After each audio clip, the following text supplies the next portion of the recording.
Purdy steps through, floats it, he's picked, and that's it. Bynum gets another.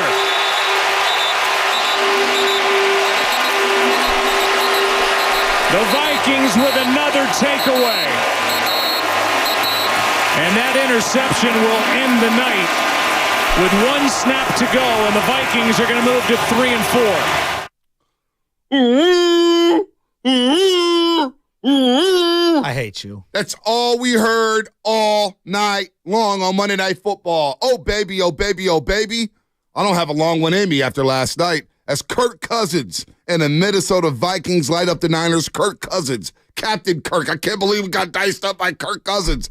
35 of 45, 378 yards, 2 touchdowns. And on third down, he was even better. I got the numbers for third down. The 49ers lose their second straight game. What we won't do, it won't be Panic Radio, as we say good morning to everybody out there getting off their graveyard shift. No, the season is not over. No. The season is still alive. You're still a Super Bowl contender. But there are some warning signs here that we need to address. There are some signs here that are not good for the 49ers moving forward. And we're going to do that all night, all day long. 888-957-9570. Good morning to everybody out there. Again, getting off your graveyard shift, YouTube and Twitch, powered by First NorCal Credit Union. Good morning to you, the Comcast Business Text Line. We're taking your calls all day long, and we're going to sprinkle in some Baldy at 7:30. It is the Warriors season home, the season opener for the Golden State Warriors. We're going to sprinkle that in a little bit as they host the Phoenix Suns today at Chase Center.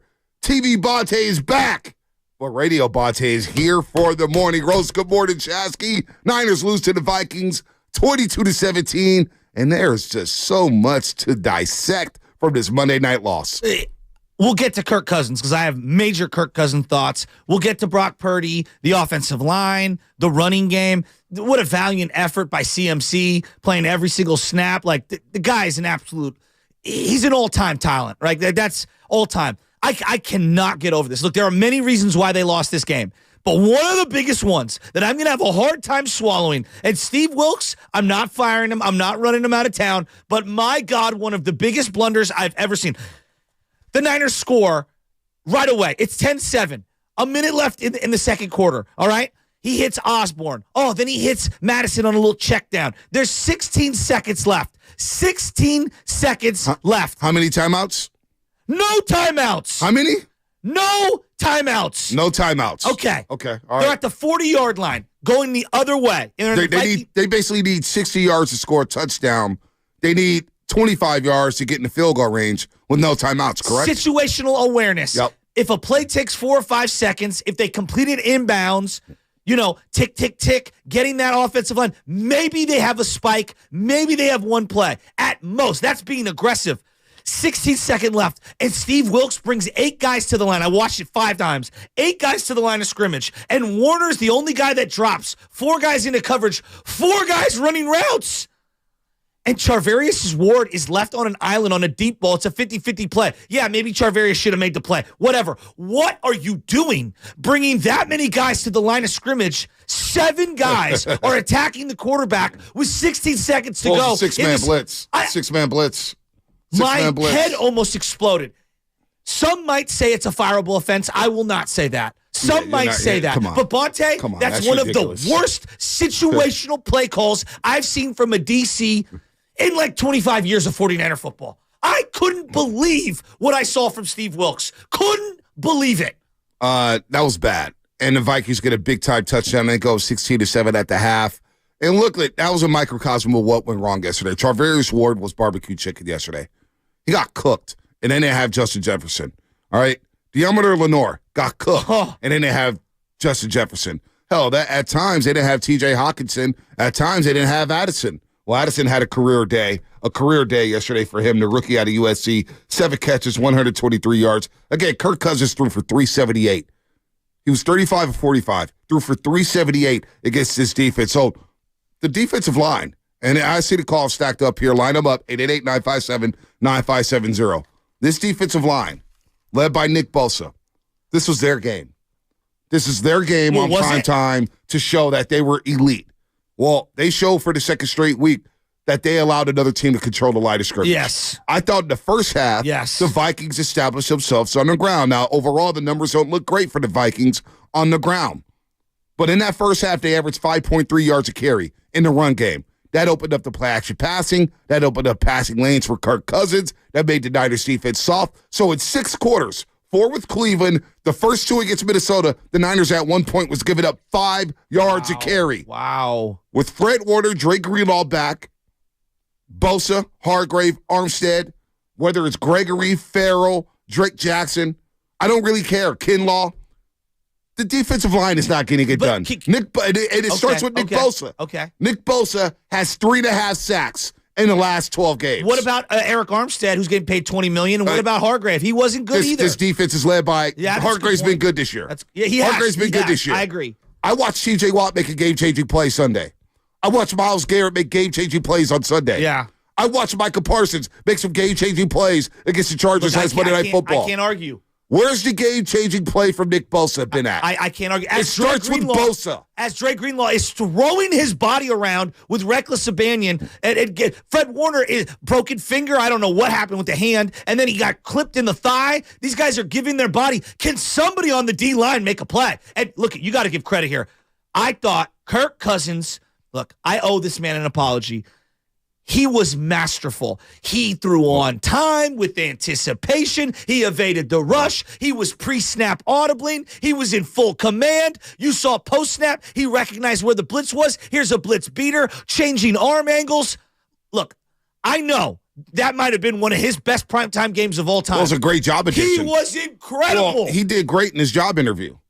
And he was auditioning for Kyle Shanahan. If you don't believe it, just wait until after the season. Kirk Cousins was incredible. You got to give. Look, Kirk Cousins was incredible. You got to acknowledge the D-line was non-existent, but Kirk Cousins, even when they blitzed, had every answer. He stepped in the pocket. Answer. He took punishment. He earned a lot of respect yesterday. He was amazing. I'm not a big Kirk Cousins fan, but I ain't dumb enough to know that the job edition he put on last night in front of Kyle Shanahan. Do you think it was? Listen, if Brock Purdy still needs to play like the guy who won his first 10 regular season starts, Brock Purdy cannot afford to throw 2 interceptions in the fourth quarter. Well, he can't afford to do that. If you don't think he could get Wally pipped, think again. Think again. I thought Purdy, for 3 quarters, made plays. I thought that the O-line was doing him very little favors. He had a run, a scramble. I don't even know how he didn't get sacked there. Also, Kirk Cousins had the late one, too, where he ducked down. Right. I don't even know how he evaded a sack. Purdy made plays. He threw multiple sweet dimes. Jennings, one to Kittle. But then on the final 2 drives, it kind of evaporated. Well, it did evaporate. I thought Purdy made plays given the lack of playmakers they had out there. Jimmy Garoppolo was really good through 3 quarters of Super Bowl 54. I know. Really good. I know. And then the fourth quarter happened. Am I making excuses? No, I'm not saying you are. He was really good. But I know Purdy, and look, he's only getting paid $900,000. $900,000. But he is tasked with helping this team get to the Super Bowl. He is tasked with help lead this team get to the promised land. And he could do no wrong. And then the last 2 weeks have happened. There's about 5 on-0 throws against the Cleveland Browns. It's okay to admit. Yeah. It's okay. I gave Brock Purdy a D for his performance. And it's okay. Brock Purdy's still the best quarterback on this football team. I don't know. If through three quarters, he was really good. And then the fourth quarter happened. You cannot throw 2 interceptions in the fourth quarter of a football game, of a 1-score game. You had a chance to give this team a lead. All right? They got 22 points, and Kevin O'Connell was doing his best to keep the Vikings from winning. Bonehead decisions, not going for the field goal instead of going for it inside the 5-yard line. Kicking a 50-plus yard field goal with Joseph has been erratic. He missed an extra point early in the game. He did. And he gave the Niners a lifeline. You cannot throw 2 picks in the fourth quarter of a 1-score game. But they had multiple delay of game penalties in this one. That's on Purdy. And then they had to burn a timeout. That's at the on start Purdy. Of the half on the first drive. That's on Purdy. And Shanahan. And I'm like, and you knew that timeout was going to come back to bite him. Did it not? No, it did. You knew it was going to come back to bite him. That's the last on Purdy. interception, I just don't know. I don't know where he was throwing that ball. He's stepping up. I get it. He's trying to make a play. Right. He's stepping. I don't know. And then the Jennings interception with 7 minutes to go. I don't know if Jennings slipped. Maybe he was anticipating Jennings getting to that spot, but it's a throw you cannot miss. Well, you cannot miss high. To start the game. But you cannot miss high. Ward, they fumble right away. It was a variety of guys dropping the ball today. All right, let's calm down. It's not doom and gloom. No, I know, but I'm frustrated they lost this game. Well, you should be frustrated because Cincinnati's coming out deck off a bye week. And this is a big game against Cincinnati. Ugh. You cannot go into the bye week losing 3 in a row because you come out of the bye week and got to travel to Jacksonville to a hungry Jaguars team that is only going to play 1 game in 23 days. So we need to get right. All right? There's no time to start quitting. There's no time to start saying the Niners are trash. There's no time to say the season is cooked. No. We're not going to panic. They're 5-2. How will they bounce back from adversity? You know what? It's everybody's show. Baldy's joined us at 7:30. The lines are lit. I want to hear from the fans. We gave our opening thoughts. That's a bad loss for the 49ers. And Moody missed another field goal. He missed another field goal. Now he bounced back and made the 55-yarder, which was very impressive. Shocking. Kudos to Shanahan for infusing some confidence into Jake Moody. That's a good Let's see point. what he's doing. That's fine. But Bonte, I'm not in the participation trophy moment right now. We're over here trying to measure ourselves with the Eagles and Super that's a Bowl joke. and we're over here giving ribbons to our kicker because he hit a 55-yarder. Listen. The Eagles are the best team in the NFC. I said that 2 weeks ago. I said that 3 weeks ago. They're the best team today in the NFC. That's okay. That's okay. The Super Bowl's not won in November. It's not won in October.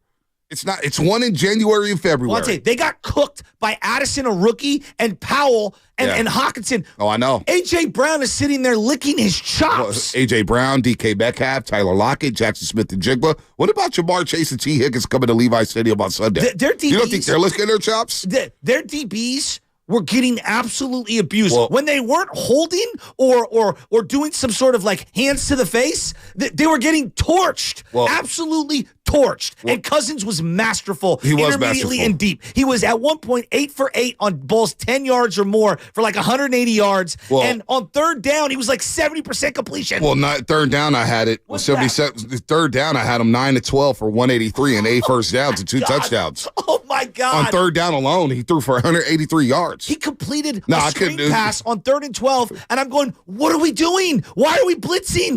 Well, you know what? If this front four can't get pressure, it exposes this already leaky secondary, the cornerback spot. Isaiah Oliver cannot guard the slot. They were picking on him. 26 Isaiah Oliver. Picking on him. You need to go get me a corner, John Lynch. Let's go to the lines. You know what? I know. Let's go to the lines. I'm so SF Drummer Houston, start this party off, baby. You've been on hold since 5 in the morning. SF Bay Drummer, set the tone for today. Set the tone. Yo, Bonte Shasky, what's going on? Good morning, Kyle Shanahan. I'm on your head. It's not about what you want next offseason. You need to get some offensive linemen that got a second laundry in their thighs and can hold the line. Like, this O-line is almost like a high school team going through the paper at homecoming. They can't hold nothing. And I'm just tired of it, man. And then, oh, my God, man, like, Brock Purdy, I didn't like what I saw from him, man. Like, we tried, a lot of us tried to cape up for him. Oh, he does good and all that. You throwing 2 interceptions. We just got rid of a guy who's in Vegas right now because he did the very exact same thing. And then, you know, like, I'm just sick of it, man. Like, and then, you know, we just gotta address the defense. We need the D-line. They have 32%. You're fired up, SFB. Drummer. You can't even get words out right now. You're angry right now. Yeah, I am. And they can't even pop a pistol with the pressure that they bring in. Like, it's horrible. And we're worried about number 1 seed? Number 1 seed? Are you kidding me? You kidding me? We beat 2 injured teams. 2 injured teams. We can't even beat them. Like, this is sickening. They got to get it addressed. The trade deadline's coming up. Show us who we are. Thank God we got a serious sports franchise in the Warriors that's starting to play basketball tonight that shows everybody how it's done in the Bay Area. Joe Lacob should go on Market Street and rename it himself because he's going to be throwing so many parades before the Giants and 49ers ever will. So let's go! SFA Drummer, he's angry. Bonte. He's angry. Bonte. Nick Bosa this year, total cash. Nick Bosa, $51 million. That's 20% of the cap. Javon Hargrave, $25 million, 10% of the cap. Eric Armstead, $16.5 million, 6% of the cap. So what is that all together? 41% of the cap for 3 players? You're looking at almost 40% of the cap is in defensive line, and they did nothing last night. Wow. They did nothing. I mean, look, Bosa had a tackle on a predictable run play late in the game. That's it. But that don't count. No, that don't count. And meanwhile, Christian McCaffrey's running on half an oblique over here, gutting it out valiantly. Well, and we can't even blow Kirk Cousins. Well, we can't even get near him against an offensive line. You know what's going to happen? No one can name a player. Well, you know what's going to start happening with Nick Bosa. And unfortunately, we're going to have to go back to training camp. Did him missing training camp affect his start to the season? He has 2.5 sacks right now. And he's not getting pressure. Oh, but you know what quarterback hits? He leads the NFL in pressure. But no, seriously. He's got 3.5 sacks in the last 12 games. He had no sacks last postseason. When I'm watching T.J. Watt and Myles Garrett and Micah Parsons, and I'm missing some others, Will Anderson Jr. down in H-Town, they're making impacts. Yeah. They're making game-changing plays. Where's the game-changing play for Nick Bosa? Let's go to Dennis, New Jersey. Dennis, what's happening? You're on the roast. Good morning, Bonte. Good morning, Butcher What's up, Boy. Dennis? What's up, man? First time, long time. Thank you. Zero sacks last night. Zero. Mm. Let that sink in. You just said all that money we dish it out to the defensive line. Zero sacks. You let Kirk Cousins stand in the pocket like a statue. I didn't even see him move out of the pocket once. No. Besides one play where he dipped out of Hargrave and somehow got the ball out on that third down for a first down. I think Bosa should be cutting a check to Garrett and to T.J. Watt, thanking them for not playing a full year because he's not Defensive Player of the Year. Those guys are healthy. Sorry. Yep. Those guys are game changers. Yep. Bosa, not happening. He got the bag. He was pregame. He had his shirt on, tight pants. He looks smaller, guys. He's getting stood up. He's getting chipped, double team. He's letting running backs run right by him. He's not the Defensive Player of the Year. He looks smaller. Well, he's not that right now, Dennis. Thanks for the phone call. Bosa's now playing like the DPOY Is it all right on now. him? Well, it's not all on him, but he's a tone setter. You set the tone. Reggie White set the tone. Charles Mann set the tone. Charles Haley set the tone. Lawrence Taylor set the tone. J.J. Watt set the tone. T.J. Watt is now setting the tone. Myles Garrett setting the tone. I need number 97 to set the tone. And there's something about the Bosas because Joey Bosa has been very quiet with the L.A. Chargers. doubt. Very quiet. I don't think it's fair. I get what It's you're not saying. fair. It's not fair. It's not fair. But he's on notice. No, I know. Bosa's on notice. When you go through a I postseason agree. and you have no sacks and you get dominated by Lane Johnson, who had a torn groin in an NFC Championship game, and you hold out of camp and you get your bag. You get your money. And a lot of people with the 49ers organization thought, boy, we didn't think it was going to take this much cash. Well, it did. And he got the cash. And he came back for Pittsburgh. I don't want to hear about PFF grades. What I'm seeing on my television is I'm with you. Kirk Cousins throwing 45 times and not getting sacked once. And looking as nimble and as comfortable as possible in that pocket. I mean, they used the play action. He was ripping it deep. Hawkinson was open all day on the third target. All day. Which means he has time to survey what he's doing. But the problem with the Bosa thing, like I hear you, and it goes back again to last year. I think we got a Steve Wilks problem. I think he's also in there. I don't love what is Steve Wilks doing for the front four. What? The front four 2 weeks in a row can't get pressure. Well, PJ Walker jersey was clean. Can I get a stunt? Can I do something? Well, he did blitz, and it cost you a touchdown before halftime. Blitzing is different. All right? That was terrible. Blitzing too much, maybe. How about you get Armstead, Bosa, Kinlaw, Hargrave, Drake Jackson, Cleve Farrell? You're supposed to be the deepest line in football. Well, you're not. Philadelphia is. Does Armstead have one impact play? I don't know. I didn't see it yesterday. No, all year. I haven't seen it. The guy wants the podcast to do all this. Well, again, you guys want to do all the athlete I don't care about the podcasting. I do. I don't. All the podcasting. Well, you better show up. Well, I don't care what they do off the field. Can you go get the quarterback, please? Well, right now he can't. Well, they're not getting a quarterback. So what is Steve Wilks supposed to do? He's got to blitz. He's got to fire up some pressure. I think Steve Wilks is suspect at best. Kirk Cousins threw the ball 45 times, did not get sacked one time. Yeah, he was masterful. On third down, he was 9-12 for 183 yards. And it wasn't like it was 3rd and 4s, 3rd and 3s. He had some 3rd and 8s, some 3rd and 9s, some 3rd and 7s, some 3rd and 10s. You got lit up by Kirk Cousins, and your quarterback threw 2 interceptions in the fourth quarter. So your quarterback, who's a star now, Brock Purdy, he's a star now, threw 2 picks in the fourth quarter. Unacceptable. Inexcusable. All right? That's not good enough. Nick Bosa, no sacks. Do you even have a quarterback hit? What do you have? 1 quarterback hit? Maybe 2? All right? Not good enough. Christian McCaffrey fumbling. Not good enough. It's just not good enough. And now you lost 2 in a row. And you better wake up quickly because the Bengals are waiting on Sunday with Jamar Chase, Joe Burrow, and T. Higgins, and they're starting to cook. So no time for doom and gloom. No time to start whining. It's time to get right. Or the season could go awry in a heartbeat. All right, your call's coming up here, 888-957-9570. We're going to get to everybody. It's your show. Baldy will join us at 7:30 to break down the film, what went wrong, why aren't they getting the pass rush. All that stuff's coming up, and it is brought to you by nobody. Here's a message for Bay Area architects and designers. If you're about to start a remodel or design project with one of your clients, be sure to visit Golden State Window and Door Design. They work with a number of manufacturers.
3rd down and 6. Blitz off the edge. Cousins throws, and it's taken away by Addison for the touchdown. He and Charvarius Ward fighting for the ball, and this time Addison takes it for the score. Bay Area is Draymond Green. The Morning Roast with Bonte Hill and Joe Shasky is live on YouTube and Twitch right now. Time for you to like and subscribe. What up, Day-Day? We'll see you later today, even though he's not going to play. I was hoping Draymond Green played tonight against the Phoenix Suns as we get ready for the Warriors home opener at Chase Center. It's going to be a lot of fun. I was hoping Draymond would be in the lineup to guard Kevin Durant in front of fans at Chase Center. That would have been iconic, but Steve Kerr wants him to get a little more practice time. Just a little more practice time, and that's fine. But we got basketball today, and that's why I feel good. Curry's back. Clay's back. Durant's back. CP3 is here. JK is back. I'm not going to be doom and gloom about the Niners. They're 5-2. They're still in the primetime spot to make special things happen this year. 2 quick points. Number one, I would hope that Draymond could play secondary for the Niners because I know he would pick off a pass and not get called for holding or get torched by a bunch of guys we never even heard of. Second part, I need the Warriors to win tonight because Bruce Bochy's going to the World Series and the 49ers just lost to Kirk Cousins. And the Eagles just beat up on the Dolphins and traded for an all-pro safety, Kevin Byard. Yeah, so the last thing I need is for the Warriors to lose to Kevin Durant on his homecoming. Wow, they're feeling really good in Philadelphia. By the way, don't miss the kickoff show this Sunday with Larry Krueger and Lorenzo O'Neal. Live 2 hours before the start of the game. Join us at the Hilton Santa Clara. Man, I love the Hilton for delicious food, great drinks, and the best pregame show in the Bay Area presented by Hab's Law. You've been wronged. Hab's Law will fight to make it right. Call 1-800-INJURED or visit habalaw.com. Habalaw.com. That play before halftime, look, it's never one play. We all acknowledge that. But there's a sequence of plays that happen that are huge momentum swings. You score, you answer, it's 10-7, okay? And the Vikings are running out of timeouts, and they're marching down the field. They're at the 40-yard line.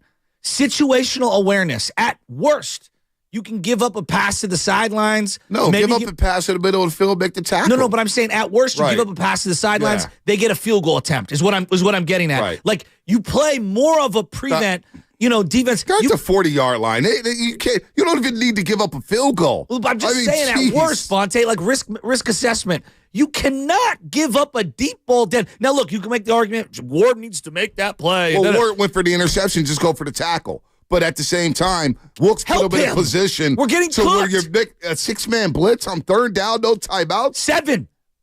7. The 8th guy, Warner, was at the line and he dropped back. It's just, to me, it's horrific situational awareness. All right, here's Shanahan on the bad play. I think assignment was blown on the touchdown, called an all-out blitz, and he's got to get rid of it right away, and he threw it up and got a chance for a pick, didn't come through with it, and they got a touchdown. It's a real bad play by us. Real bad. I mean, that's a summation. Here's Fred Warner. Duh. Obviously, people are going to be like, oh, why are we going to blitz in that situation? But you look at it, Mooney had an interception. Their player happened to make a great play and goes in there and scores. Of course, you don't want that to happen, but you got to overcome adversity. I think the thing right now with us is we got to find ways to win the grimy games, the ones that it's not looking great, and find a way. Obviously we can win 30-10, but who are we and what are we going to do when we're down and we got to come back and win a game? A grimy team, a team that's built on physicality, have just lost 2 straight grimy games. Yeah, that's a good point. So that's the mark of a front-running team. Now, I'm not calling the 49ers front-runners. They could turn this thing around in a heartbeat and play really well. But that's a mark of a front-running team when things don't go your way, when you're not scoring on the opening drive, when you're not tackling and you're missing tackles, and you're not getting off the field on 3rd down, and all of a sudden you're in the dogfight and you lose 2 straight. It's not good. It's not good. That's not good. They need to bounce back in a heartbeat because Cincinnati's waiting. Go ahead. Yeah, let's go to the lines. But, defensive line was not great. No, they're awful. And the secondary has been so suspect. Well, they're suspect, and then when you don't get a pass rush, they're exposed. It's a double whammy. That's a great point. They need a pass rush in the worst way. Let's go to Jay in Florida. Jay all the way out in Florida. What's up, Jay? Good morning. Hey, what's going on, guys? I got to first say I told my girl to give me tea this morning because coffee is for winter.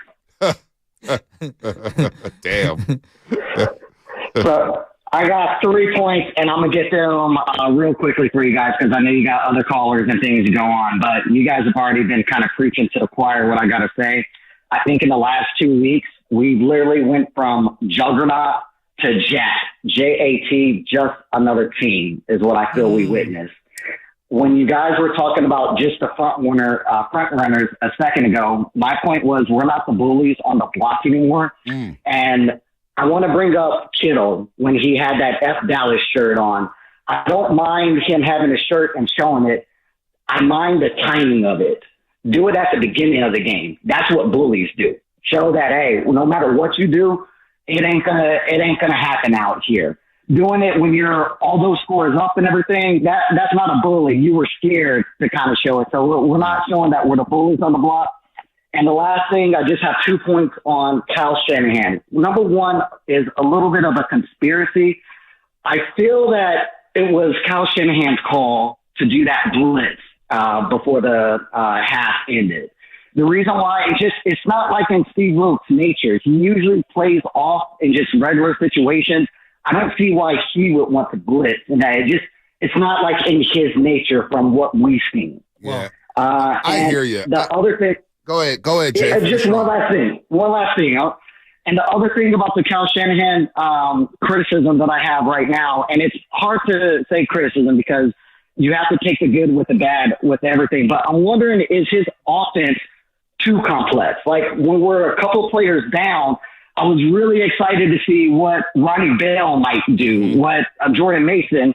Is it too hard to plug in and play where we got depth at the wide receiver and the running back? Well, I think Jay Shanahan just likes to ride his guys. Thanks for the phone call. Jennings had a nice night. Jennings had a nice night. Ayuk had a nice night, but all of a sudden you don't see Ayuk in the second half. All of a sudden, he was perfect in the first half. 5 catches, 5 targets. I'm like, wow, Ayuk's about to have a better day. And then you don't see him. Maybe Minnesota road coverage to shut him down. Maybe Baldy could break that down. But Shanahan just rides his guys. Tracy Sandler last Thursday joined us from the Fangirl Sports Network. She goes, he doesn't care about it. Like, he cares about injuries, but if you're on that football field and you can go, he's going to ride you until the wheels fall off. And it came, I'm looking at Christian McCaffrey. I'm thinking, man, he's got no burst. Now, he looked good on the screen pass where he scored. It was a valiant effort. But, yeah, it was a valiant effort. No Jordan Mason, not 2 carries for Jordan Mason. And Elijah, a predictable run, it gets stuffed. It gets stuffed where he lost a 2. It was not good.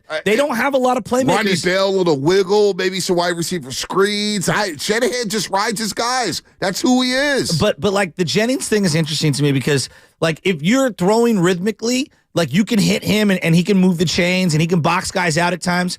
Beating one-on-ones, you know what I mean? Like that's not what he's going to do. No. Speed, that's not really what he's going to do. I'm telling you, the momentum in this game, this was the sequence for me. Now, I know we can go to the end of the interceptions and people are going to gloss on that. To me, it's 7-0. The Niners march down. They miss the field goal, okay? Yep.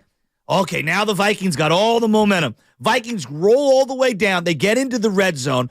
Fred Warner makes an unbelievable jump over the pile to stuff Kirk Cousins. They get the stop. It's going to be 14-0. They get the stop. They get the field goal, 10-0. Niners come on down, okay? Niners come on down, and boom, score immediately. CMC touchdown, it's 10-7, okay? The momentum is swinging back and forth and back and forth. Now you've got all the momentum. And then you give up that touchdown before halftime. Yeah. And to me, like that right there was the sequence that really did them in. And then you come out in halftime, you're all prepared. You come out first drive, and you blow a timeout. Yeah, you have a full start. Yeah, that was What huge. are you doing? That was huge. The CMC fumble was huge. Huge. Because the Minnesota went down the field.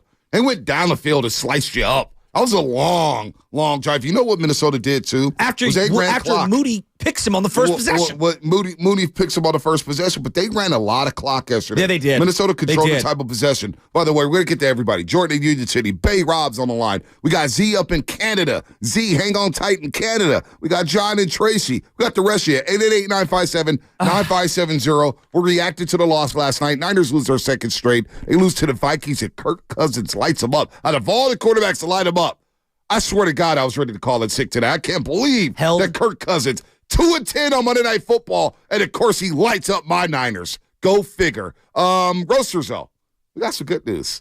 How would you like to get a few shots up at Chase Center? 95.7 The Game is giving you a chance to do just that with our first ever 95.7 The Game knockout tournament at Chase. Tune into the roast the week of October 30th, which of course is the Niners bye week, and the following week of November 6th. And make sure you are listening to each show at 7:30 in the morning. Again, 7:30 a.m. to learn how you can qualify. Each show during that 2-week stretch, we'll be picking one winner each show. Make sure you're locked in to 95.7 The Game during those weeks, and you can have a chance to launch shots from this very same spot that Steph Curry does. Warriors and Suns tonight. Kevin Durant's back in town. I'm in a good mood, folks. Basketball's back, and it's not doom and gloom with the 49ers, but I want to hear your concerns because there are some concerns. Niners, they're 25th against the run. What is going on with their run defense? What is going on with their pass rush? What is going on in the fourth quarter in grimy games? They can't do anything offensively. We're going to talk about it all. That's coming up. Sponsored by Fremont Bake, full-service baking, no compromises. When people have a craving to explore new and traditional Asian cuisines, they head to P.F. Chang's, where scratch-made dishes come from the 2,000-year-old tradition of wok cooking.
Purdy back to pass. Somebody needs to sack him. He loops it over the middle.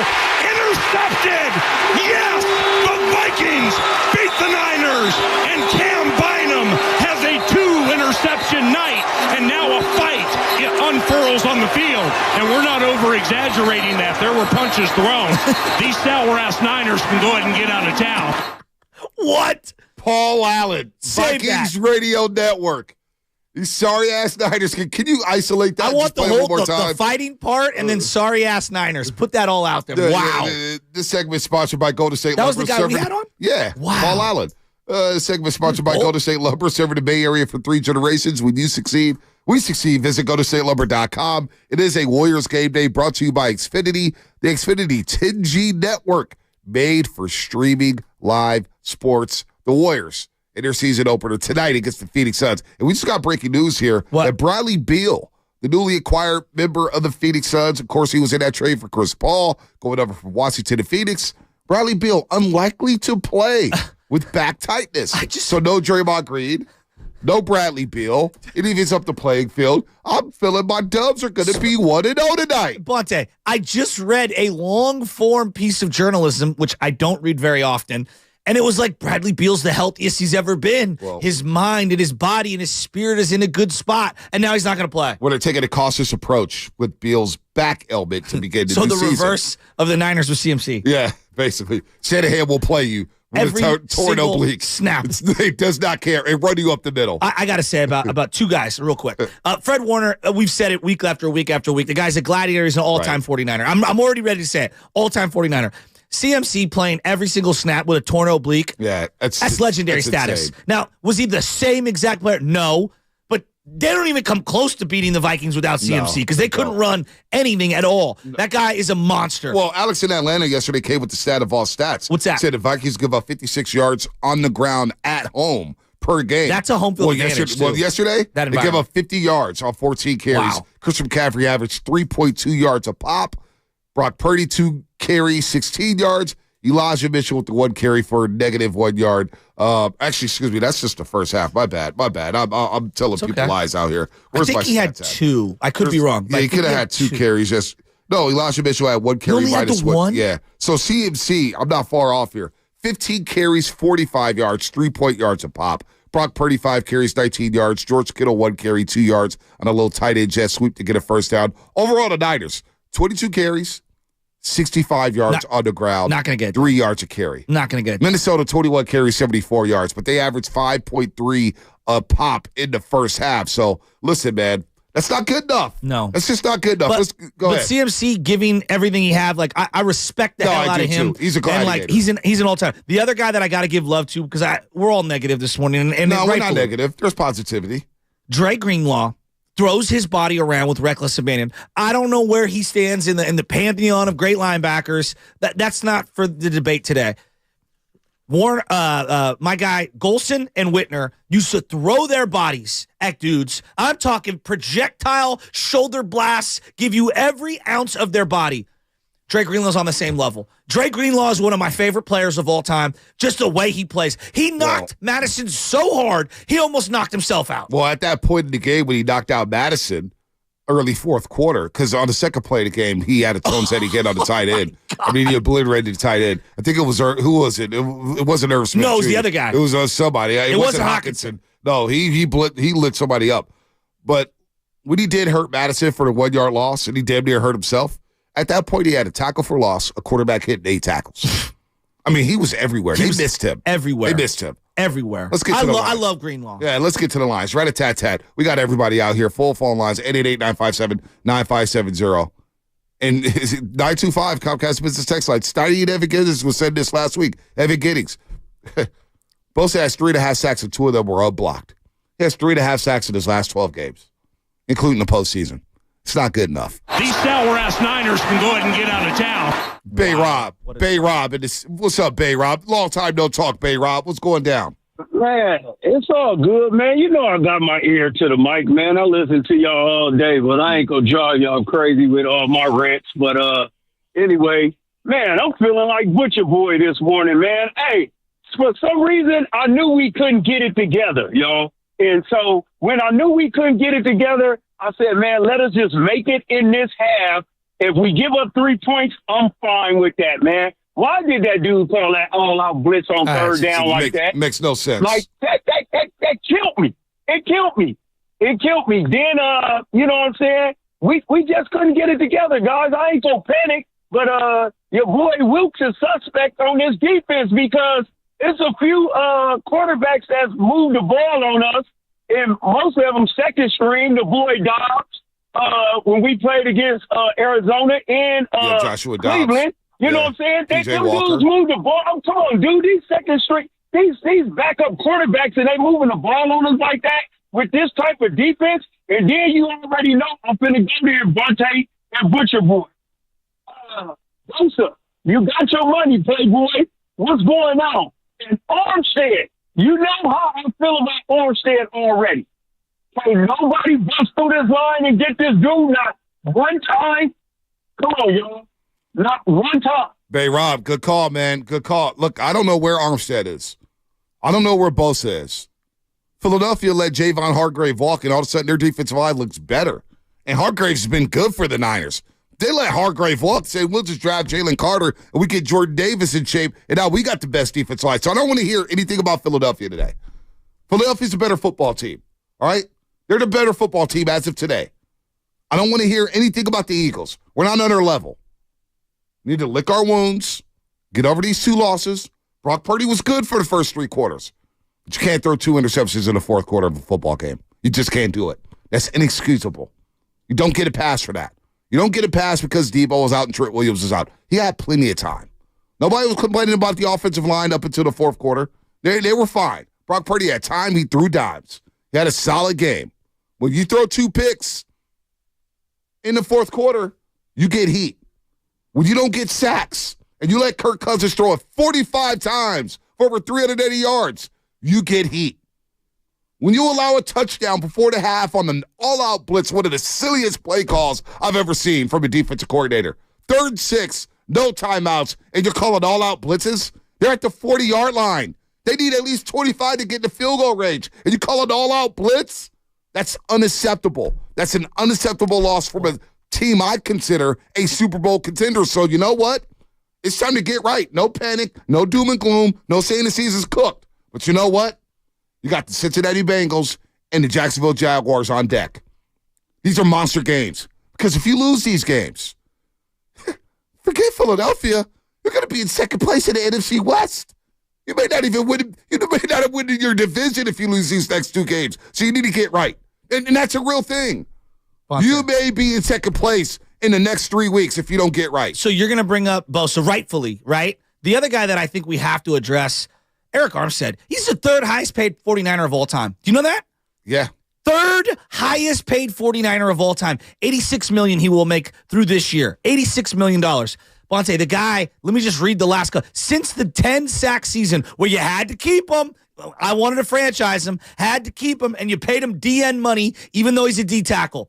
3.5 sacks in 2020, 6 sacks in 2021, 0 last year, and 0.5 sack this year. Now, Joe, he does more than just sack the quarterback. You paid him as a DN to sack the quarterback. They've restructured his contract a zillion times. Bonte, Eric Armstead's money is grossly overrated. Man, he had 1 quarterback hit yesterday. He had no tackles, no assists. His stat sheet, it's nothing but zeros across the board. I'm looking at Eric Armstead's stat sheet right now. There's nothing but zeros across the board. At least I got 5 tackles from Nick Bosa. At least he did that. Bonte, you just look Eric at the Armstead. money. No, I'm looking at Eric Armstead. Just look at the stat sheet. I am. It's zeros. It's zeros. It's goose everywhere. eggs. Everywhere.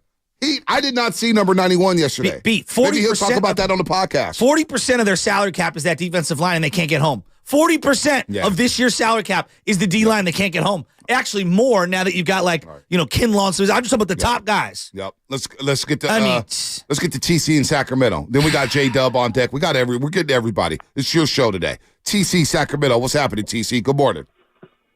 Oh man, good morning, Bonte Joe. Ooh wee.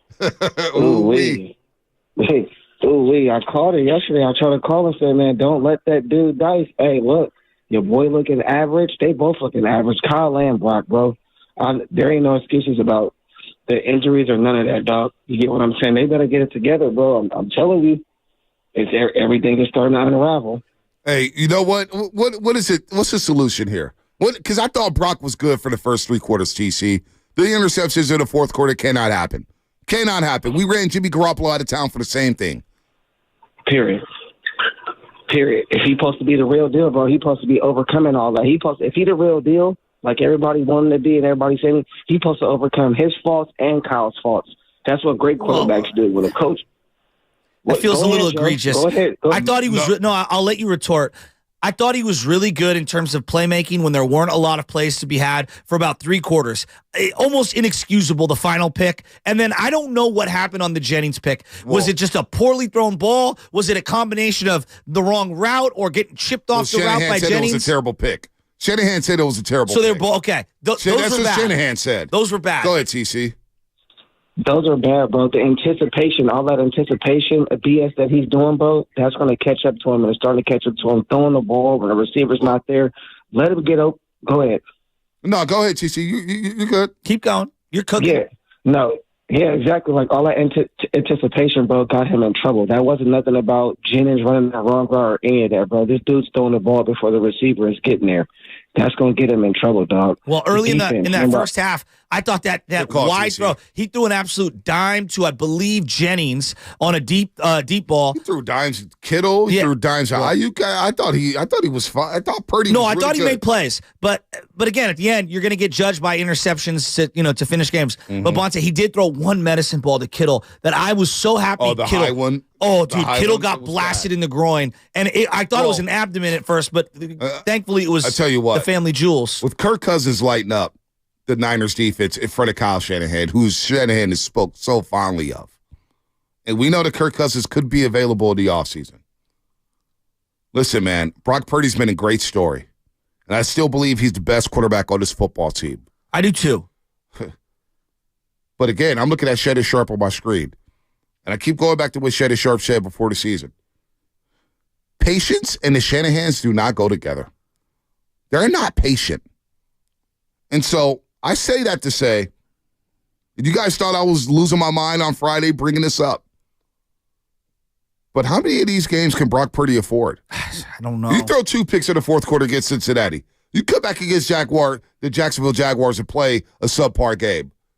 I don't think his job ain't guaranteed. I don't. If he throws another couple picks against Cincinnati, I think there's a long conversation bye week.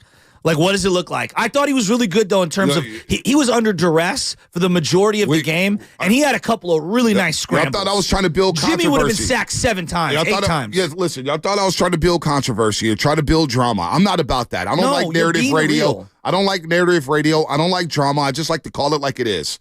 We've seen the Shanahans now. This is his 7th year in San Francisco, coaching this team. What if one thing we learned about Shanahan? He's not patient with quarterbacks.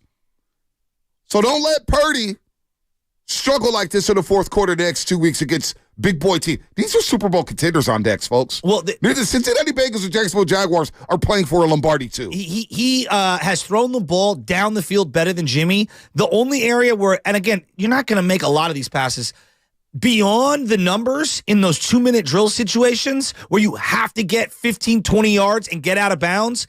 It's just really tough. Dude, he struggles on those ones. That was the perfect storm. Kirk Cousins dicing up the Niners. I can't believe Kirk Cousins threw for 378 yards, Bonte. 35 to 45. We got lit up by Kirk Cousins, primetime Kirk, who was 2-10 on Monday Night Football. So you get lit up by Kirk Cousins. Your quarterback throws 2 picks in money time. That's right, money time, 2 interceptions. And do you think Shanahan's going to be patient? Well, Kirk Cousins was audibly at the line, recognizing pre-snap what they were going to do, post-snap, identifying the blitz beater, throwing different throws on the move, accuracy. I mean, heck, the guy Osborne should have caught that ball on third down, that perfectly thrown lob pass fade. Yeah. He had one bad pass. Even the interception, I thought the wide receiver should have made that play. Right. The one bad pass was in the red zone in the second quarter when he missed a wide open Addison. He threw it wide. Madison should have sat down on one of them. I thought Kirk was masterful. Yeah, he was. And it pains me to say that. Oh, it pains me to watch that. Incredible. That was painful to watch. He looked incredible. You know what that was painful to watch. My dad texts me, he goes, hey, if that's the Kirk Cousins that Shanahan's been fawning over, I get it. Wow. If that's the guy that he's talking about, I get it now. Those now Kirk I get Cousins rumors are not dying No. anytime soon. The Niners defense had a chance to shut down the Kirk Cousins rumors forever. We could have been done with it. But the complete opposite happened. He threw for 378, 35 to 45. The pass rush was not there. He was, what was he on third down? I got him down on third down. Maybe this is wrong. I got him down 9 to 12 for 183 and 8 first downs on third down alone. On passes over 10 yards, at one point he was 8 of 8 for 180 yards. Wow. And 2 touchdowns. Bonte, how about on the play where he threw the touchdown pass to Addison deep, Bosa just gets completely stood up by a tight end. Bosa's MIA. 120 million guaranteed? Hey, here's the other thing. 120 million guaranteed? Here's the other thing on Kirk Cousins. Ooh-wee. Have you As seen Tyler the Miller language? said on YouTube, ooh-wee. Have you seen the language on his contract? So his contract runs out to this year. The date it runs out, it basically disables the franchise tag. Florio was all over this. Yeah. He wrote an article. So no matter what, the Vikings cannot franchise tag him, not because it's written into the contract, Kirk Cousins. because of the date that it ends. It goes into some. Kirk Cousins has worked the free agency to the guy's going to make $300 million. Hey, Jazer 49. Where was Ayuk in the second half? That was the question I had in the first hour. Because he had 5 targets for 5 catches. He was all over the place. I did not see him much in the second half. I don't know what happened, but you are listening to 95.7 The Game, KGMZ FM and HD1 San Francisco. Always live on the free Odyssey app. Download the Odyssey app and favorite 95.7 The Game for the best and most up-to-date sports coverage. Do not forget, you can also watch us every single day on our YouTube and Twitch streams, sponsored by our very good friends at First NorCal Credit Union. Just log on and search 95.7 The Game. Be sure to like and subscribe to the channel while you are there. Let's get back out to the lines. J-Dub in Union City. J-Dub, what's happening, my man? J-Dub. Ooh, I tell you what, I did not think I'd hear this energy from the return of TV Bonte today. Whoa! Hey, you can't turn me up enough, Jordan. This is a banner day. A day after a loss. I was built for these shows to calm every down in the fan base and say, hey, it's okay. However, Cincinnati and Jacksonville's on deck. Bonte, Seattle's 4-2. They're right there. That's what I just said. In 2 weeks, they're right there. Well, I just said that. In 2 weeks, Jordan, this team could be in second place in the NFC West. It's a real thing. No, it's a good point. It's going to be tough, and I do want to give context to one thing real quick. So Jordan Addison, I know he's a rookie, and maybe people saw him at USC. He's probably the reason why Kenny Pickett got drafted as high as he did, because he was a Biletnikoff winner when he was at Pitt before he got out to SC. So just to give some context to that. But what surprises me about this Niners team right now is just you talked about up front in the pass rush, how shocking it is to me that they are not earning the right to rush the passer. And again, that goes back to the run game. This is not a Minnesota team, especially I know they were down an offensive lineman that I expect to, look up and I see Madison, I think had like 5.1 a carry. That's not something I expect to see. And then, I think another part with that too, obviously Cincinnati, they're coming off a bye week.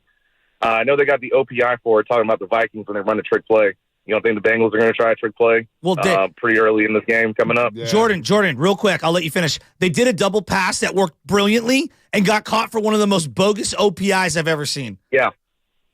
Yeah, I mean, that's one thing I think you've seen the last couple of years. I think the Cardinals did one with A.J. Green last year or 2 years ago. The people have tried to do one, and, of course, when you have a bye week, you have time to create stuff and come up with it. That's usually when it shows up. So it wouldn't surprise me to see Cincinnati have one up their sleeve, too, especially since they saw that one work last night. Oh, my gosh. They're licking their chops. Jordan, thanks for the call. They're licking their chops watching at Jordan Addison. That's a great point about him being at Pitt. Can he pick it? I didn't know that. No, that was good stuff. I forgot he came over from Pitt to USC and played at USC last year. The guy's a baller. And by the way, I went against Jordan Addison in the league.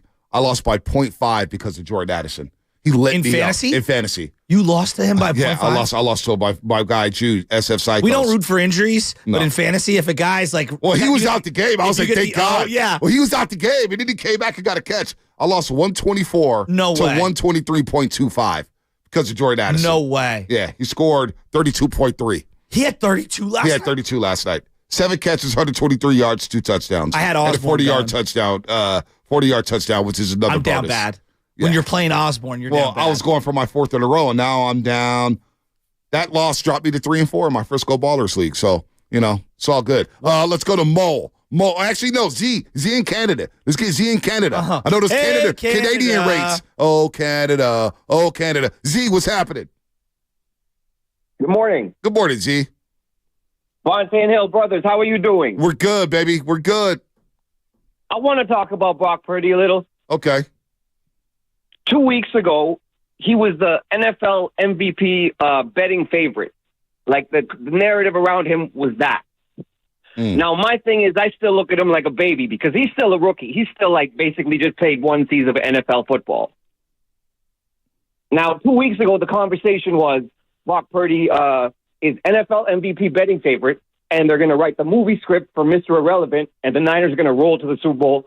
And that was the conversation 2 weeks ago. 2 weeks later, Monte Hill on 95.7 The Game is saying, watch out for Sam Darnold after the bye week. You know what I mean? That's how quick things change in the NFL. So I don't know if you're what do you aware think of about this. that? So what do you think about that, Z? That's the NFL. The problem with that conversation is it lacks perspective of the fact that this guy's an NFL rookie. Okay. So when the conversation goes like that, I'm hearing this. I still think of Brock Purdy like a baby. Because But hold on, Z. Let me handle this. He's coming at me. Z, let's have a conversation here. We watched Shanahan for 7 years. Is this team not built around the quarterback as a Super Bowl contender? You got premium players everywhere. How long do you think? Without question, Brock Purdy's the best we've seen in Shanahan's system. He is. But we haven't seen Brock Purdy. We haven't seen Sam Darnold play yet. And it's the reason why they brought Sam Darnold over. I'm not saying Sam Darnold's better than Brock Purdy, Z. You're not understanding me. I'm saying if you could throw a couple more clunkers like this, the drumbeat will happen. Don't you know who the 49er fans are? Don't you know who Shanahan is? He's not a patient guy. They don't have time to wait. We're not there yet. But Cincinnati, Jacksonville's on deck. It is imperative for Brock Purdy to clean this up. You cannot throw 2 picks in the fourth quarter and still remain as a starting quarterback in San Francisco. It doesn't happen out here. It doesn't. And Butcher brought up the ambulance ball to Kittle, which people are conveniently trying to forget. That's also a bad ball. Listen, after one season of playing NFL football, we've seen a trend on Brock Purdy, and that trend is he's going to sail a couple throws every game. So is that good? Is that okay? Is that okay? Are you willing to live with that? Absolutely not. So what are you saying, Z? You had a problem with what I said. All I'm saying is don't be surprised if the Sam Darnold rumors start. You still have to have some perspective as a person who's watched NFL football for a long time. That's where it's coming from. I've watched the 49ers for a very long time. Last year, this guy was the third string. They started off with the rookie. Then they went to Jimmy after the injury. Jimmy got hurt. This guy comes in. Things happen quick. P.J. Walker might take Deshaun Watson's job, and they owe him $200 million.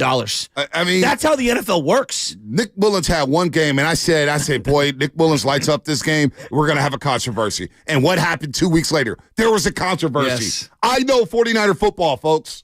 I've been in it my whole life. Sean Hill took the job from Alex. Alex took it back from him. Troy Smith took it from him. We thought Troy Smith was going to be the guy. Kaepernick took the job from Alex Smith. After Alex Smith had the greatest Monday Night Football performance ever. All right, we got a break.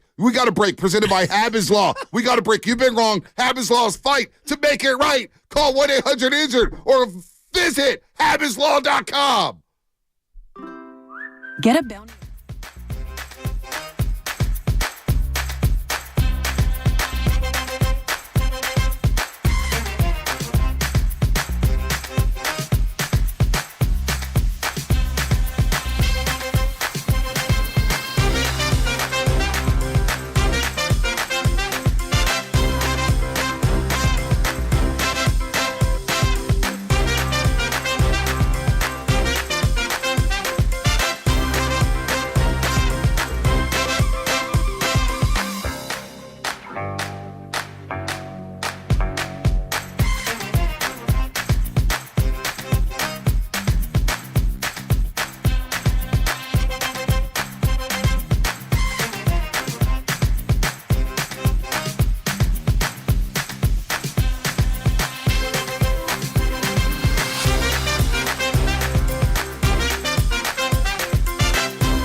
exaggerating that. There were punches thrown. What's going on, Roasters? It's Brian Baldinger with the NFL Network, and you're listening to The Morning Roast with Bonte and Shasky on 95.7 The Game.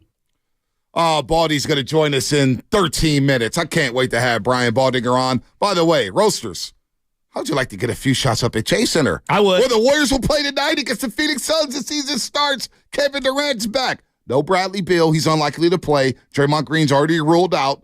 But the stars are still out. Steph, Clay, CP3, Wiggins, Looney, Jonathan Kuminga, Kevin Durant, Devin Booker's all going down to Chase Center today. But we're going to give some Roasters and a lot of people here at 95.7 The Game a chance to play in our first ever 95.7 The Game knockout tournament at Chase Center.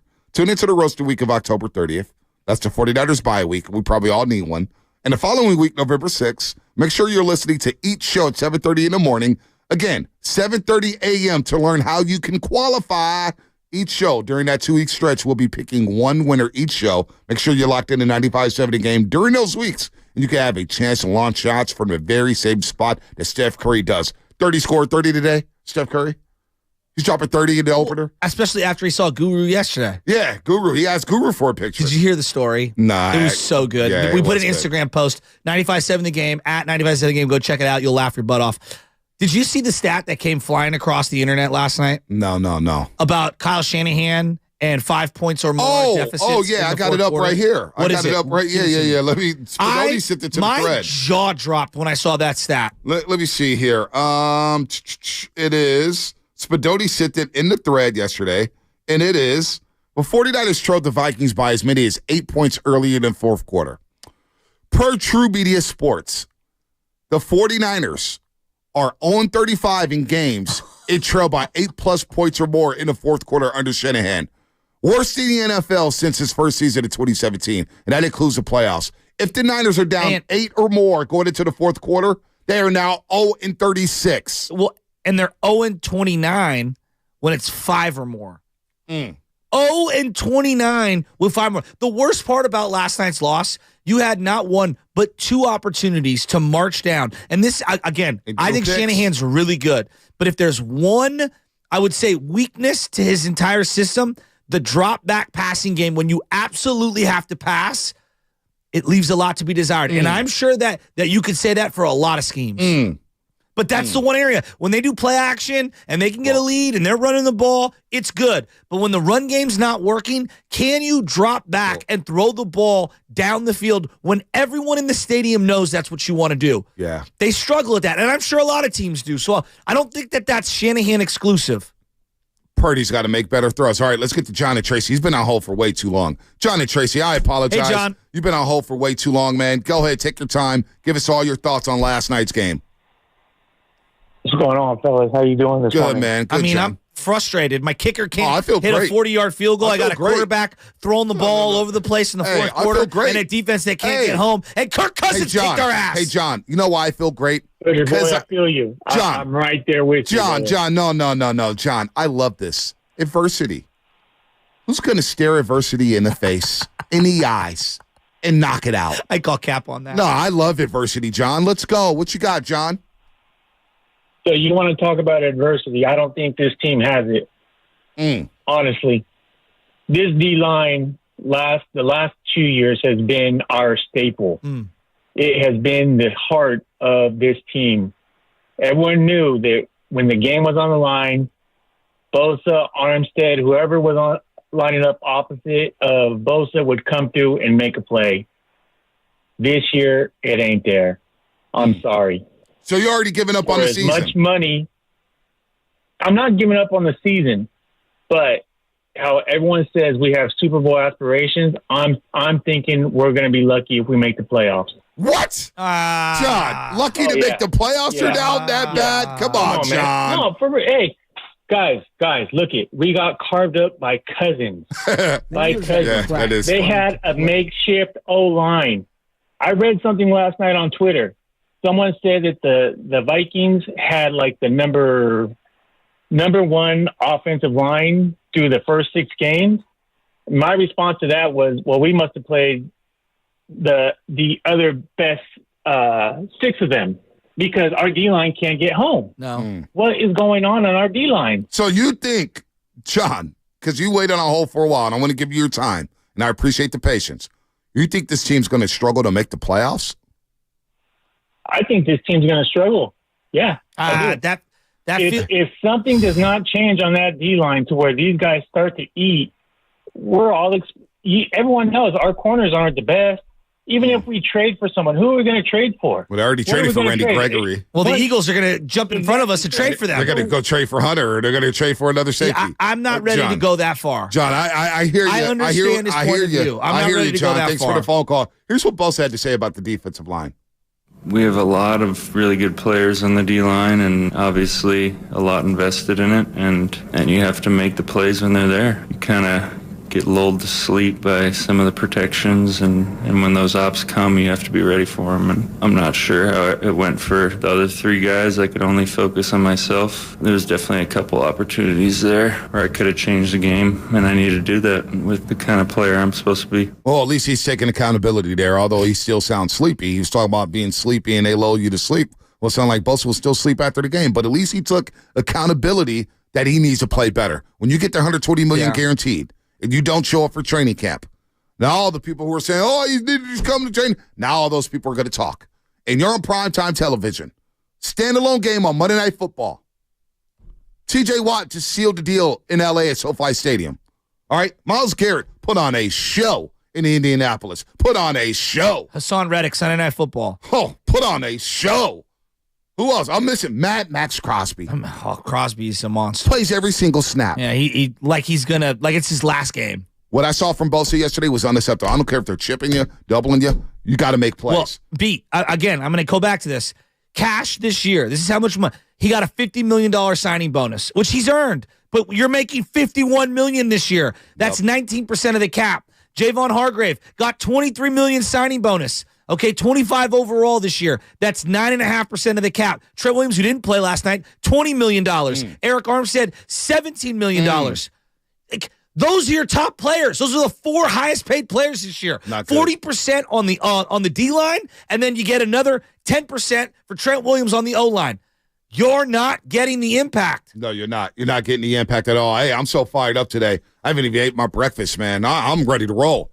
This is I love shows like in this. 5 minutes. Baldy in 5 minutes. Can't wait to talk to him. Your calls. Let's go to Alex in Atlanta. Then we'll get the Mole in Detroit. And we'll get the VO in Texas. And we'll wipe that board clean. Rat-a-tat-tat before we get to Baldy. We'll start off with Alex in Atlanta, the unofficial official statistician of the Morning Roast. Good morning, Alex. Good morning, gentlemen. I apologize in advance for my voice. I'm getting over a cold, but I feel vindicated and worrying about the Vikings' run defense at home going into last night's game, and they certainly proved why they're good at home against the run. You know, holding the Niners only 56 or 65 yards worth of rushing offense. But look, this is 2 weeks in a row where teams have been able to figure out how to make the 49ers offense one-dimensional. I mean, last week in the weather, the Browns were able to take away the passing game from the 49ers. I think the Niners only had 107 yards of passing. This week against Minnesota, it was the run game. And because of that, you've now seen a team that started off the year 5-0, averaging about 35 points a game. They're now 0-2 in their last two games, and they're averaging less than half of what they were averaging before. They're scoring 17 points a game right now. Because of that, that compounds the problems that the defense had been having most of the season. You know, a great offense can mask your defensive shortcomings, but when that offense slows down, those defensive problems come home to root. The secondary's been a bit of an issue for this team all season, whether it's blown coverages, whether it's not being able to properly play man. Mooney Ward hasn't been having his best year to start off the season. I know he had a pick last night, but then he tried to play some hero ball on that play to end the first half. I mean, granted, that was a terrible blitz decision by Wilks, but still, if you're Mooney Ward, you just got to be aware and knock down the ball, tackle the guy, whatever, but don't try to go for the pick there. That was the worst possible thing he could have done. But, I mean, right now, what I'm looking at is it feels like a team that's forgotten how to play disciplined football. I mean, they're at the bottom of the league right now in terms of penalties committed. They're averaging over 8 penalties per game on the road, so that's a bad sign for sure. And it just looks like the team can't get any pressure defensively up front with just 4 guys. That's exposing the secondary even more. And now it's putting more pressure on the offense, which has guys injured, which has guys hobbled, and it's now seemingly one-dimensional whenever they play. It's just a lot of compounding issues. And if they don't get things right with Cincinnati, I'm not confident in them after the bye week because Kyle Shanahan, I think, has a sub-500 record still after the bye week as a head coach. So a lot of stuff to worry about. The sky's not falling. There's a lot of season left, but it's right for the 49ers faithful to be concerned that this was the second straight week that it was a complete team loss by the 49ers. Concern, Alex in Atlanta. Great call. Let's go to Mole in Detroit. Mole in Detroit. What you got, Mole? Hey, Bonte Chesky, thanks for taking my call. Anytime. Hey, just let me do two quick points. First, I want to talk about Brock Purdy. The guy's technically still a rookie. I get the Shanahans are impatient. I get all that, and I've been hearing the callers chime in. Well, all the great ones, from Peyton Manning to Andrew Luck, to all of them, they threw the interceptions earlier in their career. It's just part of the process. I never thought you're going to have to expect this guy to go the whole season and not throw an interception. And I get it, they came at the bad times, but I'd rather have it happen now than later. And it's part of the process. As much as we think he's mature and he's smart, and he is, and he's going to keep getting better, it's going to happen, and we have to accept it, and it's going to come with the process, right? Yeah. And my second point is the passion on the sideline. I see Fred Warner's the only one that fires me up. He's the only one I feel that really cares.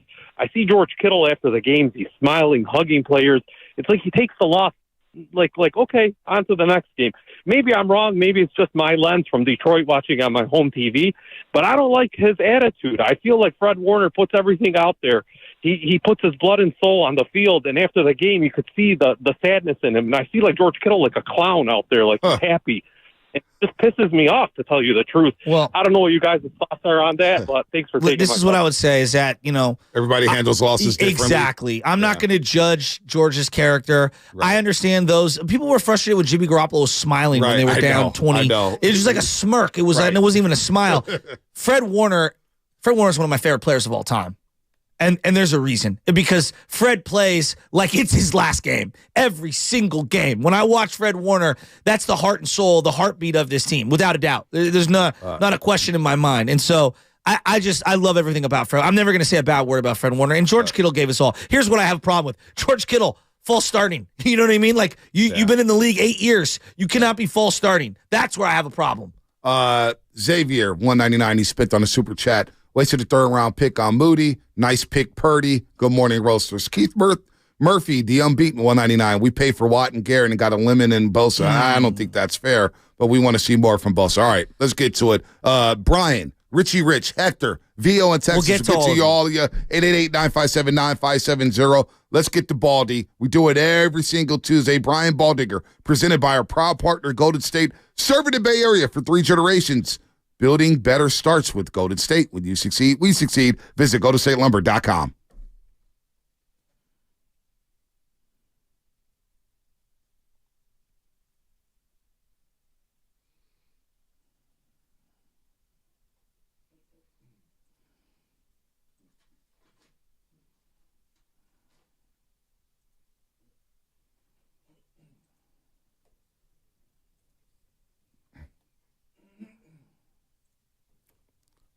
And we love it. We love Baldy. He joins us every single Tuesday at 7:30 in the morning. Maybe we'll get a Warriors take from him, because the Warriors do start the season tonight against the Phoenix Suns.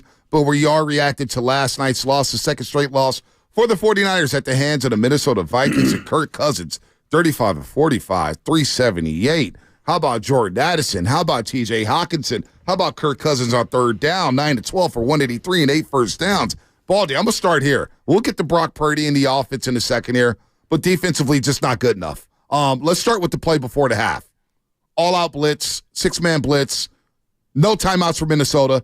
I've never seen a worse call by a defensive coordinator before the half. And then Charvarius Ward, the awareness to say, hey, let me just make the tackle, maybe not go for the pick. I don't know. That was just a big-time blunder that flipped that football game last night. I totally agree. I don't, first of all, the 49ers are not a blitz team. I mean, you can count the number of 6 or 7-man pressures on one hand and, so far this season. It made no sense. No timeout, 16 seconds. Like, just any play that's, whether it's run or pass, that's tackled inbounds, the half is going to end.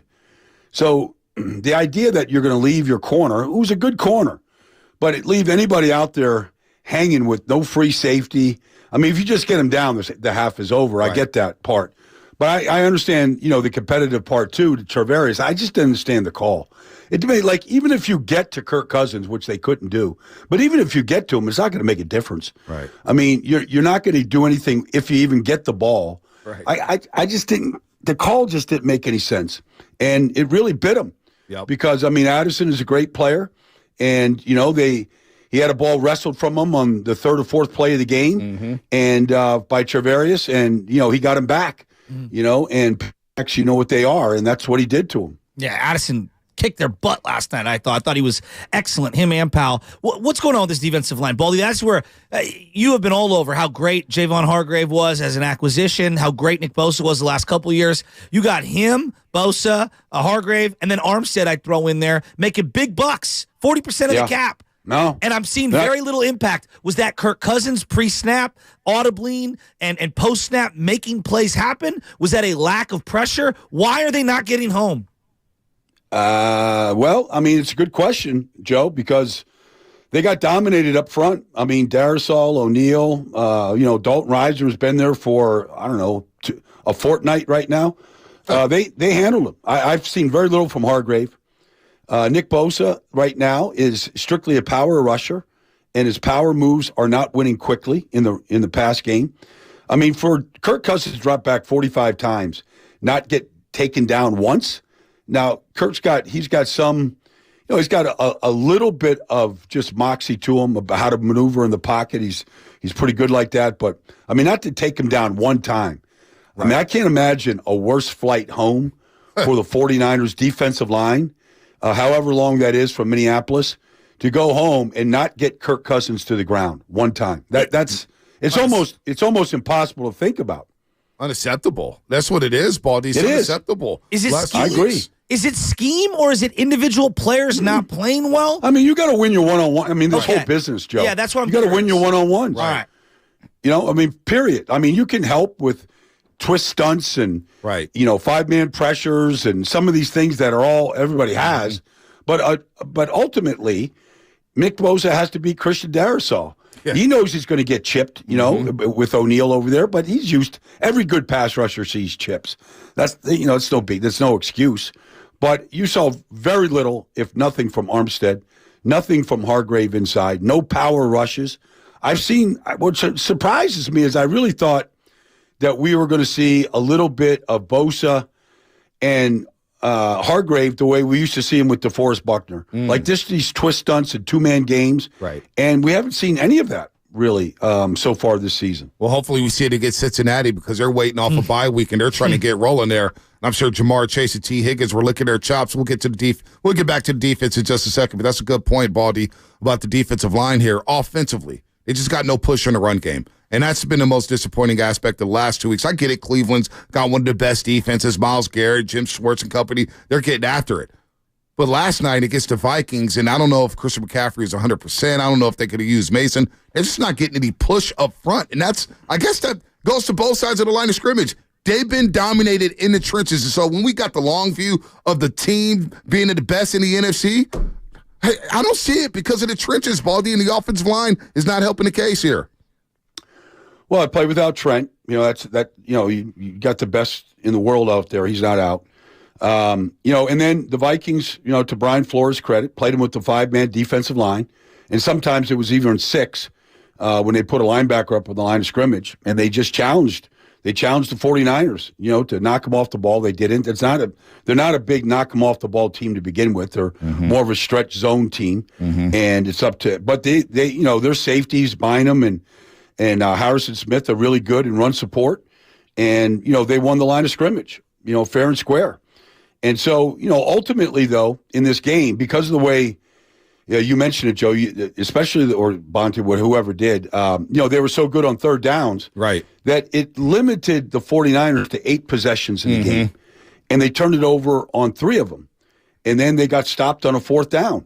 So, half their possessions were basically turnovers. So now you're saying, okay, how are you going to put up a 30 spot if you're, half the possessions, you're turning it over? All right, let's get to the quarterback. Get your mic on, show. Get your mic on. Oh, my God, I'm sorry. Let's get to this quarterback here, Brock Purdy. I thought he was making plays, because he was under duress a lot in the first couple of quarters. And then the final 2 drives, when you have to have a drive and you have to drop back to throw the ball down the field, this offense struggles. And that's kind of been a theme the last 5 years under Shanahan. What did you see on both of these interceptions? The one to Jennings, I don't know, did he get knocked? Was it just a poor throw, bad anticipation, a combination of all of them? And then the final interception, I don't even know what he was doing. Yeah. Well, he was 11 of 13 in the first half. He was almost flawless, but they couldn't get the ball in the end zone. They turned it over. But, the throw to Jennings, I don't know. I looked at that thing for 20 minutes this morning. I don't know. It looks like it's a timing throw. They love their in cuts. Yes. All right. I mean, I talked to Jim Schwartz on Sunday about the 49ers offense and how, this is what they live on. They live on these in cuts across the middle of the field, and, you throw it on timing and you hit them on the dead run. They get a lot of yards after the catch. We've seen it all year. Ayuk's the champion of it. But the throw, I just don't understand what Jennings was doing. It's his own defense, and he's kind of trying to throw a head fake at the top of his route. It's his zone. They're just sitting in zone. And really, it looks like Purdy's predetermined. He's throwing it to a spot. And Jennings doesn't get there, and Bynum's just sitting there waiting on it. So it looks worse than it is. But it's certainly the timing between the quarterback and the receiver. And look, a lot of this offense is timing. Some people don't like that because if the receiver doesn't get there, the quarterback looks bad. I'm not blaming it on the receiver completely, but that looks like just a bizarre throw to me.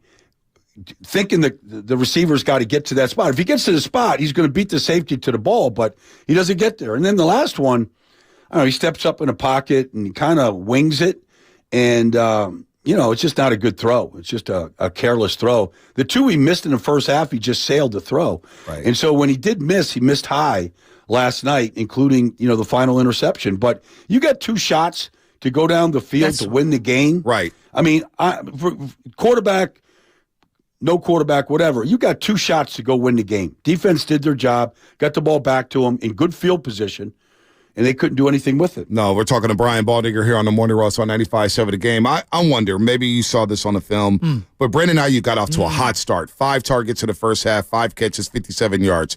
He got 1 target in the second half. And we had the same conversation about George Kittle. One game, he's got 2 targets like last week in Cleveland, and all of a sudden they're featuring him. Was there anything the Vikings did in the second half to take away Brandon Ayuk? Why did he only receive 1 target in that second half? I think you should have gotten more, to be honest with you, because the way that they were playing, especially on first downs, especially the way they're playing the run.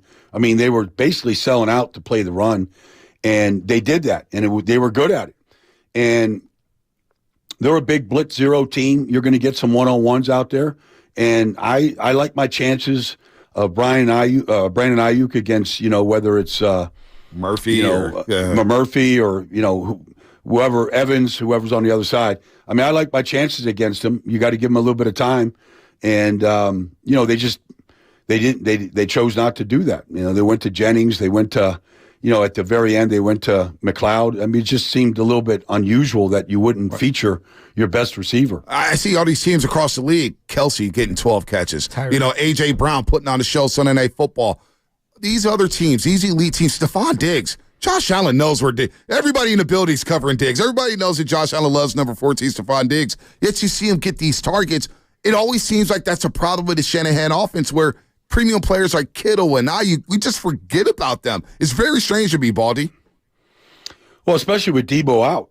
You know, I mean, you kind of got to lean on your number one. I mean, that's what Ayuk is. He's a number one wide receiver. You lean on him and you call plays for him and you clear out for him. I mean, there's all kinds of different things you can do, especially against the Flores defense that's so blitz happy. I mean, the ball sometimes got to come out fast, but there's ways to counter that, and so, obviously the screen to McCaffrey for a touchdown, they caught him. He caught him shorthanded. He had one guy to beat, and, he walked into the end zone. But, when you're going up against that defense, and that's what Flores does. When he was in Miami, the Dolphins started 1-7 2 years ago, and he went to that style of defense, got him back into the whole race. I mean, they won like 7 in a row that year. Got back into the playoff race. And so he's doing the same thing right now. And I thought they were pretty good at kind of defeating it and getting them out of it. but not good enough. Yeah, it felt like the offensive line, even when they were rushing 3 and 4 guys, couldn't hold up. Hunter went right through McKivitz on a number of occasions. To me, my biggest issue right now, and I guess it's just a question of Shanahan, the team as a whole, the quarterback, it's the procedural things. We're seeing delay of game penalties, burning timeouts. The first drive coming out of halftime, first drive, you blow a timeout that comes back to bite you at the end of the game in terms of being able to stop the clock, whether it's offensively or defensively. Pre-snap penalties, false starts, not lining up, the right guy or chip blocking. Where do you account the frustration? Does that go right to the head coach? Is this individual players? They don't feel buttoned up right now offensively. Well, I mean, look, they had 5 penalties all night. I mean, you can live with that, but you can't live with what you just said, coming out of a timeout and having to burn a timeout. That no coach wants that on their resume, period. So there is some level of confusion, and I can't speak to it. Debo's not out there, so what tight ends are in, what wide receivers are in, all that kind of stuff. But that's just procedural stuff. That shouldn't be a problem. My problem right now, honestly, is, they've you're on the road. It's going to be more difficult. It's going to be hard to hear. Absolutely. You're going to, it's just going to. That place is very, very loud. They play the decibel meter game inside that stadium, and the fans know what to do. And they got their skull chants. That it's not easy. But they've had a chance to win the game 2 weeks in a row with the ball in their hands. You can't really ask a lot more than to go down there and go win the game. I mean, you want to be a prized offense. I saw the Patriots go down the field and beat the Buffalo Bills in the last 2 minutes. You want to be a prized offense. You get the ball, and you go down, and you score, and you win the game. And they didn't do it. And that's ultimately, when you're on the road, these games are going to come down to the fourth quarter. It's just going to be more difficult to operate. But I didn't mean to cut you off, Baldy, but how much of that is on Brock Purdy? Because the quarterback's going to be a big topic around here. You know this. It's been that way for a long time. We're watching Kirk Cousins, who, Shanahan opines across the way, and he's slicing us up, and we're watching our guy, and everybody's talking about Sam Darnold and Purdy. And so how much of that is on Purdy himself? Look, that last interception, the last 2 interceptions always fall on the quarterback. Yeah. And as flawless as he has been for much of the season, he's starting to come back to earth a little bit here. You saw the Viking receivers last night make one ridiculous catch after another. Yep. And your receivers got to help you out. And so it's not all on Brock, but you got those guys have to make sensational plays. They just did. Osborne did last night. The whole group did, to be honest with you. Addison was phenomenal. And so that's what you expect from your receivers, but the quarterback's got to give them a chance to go do it. And, you just don't see the deep shots right now. Yeah. The big chunk type plays.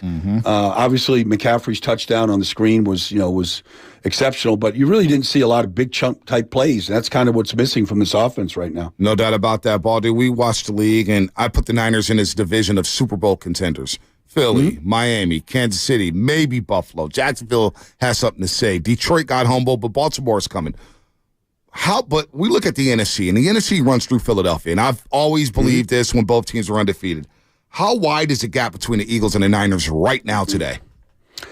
I think the Eagles are better in the trenches than the 49ers are. I think they've got better pass rushers. I think up front, the offensive line is better for the Eagles. Obviously, nobody can stop the tush push. They're going for it on 4th downs at their own 20-yard line in a big game against Miami, and with full confidence that they can convert. They just made a trade for one of the great safeties in the league yesterday, and Kevin Byard. They're loading up. They are. They're loading up. They're like, okay, you know what? We've had a lot of injuries at safety. We lost some safeties in free agency. Let's go get ourselves the best available free safety in football. And Kevin Byard is a Philadelphia kid, and he's coming back home. Baldy. He's never missed a start. Since he started in Tennessee, he's never missed a start. Lines up and plays every single game, almost every single play of every game. They just got better yesterday. And so, they picked up Julio. I don't know what Julio has left, but they're telling everybody in Philadelphia and everybody in the locker room, we're here to play in February. Yep. We're here to win in January and play in February. That's the message. Now, whether they do it or not, I don't know. But that's what they're telling everybody in that locker room. And so I think they're heads and shoulders above everybody in the NFC right now. I totally agree with you, Baldy. Where are you going to be at next weekend? I'm going to be in Seattle to go see Cleveland and Seattle play. Oh, that's a big-time game. And Seattle's creeping up on the Niners. The Niners don't wake up here with Cincinnati on deck and Jacksonville coming up. This could be problematic in the NFC West, let alone the NFC. So, Cincinnati, have they got their act right? Where's Burrow at? Where's this offense at? Because last time I watched them, they got after Geno Smith in the red zone over and over and over with Hendrickson and Hubbard. What Cincinnati team is coming to Levi Stadium this Sunday, Baldy? They're rolling. They're rolling right now. Joe Burrow is back. The calf is not a problem. I've seen him doing some things that, you're used to seeing Joe Burrow do now. And, Jamar Chase came out and said 3 weeks ago, I'm open. I'm always bleeping open. And right now he's ripping the league up. Wow. And so they got their hands full because they played the last couple of weeks without Tyler Boyd or without their full complement of players. Yeah. And so they're all back now. And defensively, they're a strong defense. You got to play your best football. It's a good team, really good team. And so it's a great test. Look, when you lose 2 in a row, I don't care who it's against in this league. I don't care where it's against. The sky's falling. Nobody feels good. Everybody is on eggshells. And that's not a bad thing. You're going to come up, like you're down on the mat right now, or you coming off the mat, and the best thing you do is play a good team. Yeah. The best thing you could do when you lose 2 in a row is play a good team. Because if you beat them, you feel good about yourself. If it was, I don't know, it was the Carolina Panthers coming to town, you beat them, nobody would raise an eyebrow. You're expected to do it. They got to go beat a good team right now to feel good about themselves. No doubt about that, Baldy. You're the best. Have fun in Seattle. That should be a barn burner. The Browns and the Seahawks up in Seattle. That's a good game. The NFL, Baldy, you said it the first time you joined us this season. In August, you said this season in the NFL would be a wild ride, one of the wildest rides we've ever been on. And so far, it's lived up to that, Baldy. It's been wild. It's incredible. The NFL is king, man, for a reason. We see why. Baldy, we'll talk to you next week. Thanks, Baldy. Have fun in Seattle, man. You got it, Joe. Take care, Bonte. All right, Baldy. Talk to you next week. All right, Baldy. Brian Baldinger here on the Morning Roast on 95.7 The Game. There's so much there. The blitz before the halftime, unacceptable. Just unacceptable.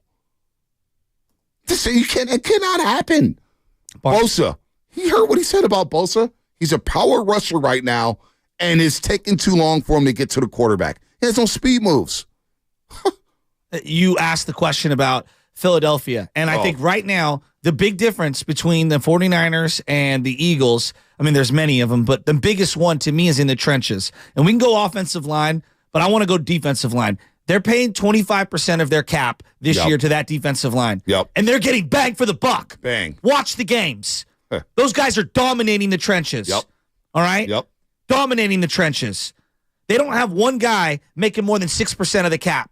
Nope. The 49ers have 40% of their cap in 3 guys, Armstead, Bosa, and Hargrave. So it is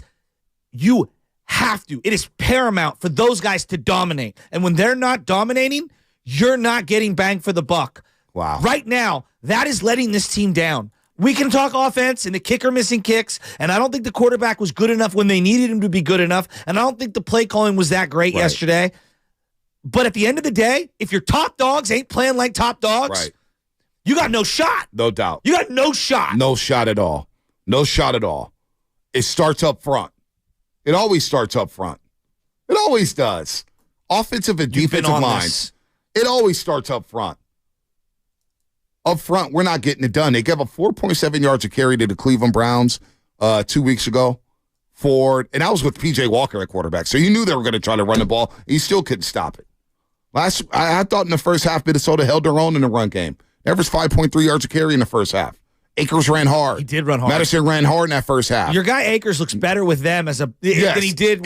Akers is a good player. He is. I think he's going to find a home. Kevin O'Connell, I thought, dialed it up. He had screens. He had throws to Hawkinson on second and long, third and long. Powell was making plays. My apologies. The Vikings didn't average 5.3 yards a carry the first half. They averaged 5.8. 5.8. Let me make sure I'm accurate here. 10 carries, 58 yards. Real quick before the injury report. Is the Bear hibernating? Where is Bosa? Where's Bosa at? 3.5 sacks in the last 12 games. Baldy loves Bosa. He's like, all he is a power rusher. He's a power rusher. He's no very speed predictable. Moves. No speed moves. And now you got Joe Burrow on deck. Oh, scary hours.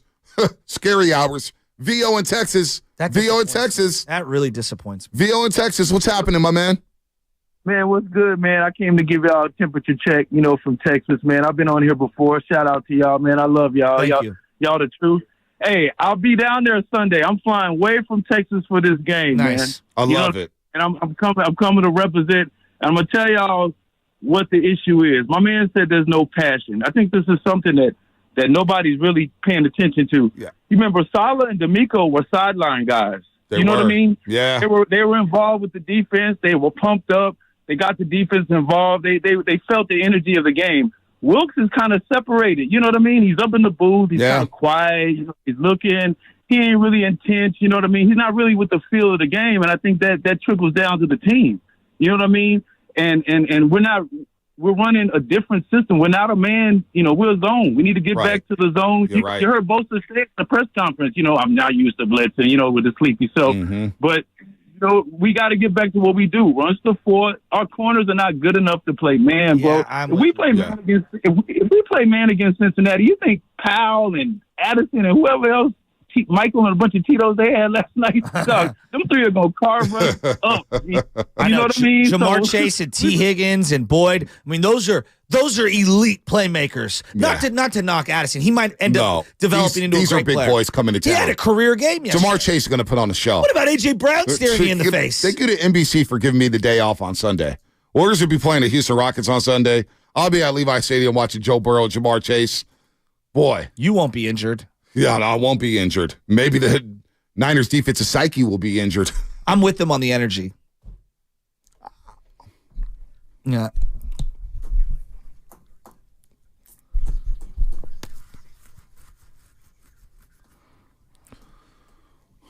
Brian in Jersey, Richie Rich in Livermore, Hector in Texas. Hang tight.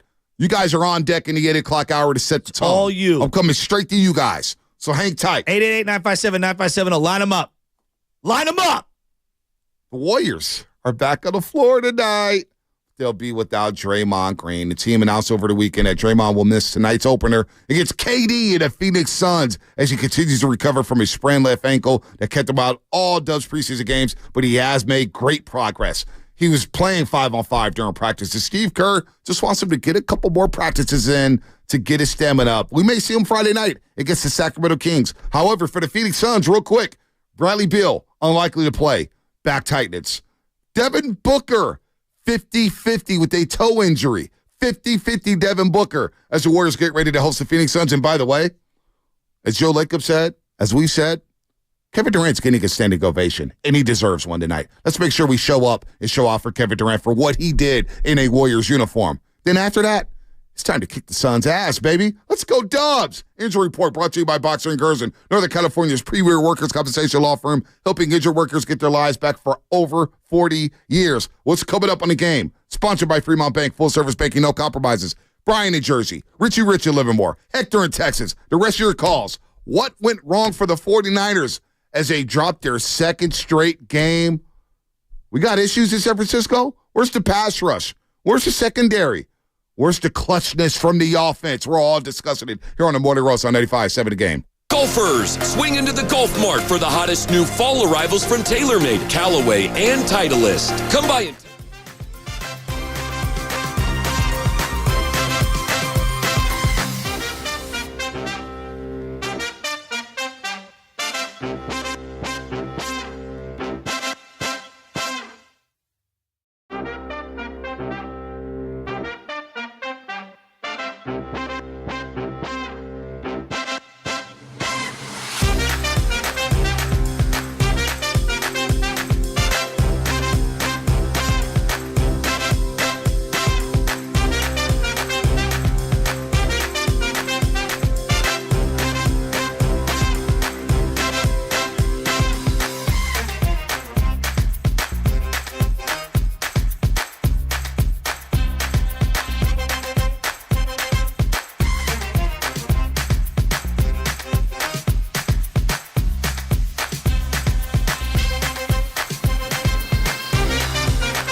Oh, baby, what is happening?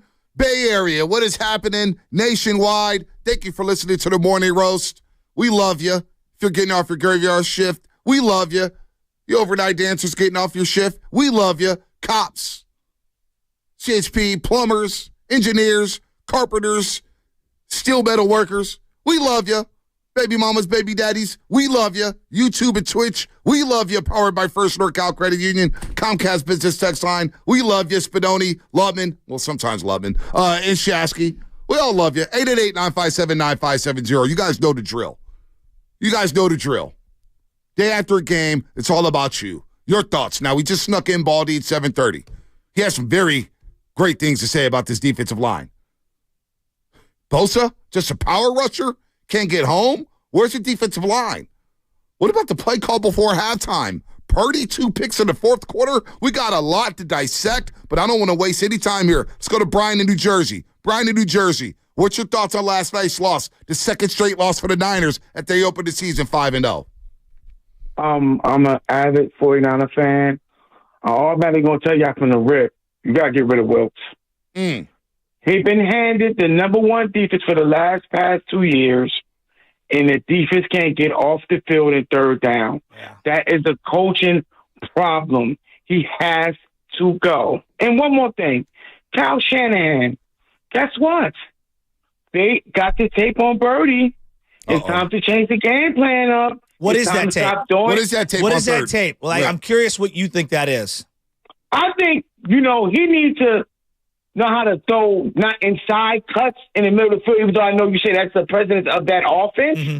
But sometimes he needs to throw some wrinkles in it, like, surprise the team. Like, okay, go down the seams, go, to go route somewhere. You need to do something because they squatting on the middle of that. They playing zone with that. They squatting on that. Yeah, there was a third down to Juwan Jennings where he just rushed the whole throw and then threw it back to the inside. And Jennings hadn't even got out of his break yet. You can say, hey, Debo makes that play or one of the other guys. You also have to know who you're throwing to. It felt very predictable. Like, let the play out. There was no pressure. Maybe he felt pressure from the plays prior.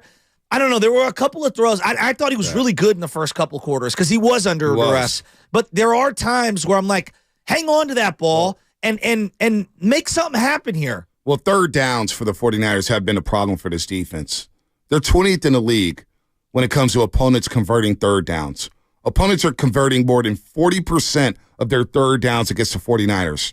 Niners are 28th in the league. All right, you look at Cleveland, they're number 1. Opponents only converting 27.5%. New Orleans is number 2. Atlanta's number 3. Carolina's number 4.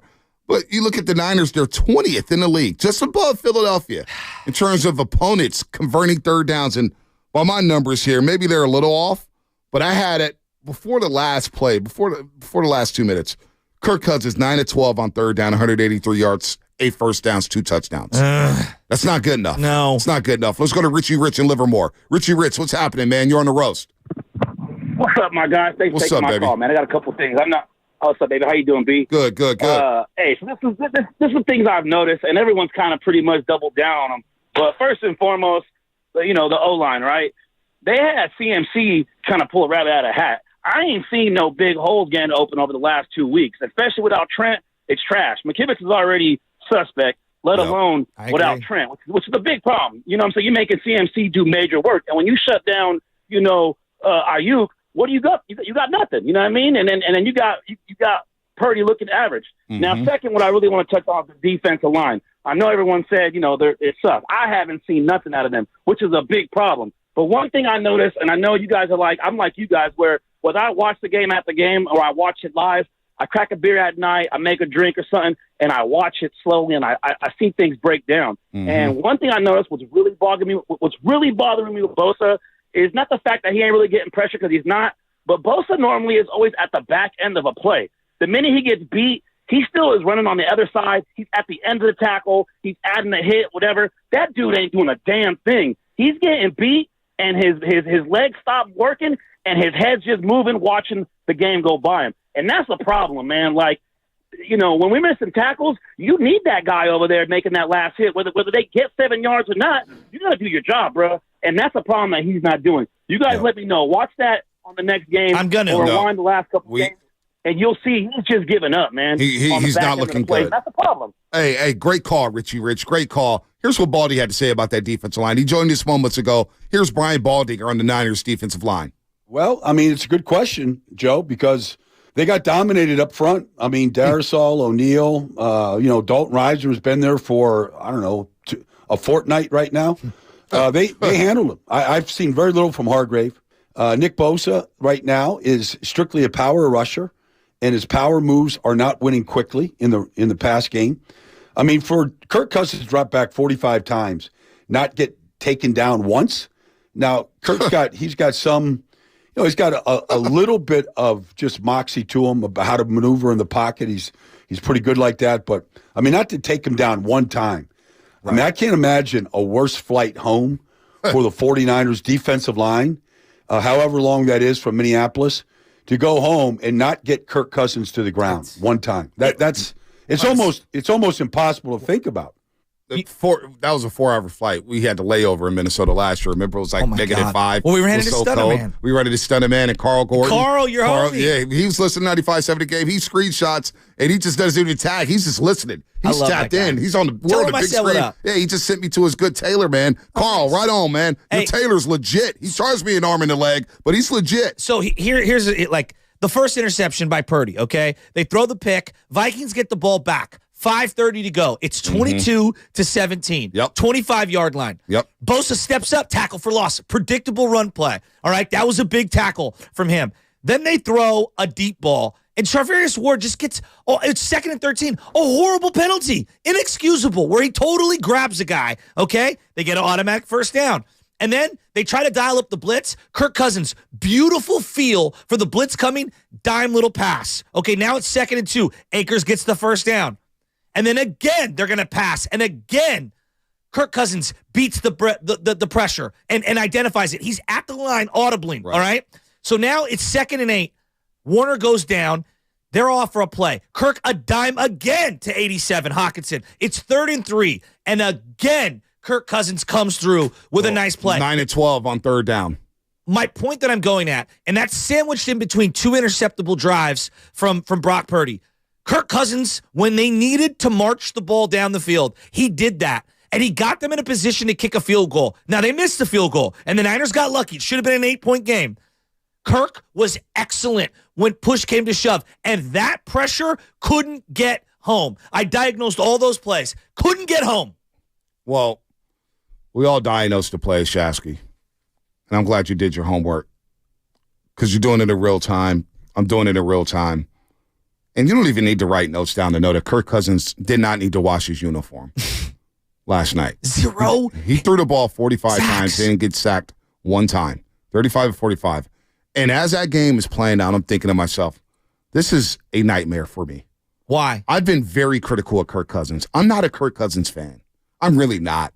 The quarterback doc, I was not impressed. Really? I told you my biggest takeaway was Patrick Mahomes. I just walked into the studio, the green room, and all the sales staff's there, and one of the ladies is like, I love Kirk Cousins from the quarterback doc. I don't. I thought he was soft.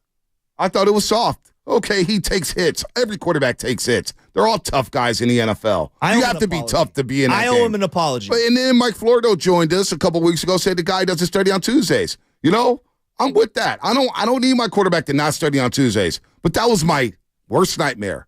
Is for Kirk Cousins, who was 2-10 on Monday Night Football, to light up my Niners in front of a coach who's said nothing but compliments and praised this guy for years and years and years. And he lit him up in front of Shanahan while Brock Purdy throws 2 interceptions in the 4th quarter. In a 1-score game. It wasn't like the Vikings. Listen, the Vikings scored 6 points in the second half. Yeah, it was tough to stop. They scored 6 points in the second half. Yeah. You can't beat this team. You can't beat this team, and you still had Christian McCaffrey. Hell, I thought they could beat him without Christian McCaffrey. Well, if Christian McCaffrey doesn't play yesterday, you get blocked. The offense might not score 10 points. Yeah, and that's a problem. Yeah, I'm with you. We found out Christian McCaffrey's the most important player on this offense, not Brock Purdy. He threw 2 picks. 2 picks in the 4th quarter. I mean, how long is that going to go along? Well, and that's 3 interceptions in the last 2 games for Brock Purdy. And for the 2nd straight week, the first pass on the final drive should have been interception. Yeah, no throw. So we could say whatever we want about, bad pass. This guy got Harrison almost jumped the route and ran the Kittle route on the first pass of the final drive. Purdy's gotten away with a couple. Yes. So like the true great quarterbacks, what really separates them, like, can you do it without playmakers? So when everyone in the stadium knows you have to drop back and throw, can you still sling that thing? Yep. So we have no question when it comes to Mahomes. No. So just throw him to the side. Right. I think there's a lot of questions on Purdy. He's still a very good player. I still think he's the best player on the team. Still a lot of question marks. But like now it has been back-to-back weeks where they have given him the ball, and they gave it to him twice with opportunities to get touchdowns. And he threw interceptions. I asked Baldy, what's up with Ayuk? He goes, I don't know why they didn't throw to Ayuk in the second half. I don't know. He was dominating in the first half. One target in the second half. How does Ray get 2 balls on the final drive and Ayuk 0? Ayuk got 1 target in the second half. Why does this go on with the Shanahan offense?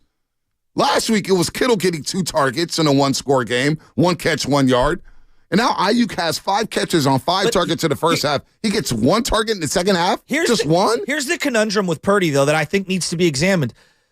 We all acknowledge he gave them their best chance to win a Super Bowl this year, right? Like, to start off with, everyone acknowledged that. They went with him because he was better than Jimmy. Like, I think he is. I think he's better than Jimmy, period. I think he's better than him.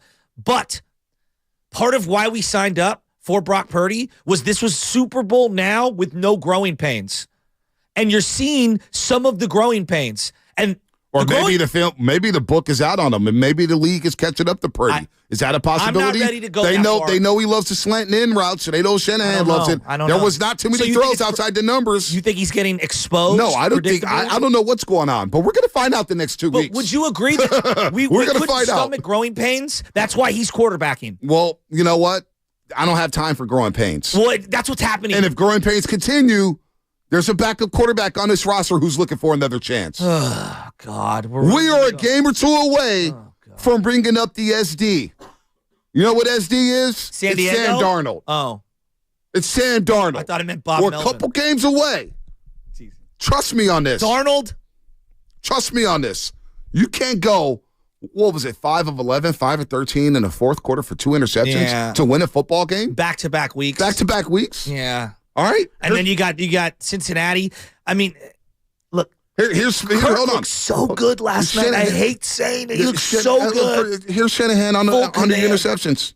I thought on the first one to Juwan, he just missed the throw. I thought he just sailed it a little bit inside, had Juwan right there. The second one, then they're soft as can be, going down without any timeouts, and he tried to lob it over a guy who was really deep, and it looked like the guy climbed the ladder and made a hell of a play. So Shanahan was not a fan of the first pick. Not a fan. He sold it. That's what he said. He sold it. Let's go to Hector in Texas. Hector, what's happening? You're on the roast. Thanks so much for taking my call, guys. How you guys doing? Oh, I'm doing great, I'd be doing a lot it's better. NBA opening night. NBA opening night. And the Lakers have to watch the let's Nuggets go. get their championship rings, and my Warriors get to host the Suns. You like that, Spinoti? Fuel to the Hope fire. you shine them up. Shine up Jokic's ring, will you? Go ahead, Hector. Well, I wanted to share why last night's loss was so frustrating, but then end it with why I'm still optimistic. Is that all right? Yeah, give me some optimism. I'd love to hear it. This fan base needs some optimism right now, Hector. Yeah. Okay. Well, why it was frustrating for me is because I thought, like many people did, that we have right now a quarterback who transcends the constraints of a tight game and overcomes a bad performance of the defense. A quarterback who can carry us. And I didn't see that last night. I saw Brock Purdy, and I'm still rooting for him, just like I did for Jimmy and Alex and like all those guys. I'm still rooting for him. But I didn't see that transcendent quarterback. I saw him throw 2 picks in the fourth quarter. And if you put Jimmy in that game, or anyone that we've had in the past in that game that we really criticized, imagine the tone the next morning, right? Imagine how that conversation goes. I think Jimmy now, gets sacked 8 times last night. But continue. Yeah, I think so too. Yeah, I think now again, Brock is better. I think Brock. We're only halfway through the season. I think Brock is going to get better and do some great things. But as of now, I don't think he transcends to the next level. And yet, we've seen that in the past years of this team. We've seen when the Arizona Cardinals came to Levi's, it embarrassed our defense. We've seen injuries. We've seen our team start 2-3, 3-5, and yet we pull it together when it matters. We push. So you think in the playoffs? So you're optimistic that we could go on a run here. You're optimistic we go on a run here, huh? I am, because I've seen us start worse off. I've seen us start 2-3, that's fine. 3-5. That's fine. Can we stop flippantly saying transcendent? That's fair. There's one transcendent player in the league right now. It's Patrick Mahomes. Patrick Mahomes. Yeah. It's not Justin Herbert. Lamar shows flashes. Lamar of Jackson has it. Yeah. He's in the MVP conversation. He is absolutely in the MVP conversation. Judging from the calls today, it almost feels like Brock's kind of getting a pass for having two. It feels like from a lot of the callers today, Brock Purdy is not really getting held. Well, he has played brilliant. He had two fourth quarter picks yesterday. He lost them the game. So Jimmy would have gotten crushed for this. Yeah, because Jimmy played He would great. have gotten destroyed today. Jimmy played great the first 3 quarters of Super Bowl 54. Missed one throw. And this was against a Vikings defense that doesn't compare to that Chiefs defense. This Vikings defense that blitzes 58% of the time had a bunch of nobodies. Yeah, but doesn't the fact that the kid's only making like $850,000, does that even calculate into your Jimmy frustrations? What? Absolutely not. You're the quarterback. Well, I'm frustrated that money the be DLine damned. makes Are as you much as they thinking do. about contracts during the No. football game? No. When you're watching the game, are you thinking about contracts, Shasky? No, but that's part of the value baked into Brock Purdy. I said it. Yeah. Multiple people in the station said it. The MVP odds, Purdy was number 1 in MVP odds. Well, I know for me, part of why I killed Jimmy was because he made $28 million a year. Nah, I didn't kill Jimmy for that. I I always said, like, is he $28 million better than player X? Remember, I would do that equation, but I get what you're saying. It doesn't. I'm not thinking Purdy throws a pick. He's only making $1 million. It's not his fault. Like, Purdy, no, I'm not thinking that though. Purdy is not getting a pass from me. You threw 2 picks in the fourth quarter of a one-score game. Go win that football game. Well, and against Cleveland, I'm gonna put it on Purdy again. I know Jake Moody missed a 41-yard field goal, but one thing we didn't dissect enough was Brock Purdy letting the clock elapse. You're a leader of the team. Yeah. Why are we spiking it? Go get some more yards. You actually threw it behind Juwan Jennings there. Oh, you know what? What about the multiple delay of game penalties yesterday? Exactly. 2 straight weeks. And then you burn a timeout on the first drive. That, to me, is on the play caller and the quarterback, period. Brock doesn't get a pass. And you know what? That's 3 weeks in a row now. You know what? Cincinnati's coming to town. Do not struggle against the Bengals going into the bye week. It could be a long 2 weeks around these parts. Let's go to Fremont. I need to hear from my therapist. I need to hear from my life coach. Dr. Melfi? Nah, it's Juice in Fremont. Good morning, Juice. Okay. What's up, my brothers? As the third unofficial host of the Morning Roast, there's some things I have to speak upon. Every time I make my calls, I have my families and friends. They want to question my loyalty. Always saying I'm negative Nancy, I'm a hater. But you know what? I'm a realist. You see, you guys know we come from that old school fan base. We don't celebrate week 5 after beating the Cowgirls or just happy just to go to the NFC Championship. The goal has always been under the great late Bill Walsh. It's win the freaking Super Bowl or bust. What did I say last week? What did I say? I had concerns, and there were issues on this team that needed to be addressed. And if they weren't addressed, we're not going to talk about Super Bowl this year. I understand last week this team had, this team scored 17 points against the Browns. But how did Garrett Minshew and the Colts score 38 against the freaking Browns? A backup to the backup. So explain me that. How did Kirk Cousins with a WR and a WR7 put up more points on a team than the Niners, who had a better tight end, a better running back, and good enough receivers, and put up 17 freaking points? And the D-line, the $1 billion D-line. Last night, they were so freaking bad that you could have put DeMarcus Cousins, the NBA basketball player, as a quarterback, and he would have thrown over freaking 300 yards. In a world where we spend money on things that we feel that we need to get good value on houses, cars, and stock. If the D-line was a stock, right? You spend money on this Bitcoin, where's the return? Where's the value? And the O-line, did I not say if this team didn't improve, this team would not go anywhere? The Vikings D were ranked in the middle of the pack. Yep. Yet their defense did enough to rattle this O-line, which made Purdy through 2 interceptions. It felt uncomfortable. And lastly, my favorite Valentine, Cal Shenanigans. The last 2 freaking weeks, the Niners played against 2 offenses. All right, explain me this. They're better than the Browns at the left tackle, tight end, running back, and probably decent receiver. Yet Coach Stefanski and O'Connell were able to coach more with their offense with less to beat the Niners. So I don't know what I'm more scared of. Our defense not be able to stop subpar offenses and let people like P.J. Walker beat you, or our freaking offense can score against a Vikings defense that was okay with nobody on the team. If you don't like this call, you Niner fans, I want to quote the great Bill Walsh, right? Because here's somebody that knows something. He says, winners act like winners before they are winners.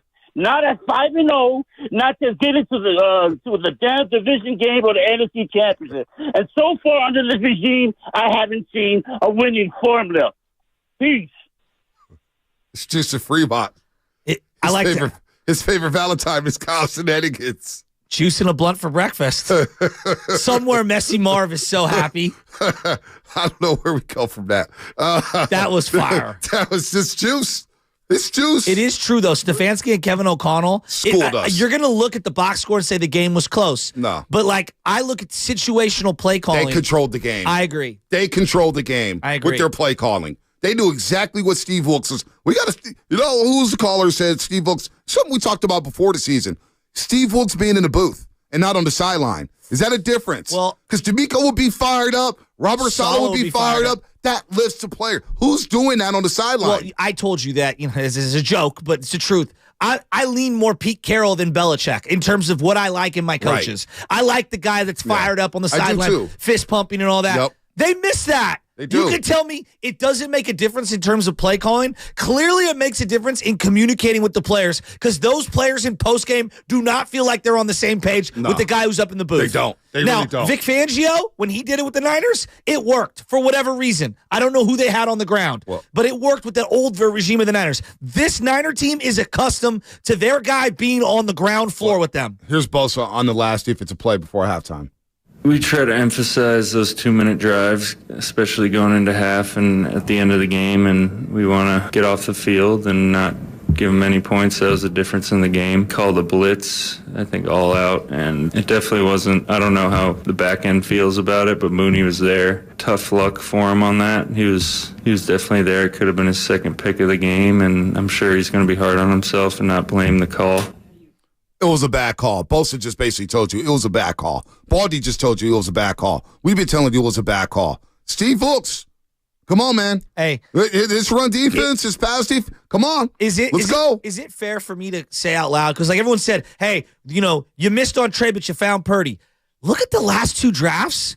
There hasn't been a whole lot coming out of them drafts. That's what's coming up. Sponsored by Save Mart Lucky California. Your phone calls, lines are lit. We're getting to y'all here on the Morning Roast on 95.7 The Game. Time's running out. Don't miss your chance to play the...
3rd down and 6. Blitz off the edge. Cousins throws, and it's taken away by Addison for the touchdown. He and Charvarius Ward fighting for the ball, and this time Addison takes it for the score. He's been really good here tonight. He sure has. All-out blitz, and everybody has an opinion on Kirk Cousins. He's top 10. I screwed that all up. I screwed it all up. I thought you were going straight to Shanahan. Ooh-wee.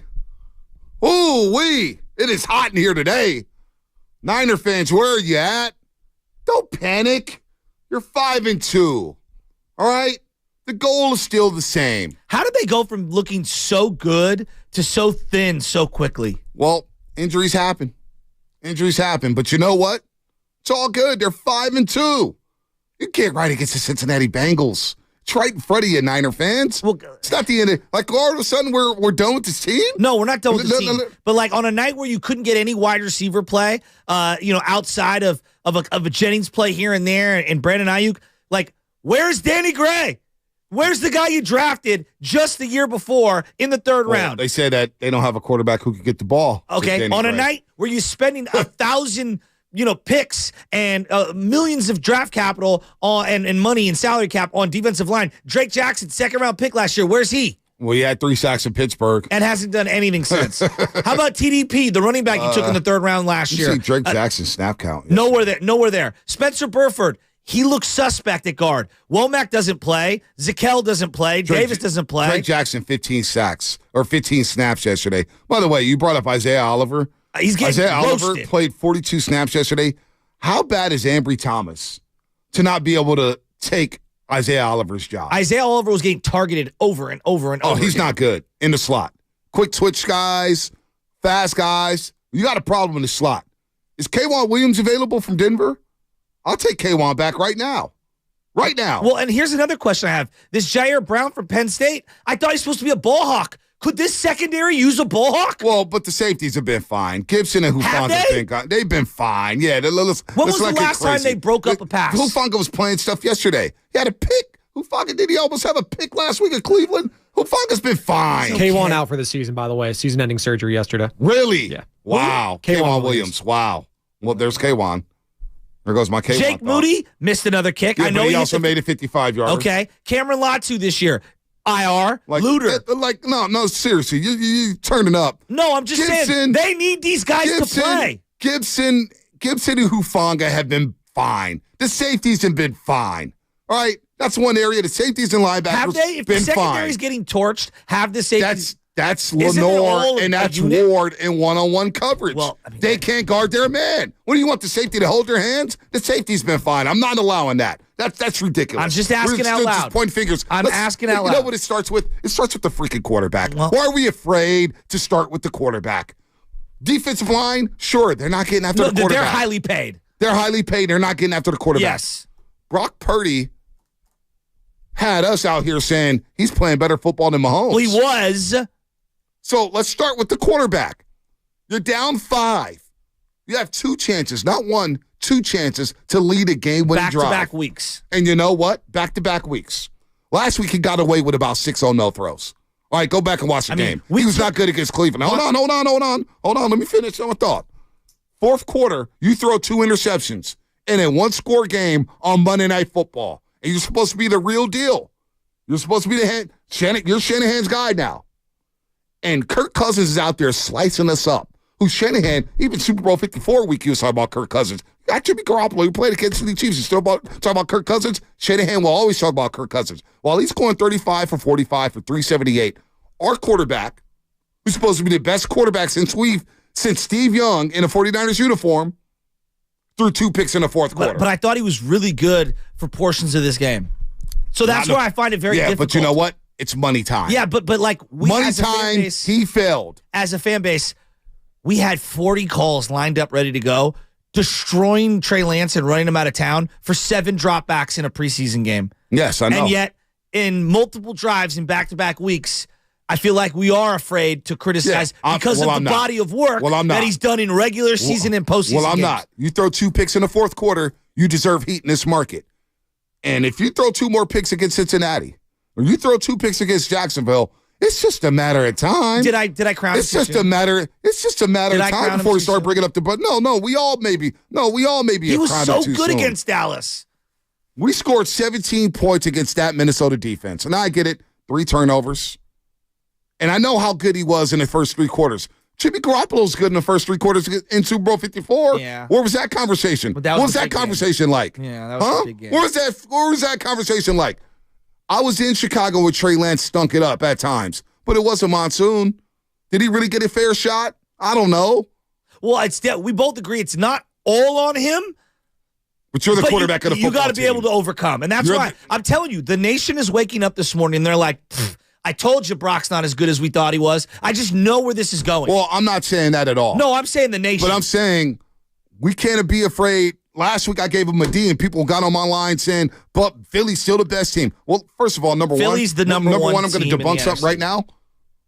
Don't mention Philadelphia the rest of the way until we see Philadelphia December 3rd. Do not mention Philadelphia. We're not in their league right now, all right? We got to take care of our own business. And they swung a deal for a playmaker. Defensive line is true. We're going to get to the calls in a second. Defensive line has stunk. Yeah. Lenore and Ward, they need to look in the mirror. They stunk yesterday. With Brock Purdy throwing 2 picks in the fourth quarter, that can't happen. That can't happen from a quarterback in the NFL. I do think that's winning time, Shasky. If Jimmy did that, we would have had callers lined up for hours. Any other quarterback in a Niner uniform. And that is the number one story. Why are we afraid to criticize him? I don't know why people are afraid. I don't know why. I think he's good. I think he actually made a lot of plays yesterday under duress. I mean, he had a scramble that reminded me of Steve Young, where I don't know how he didn't get sacked. He scrambles out. It was like a 19, 20-yard scramble. It was an incredible play. I thought he was using his legs. He threw a couple layered dimes. And then in the fourth quarter, the final 2 drives, it just didn't look the same. No, it didn't. Let's go to the lines here. So how much do you weigh that? I don't know, but let's get to Will in San Francisco. Will, what's happening? You're on the roast. Hey, what's Will. up, Will? Morning, fellas. Thanks for taking the call. Anytime. Okay, I was going to take you guys back real fast. Take you back just a little bit in history. When we first got Garoppolo, he came in 5 games. Everything was on point, and he got rewarded with the richest contract at the time. Yes. He got handed the reins. Next season, all of a sudden, I don't know what happens. Well, actually, it wasn't really quite the next season. But what started happening with Garoppolo is all of a sudden, all the passes started going behind the receiver. Well, he got hurt. The passes were too high. He got hurt. Remember that. He got hurt. Yeah, I do remember that. But as far as the passes go, they were not there. They started being behind the receiver when the 5 games before, they were perfectly thrown in front of in stride, everything else. And now the same thing I see now with Purdy. And now he was looking like gold. All the passes were in front of the receiver. Nobody was jumping up. They were right there. Now all of a sudden, I noticed this 3 weeks ago, and I was screaming, yelling at the TV, running around the house. I used to play quarterback, not that it has anything to do, but I have a slight idea of what the quarterback position does. But all of his passes, at least 3 weeks ago, if you start looking back, started being behind the receivers now again. The same thing with Garoppolo. So are you saying the league is catching up to Brock Purdy? Is the game catching up to Brock Purdy? Is things moving too fast? Where are you going here, Will? What I'm trying to say, I'm almost wondering, is it the coaching that he's getting while they're in there? Because when they come in at first, they're gold. They're looking great. All of a sudden, they've come into the number one position, the number one quarterback, and now they're getting full hands-on with all the coaches. And now all of a sudden, all the passes start slowing down. All right. I don't think it's the game. I don't think it's the game. You think it's Purdy? I think it's the quarterback. I don't understand. He still is young, so you can still find yourself lost sometimes in the speed of the game. Now with all these rushes, everybody rushing at him, everything else, now every pass is high. No passes are in stride. I hear you. Well, I'll tell you, it feels like we're in Nick at Night reruns where I'm hearing the Shanahan's quarterbacks regress over time conversation. That's where we're going to be. Well, I'm telling you, last night was a complete nightmare for every 49er fan that dismissed Kirk Cousins.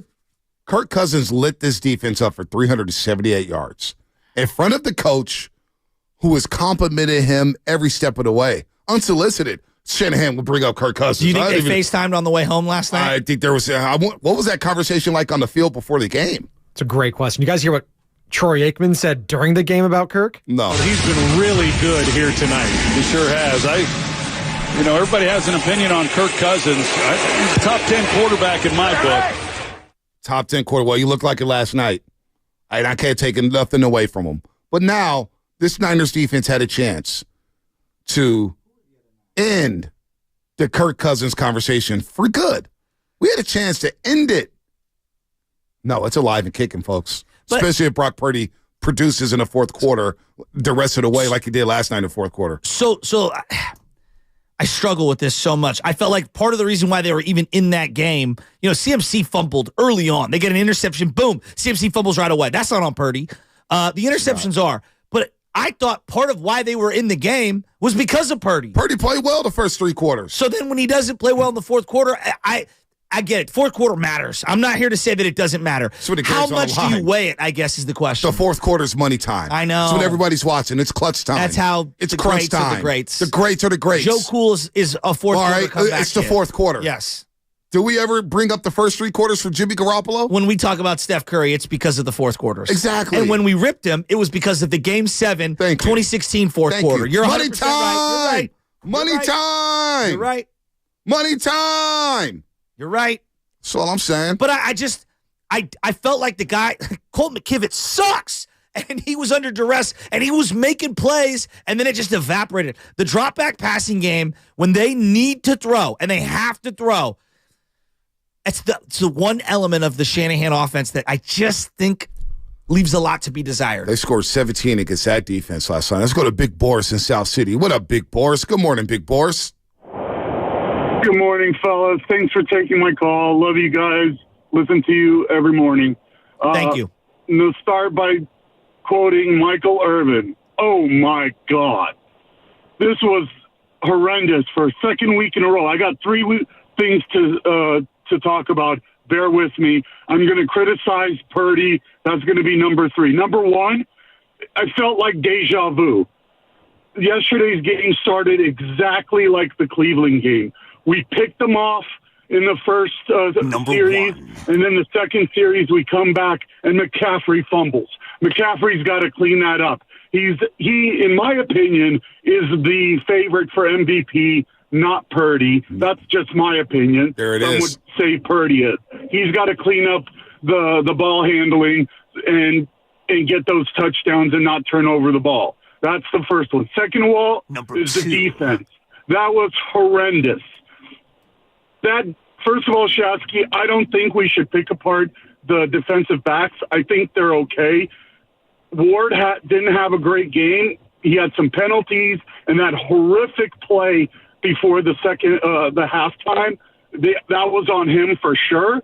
But you can't point out them because even the best defensive backfield is going to have trouble when the quarterback has 4 seconds to throw all day long. No doubt. That I agree with. The line was horrible. Yep, they were horrible. Horrible. What's your third point, Big Boris? Touch the quarterback all day long is a travesty. Come on, Bosa, where are you? You got your friggin' bag and you do nothing? Number 3. Wake up. You need to do something. He had the first couple of games.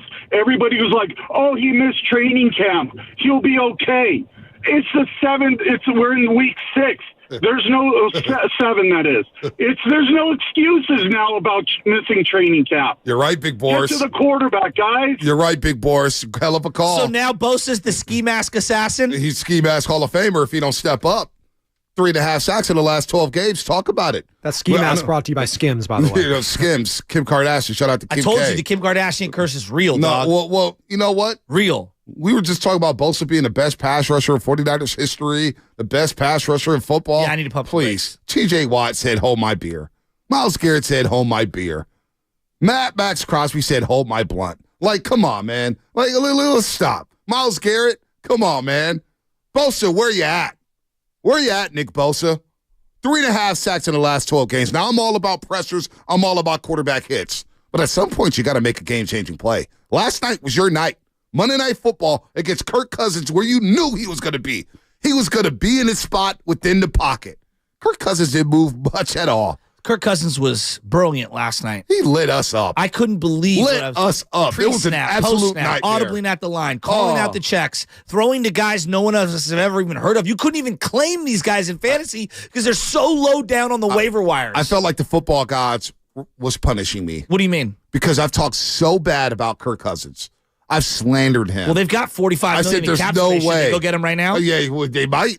They might. Don't put it past Shanahan. Listen. That was my worst nightmare. I looked up at the ceiling in the second half. I said, football gods, I apologize. Why are you doing this to me?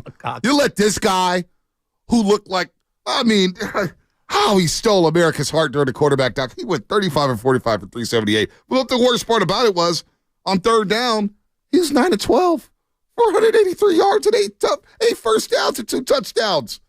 I literally thought about calling it sick, but I said I can't do that. I got to man up. I got to take the L. That might have been like the greatest Kirk Cousins games I've ever seen. Outside of that New Orleans game in the playoffs, that was one of the best games I've seen him ever to do play. it in front of the man you admire the most in Kyle Shanahan, who's loved you more than anyone. They also played like the more desperate team. Like if they went to 2-5, they were done. Well, you know what? You made a good point yesterday, Spinoni, about the Minnesota Vikings, and we didn't look at it enough. We didn't take this into account. That was a desperation game for Minnesota. Now that they win the game, they're 3-4. They have Green Bay, Atlanta, New Orleans, Denver, Chicago, and the Las Vegas Raiders on deck for the next 6 games. They can get on a roll here. I know. But this is a Niners show. I know it is, but we just gave them confidence. We just gave Minnesota a lifeline, and you got Paul Allen talking about send the sorry-ass Niners, the sour-ass Niners. These sour-ass Niners can go ahead and get out of town. There you go. So we're not over-exaggerating that. There were punches thrown. I got everything. I'm here all. I could go 5 hours a day. How about Brock Purdy getting sacked, getting twisted down, and then he's like throwing the ball as he's going. Thank God his knee was down because it was going to be intentional grounding. Yeah. What is he doing? What are you doing? Stop fumbling the ball as you're getting sacked and you're getting twisted to the you're 6'1", he's 6'7", and 300 pounds. Hunter is destroying him to the ground, and he's like, that's the second week in a row he's done that. Those to me are as alarming as the interceptions because part of why I loved him was the confidence, the calm, the moxie, not putting the ball in harm's way. When you do that, I go, stop panicking. That's a Jimmy G thing. Jimmy G would get twisted up and just throw, like the way Aaron Donald finished him off in the NFC Championship game. Just throw it away. I don't know what he's doing. Well, this defense, I'm going back and forth here because Purdy's fourth quarter, he was good up until the fourth quarter, but you got to be good in the fourth quarter. This defense the last 2 weeks have missed 19 tackles. All right? They missed 19 tackles. What is that? Over pursuing? I don't know what it is. Bad form? I don't know. I wish I knew. It's a lot of arm tackling. There's a lot of. I thought we were a physical football team. There was 2 plays where Madison, they ran right. They let Bosa come up, and then they sealed off the block and ran right at Bosa. 19 missed. He took the bait to try to take it was like one of those delays or whatever. Yeah. And he took the bait trying to go after Kirk Cousins. I thought they had a brilliant scheme yesterday. So 19 missed tackles the last 2 weeks. In the 4 quarters against the Cleveland Browns. It's about 15 too many. In the first 2 quarters yesterday. Think about it. Cleveland Browns ran for 4.7 yards a pop. In the first half yesterday, Minnesota ran for 5.8 yards a pop. So for a 6-quarter stretch, the Niners' run defense has given up over 5 yards a carry.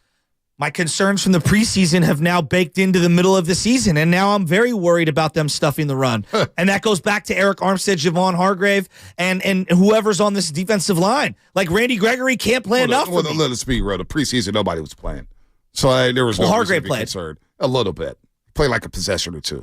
I mean, come on. I mean, Kinlaw had an encroachment infraction yesterday. The preseason has no bearing on none of this stuff. But it's a trend, and you're starting to see right now they cannot stop the run. Well, the last 2 weeks, they can't stop the run. There's no doubt. The last 2 weeks, they can't stop the run. And to the point a caller made earlier, the Niners are getting turned into a one-dimensional team. When they can play action and they can run the ball and gash in the run game, it opens up the whole playbook. What can you do when you're playing from behind? And we've now had 2 weeks in a row where it feels like the Niners are playing from behind, and it doesn't look the same. Shanahan 0-36 when his team enters the fourth quarter down 8 or more points. 0-36 under Shanahan. And 0-29 when it's just 5 points. That's not good. Let's go to Yogi in the Bay. Oh, Jets fan. Yogi, he's feeling good today. Yogi, he's feeling good. What's up, man? Hey, I just want to let you guys know, I think about 8 weeks ago, I called you guys and said, how many losses will it take for Purdy to get replaced and everyone start panicking? I said 2. Look where we're at. Bonte's talking about Trey Lance again. No, I'm not talking about Trey Lance at all. I haven't brought up Trey Lance one time today. Don't do that to me, Yogi. He's brought up Sam Darnold. You brought up Sam Darnold to Jimmy. Hey, Ain't nobody bringing up Trey Lance. Zach Wilson is one loss behind Brock Purdy, who is the man. Fans went from Super Bowl aspirations to quoting Bill Walsh. You guys are like the kings. The offense is without Debo is a dollar menu lean cuisine, my guy. You're a Jets fan. Get the hell out of here, Yogi. Bye. Get out of here. Let Yogi cook. Team sucks. He's microwaving. They won a Super Bowl since VCRs. VCRs wasn't even invented in 1969. All right? Al Gore's internet wasn't even thought of. Do you know what a VCR is, Spadoni? I'm not that old. Come on, guys. I was born in 93. Young. Yes, we had VCR. Get out of here. Who the hell is a Jets fan you own to call our station to brag about things happening with the New York Jets? I had the cassette to MP3 in my car. All right, the New York Jets. I'm sorry. You know Jets fan got to call it here, talk and talk. The Jets have done nothing, diddly poo, since I've been born. They've done nothing. Ain't no Jets fan going to come in here talking that talk. Please. You're a Jets fan. That's depressing enough. They are 3-3. We're only one loss. Oh, my gosh. We are 3-3. Stop it, Sausalito Shasky. The New York Jets, really? Zach Wilson, really? No, I don't believe in them. I'm just saying, like, if he's going to talk his talk, now's the time. He's flexing because they just became a 500 football team? People that want to hate on Brock Purdy, today's the day they can come out of the woodworks and hate. I'm not letting no Jets fan finish on these airwaves. Nobody wants to hear from a Jets fan. I did see tweets last night about Brock Purdy's Jeremy Lin, a.k.a. Linsanity run, is over. And that's the way the nation is viewing this right now. Oh, boy. Not us Niner fans who have watched all 22s and the throws and the this and that. No, there's Niner fans who believe that too. You think? Yeah. Let's go to Junior Pacifica. He has a song for Brock Purdy. Okay. Junior Pacifica. What's the song? Hey, I will get to that in one sec. First of all, let me say to my fellow fans, embrace the suck. This is when it's fun to be a sports fan. Remember the KB Warriors? A wonderful thing to see. Perfection, beautiful, but it was almost too easy or too good, right? So this is when it's fun. We're getting great sports radio out of you guys, so let's enjoy the pain here. Oh, I love the pain. I do feel like Pippen to his Jordan right now. Yeah, I love the pain. I love the pain. I love shows after a loss. It shows who could deal with adversity. Not a lot of people can deal with adversity. That's it. So now we got to think of this in Brock Purdy time, because remember, he started into a season. So I think this is his sophomore slump that we're seeing. And he'll grow through it. And in a couple of years, he's going to be a very, very good quarterback. But he's going to have some ups and downs between now and then. And we're seeing it. So I have a song for him as a friendly reminder when times are tough. Okay. And this is from your previous call. I don't take credit for the words. Do you know who you're throwing to? Are you seeing what the D is showing you? Who are you throwing to? Do you know? And I'm out. Thank you, guys. I'm so lost. JC Sacramento. I am so lost. That's a terrible song. I appreciate the effort, Junior. Junior, Pacifica takes a lot of guts to sing a song on these airwaves. He's no Duke, but he definitely brought the effort there. Yeah, I'm not Were mad you at ever part of a choir, Bonte? No, I was not. No. Hallelujah, hallelujah, hallelujah, hallelujah. Yeah, I'm about it. When does that crack come out? Hey, y'all better be careful. Hey, listen. Do you know who you're throwing to? Listen, as much as I love that drop, there's kids in the cars listening. Yeah. Enough of the C word talk. All right? No drug stuff. We are a drug-free radio show. We need... I feel safer when there's a crackhead on my corner. No, that's a lie. It's not drug-free because I'm on Advil every day. Well, okay. You know your boy's always injured. Yeah, you always got a headache or something I'm on like Motrin. that. I'm on something. But we are a drug-free show. We don't talk about that stuff anymore. Michelle kids just bought a gallon of Motrin for me. Yeah, well, we don't. Kids are listening in the car. We want to support smoke-free zones, drug-free zones, vape-free zones. There will be no more cocaine or crack talk. Can I have an interception-free zone in the fourth quarter? No, I mean, my God. So, no more crack My talk. God. I feel like, what's the guy from New York? The Mad Dog? I mean, my God. JC in Sacramento. JC, what's happening? Yes, the boss here represented this. Gentlemen? JC, what's happening? What's going on? Man, bro, I just want to touch on, like, the first thing real quick is the defense. Like, yeah, the defense is catching some flack, but they did what they're supposed to do in regards of bending but not breaking. Yeah. They getting us turnovers last 2 games. You only allowed 19 and 22 points. We should be undefeated with those defensive numbers. Brock Purdy throws the first fourth quarter interception. Defense stops him, gives him the ball right back, and he throws another interception. So I think the defense, yeah, they need to clean some things up, but the defense has kept us in the game. You ask any NFL team week in and week out, if your defense will give you a turnover and only allow an average 20 points, I think most defensive coordinators will be happy and say, we're probably going to win that game. That's a good in point. a passing league. But can I counter? That's a good point. Can I counter to that, though? I agree with you. When you look at the raw box, the sheets and stuff, yes, true. The area where they have not really dominated, time of possession and getting off on third down. And those are very important within the fabric of a game. Like, I understand what you're saying, but there were situations, penalties just did them in. Yes, I agree with you. But if we go play the Eagles or a team of that high power offense, you're not going to get 10, 11 possessions. Right. You might only get 8 possessions and you need to put points on the board. So, nah, man, I can't just sit here and say, like, hey, we couldn't get off the field on third down. Did they put points on the board? No. Did they only get 6 points in the second half? Yes. Yep. Defense showed up and they did what they were supposed to do in the totality of the game. Yeah. Offensively, the offense has always been the Achilles heel on this team. You know what? Personnel-wise, I don't know what he's doing. I just don't. What did you want to see, Ronnie Bell? Guy. No, I want to see Ray McCloud is faster than Deebo Samuels. Throw him some of those bubble screens to get some jet sweeps. I get it. He might not be able to throw it like Justin Herbert 60 yards in the air to Danny Gray, but he is your John Taylor. He is your track guy.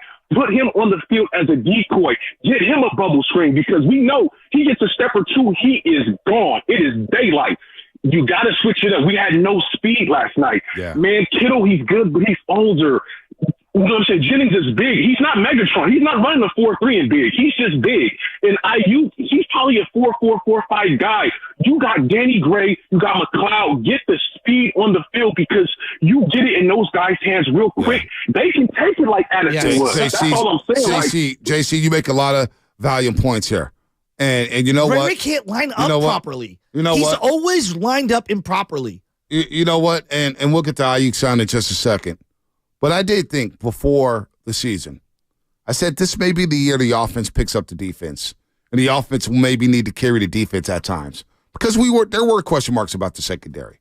There were question marks about the cornerback spot. Isaiah Oliver, Ambry Thomas, Deommodore Lenoir, Charvarius Ward. We had question marks. But I asked, can this offense pick up the slack and carry this defense? And for the first 5 weeks, they did. Now, the defense was playing lights out. They were playing complementary. But the offense scored 30, 30, 30, 30, 30. Yeah. And now we've got a 17-burger and a 17-burger. Back-to-back weeks, you scored 34 points the last 2 weeks. You scored 42 alone against Dallas. So this offense, I did expect to pick up the defense at times, and last night they did not. The defense did give up only 17 points, and now they weren't great. The defense was not good yesterday. Yeah, situationally, I thought they were not poor. good. But they bent, and they didn't break, and they got the stops. And the Niners had the ball twice in the fourth quarter with the chance to take the lead. But when you give up a touchdown, a back-breaking momentum touchdown before halftime, no, we could blame players, we could blame scheme, we could blame the guy up in the booth.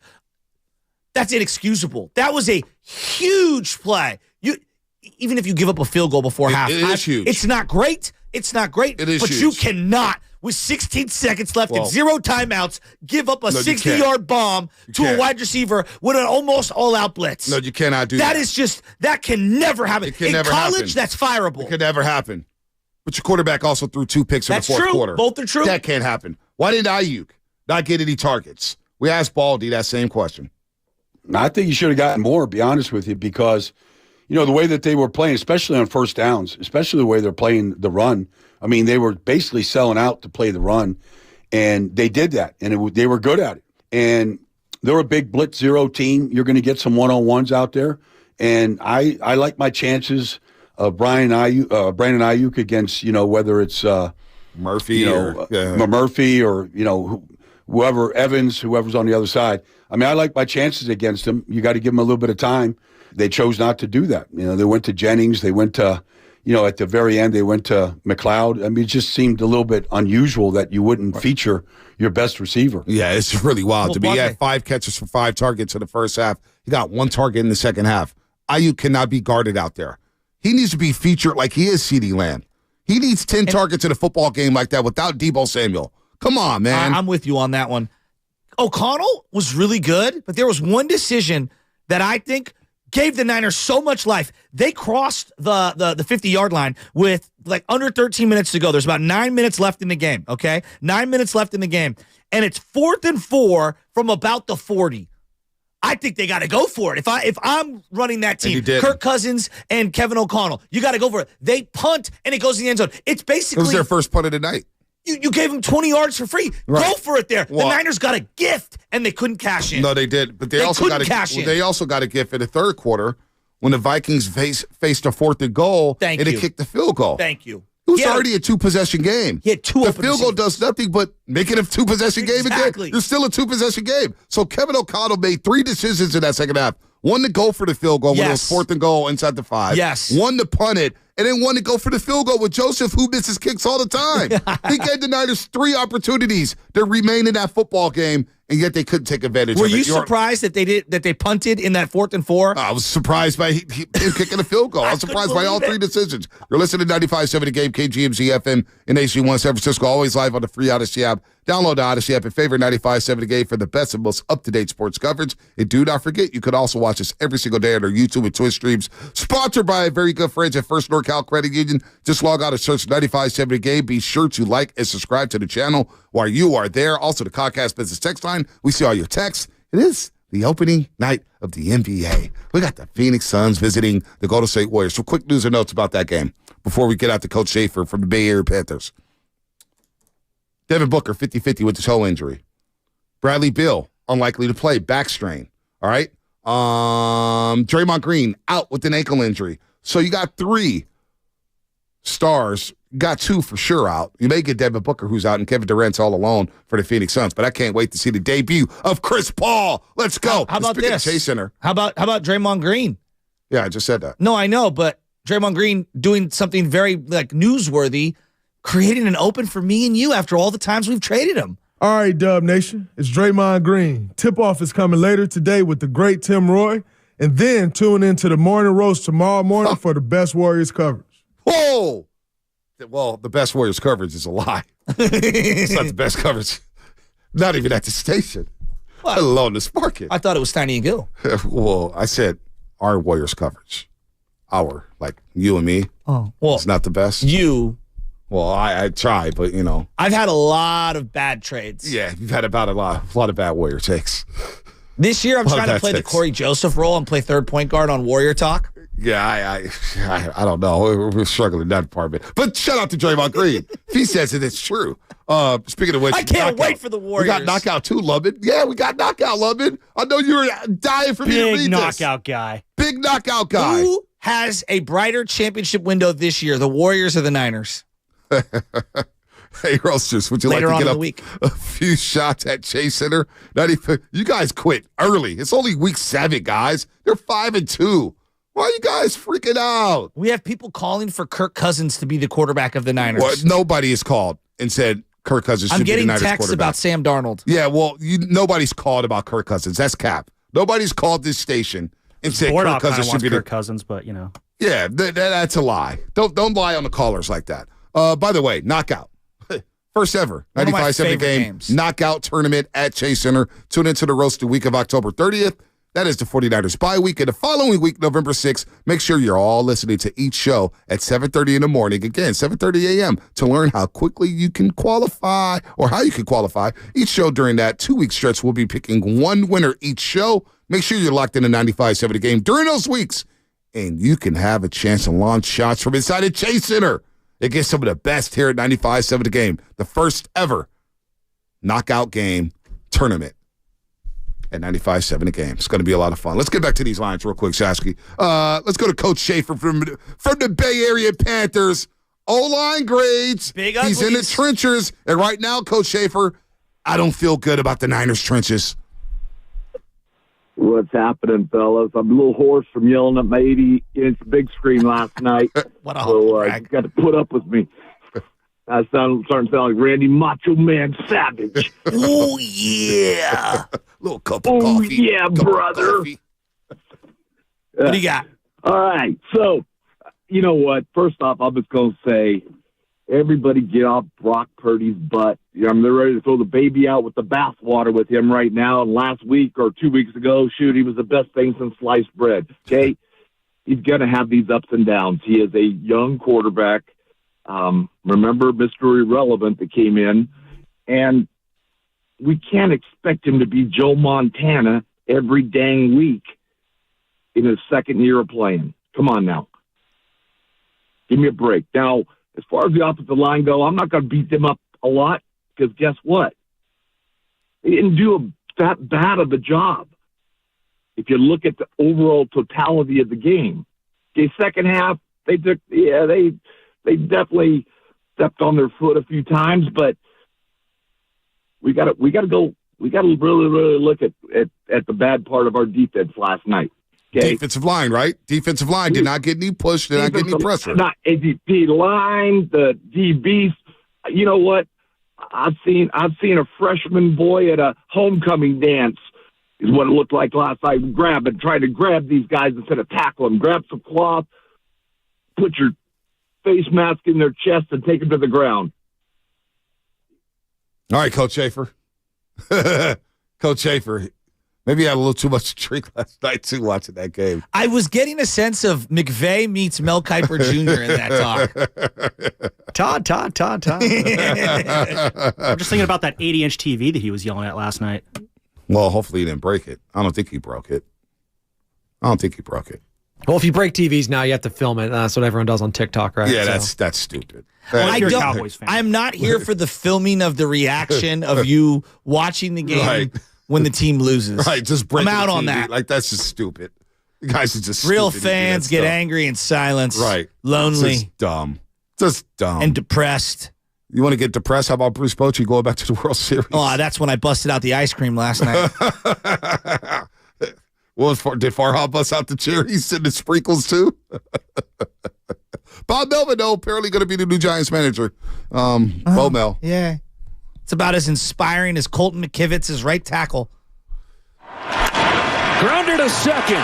2 years removed from losing 100. The Rangers have won the pennant. And they were playing the World Series for the first time since 2011. Their first real chance to make a new World Series memory after the heartbreak of that 2011 season. And plenty of heartbreak along this path that they've been able to overcome, that they've responded to. And they're the champions of the American League, toppling the Houston Astros. But wait a minute. The guy who's never played a baseball game in his life has insufferably been telling me, Andrew Bagley, that there's nobility in competing and not losing 100 games. You're telling me the team that won 100 games, they went to the World Series 2 years later? It can't be that noble, though. Oh, shout out to Dusty Baker, who announced his retirement yesterday. We love Dusty Baker. Hopefully he's going into the Hall of Fame. What a career he had as a manager. How many division titles did he win? Different teams. 5? What was it? Cubs, Nats.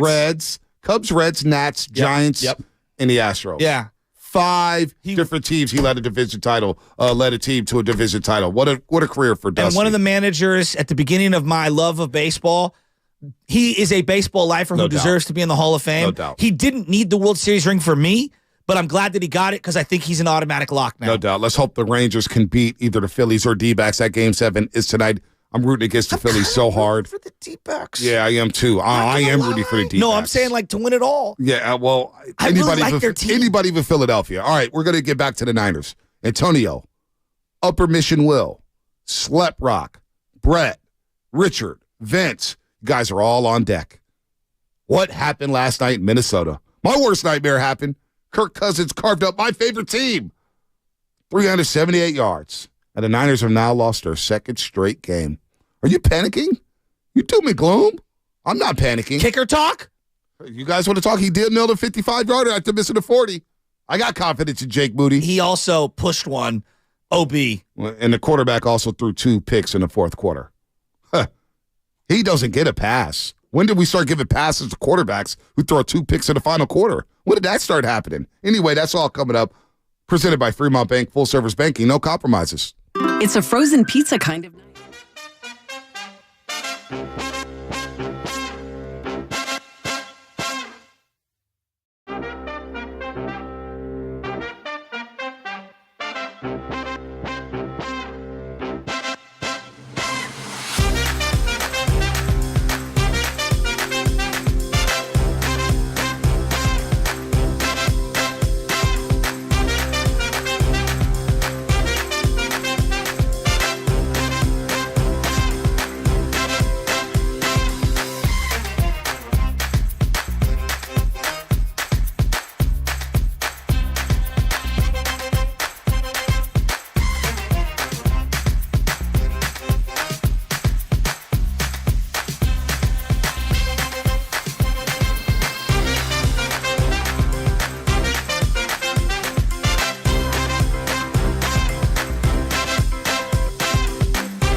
Hey, Dub Nation, it's GP2 here. The Morning Roast with Bonte Hill and Joe Shasty is live on YouTube and Twitch right now. Time for you to like and subscribe. Oh, baby, oh, baby, oh, baby. GP2, Young Glove. I can't wait to see Gary Payton II tonight. You know what he told me at Media Day, Warrior fans? That he's a huge Shasky fan? No. He definitely didn't say that. You know what he said? Hey, Bonte, we 11 deep, dog. Oh. We 11 deep. 11 deep. No, he did say Shasky carries the show, too. He's like, that other guy's really good. It's a good man right there. He did say that. I'm the Justin Smith of 95.7 in the game. I don't get a lot of sack numbers. I don't do a lot of traction. So you're Nick Bosa right now. But without me, ain't nobody eating. So you're Nick Bosa. You're Nick Bosa. Who you say? No. Nick Bosa is highly paid. Armstead, you're Eric Armstead. That's not fair. You're Armstead. Clean sheet across the stat sheet. As long as I'm not Isaiah Oliver. He had a clean sheet. They call it a clean sheet in soccer. Go look at Eric Armstead's box score from yesterday. I think I had like one quarterback hit. That's it. No tackles, no assist, no half a tackle, no half a sack. But did he do the weekly podcast? Well, that'll be coming out later on. Woo! Shout out to YouTube and Twitch. You guys have been on fire today. Comcast Business Text Line on fire.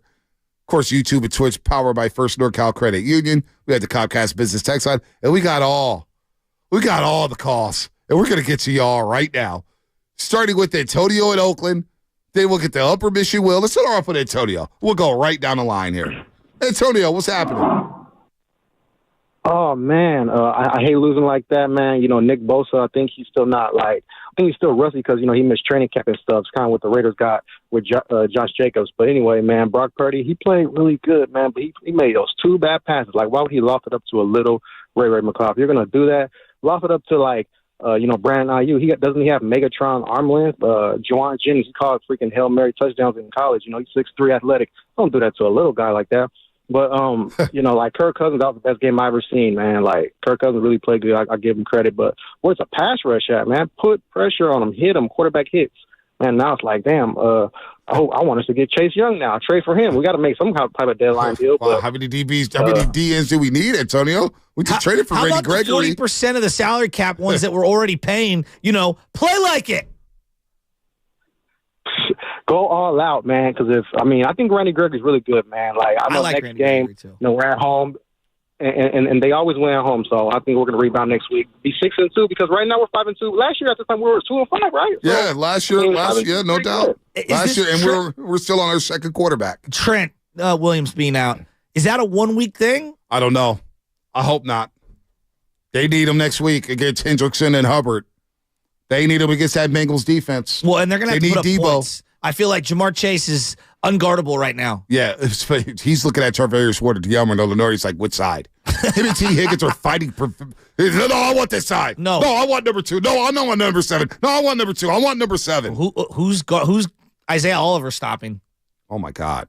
How bad do you have to? Embry Thomas, was he active yesterday? I don't know. He stinks. I already forgot. 3rd round pick. But if he can't play over Isaiah Oliver, how bad is he? I mean, to not be able to play over Isaiah Oliver. I'm willing to take a look at Sammy Womack. Yeah, he's hurt. I know, but I'm saying like if it's bad. They're bad. Slot corner is bad right now. Slot corner is bad. And when you get 0 heat on the quarterback, it looks worse. Oh my God, 0 heat. Upper Mission Will. What's happening, my man? Gentlemen, good morning. Bonte, you said it. I hate to see my Niners lose, but boy, the day after a loss does make for some good radio. Hey, Will, takes from the callers. Will. Yes, sir. What do you consider Upper Mission? Give me the little quadrant that you're thinking of. I'm thinking Excelsior District, Upper Mission, Geneva. Yep. Up there. Balboa Park. Yep. Come on. Roxy sandwiches. Come on. Acme Surplus. Shout out to Fahey's. Let's go. London Street from the Shaskies. Let's go. Upper Mission Will. Come on, man. How does it always come back to you? It always comes back to the Shaskies. You're not the only one in Excelsior. Hell, the way you've been acting, you from Sausalito. Will, go ahead. So here's my take, gentlemen. I got 2 points. Yes. I'm not going to be a sore loser. We're 5-2. Let's go. We're celebrating. We're celebrating our record, but at the same time, I want to see some grit out of Purdy on Sunday. I want to see some grit. I don't want to see this scared kindergartner on his pitcher day look. I want to see some grit because he's got a killer on the other sideline in Joe Burrow, and Burrow's coming after us. And then number two, I want to hear more on. We're looking to cook people up today. I want to cook up Steve Wilks. Let's cook up Steve Wilks. Steve Wilks not good. We handed you a Ferrari of a defense, multi-million-dollar defense. Let's go. I knew when he was up in the box, I was like, I don't know. We're used to Salah on the sideline. We're used to our man D'Amico on the sideline, pumping up, giving chest pumps, and my man's up in the box. I would like to see him. It's not going to happen. I don't think he's a sideline type of coach, but I'd love to see him on the sideline. But I want to hear Shanahan cook his defensive coordinator up. Well, he did that. Show up. Hey, upper mission, Will. Great call. He did kind of cook up Steve. Here's Shanahan last night on that play before halftime. I think assignment was blown on the touchdown, called an all-out blitz, and he's got to get rid of it right away, and he threw it up and got a chance for a pick, didn't come through with it, and they got a touchdown. It's a real bad play. I think assignment was blown on the touchdown, called an all-out blitz, and he's got to get rid of it right away, and he threw it up and got a chance for a pick, didn't come through with it, and they got a touchdown. It's a real bad play by us. Yeah, risk assessment in that situation. Like, to me, I'm always like the what's the worst that can happen on a given play at the end of a half, at the end of a game, right? And I try to play the percentages. Hey, if they want to get a field goal here, that is not as bad as giving up a touchdown. A 60-yard touchdown when they have 0 timeouts. Force them to complete a pass it's one of the dumbest and go out of bounds. It may be the dumbest play call all year, and I've seen a lot of dumb play calls. That was bad by Steve Wilks. He's been in the league far too long to call that defense made no sense. In that situation. Made no sense. The worst thing happened. I'm thinking, okay, 10-7 game, stabilize, you get the ball back coming out of halftime. That's what I'm saying. Even if you, like, I don't want to, but even if you give up a field goal. But you won't, though, if you make the tackle inbounds. How There's you no could do that. timeouts. And when I saw all 8 guys press up to the line and only Warner drop back and 7 went, I said, oh, God. Well, Aikman said it. He said it was a 6-man blitz. Was it 7? It was 7 because 8 guys were at the line. I counted. I watched it 5 times. That means there's only 3 in coverage. But Warner dropped back. Okay, so 4 guys dropped back. Horrible. It was horrible. Inexcusable. Here's Fred Warner on the play. Obviously, people are going to be like, oh, why are we going to blitz in that situation? But you look at it, Mooney had an interception. You know, their player happened to make a great play and goes in there and scores. Of course, you don't want that to happen, but you got to overcome adversity. You know, I think the thing right now with us is we got to find ways to win the grimy games, the ones that it's not looking great, you know, and find a way. You know, obviously we can win 30 to 10, but who are we and what are we going to do when we're down and we got to come back and win a game? They're not winning the grimy games. It's a great That's a mark of a front-running team. I'm not calling the Niners a front-running team, but that's a mark of a front-running team when things get ugly, when things get tight, when things get physical, when things get ugly, grimy, whatever you want to use, whatever words you want to use there. They're not winning those games. So far, 0-2 in those type of games. All right, here's Purdy on the interception. Yeah, it was just a bad ball. JJ did a good job on his route, and DLine got a good push on us, and I sort of just was trying to anticipate the throw. At the end of the day, it was a bad ball, and obviously I threw it too far ahead of him. So at the end of the day, it was a bad ball. That's the last one? Okay, that was the first one. The first one. So the first one, he's like trying to throw with anticipation on a layered throw. Guy gets chipped. That was bad. That can't happen. Yeah. That can't happen. Especially after you got the ball back in that situation. That's why he's got the job, because he doesn't turn the ball over. Yes, that's a good point, B. Well, the last 2 weeks, he's thrown 3 interceptions. And it could have easily been 5 interceptions. Yeah. So let's get to the lines. Vince in San Francisco. Vince, and then we'll get to Slap Rock, and we got the rest of you. last one was like 3 flies up. Yeah, well, like, dog, we're not in the backyard. It was terrible. What are you doing? Vince in San Francisco, what's happening? Hey, what's up, guys? Bonte, I hit you on IG last night after the game, and I don't know what's going on with the team right now. It looks like Cleveland might have cracked some kind of code or something. We all know it's a copycat league, and that's 2 weeks now back-to-back. We'll see what happens next week, but our defense has been getting picked apart. We lost to a guy they signed off the streets last week, and we lose to Kirk Cousins. You know, he looked like Patrick Mahomes. They went for 453 yards total offense yesterday. Kirk dropped back 45 passes, and he wasn't even touched. So I don't know if they're just scheming correctly or what, but we couldn't get any pressure on the quarterback. We could have had 1 sack. I don't know how he threw it, but he was like sandwiched in between like 5 guys and still got it out in the fourth quarter. So that was that.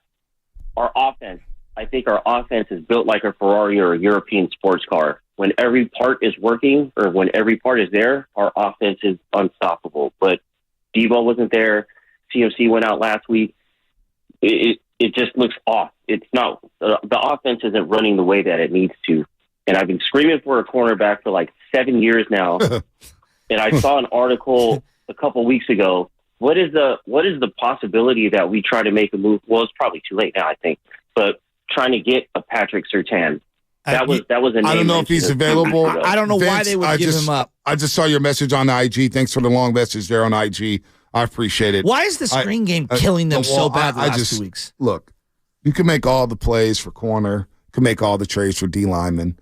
They stacked this roster. What else does John Lynch have to do? You want to go get another cornerback? Guy's got to execute. The guy's got to execute. That's what it comes down to. The quarterback didn't execute in the fourth quarter. I agree. All right? The offensive line didn't execute. And Shanahan, what is going on with some of these play calls? Now, with Shanahan, look, he deserved the extension. I personally would have waited on the extension, but it is what it is. He's going to be here a long time. That's fine. You know, I would have made him wait. I understand your point. I would have made him wait. You like contract years, though. I would have made him wait. That's how you always do it. Let me see the Super Bowl before I give you the bag. But whatever, it is what it is. How Ayuk had one target in the second half of that football game. Was he doubled? Was he tripled? Baldy said that they just weren't looking at him. They weren't looking. So why are you not looking at Brandon Ayuk? I don't know. Why? When Brady had Welker or Gronk, it was like everyone in the stadium knew he's going to that guy right here. Julian Edelman. Oh, right, exactly. How did Brandon Ayuk walk off that football field yesterday with only 6 targets? I don't know. He's your number one wide receiver with Deebo Samuel in the lineup. Well, look, I'm looking over at the defense right now, and I'm just saying, like, I'm asking out loud. Now, they played really well in the first month, so maybe this is just a blip in the radar. But, B, do you know how difficult it is to hit on 3 straight DCs? It is hard.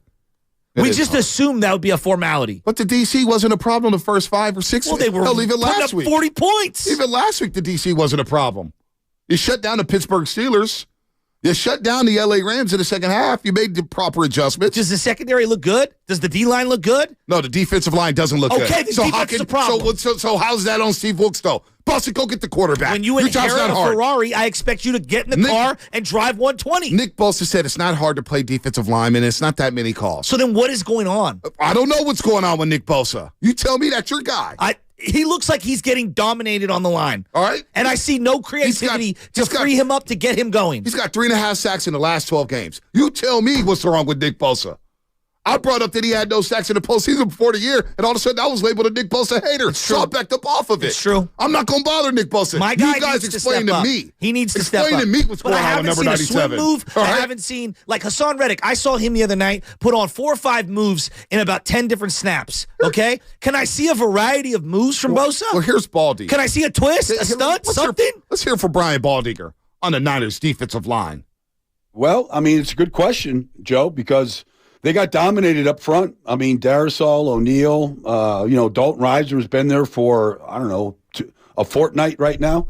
They handled him. I've seen very little from Hargrave. Nick Bosa right now is strictly a power rusher, and his power moves are not winning quickly in the pass game.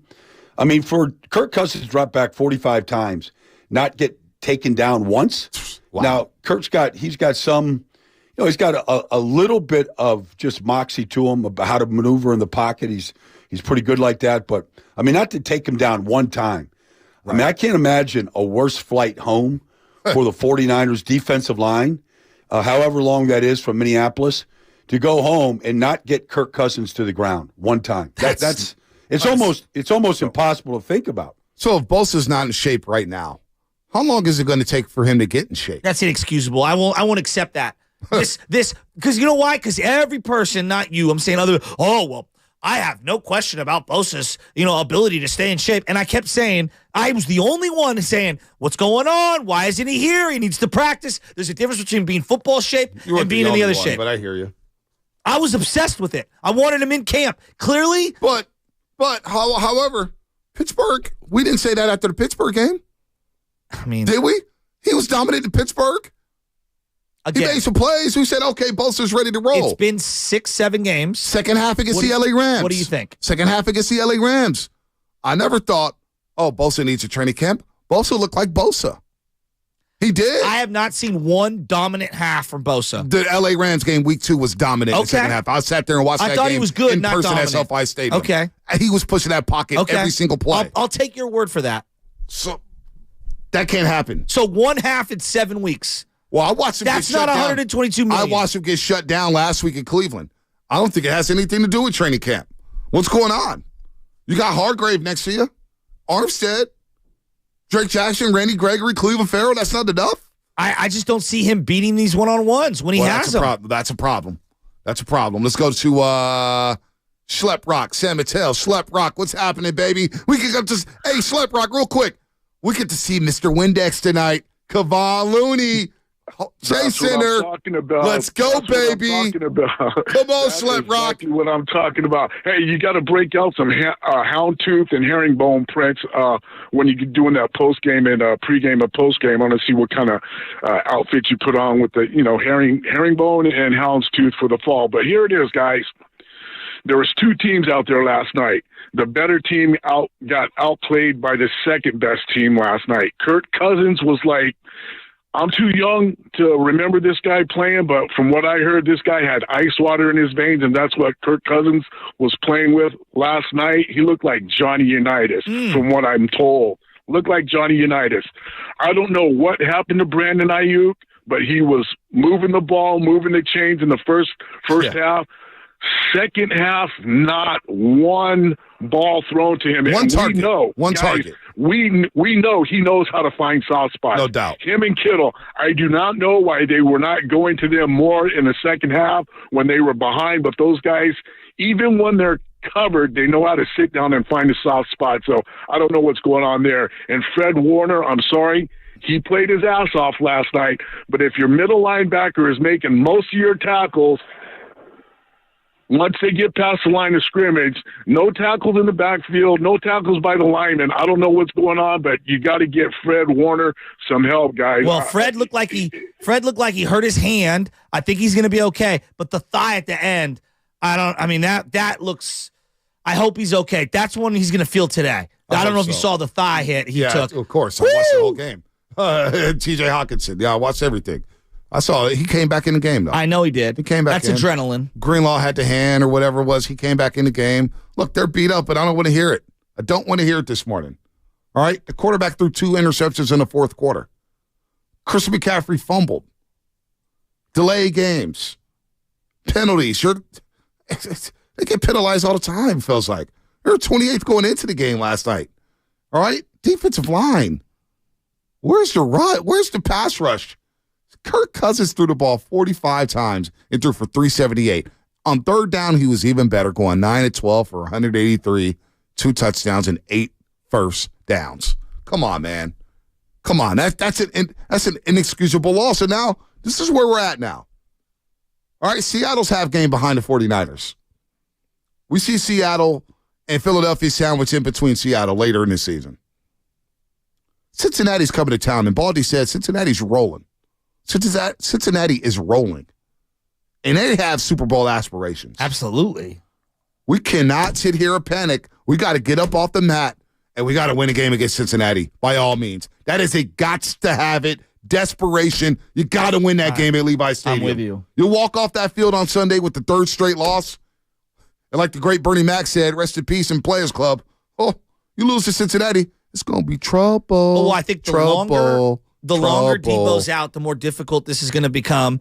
And then CMC, he had a valiant effort last night. I don't think we've talked enough about CMC. Played every single snap. But I'm watching a guy and I'm saying, they have 0 chance if McCaffrey goes down. And I'm sure a lot of teams could say that. But B, he ain't going to get healthier as the season goes on if they're going to use him the way that they've been using him. And I would have used him the same way last night because you ain't even close in that game if you ain't using CMC. No. But his body's taking a hit. It is. He didn't have the same exact wiggle as we're accustomed to seeing, that explosion, especially on the outside. And he fumbled. I love CMC. He had a big touchdown, but he also fumbled.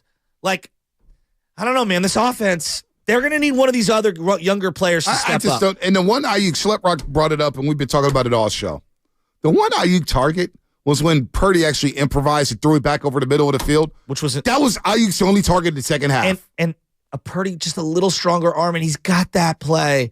That was, I think that was 3rd and 3. I think that was a 3rd and 3. He scrambled out left and then tried to contort his body and throw back across the field, which is a no-no 9 times out of 10. And he almost made that play. The Purdy interception, I got it up on the screen. Where's he throwing the football? Just throwing to no man's land. Purdy, we did not. You know what, Purdy, if we're giving out a grade, I don't care what you did in the first 3 quarters. Nah. What did you do in the fourth quarter? He gets another D. He gets another D. I think it was a C- game. No, that's a D. He threw 2 picks in the fourth quarter. He had a chance to win the football Jimmy game. Garoppolo plays that game for 3 quarters. We're down 20 points. No, Jimmy Garoppolo plays that game the way Purdy did? No. And he gets 2 interceptions? Jimmy wouldn't have been able All to we're move talking like about that. is Jimmy. All we're talking about is Jimmy. Let's be fair. You got to give him credit. Fair. He made plays. I know Brock Purdy's a nice guy. B. It's been a great story. That was a deep performance. Yeah, but he was his moxie in the pocket. Less limited player, or more limited players would have made so many more sacks. He threw 2 picks in the fourth quarter. I don't give a damn who you are. You threw 2 picks in the fourth quarter with a chance to win a football game. He's not been good the last 2 weeks, and it's okay to say that. No, it's okay to say that. But I also thought he made plays. He made a dime to Juwan Jennings, a dime to Kittle, a really nice throw to Ayuk on the outside. Like, he did have good throws. Jimmy Garoppolo made a great angle Texas route throw to Jeff Wilson Jr. in the second quarter of the Super Bowl. He did. I don't know. Personally, I grade his first couple of quarters much higher than you do, but that's okay. No, he was good. The fourth quarter was bad. He was good in the first 3 quarters. But I don't pay you to be good in the first 3 quarters. You're the starting quarterback of the 49ers. Fourth quarter is money time. That is undeniable. All right. That's and the what quarterback let separates us the down. big boys. All I'm asking for is let's be fair. The same energy we have for Jimmy, Trey, Mullins, Beathard, Hoyer, and any other quarterback we've had here. Let's be fair. He threw 2 picks in the fourth quarter. That's not good enough. Let's go to Richard in San Jose. Richard, what's happening? You're on the roast. Hey, guys. How you doing? What's going on? I'm doing all right. I mean, could be better, Loss sucks, but, we got to move on. I want to talk about Wilks. I remember when we hired him, I remember he was giving praise to, our D linemen, our linebackers, and he said he didn't want to really, change anything with that. But I'm starting to think that maybe he should start coaching them because clearly something's not working right now. Mm-hmm. I expected there to be like a slight drop off when D'Amico left, but this drop off is way bigger than I expected, and I just don't understand it. Like, I'm still scratching my head on like, why would you blitz with 16 seconds before the half? That still boggles my mind. Like, I just don't understand. Right. But yeah, so I want to know, like, what are your guys' thoughts on that? Like, why has the drop off been so big right now with our defense? I think the D-line is not as good as they were. I mean, I didn't think they were that great last year. They had moments, and Bosa was clearly playing at a higher level. Something's just off. I don't know what it is. I really don't. I haven't been to enough home games to really look at pre-snap. I like the end zone view to like see how they're lining up. I feel like the linebackers are playing at a high level. Yeah. But something's amiss up front or behind. I like the safeties, though. The safeties will play well. I believe the safeties will play well. Let's go to Rhea in Lancaster. Rhea, we need some positivity. Rhea, what's happening, Rhea? Uh-oh. Hi, guys. What's going on? Well, let me say, Joe, I was glad to see the picture of your dad. Thank He you. looked good. Thank you very much for that, for the support. And my dad's at home, for those that didn't know, and I really appreciate that. He's floored by all the love from everybody, so thank you. Yes. So I'm trying to be positive, but I can't be. No, don't be then. Kyle Shanahan makes me crazy. When your linebacker, Fred Warner, is out there doing everything, giving his body, throwing himself around, trying to make plays single-handedly, trying to just win this game on his own. He goes down when somebody hits him in the thigh, and you can hear him hollering on the TV, and they go panning to Shanahan on the sideline, and he's looking straight for a moment, and then he's back down in his little plastic play sheet. Can you actually show some emotion and some care for your player who's out there doing everything for you? I as much as I can't stand Pete Carroll, as much as I can't stand the Eagles coach, I feel like these coaches, they care about their players, and their players know that they care about them. I just want Kyle to show some emotion. I'm like, this man is out here fighting for you. Yeah. And you're in your play call sheet. Stop it. Yeah. Stop it. and then Wilks, I feel like he's not inspiring my defense. I just feel like he's uninspiring. Salah and D'Amico, they were all in it. They were like, jumping up and down with the guys. And I just feel like my defense needs that. And I don't feel like he's giving them that. You know what I mean? So yeah, he's in that booth. Rhea, I hear you. I hear you, Rhea. Good call. Look, he's in that booth.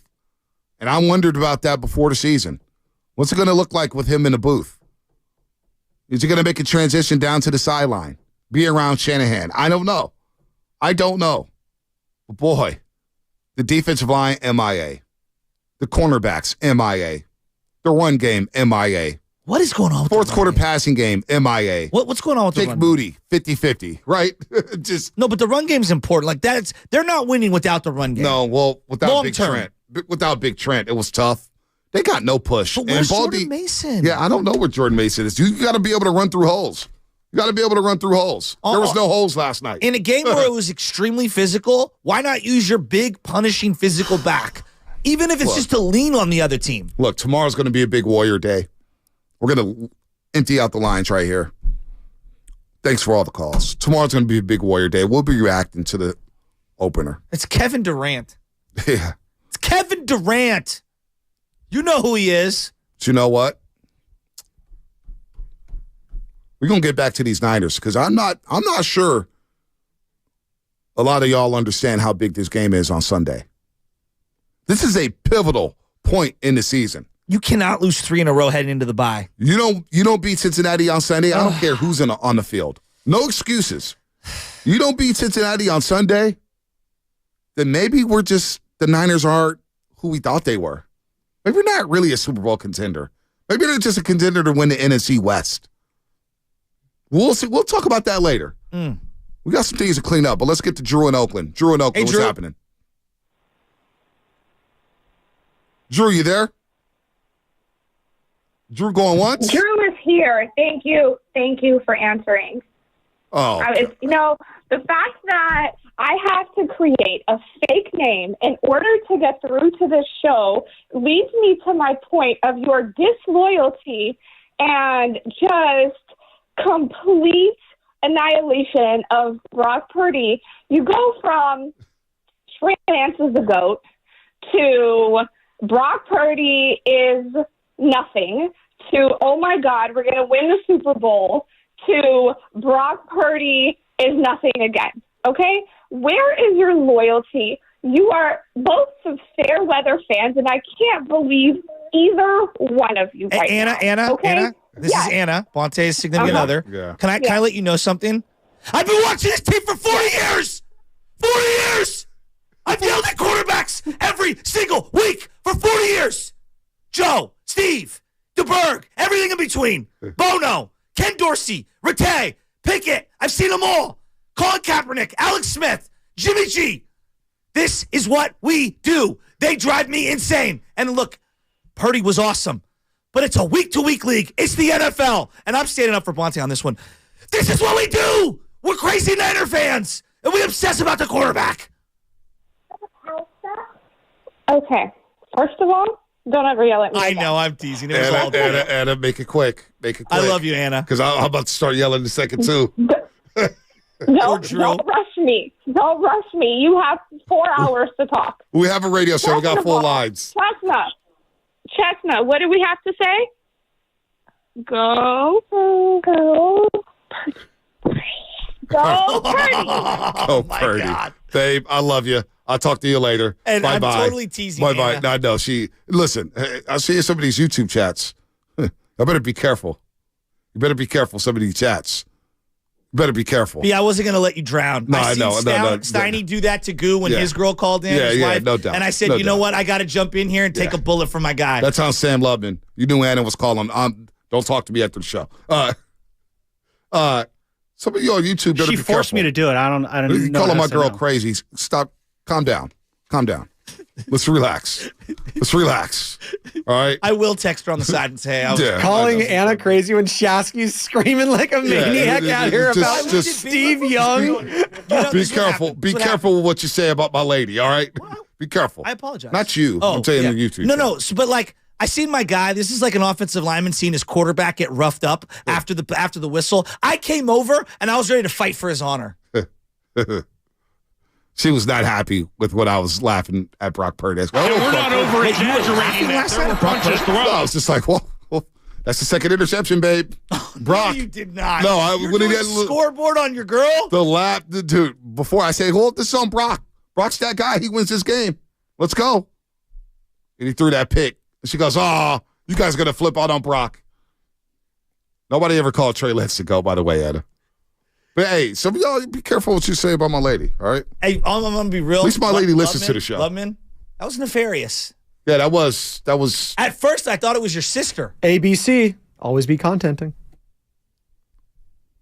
Shasky wasn't yelling at my wife. He was just doing passionate stuff. No, it's just sports. It's not that serious, people. Yeah, I was actually yelling at my wife. You know what I was doing? It's called deflecting. Yeah, that's what it was doing.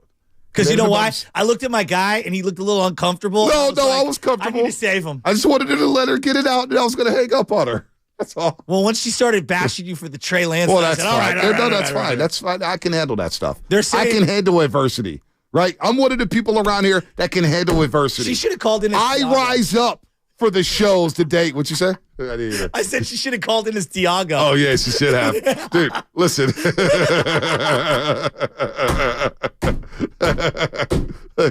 I rise up the day after shows. All right? I feel like my best performance ever in 95-70 game was the night after Super Bowl 54 when they lost the game. Yeah, when you almost fought Nash. That was a great No, because night. Nash was talking out of his say. He almost got slapped. He texted me, final drive last night. He texted me, legacy moment right now for Brock Purdy, a.k.a. the next Steve Young. He texted me right. I said, why are you doing this to me? He's like, you know he ain't the one. Why do your friends have to dig at you like that? Well, his quarterback is Mac Jones. He's Nash almost ended up like Jock Peterson the day of Super Bowl 54. All right? He was barking up the wrong tree. He did. He almost ended up like Jock Peterson. Tommy Pham with another home run last night. Yeah, I know. But unlike Jock's friends on the team, Tommy, his friend, moved him out of the way. Well, he moved him out of the way, and like three dudes grabbed me. It was like, Bonte, come down. I was like, this one a little chirping. I love you, Nash. I love you. We got Warriors and Suns tonight. What the hell with all this? That's weird. Anna, don't call the show no more. Ryan and Paul in San Jose. Paul in San Jose, what's happening? Good morning, guys. Thanks for taking my call. Anytime. All right. I just want to bring up the fact that I do think this game is on Brock Purdy's shoulders. This loss is on Brock Purdy. As opposed to last week. Last week, it was a team loss, but if you wanted to point a finger, I would say Jake Moody. But as far as this game, I do think it's Brock Purdy's game to lose. And, I know the defense started off a little rough in the first half, giving up however many yards they gave up in the first half. But they ended up cleaning up their act in the second half.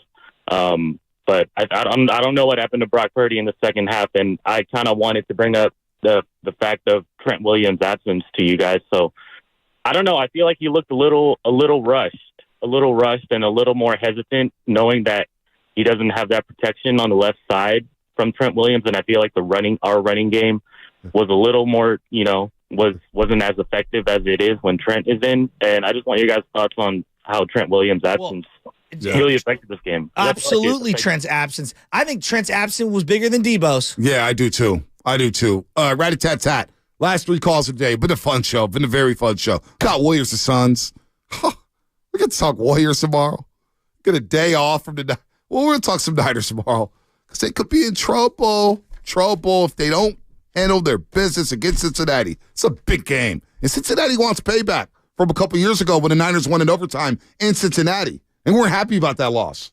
Hey, we're not happy about that loss. Great game. Remember that? That was a great game. Didn't Jimmy throw a pick 6 that was dropped at that final drive to take the lead? There was a lot of things happening in that football game.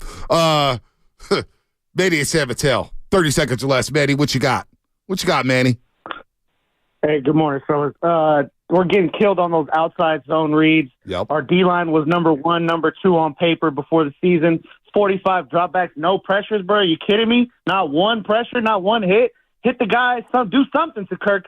He's sitting back there for an hour, getting time to go through his reads, man. doubt. Our defense is just – it doesn't matter if we got Deion Sanders playing corner. I don't want to hear Patrick Surtain's name, dude. If Deion's back there and the D-line ain't getting no pressure, we're going to get cooked by anybody. Thank you, Manny. Thank you. Great walk-off. Had more time than an old Gary Radnich caller waiting on hold. Ryan and Irvine. Ryan, what's happening? Ryan, what's I'll make happening? it quick. I don't want to hear any more about the injuries. You know who doesn't want to hear about injuries either? Cleveland and Minnesota. It's true. Cleveland didn't have Nick Chubb, and they ran all over us. No Justin Jefferson last night. They threw for 7,000 yards. If we're a real Super Bowl contender, you got to make up for the absences of some of your key players No and doubt. win these games. Great point. Great Carrie, call. Scottsdale. Carrie and Scottsdale. 30 seconds or less. What you got? Yeah, I got great news for the 49ers. The first 5 games when they were 5-0, one of the biggest concerns was, did the 49ers peak too early? Ooh. Officially, don't say the that. San Francisco 49ers have not peaked too early. Oh, don't say that. Don't say that. Oh.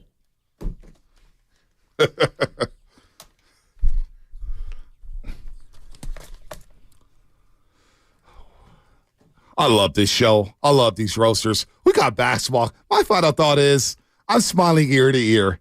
Television Vontae's back. He's back, baby. Is that knowing that a direct deposit is in your near future or what? Ed and I did talk about that. We're like, babe, for the next 6 months, you're going to get paid every week. I shouldn't be bragging about that. I'm not going to brag about that because I could be fired every single week. I'm just happy that Steph Curry, Klay Thompson, Andrew Wiggins, Kevon, Windex, Looney, they're all back in my life. I get to see Chris Paul. I get to see J.K. I get to see Moody. I get to see Pajinski and Trace Jackson Davis. I am so, so happy basketball is back. And we got drama with the Niners. Life is good. Pick your poison. Quarterback, head coach, defensive coordinator, injuries, superstar D lineman who held out, not playing well, the field goal kicker. What the hell is going on with the field goal kicker? Cornerbacks literally can't stay in front of a traffic cone right now. Pick your poison. The Niners are in deep doo-doo.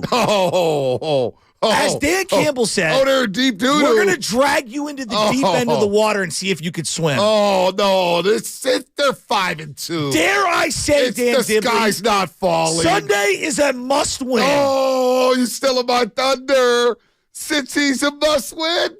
Ooh. Doesn't matter if you have one ass cheek and 3 toes. I will beat your ass. Spadoni, what you got?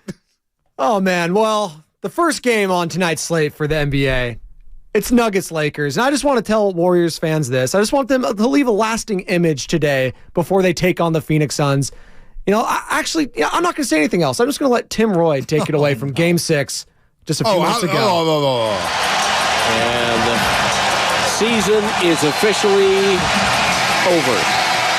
Your final score in Game 6, the Los Angeles Lakers 122, the Golden State Warriors 101. The Lakers win the Western Conference semifinal series. Tim Roy. Sorry, Tim. I'm cutting you off. Count of 4 Anthony games Davis. to 2. You're going to be out there on the floor where Jokic gets his championship ring for cooking your ass in the West Finals. He cooked you. Bitter Laker fan. Go watch the Nuggets hang a banner. Yeah, he had a real banner since the early 2000s. Go ahead, Loveman. Get out. We got to get out of here. Loveman, go epic ahead. sweep performance. I'm going to pivot and not Greatest panic. sweep You know ever. what? With the Niners where they're at right now, they're right on schedule. We know how Shanahan loves to kind of have that little late October swoon going into the bye week before they just rip it off towards the end of the season. You know what? If they lose on Sunday, I'm not tripping because then they got the bye week right after that. Come out, take down Jacksonville. We're smooth sailing after that. Chill out, Niner fans. It's all good. Brock Purdy, he's going to handle it. That's coming from a Miami Hurricane fan. Chill out. That was Fast Five. Brought to you by Xfinity. He knows how to close out games. The next generation 10G network only from Xfinity. The feature starts now with Matt Cousins and Daryl the Guru Johnson. You're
$17 to the Minnesota Vikings. Led by Cousins. And my first note in my notebook is the 49ers didn't really do anything well last night.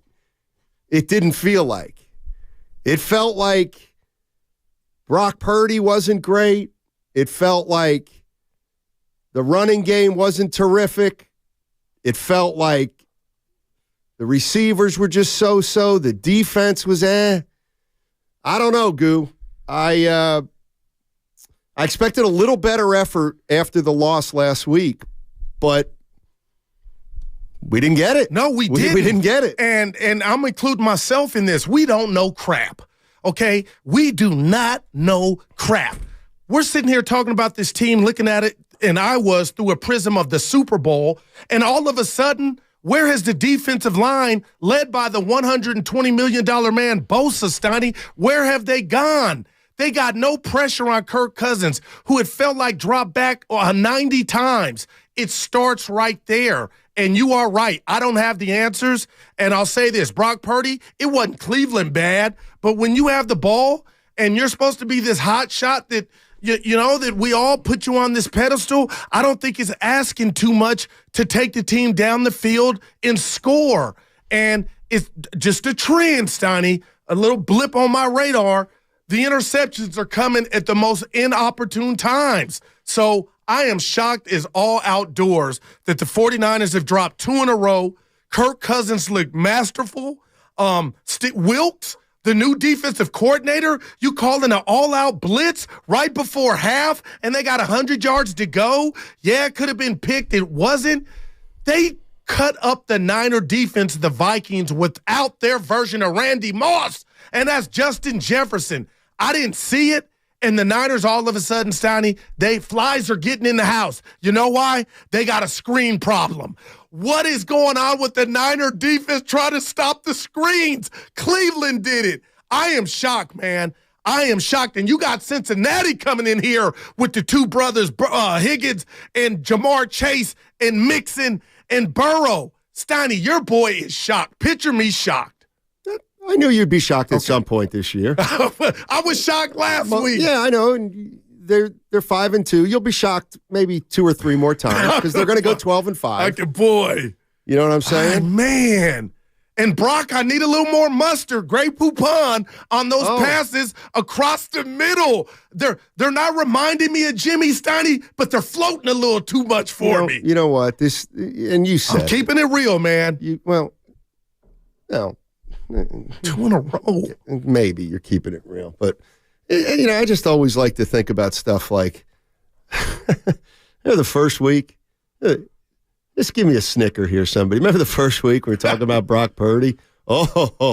Maybe he came back stronger from his surgery and he's got more zip on the ball. He's got more zip on the ball now than pre-surgery. Okay. Yeah, how's that one working out now, 7 games in? Well, when he's hitting the sidelines, Donnie, he's okay. It's like everybody just guessing. What about Ayuk? Where did he go the second half? I don't know. And not putting that all on Shanahan or whatnot, Snotty. This team has dropped 2 in a row. They are not getting any pressure. That's what's shocking me. No sacks last night. I mean, I don't know after watching a game like that. Okay, what happened to Ayuk? Well, I don't know if he's open, not getting the ball. Is he not open, not getting the ball? Is he not open and Purdy's trying to force to him? Well, that probably wasn't the case. Is Shanahan not calling plays for him, meaning Ayuk? I don't know. Like, I never know the answer to that question when somebody goes, what happened to this guy or that guy? I don't know. It's just something happened. I'm not sure what it is or what it was. To me, watching that game last night, I think Purdy and Cousins do have some similarities. I think they're very similar. I think Purdy's got more athleticism, but Cousins has a little better arm. But I think they're both when they have a little time, let's say, in the pocket, and they're throwing that 15 to 20-yard ball downfield with a guy crossing, a receiver crossing or a tight end crossing, they both make that throw pretty well. Yeah. I mean, that's when they're really at their best. But don't sleep on Kirk, I'm sorry, William Shatner, who was Captain Kirk last night. Steiny, put some respect on his name when he's throwing those deep balls down through. Who the hell is Addison? He looked like Randy Moss or Justin Jefferson last night.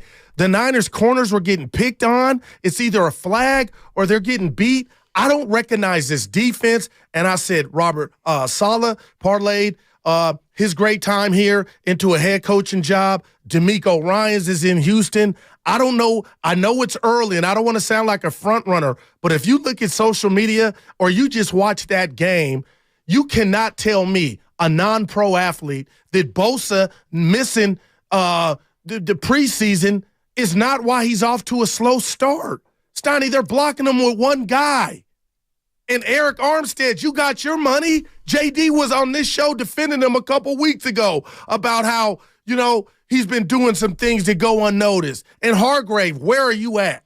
Steiny, I thought Hargrave was having a great year. Well, seriously, 5 games out, he's having a great year. Then yesterday or a week ago, Hargrave didn't do a lot. And then what kind of year's Hargrave having now? Well, they needed somebody on the defensive side to make a play yesterday, and nobody did. Warner included. Greenlaw out there with his liver hanging out, playing, trying to get back in and out of the game. I'm shocked. And I know I'm not – well, my slow down, Goo, I'm not going to overreact. But if this is the defense moving forward, what happened to the defense to kick the Cowboys' ass? Okay. What happened? Okay. Or was that Dallas ineptitude offensively? I find it interesting that – and I'll just read this one from the Comcast Business text line. Steiny, Wilks is getting a lot of blame for last night's loss. Why? Aren't the players the one to blame? I think it's funny. The 49ers have allowed 17 or 19 points last week and 22 points to a pretty good offensive team last night.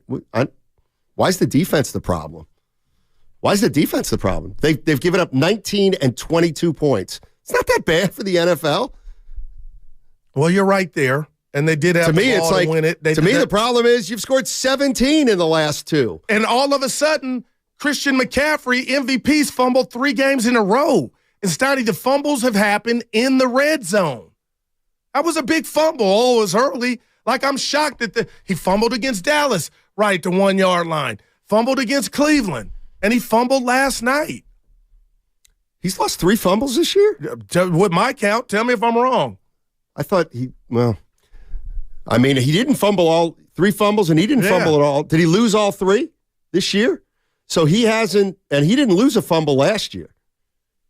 So even if it's 2 or 3, it doesn't matter. And I know it's a small sample size, but or last year. Yeah, a lot of people are on defensive coordinator Wilks' helmet, rightfully so.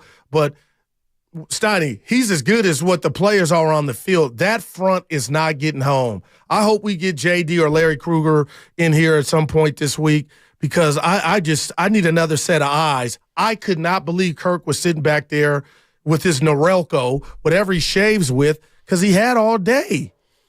888-957-9570 is the number. I mean, 2 weeks ago, this team looked at 5-0 like they were the best team in the NFL.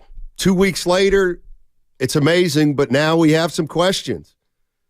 How about Brock Purdy? How are we feeling about Brock Purdy right now? The defensive line, supposed to be a strength of this team. Kirk Cousins doesn't even get sacked last night. How does Kirk Cousins throw 45 times and not get sacked? That's pretty unbelievable. Wow, no doubt in and of itself. The defense, it's been good, but you're right. It hasn't been completely dominant. Christian McCaffrey. He looked They're selling out to Ordinary. stop them, Steiny. It's almost that's what Cleveland did. Six in the box. They were like, your passing game's going to have to beat us. Steiny, are you serious asking why people are saying the defense? You watching the same game for? No, I got you. No sacks on Kirk Cousins is bad. I'm just saying, as bad as the defense has looked, they've still only given up 19 points against Cleveland and 22 against Minnesota. That's all I'm saying. Okay, and the offense that's the had end the ball. project. That's the end process. Right. And they gave themselves a chance for the offense to go. You're right. Where are you at with Brock Purdy's game last night? I'm not going to say when you throw 2 picks, that's not a good game.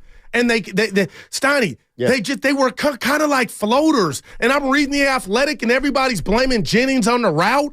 I'm like, that's a dangerous game you live as a quarterback if you're throwing to a spot, because all type of stuff can happen on the receiver's horse if he doesn't get to the spot.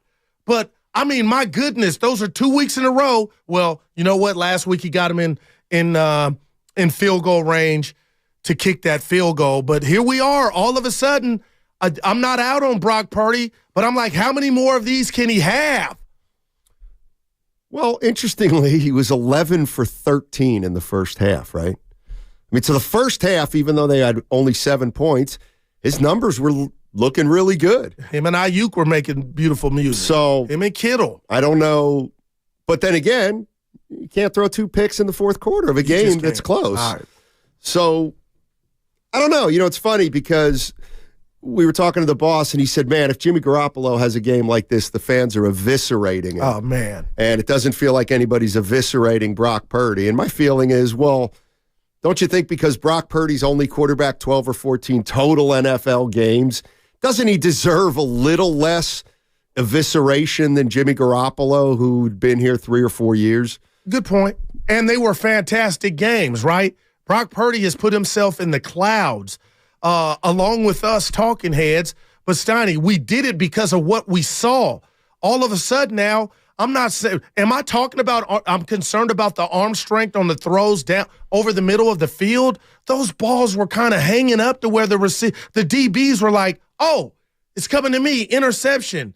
So they got to get that fixed. I'm blown away. When you say they, you mean he. And the receivers. Like, if you're going to run that, hey, I'm trusting you. I predetermined that I'm throwing to a spot because that's what it looked like on that last pick. Oh, my goodness. And Cleveland beat you without Deshaun Watson, without Chubb, and Minnesota carved you up almost 500 yards total offense. Addison looking like Justin Jefferson.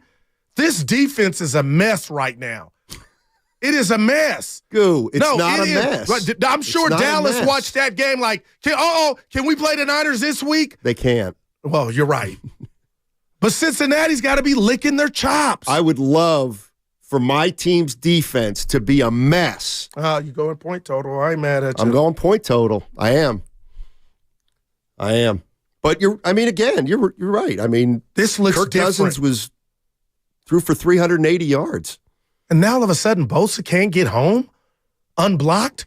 2 of the 3.5 sacks that you astutely pointed out were unblocked. That time off hurt him. 2.5 sacks. Well, what happened? Yes, I could say you're right. There's no way you can prove that it didn't. All right. But I would also say, he didn't have a sack before he held out. He didn't have a sack in the playoffs. That's 3 games before he held out last year. Those are facts. 2.5 sacks in the last 10 games for Bosa. Good, dating back to last year. Let's take a couple. Let's take a call. Let's take Adrian. Adrian's in San Francisco. What's up, Adrian? Start us off, man. How you guys doing? Hey. Doing all right. All right. So here's my thing. Last night, I'm a diehard Niner fan, but last night that secondary, I have no idea what has been happening the last 2 weeks, but our secondary has been getting burned. Too many penalties, especially on Ward. Ward, he's been looking good for the last 5 weeks, but I don't know what happened, especially against Cleveland. He took too many bad penalties, and our secondary has been giving up. I have no idea what's going on with that front seven, but I gotta admit, but we gotta make some trades, at least defensively, just to get some help to alleviate the pressure. But offensively, Purdy was looking good for first 5 weeks. These last 2 weeks, he's gonna get better. But those last 2 interceptions, bad. Those were bad throws. Yeah. I don't understand. I know he wants to make those good throws, but that pressure without Trent Williams was pretty bad. All right, guys. Have a good day. Thanks, Adrian. Appreciate it. Yeah, you hate to see it. When'd you come up with that? That's your new one. That's Evans. No, yeah, I think it's Evans. Yeah, you got a new one you're going to debut today that came off your head. We'll save that before we get out of here. It was special. Adam Silver might coin that. It has something to do with the NBA. He won't coin that. Man. He'll. You are special, my friend. He'll try to get that deleted. 888-957-9570 is the number. The Niners get beat 22-17. Be honest with me. I got to ask you this. When they had the ball, the Niners, at the end of the game, nope. I'm looking at Kyle, this moxie, his new toy, which is Brock Purdy. That was a moment. Didn't you think they were going down to score when that field goal missed? No. Honestly, explain that. This is the bottom line. You guys watch this team like it's a fairy tale team, and they're going to come up with something every single game. Everybody looks at this team like they're the Warriors from the Durant era. They're pretty good. You were you. The bottom line is this. Don't fault us for that. No, I am going to fault you guys for that. We watched this. I am going to fault McCaffrey. You. Right, and you thought they were going 17-0, and that's not going to happen in the NFL. So not one part of you last night thought, they're about to make Minnesota pay. No, in fact, real quick, what happened? They're supposed to win this game outright. When was the play that we discussed on the Vine, the fourth down? Where he chose to punt. Yeah, Spadoni called him gutless. Right. It was gutless. And still is. Spadone is saying, you got to, 22-14. Anyway, the point is this. They ended up punting, and Spadone is like, they should have gone for it there. They could have, whatever. Stuck the dagger the same in. way, yeah. You know why you feel that way? Is because you're looking at the 49ers as, oh my God, we got to play the greatest game of our season, and then we need 3 breaks, and we might be able to beat the Niners. I feel like, you know what? They're winning that game. Their defense looks good. Punt it. Now, the punt was awful, and they had to put it back at the 25. I mean, man. But you don't have the idea that the 49ers are on a 2 other levels than these other teams. Wow, man. Is not the case. I put them there, man. That's put all. them there. They got some work to do. And this offensive line, all of a sudden, you can't run the ball, Steiny.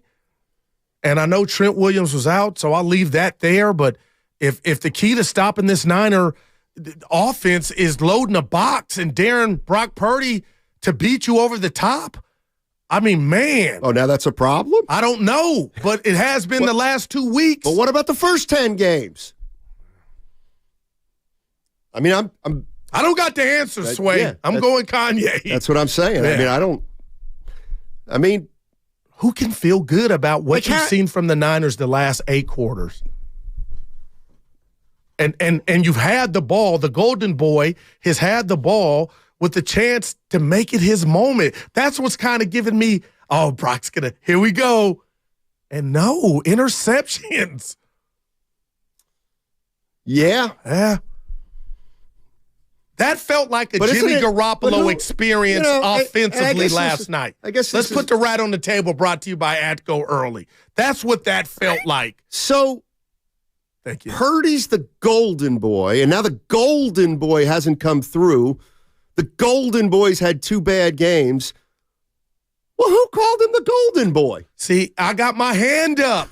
He was playing like that. Some stuff is went in the file.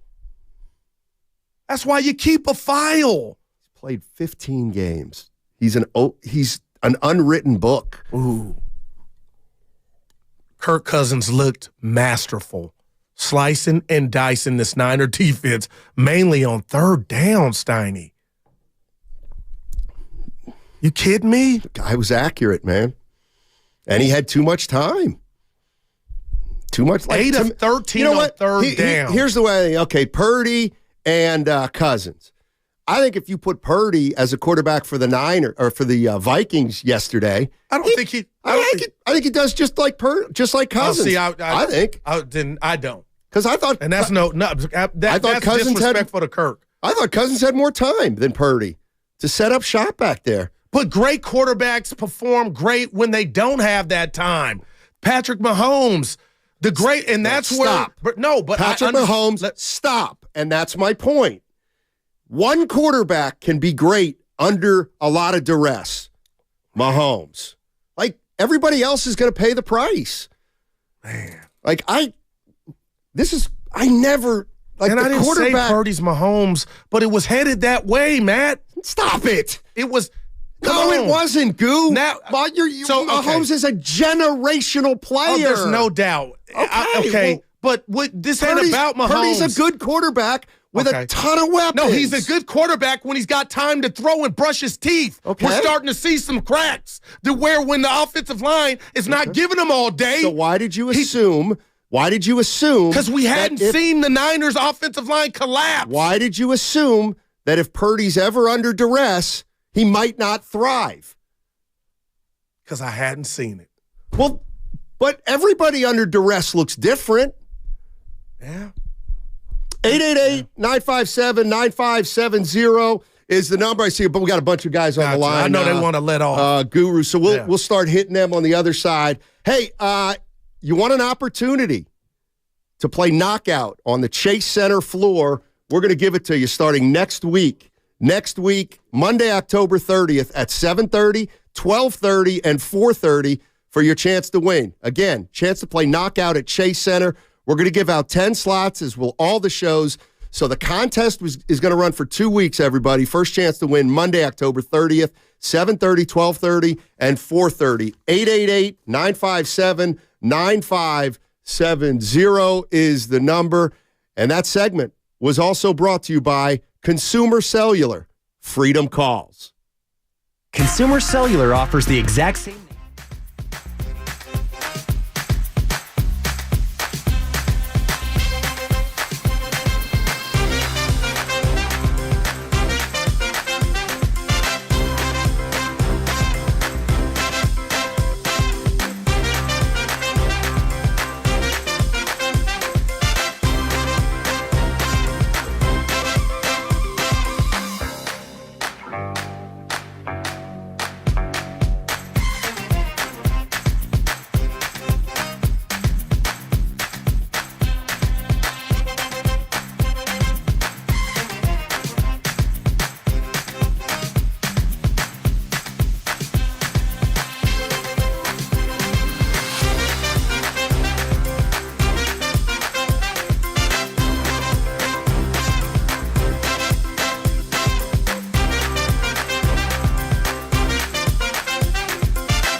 Third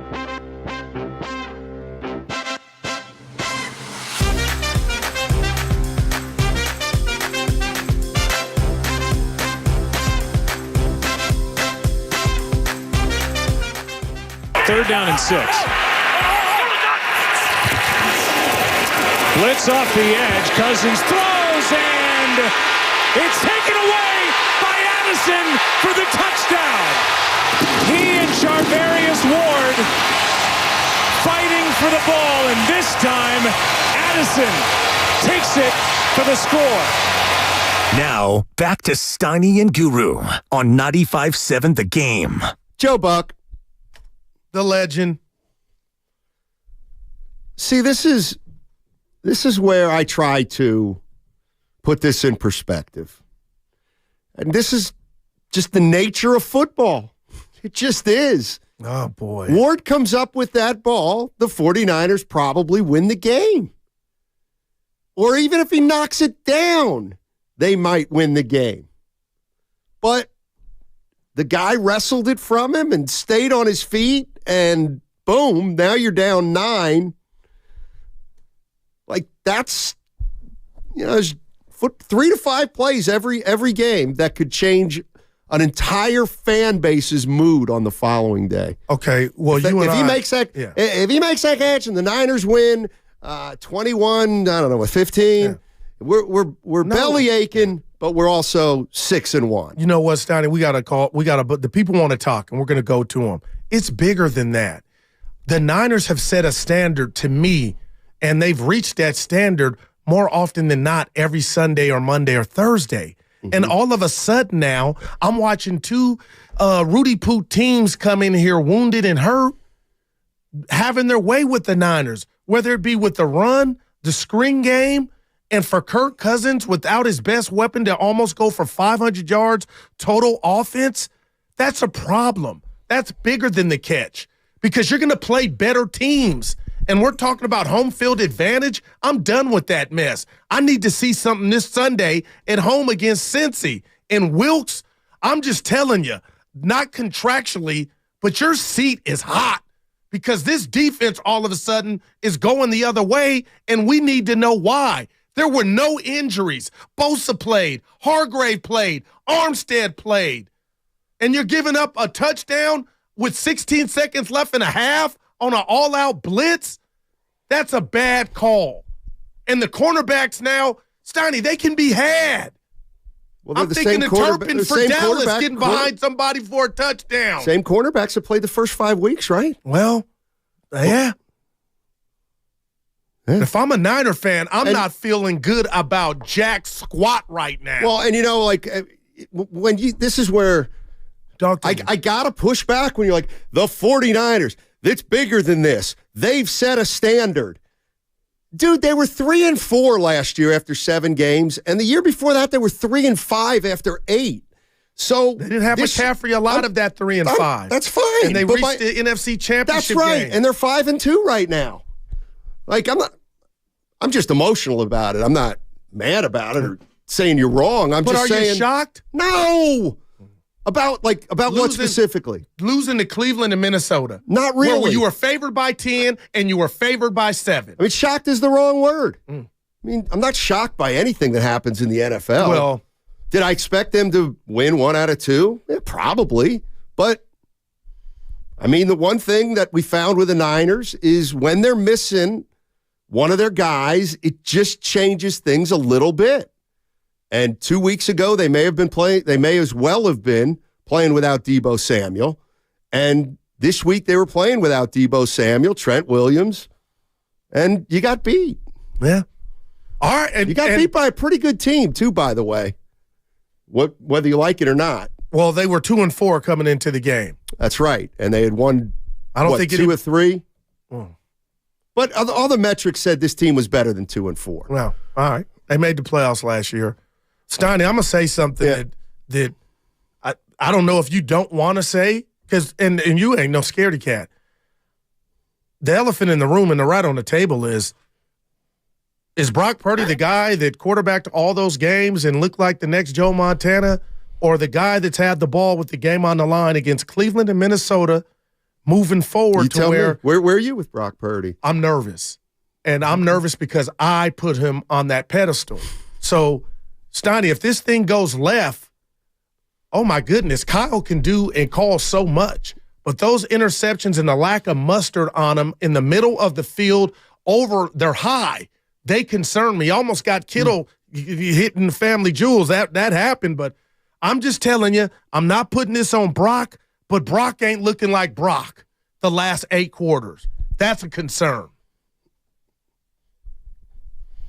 Well, remember what you said. Yeah, no doubt. That after you weren't gonna overreact. Yeah.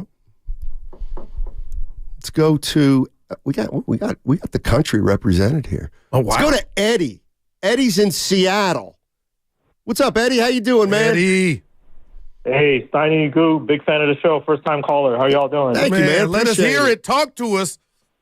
Seahawks got action, baby. Big fan of the 49ers. Big fan of the 49ers. I'm in Seattle, but grew up in Sacramento, so super big fan of the Niners. But here's the thing. One thing I learned in life, you never try to be someone that you're not. And if we know about the 49ers from the past few years is what? What is our identity as a football team? Defense and running the football. Defense and running the football. And I feel like the first 5 weeks, we're kind of feeling ourselves. We're over here playing like we're the greatest show on Bermuda grass, thinking that we're running the league with the offense that we're kind of like we're running out there. And then the moment that stops, whether it be the Browns game or this last game with the Vikings, we can't come back to our original identity. If you were to take a look at Kyle Shanahan few years ago from that run to the Super Bowl, remember when Jimmy threw all those picks? He went straight back to the run and let the defense play. I'm not seeing that at all. And that's worrisome for me, and that's deeper than Brock. That's deeper than Brock because we don't even know who we are anymore. We're out here fighting before the game. We're out here wearing T-shirts, talking all kinds of trash. And when it comes to the physicality of the game, we're not even there. We're just talking about it. We're letting the media say that, hey, the 49ers are super physical. But are we really, though? Are we really that same football team from 3-4 years ago? I don't think so, man. Thanks for taking my call. Well, you're not going to be as physical, at least without Deebo Samuel and Trent Williams, probably. But I don't know. Well, speaking of Deebo, these words came out of my mouth a few months back. Was he expendable? Like this offense was so moving, just flowing. Was he expendable? But now if we're going to sit here and say what ails this offense right now, the last 2 games, is because Deebo went out in Cleveland, and he didn't play yesterday, I think that's kind of hiding from the problem. And I will say, the Niners earned the right to have their chest out. There was a caller this morning on the Morning Roast, Steiny, and he said this. Kittle lifted up his shirt with the F Dallas after the game was kind of out of hand. But his point was, that's the type of stuff, if you're Billy Badass, you do before the game and give the team a chance to react to it. That was one. I was like, that hit me kind of different. And then 2, Minnesota did the boombox thing. And again, the Niners have set the standard to where they're bullies. They're getting mocked. But you can't tell me, I know you can tell, Guru, that means nothing. Well, that Minnesota team, they met they met the force that was needed to go toe-to-toe with the bully, and then they beat the bully. That's 2 weeks in a row because Cleveland did the same thing. Just interesting. I'm trying to think of a way to react to that, and it's well said. You're chronicling it. Well, I mean, I just I sometimes I feel like this is kind of, like we came in here yesterday and you're talking about the Bills and, they're not. So, man. And why do we think that the 49ers are immune to this stuff? Why? Look, why? I don't get it. Like we saw, they were 5-0, Steiny. Well, so were the Eagles, and we looked at the Eagles and said, "Well, they don't." Why 408? 408, Steiny. Guru's making me so angry right now. Why 408? Why is Guru making you angry? I'm just being real. Comcast Business text line. Yeah, I'm just being real and calling it like I see it. I'm not perfect, but don't hide from the warts. And I don't know if you're aware, Steiny, I'm no doctor. Warts can grow. They can get bigger. Well, I guess get them lasered off. I guess what bothers me most is you looked at the Niners and said they don't have any warts, nor can they acquire warts. No quite doubt. frankly. And that's what I'm having a problem. My fault. Why? And I'm not all the way out. I'm not all the way out. But there are some stuff. Come on now. Nick Bosa, where are you? How dare you hold out and then follow that up with Claude Rains? What about the Niners? They don't bear the responsibility of Bosa getting in here late? That's not just Bosa. Well, damn. That's the organization and Bosa letting that thing linger. And guess what? Both sides maybe bear responsibility for Bosa's slow start. Let's go to Mario in San Rafael. Let's talk about Steve Wilks. Yeah. Rio. Look, I mean, it was a tough day to be a San Francisco faithful yesterday, not just because of the Niners. Watching Bruce Bochy, too, exceed Stu Farhan, it pissed me off. And then with this, we're losing our identity. You know, Steve Wilks is dialing up the pressure at the wrong time. We had a opportunity yesterday to have a pocket passer. That means we can get to the quarterback. We should get to the quarterback, and we had 0 sacks. Why? It's so frustrating to watch this team right now to not get to the quarterback with this much talent. You know, you watch, and you know another thing too. Watching Wilks so comfortable in that press box, it gets to me. You know, you saw Salah, you saw Ryans on the sidelines hyping up that defense, and look at Wilks. Oh, nice in his press box, all comfy. Mario, I think it's time to come down on the sideline. I don't know nothing about nothing, but that's where this thing is going if this defense continues to play like this. I agree. And where's the emotion, too, you know? I mean, this team was built on emotion, too. There's 0 out there. You know, we're not getting to the quarterback. There's 0 emotion. Well, guess what? We're not going to play like we should be playing. Thanks, Mario. Appreciate the call. Cousins dropped back 45 times, Donnie. So you had 45 chances to get a sack.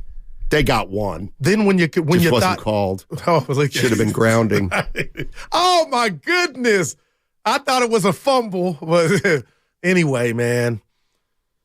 What's I going to say about Steve Wilks? Oh, coming down from the booth. Yeah. Okay. Somebody find out. What if I told you that Steve Wilks, as a defensive coordinator, has been in the booth 292 times and on the sidelines 0? Well, what he was saying, I think, is Salah and Ryans, they look like players. They look like Sirianni. Is that necessarily good? Well, if you look at how their units performed, I would say yes. The 49ers up until this is crazy. Now all of a sudden the 49ers defense stinks? No, we're just saying they're not playing their best. Well, and if this is who they end up being, so why then don't we say had this? The mark for the championship why don't we say this? Wrong. Well, why wouldn't we say this?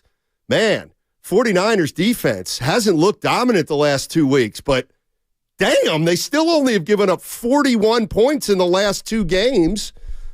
Like, seriously, you can't. The question is why?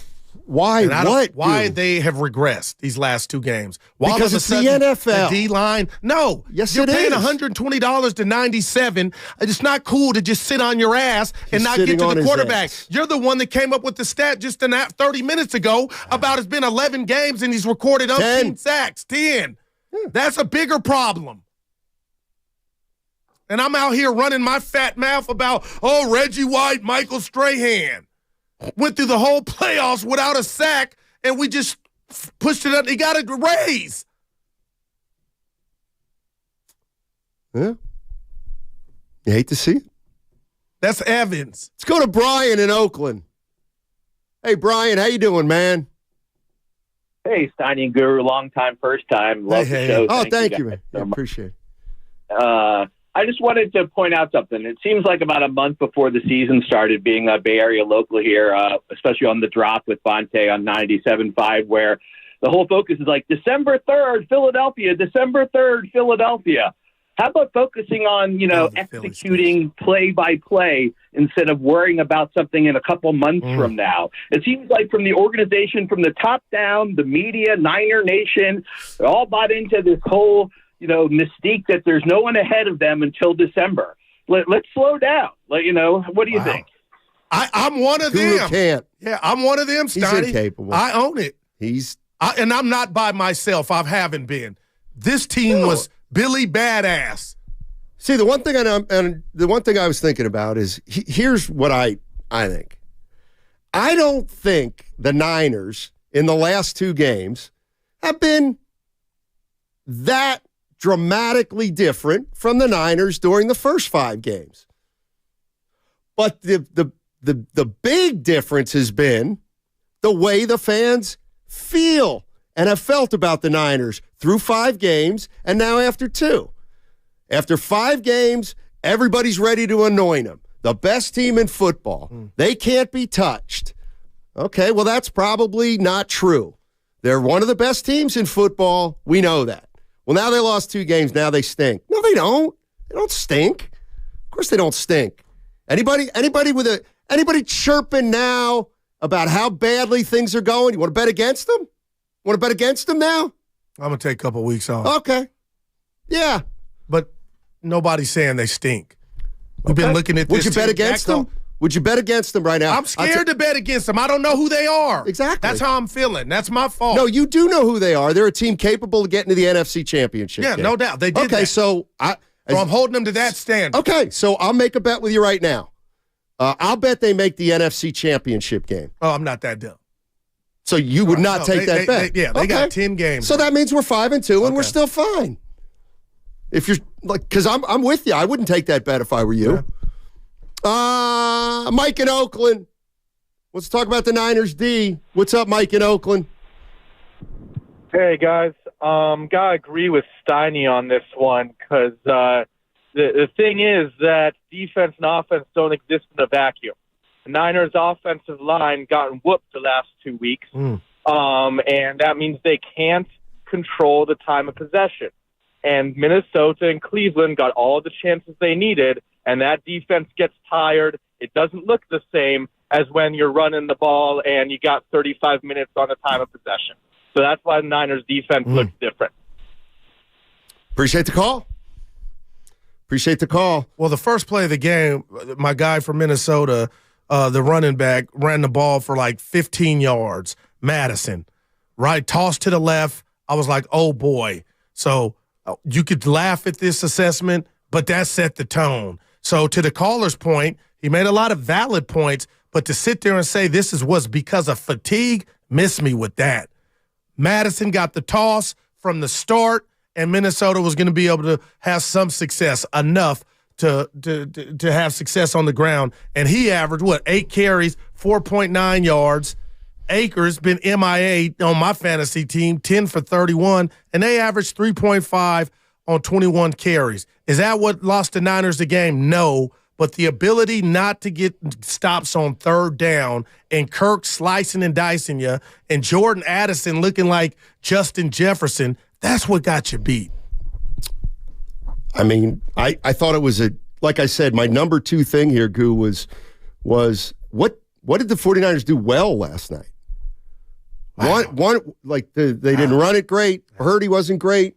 Ayuk kind of disappeared. The offensive line wasn't great. The defensive line wasn't great. I was the the play kicker wasn't caller. great. Because Kittle and Ayuk, when they got the ball, it was successful.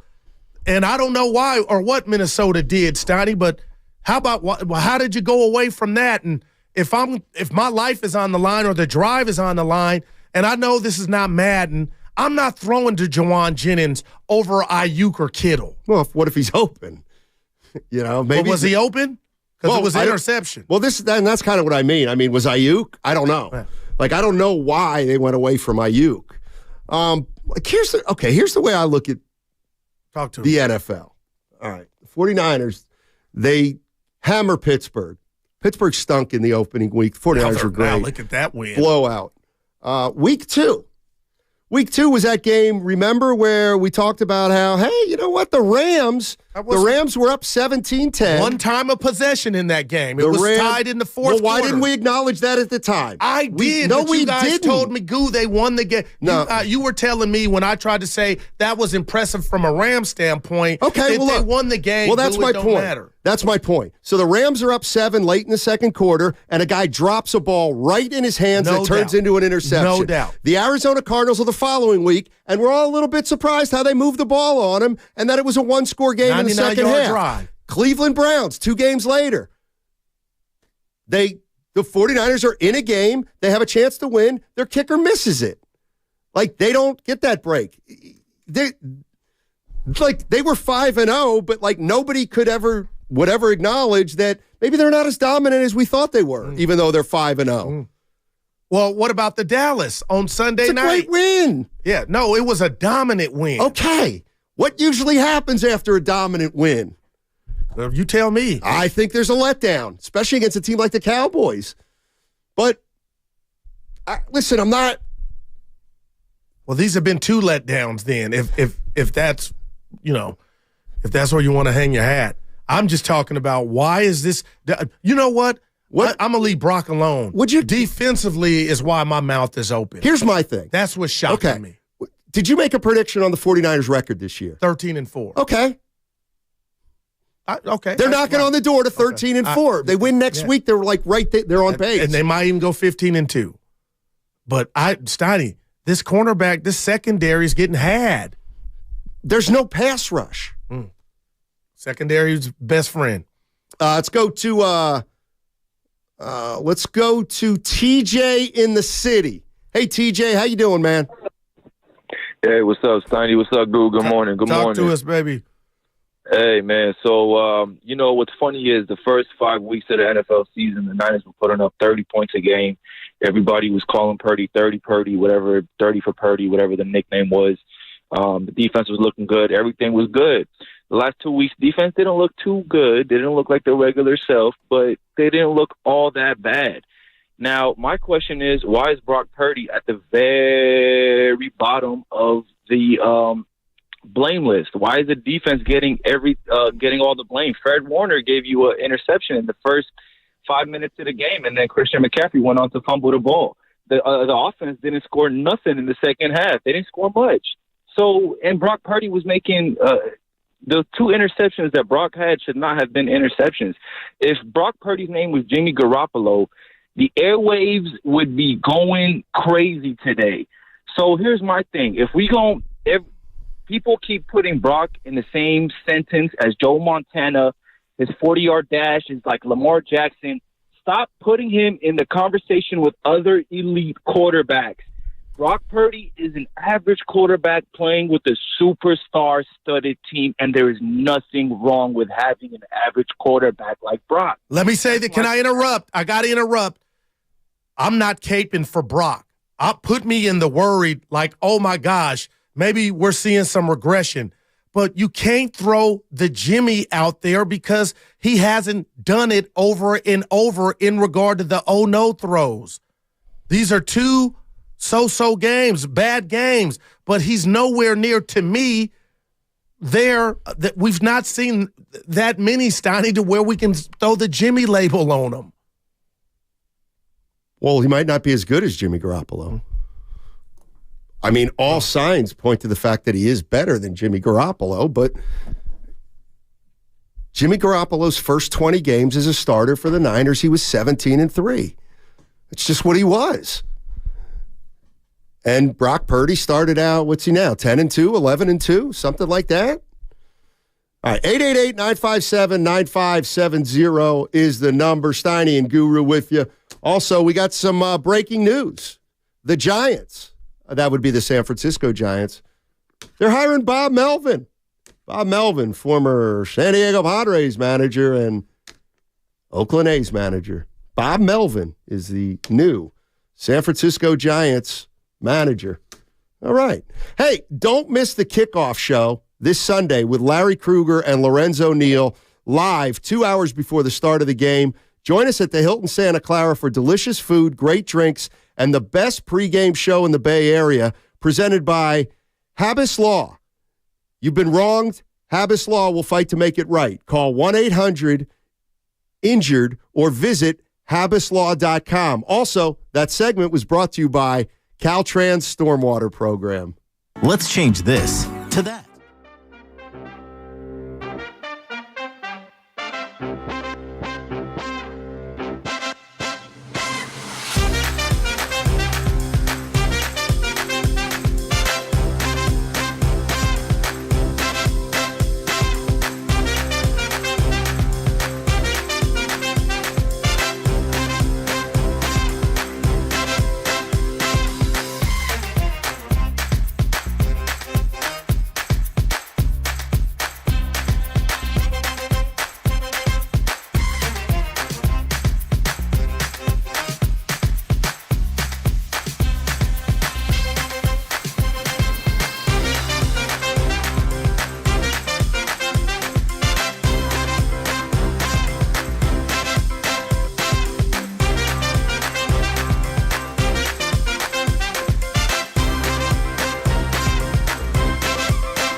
deflected by Bynum.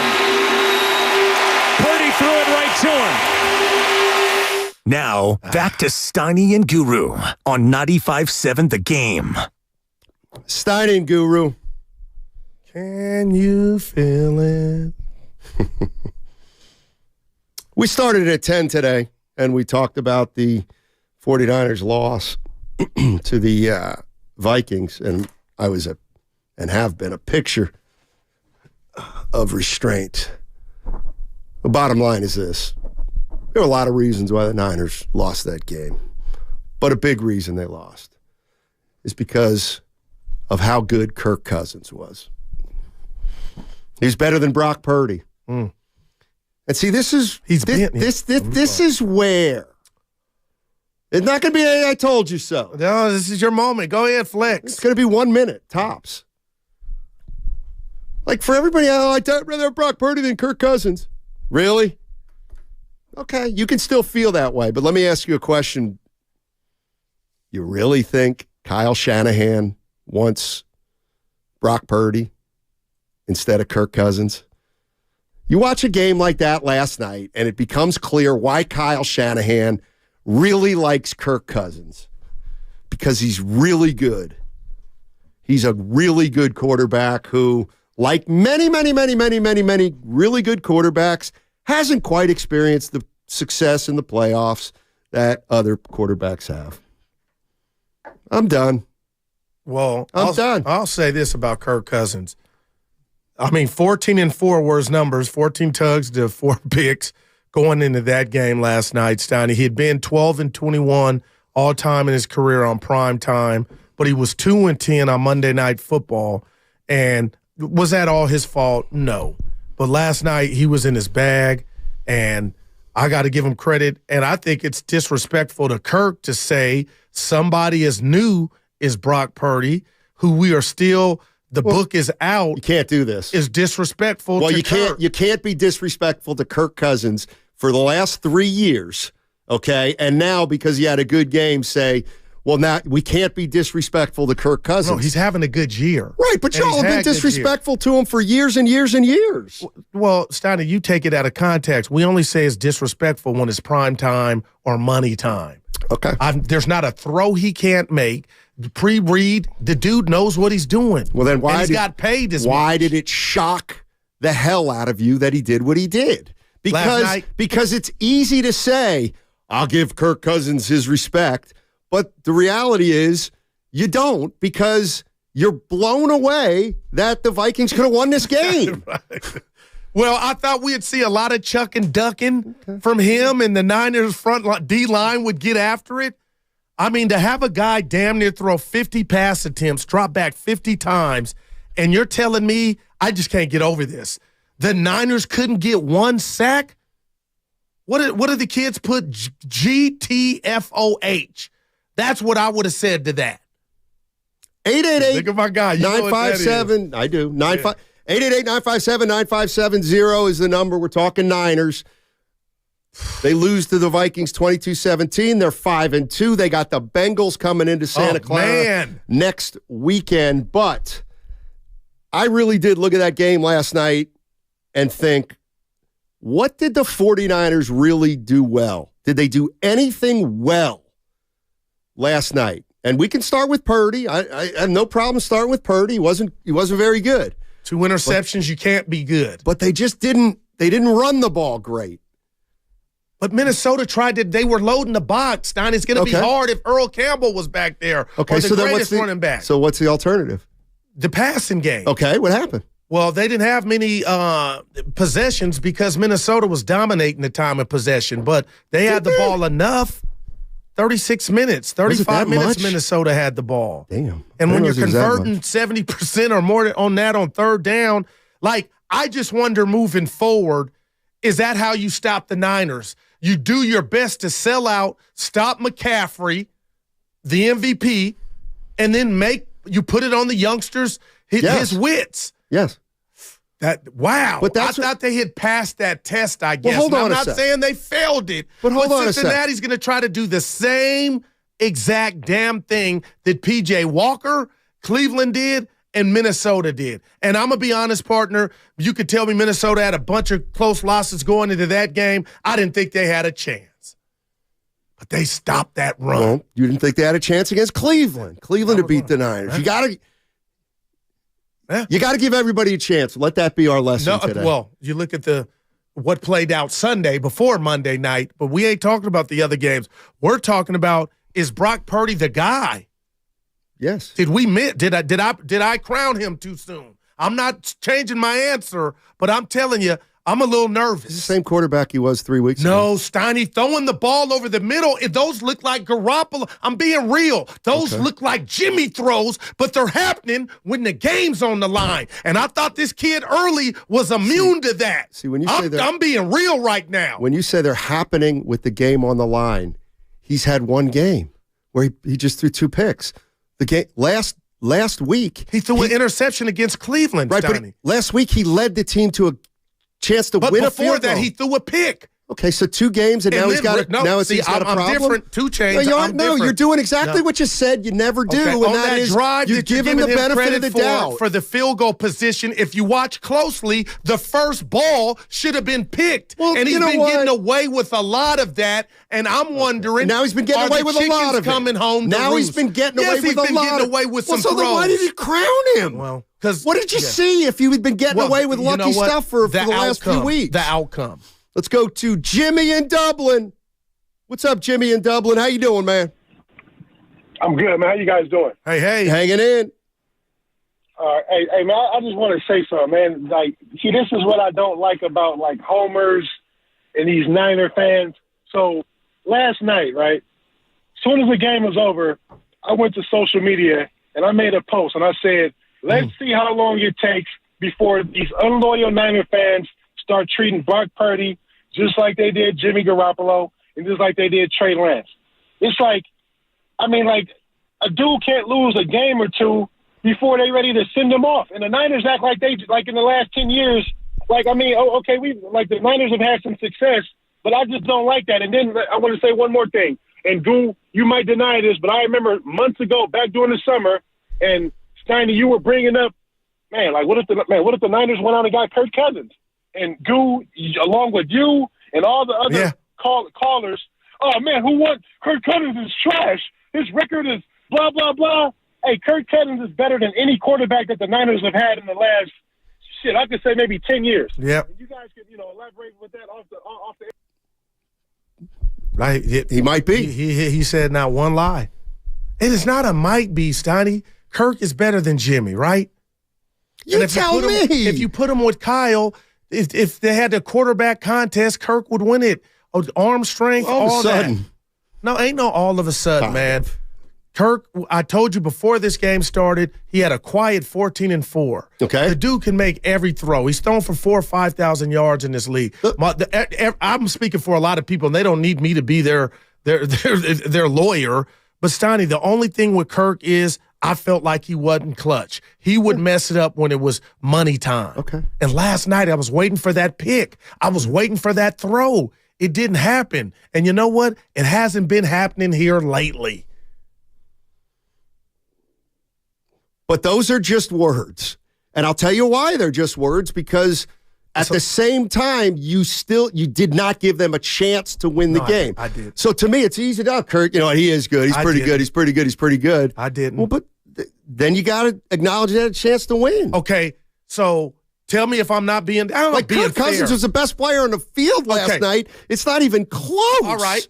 Not even close. And that's why my biggest concern for the Niners moving forward here is their defense. Okay, Kirk Cousins, I'm praising him.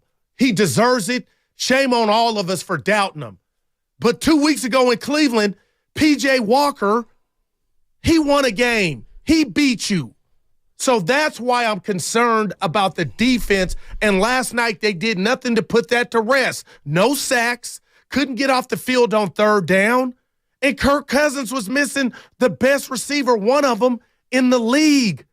And Vegas told us, money talked, Charlie Sheen, this was supposed to be a cakewalk. Niners by 7. Niners by 10. And they're not doing their part.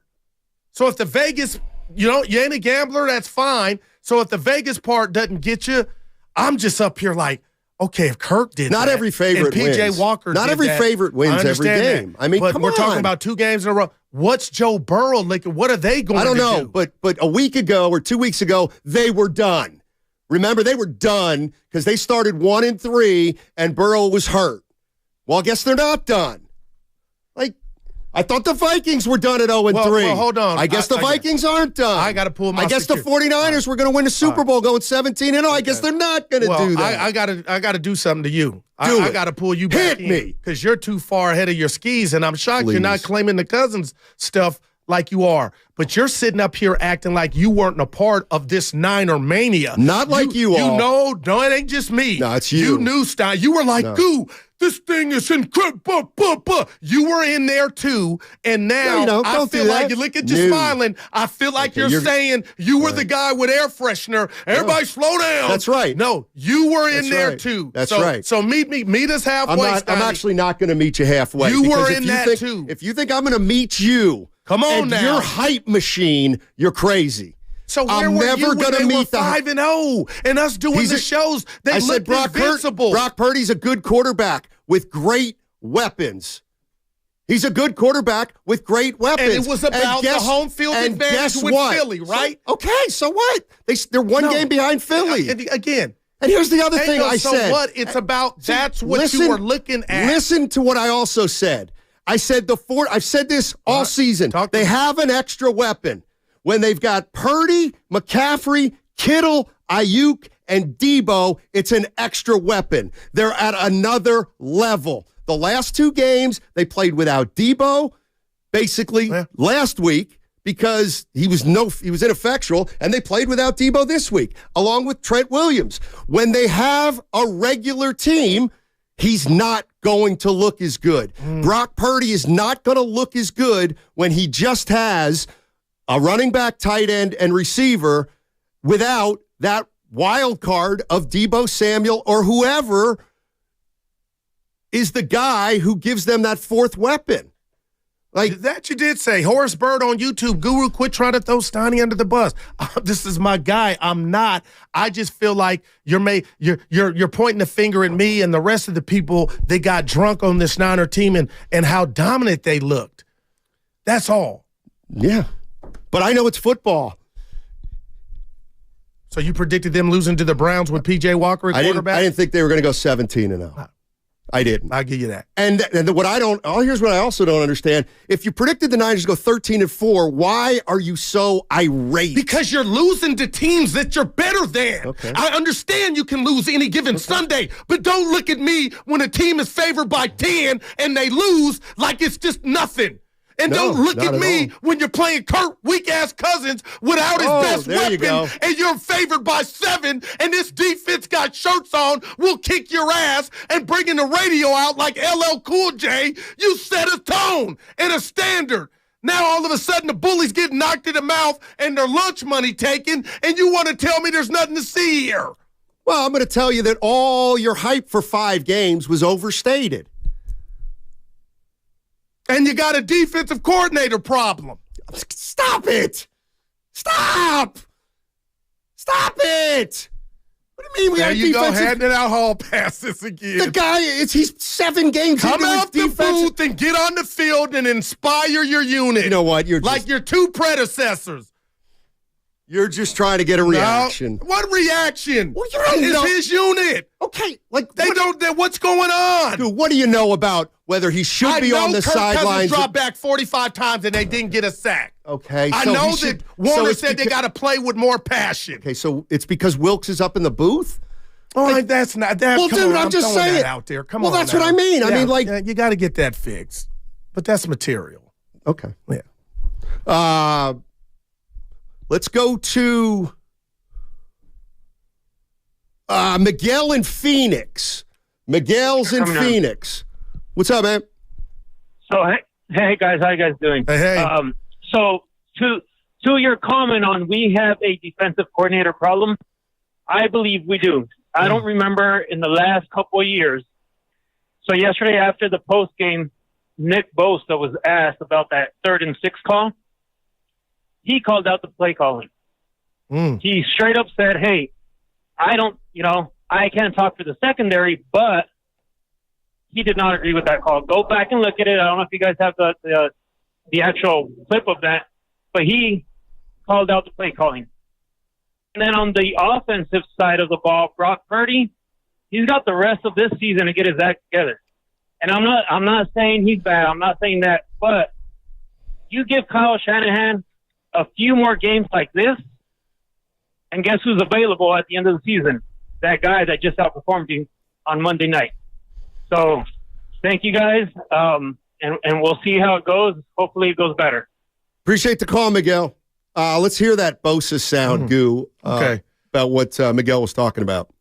We try to emphasize those 2-minute drives, especially going into half and at the end of the game, and we want to get off the field and not give them any points. That was the difference in the game. Called a blitz, I think, all out, and it definitely wasn't. I don't know how the back end feels about it, but Mooney was there. Tough luck for him on that. He was definitely there. It could have been his second pick of the game, and I'm sure he's going to be hard on himself and not blame the call. No, I hear the caller, but he said Mooney was there, and he was, and we thought it was a pick. But the whole point, Matt, is they had no timeouts. They had a universe to go. Let anybody catch the ball, and you're going into halftime. Why risk it and dial ever? What would the sack have done for you?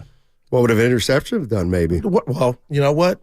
You almost had it. Yeah, that was bad.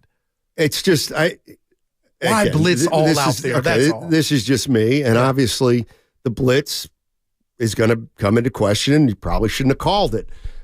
But if you talk about a defensive coordinator in general, and you say, oh boy, this guy blitzes a lot. Oh, that's great. He's aggressive. Everybody loves the aggressive defensive coordinator. But not in that situation. Of course not in that situation, but sometimes beggars can't be choosers. 888-957-9570 is the number. Steiny and Guru with you on 95.7 The Game. Let's go to Donald in Danville. Donald's in Danville. Hey, Donald, how you doing, man? Bang, bang, Niner gang. Okay. I just wanted to ask Mr. Guru a question. Hey. What do Justin Jefferson, Nick Chubb, and Deshaun Watson all have in common? 3 All-Pros, perennial All-Pros. Okay. What do they have in common? They didn't play, and their team beat the Niners. Yeah, I'm so sorry to hear that. I think maybe what we have to look at, just for the fans out there that have lost money gambling, how did the Patriots of 2009, 10, 11, et cetera, win? They had the greatest quarterback of all time, but they had a deep team that wasn't based upon upper-level talent that was overpaid. They were deep, D-E-E-P. This Niner team is not deep. This Niner team is built with a couple of overpaid, lazy bone bums like Mr. Williams, Trent Williams, that maybe don't deserve all the money they're making and need to do a keto diet to get back in shape. God bless everybody. Have a great day. That was material. He was going to hang up. Yeah, that was material. Oh, come on, man. Trent Williams, a 99 on Madden. If anything, I feel like yesterday illustrated how much they missed Trent Williams. Well, he was getting tossed around in Cleveland. Couldn't run the ball? Yeah. They couldn't run the ball in Cleveland. Couldn't run the ball in Cleveland either. Yeah. Well, he got gobbled up in Cleveland, Williams. Yeah, after he got hurt, right? Yeah. I mean, look, we probably need a salary cap expert in here, but look, McCaffrey makes a ton. Kittle makes a ton. But why are we Debo makes this up a ton. Again, Steiny, real quick? I'm just asking. Because they have no depth. Because when you pay guys a lot of money, then the second unit guys probably aren't as good. That makes perfect sense to me. But when the guy you give $120 million has 3.5 sacks, what's going on there? And then the guy you brought in from Philly, you think Philly's missing Hargrave? I'm just throwing that out there. The Eagle D-line, I don't think they are. Nah, you know what? And this is like, can somebody please explain this to me? Yeah.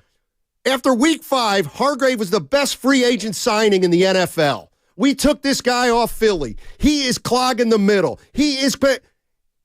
Now,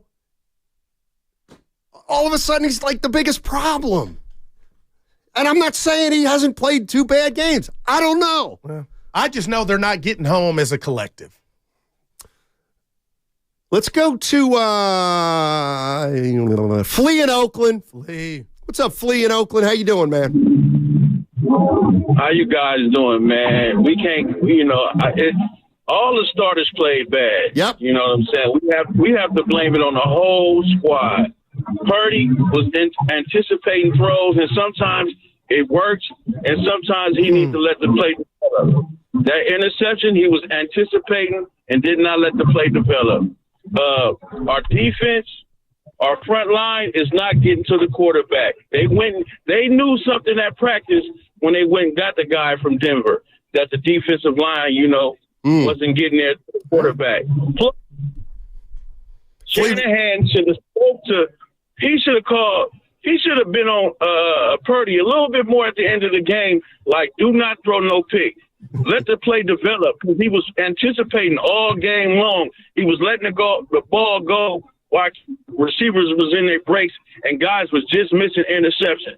So it was a team loss, man. Hopefully no next doubt. week bounce back, but it was a team loss. Appreciate the call. Thank you. Our guy Word coming at me. Goo, you're not allowed to lose to a bad team, but not a team like Cleveland and not a team with Minnesota that's hurt and had been playing their best football. I'm judging the Niners, and I won't go. I don't second guess myself on last year. Them getting Hargrave and the first 5 games, the beatdown of Dallas. I'm judging them at the standard they set. So I don't know what's going on with the defense, but something bad is happening right now. They look like they can be had, and teams look like they can control the clock. And that's what we saw the last 2 games. And Cincinnati, just bulletin board, I know it's not the day. I mean, they're coming in here with a gang of offense, a running back, 2 receivers, a stud quarterback. So they got to get it fixed, and they got to get it fixed in a hurry. And if Brock Purdy is going to throw to a spot, that's a gamble too, Steiner. You got to know. Again, I'm not Ron Jaworski, but I'm sitting here like, Niners going to win this. Here it is. And that hasn't happened the last 2 weeks. So, but and you talk about this standard. Oh, they set a standard. Okay, yeah, they've gone to the playoffs the last couple of years. But if you look at it factually, last year they weren't good the first 7 weeks of the season, and the year before that they weren't good the first 8 weeks of the season. Well, what then happened? They started. Well, that's my point. Is okay. You want to play that game? They're off to a better start than they've been the last 2 years when they advanced. Okay, and if you want to do that game, what you just brought it to me, I'll use because I haven't forgot it. Okay, maybe they were deeper then when they didn't have McCaffrey. They might have been. I don't know. But that deepness goes out the window to me when you talk about Armstead, Bosa, and Hargrave. I don't care about who. Like, let's focus on, forget the depth there. Let's talk about those 3 not getting home. Like, can they be blocked? It looks like it. They've been for the last 2 games. How about this? I got a buddy who's what do you think of this hot take? Uh-oh. This is a hot take. You ready for a hot take? And then I got to get out. Maybe I'll give you this hot take. On the other side. Yeah. I am going to give you this hot take. This is a hot take from a football insider who really knows what he's talking about. He had something to say about Nick Bosa, which fascinating. I'll run it by you on the other side. You want a chance to play Knockout on the Chase Center court? You can. Starting next Monday at 7:30 a.m., we're going to give out 10 slots on all the shows. It's going to run for 2 weeks. If you want to play basketball on the same floor that Steph Curry plays on and Klay Thompson and the rest of them, start listening next Monday at 7:30, and you're going to have an opportunity to do that. Segment was also brought to you by Fremont Bank. Full-service banking, no compromises. Some days I cover up because of my moderate to severe plaque psoriasis.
Floats it, he's picked, and that's it.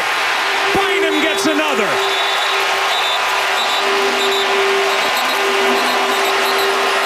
The Vikings with another takeaway. And that interception will end the night with one snap to go, and the Vikings are going to move to 3-4. Now, back to Steiny and Guru on 95.7 The Game. Joe Buck on the call.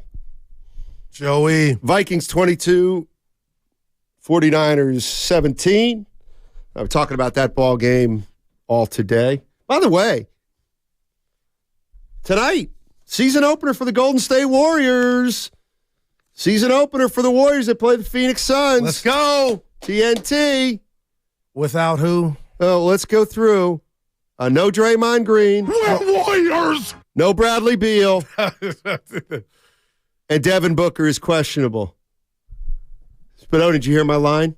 The world, hold on, let me set it up. The world hasn't, Spadoni. The NBA. Nobody balls anymore. Oh, wow. That's a 5. I said 8, Spadoni. I'm mad at Spadoni. Draymond, go bye-bye. I went in to talk to Spadoni. He just left his headphones on. Maybe he was working. Okay. Like when I come around, buddy, I wanted my Spadoni time. He just ignored me. Well, I was 1,000% working. Oh, okay. I'm literally trying to transfer I all the got drops you. from our I old came here to station set into some back. Very tedious. Yeah, he's doing a great job. Like we got this one back. I'm tired of getting pushed around. Well, real quick, Steiny, I don't want to veer off the show, Evan. Steiny, when's the last time you had an earache? I think I got an ear infection or earache. I'm going to Kaiser as soon as we're off, and I'm wondering if it's because I'm yelling or maybe I have my volume too loud. I don't know. I mean, maybe it's maybe it's, Thursday is coming. Oh, my. Dude. Oh, my. Why does that tickle you so much? I don't like it. Go ahead. I got a buddy who is a Baltimore Ravens season ticket holder. I gave Lamar his flowers. He goes his game last week. He knows football. Okay. Hey, when is Bosa going to make a difference when it's needed? As I've always said, he and his brother are not the Watts brothers. The Bosas are businessmen. The Watts are ballers. Wow. Whoa. Evan, Yeah, you're wow. very familiar with the older Bosa Joey brother. is stealing. He's been stealing. Yeah. Oh, stealing. There was a big Hey. third down against the Chiefs. Wow. I was going to text you, Evan. He's on the sideline. I don't know what for, but I'm like, you need to be out there on the 3rd and 4. He was playing through a toe injury. Oh, okay. I'll give him that. He and Booker. But Evan Booker. Yeah, well, That's a Booker's 4. questionable tonight. But I will say that it is kind of interesting. As soon as Joey got paid, the production started to go down, and now that Nick has gotten paid, it's kind of trending. And in there the were same some direction. one-on-ones with Bosa, Steiny, where he just didn't get there. Well, it's because he's getting blocked. Right? He only gets sacks when he's unblocked. We've seen that this year. He's got 2.5 sacks. Leonis, I love you. Neither when he was blocked. Hey, by the way, you know who we need to get on the phone? What was her name? Mrs. Bosa, the mother. Who he lost some weight. Remember that? Remember she said he had dropped some LBSs. She also said, Cheryl also said, if there's one thing I know, it's that these guys not done with the DPOYs. They're going to start coming. Vin Diesel. That could already Fast be and lost. Furious. I know there's 12 games left, but I'm just, good Lord. Let's go to 11 Jeremy. games left for all you smart asses. Jeremy's in Alameda. Hey, Jeremy, how you doing, man? What's up, Steiny and Goo? How you doing? Hey. Everyday listener. Love the show so much. Y'all cracking me up. I'm disappointed about last night. Definitely did not go the way I and many other 49ers fans wanted it to. But that's the beauty of sports. You know, I'm still riding with my team. We have next week to prove that we are that team against the Bengals and Joey B. And give the Vikings credit, man. Their offensive line was pushing us around, man. Like, were you watching the game? And Kirk would stand in there, and even when he had a D lineman bearing down on him for a QB hit or a sack, he would stand in that pocket and deliver the ball to the open receivers downfield. So give the Vikings credit, man. They played better and they deserve to win. So we're on to the next one. Red and gold till I'm dead and cold. I'm out. Peace. Oh, nice. That's a 4. Dude, we got some. I'm giving it Dr. J. That was a 6. By the way, he dropped the perfect line. On to Cincinnati. That's right. That isn't. Boy, Except you guys the game's are on in Santa fire. Clara, but I'm literal. Dude, that's a quietly. No, I'm going to stop. I'll make or break it. No, quietly a big game. Steiny, this secondary. 1-17. But you did point out a cornerback's best friend is a pass rush. But what if somehow they don't get home? Then you got a blitz. Well, then they're not going to win the Super Bowl. And your ass is you're leaving. I mean, man, boy, you're perplexed. No, I'm shocked. Why? Because I had it's NFL. And he's not for long. And I'm gonna say this about Philly. I'm going here real quick. They didn't blow my drawers off in that game against Miami. They took care of business. But I saw some Jalen Hurts turnovers that's been happening. Yeah. I saw Tua and that offense move the ball. But I think what it is I put this Niner team on a pedestal. And now Purdy is not, he's on my list. Do you ever get tired of doing that?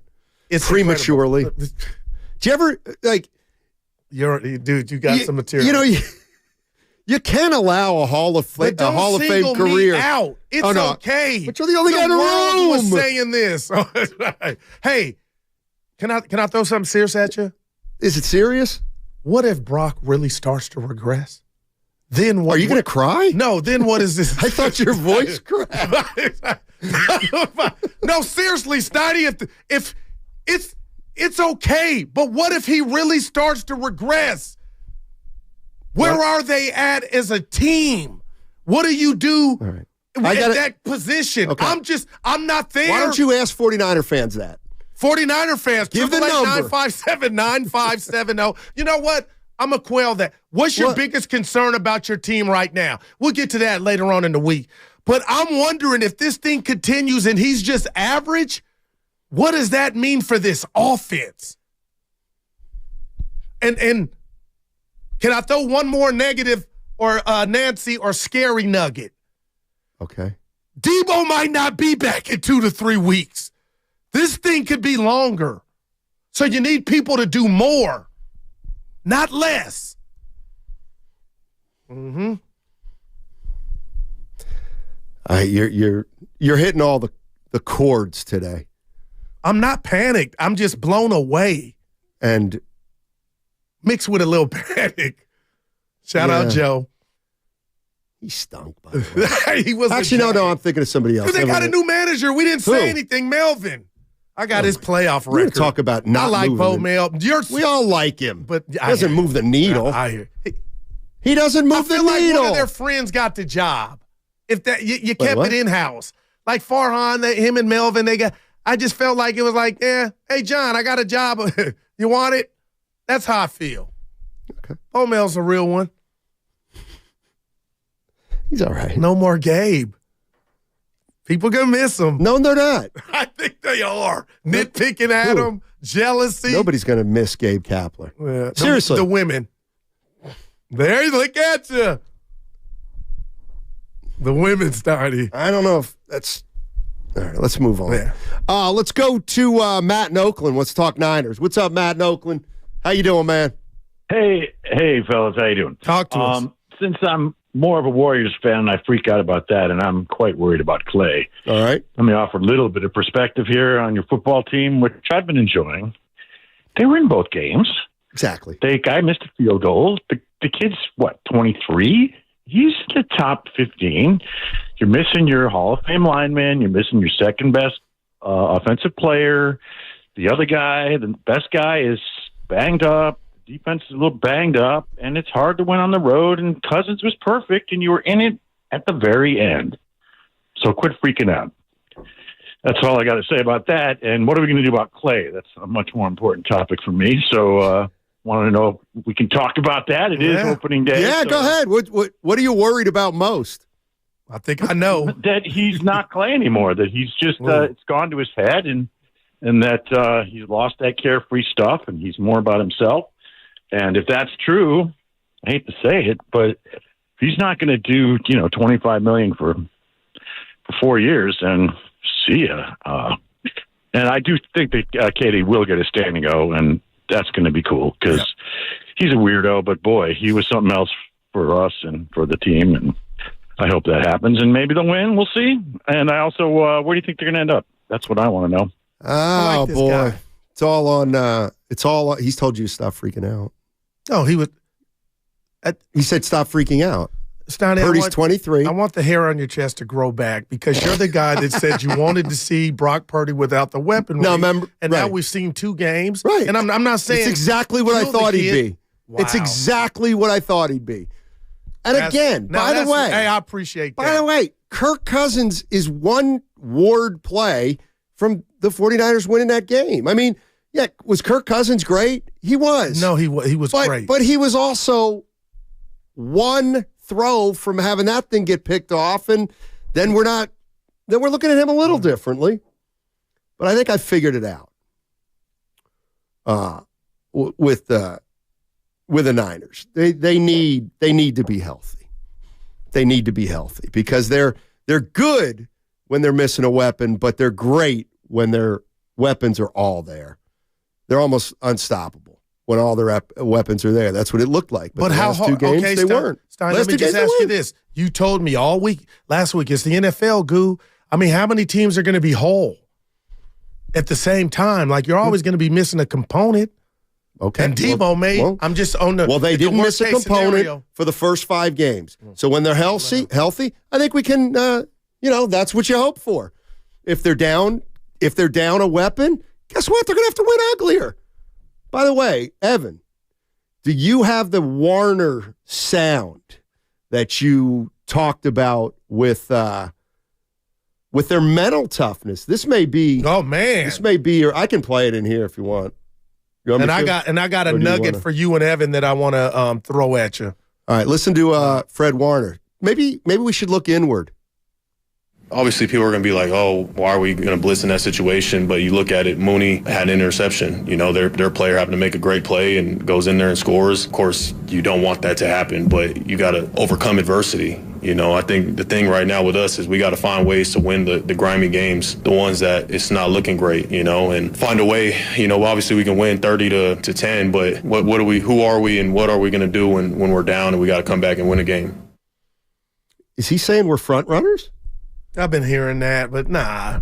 Well, yeah, it's okay, Goo. No, I mean, he said it's with 30 to 10. Not every game's going to be 30 to 10. Well, when it's 30 to 10, you earn it being 30 to 10, so you kick some ass along the way. And that's why I was like, I let that Dallas game, and it was bigger than just the Dallas game, but they met that mentality there. They were the bully. I'm telling you, another thing I don't like Minnesota with the boom box. I don't like Cleveland with the boom box. They're saying we don't like your style. They're saying you guys are fake tough guys. And then all of a sudden, I'm watching Cleveland win both lines of scrimmage. We both agreed on that. And then I'm watching Minnesota, who I thought was dog meat, win both lines of scrimmage. That doesn't add up. What about if what doesn't add up is your pregame assessment of the Vikings? They're not dog meat. All right. Hey, they were in the playoffs last year. What about Cleveland without Chubb and Deshaun Watson? All I'm hearing is Cleveland's got one of the best Cleveland's got one of the best defenses in the league. Well, they gave up almost 40 to Indy. So which is it? Indy put 38 that's what I'm pointing. There's been no team that's been consistent all year long. Like there's no 7-0 team. The Chiefs look pretty good, but they look pretty good the last week or two. Before that, everyone said, hey, don't call like. Okay, before you grab the next call, let me ask you, Evan and Spadoni, this. And I'm not trying to avoid this, but it just came to me. You talk about what Brock Purdy did last week, getting that team in position, and what the narrative would have been had they won on a game-winning kick. Last night, had he drove his offense down and got in the end zone, Matt Steinmetz, I'm telling you, my gosh, what we would be talking about right now is Purdy mania. It would be the clutch version of it, right? You would. No, the world would. Well, no, the world wouldn't, Goo. Well, you told me that. Had he pulled that out in Cleveland, he would have got kudos and credit. Well, of course, I'm not saying he shouldn't have, for having a bad game, but having the moxie that when when they needed you most, I don't understand what's hard to understand here. These are two opportunities for me for that to have happened, and it didn't. Okay, so what does that mean? I don't know. Okay, and that's why I got questions about him. But why did those just start? Like, why? He was in fuego. He played 10 games. I understand, Stoney, but you know why he was incredible. But this is what pisses me off. When Mike Tomczak, he won his first 10 games. We put Dak Prescott's numbers there, which were incredible when he started out. Ben Roethlisberger, incredible numbers. Jimmy Garoppolo, 17-3. But when you point that out, hey, you're a hater. You're a hater. You're not. You're just pointing out that other guys have started fast too. But no, everybody or a lot of people want to believe, oh no, Purdy's different. This is who he is. He's going to be great. Never going to have any blips on his radar. That's on me. That's on me. It's like, I don't want your hair to come out with this one. And for the people listening, we're never as good as we are when we win, and we're not as bad as you think we are. I'm not out on Brock. I'm not blaming him last night. He deserves some blame, but the defense is mine. Of course he deserves blame. I just wonder if we're headed in a direction to where when it's all said and done, are we going to see maybe some things on why Brock was drafted where he was drafted? I was all for the Disney movie, and I know we couldn't make the movie yet. What did you think he was? I'm in between. But what? Because he was excellent, man. He was really good. But what? He's on a hell of a team. It's not hating to have said Purdy's on a hell of a team. You're making me mad. Well, I'll leave this show today in the studio with this. I'm more concerned with the D than I am Brock. Okay, and then what are you going to be saying tomorrow? No, you mean Monday. No, tomorrow. No, we need another game. No, we don't need another game for you to change your mind. I'm going to watch it again. No, I'll come in tomorrow with change. Stuff. Good boy. You're just making me mad now because here's what you did. No, I'm being objective. And well, are you? Like that are guru. You? I'm just saying, to me, what you did was you built this thing up that wasn't there. They're a good team, but they weren't the greatest team ever. They weren't. And now, because you misevaluated them and thought they were a juggernaut that couldn't be touched, and the beautiful game. And what they did to Dallas. Right. Well, where's the physicality? So you put them on a pedestal that they cannot stay at for 17 weeks. Wow. So the minute they don't stay at it, you're ripping them and doubting everything about them. No, I think when you lose to the likes of Cleveland and Minnesota, with the injuries included, it's okay to rip them because they're all of a sudden the physicality has left this football team. That's a concern. Well, okay, then that's great. Yeah, and that ain't on Brock. No, that's great. The physicality has left this team. So I want to know where it's gone. And can it come back? And when can it come back? And can you sustain it? These are all the things that I thought they had mastered. Well, why? We're 7 games into the year. Darn it. Damn, they went to the NFC Championship last game. Open your mind. Quit being Tommy in the meantime. This team has been great for a while, including last year. They started 3-4 last year and 3-5 the year before. Why do we just erase that? I don't get it. Because we hadn't seen it for so long. What are you talking about? They got their groove back and took off. Their turbulence was early and they slapped it. And it was gone. So why can't you give them credit for their best start in 4 years? Well, see, I'm serious. But do you feel good on I started the wrong way. I can't. Now, had you told me that's what it's about, you're on to something. But you don't feel good about saying that. That's like, let me find a positive in a negative. And the negative is, oh boy, this DLine that we paid all this money for is not getting home. Lightweight, we were talking about Haney, featherweights are being heavyweights against us. Why? But if you want to say, now you got me thinking we're 5-2, we're off to our best start. All right. Well, it's not going to be all right. But you don't feel good about that. What about why? The 5-2 start, because you are technically correct. This is their best start in the last 3 years after 7 games. After the last 2 games, and this is what I mean. Okay, you want to start? Oh, you have all these questions now.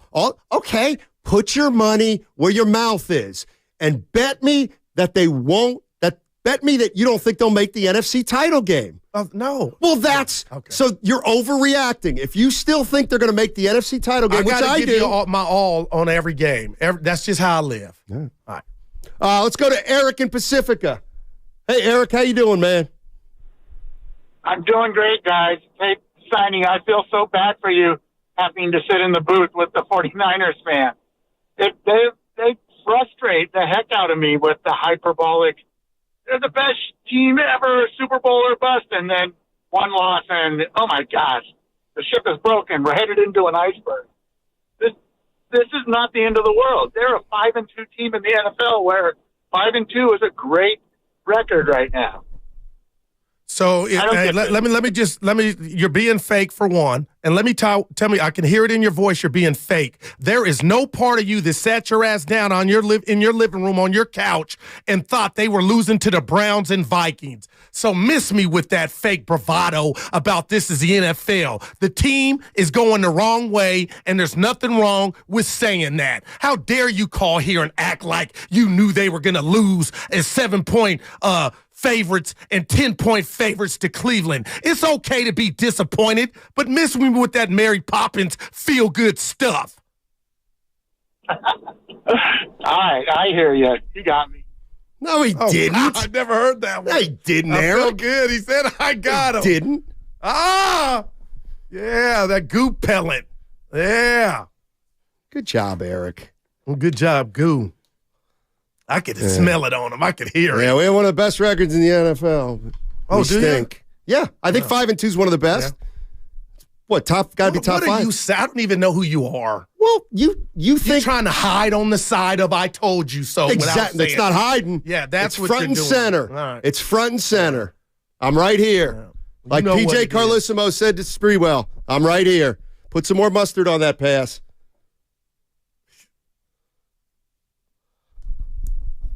You built this team up early. No, No. Sorry. What were you doing? What was I doing? Yeah. You never said the Niners were a dominant team? No, I said they're the best team. You said, this is the best team in football. I said, so what does it matter week 5? Home field. We talked about the slow starts, so it was Operation Home Field Advantage. Right. Not that that's out the window. Okay. So there was a standard. No, there was. Stop saying that. That's what's really bothering me, too. There was no standard last year. They were 3-4. No, they got hot. Right, no. But the standard was this year, meaning that it was Operation Get off to a good start. Get home field. They're still off to a good start. They're a game behind the Eagles. If they beat the Eagles right now, they would have home field over the Eagles. Hey, you are correct, and that is math. But we're talking about gut. There's something they don't look the same these last 2 games. What? And it's fair to ask. Tell why. me a team that looks the same when they lose. We got to go. We got to go. Google, we got to go. Yeah. Got to go. That segment was brought to you by Northern California Honda Dealer Association and also by Xfinity, the Xfinity 10G network made for streaming live sports. Consumer Cellular offers unlimited talk and text.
season. That was at home against Dallas. Here's McCaffrey.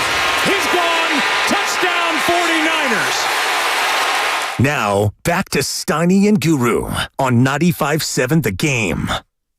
Where was the Minnesota defense on that play?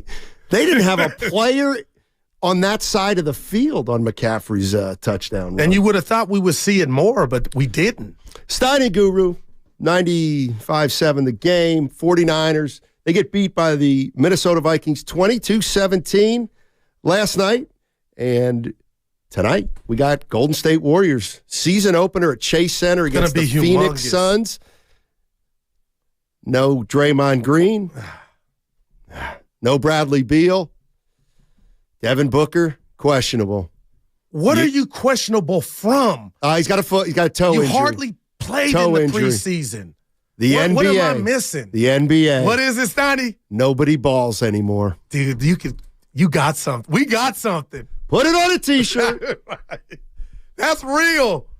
Put it on a T-shirt. Nobody ball. Game one. I'll split the profit with somebody. And you reminded Evan and I, Denver, they play the Lakers first game on TNT. Right. They get their rings tonight.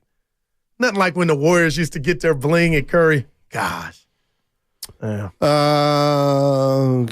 Players on the field. Okay, let's take some calls here. Let's get people going. Let's start out with Pablo in West Marin. Pablo. Hey, Pablo, how you doing? Hey, guys, thanks for taking my call. Sure. Hey, this is an objective look at the game last night because I'm not a 49er fan, and I just want to say, yeah, they laid an egg in Cleveland, but they did get the team down the field to make the winning kick.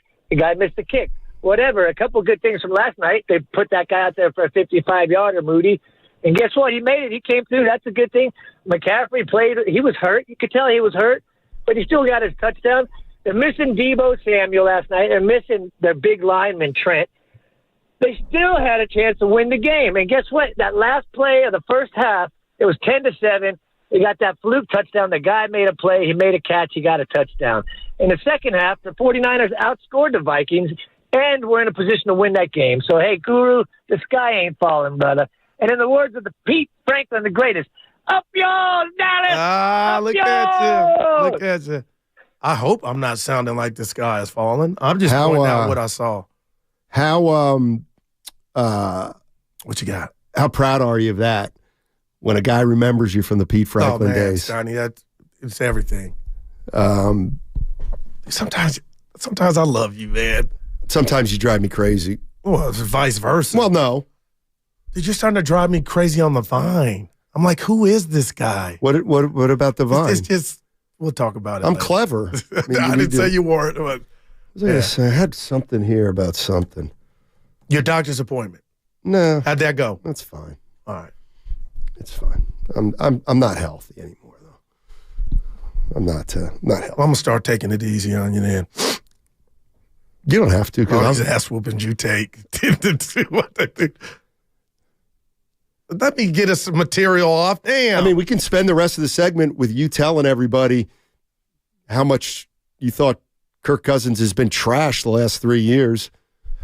In your face, Guru. In your freaking after face. The pass to Thielen. In your face. To beat New Orleans on the road in New Orleans in the playoff game a few years back, this might have been his greatest moment. On Monday Night Football, double bird to everybody that said my record on Monday night and I stink. I played without my weapon and cut up what Guru and the masses thought was the best defense in the league. He had a moment. Stoney, I was waiting for the oh-no throw, the Kirk special.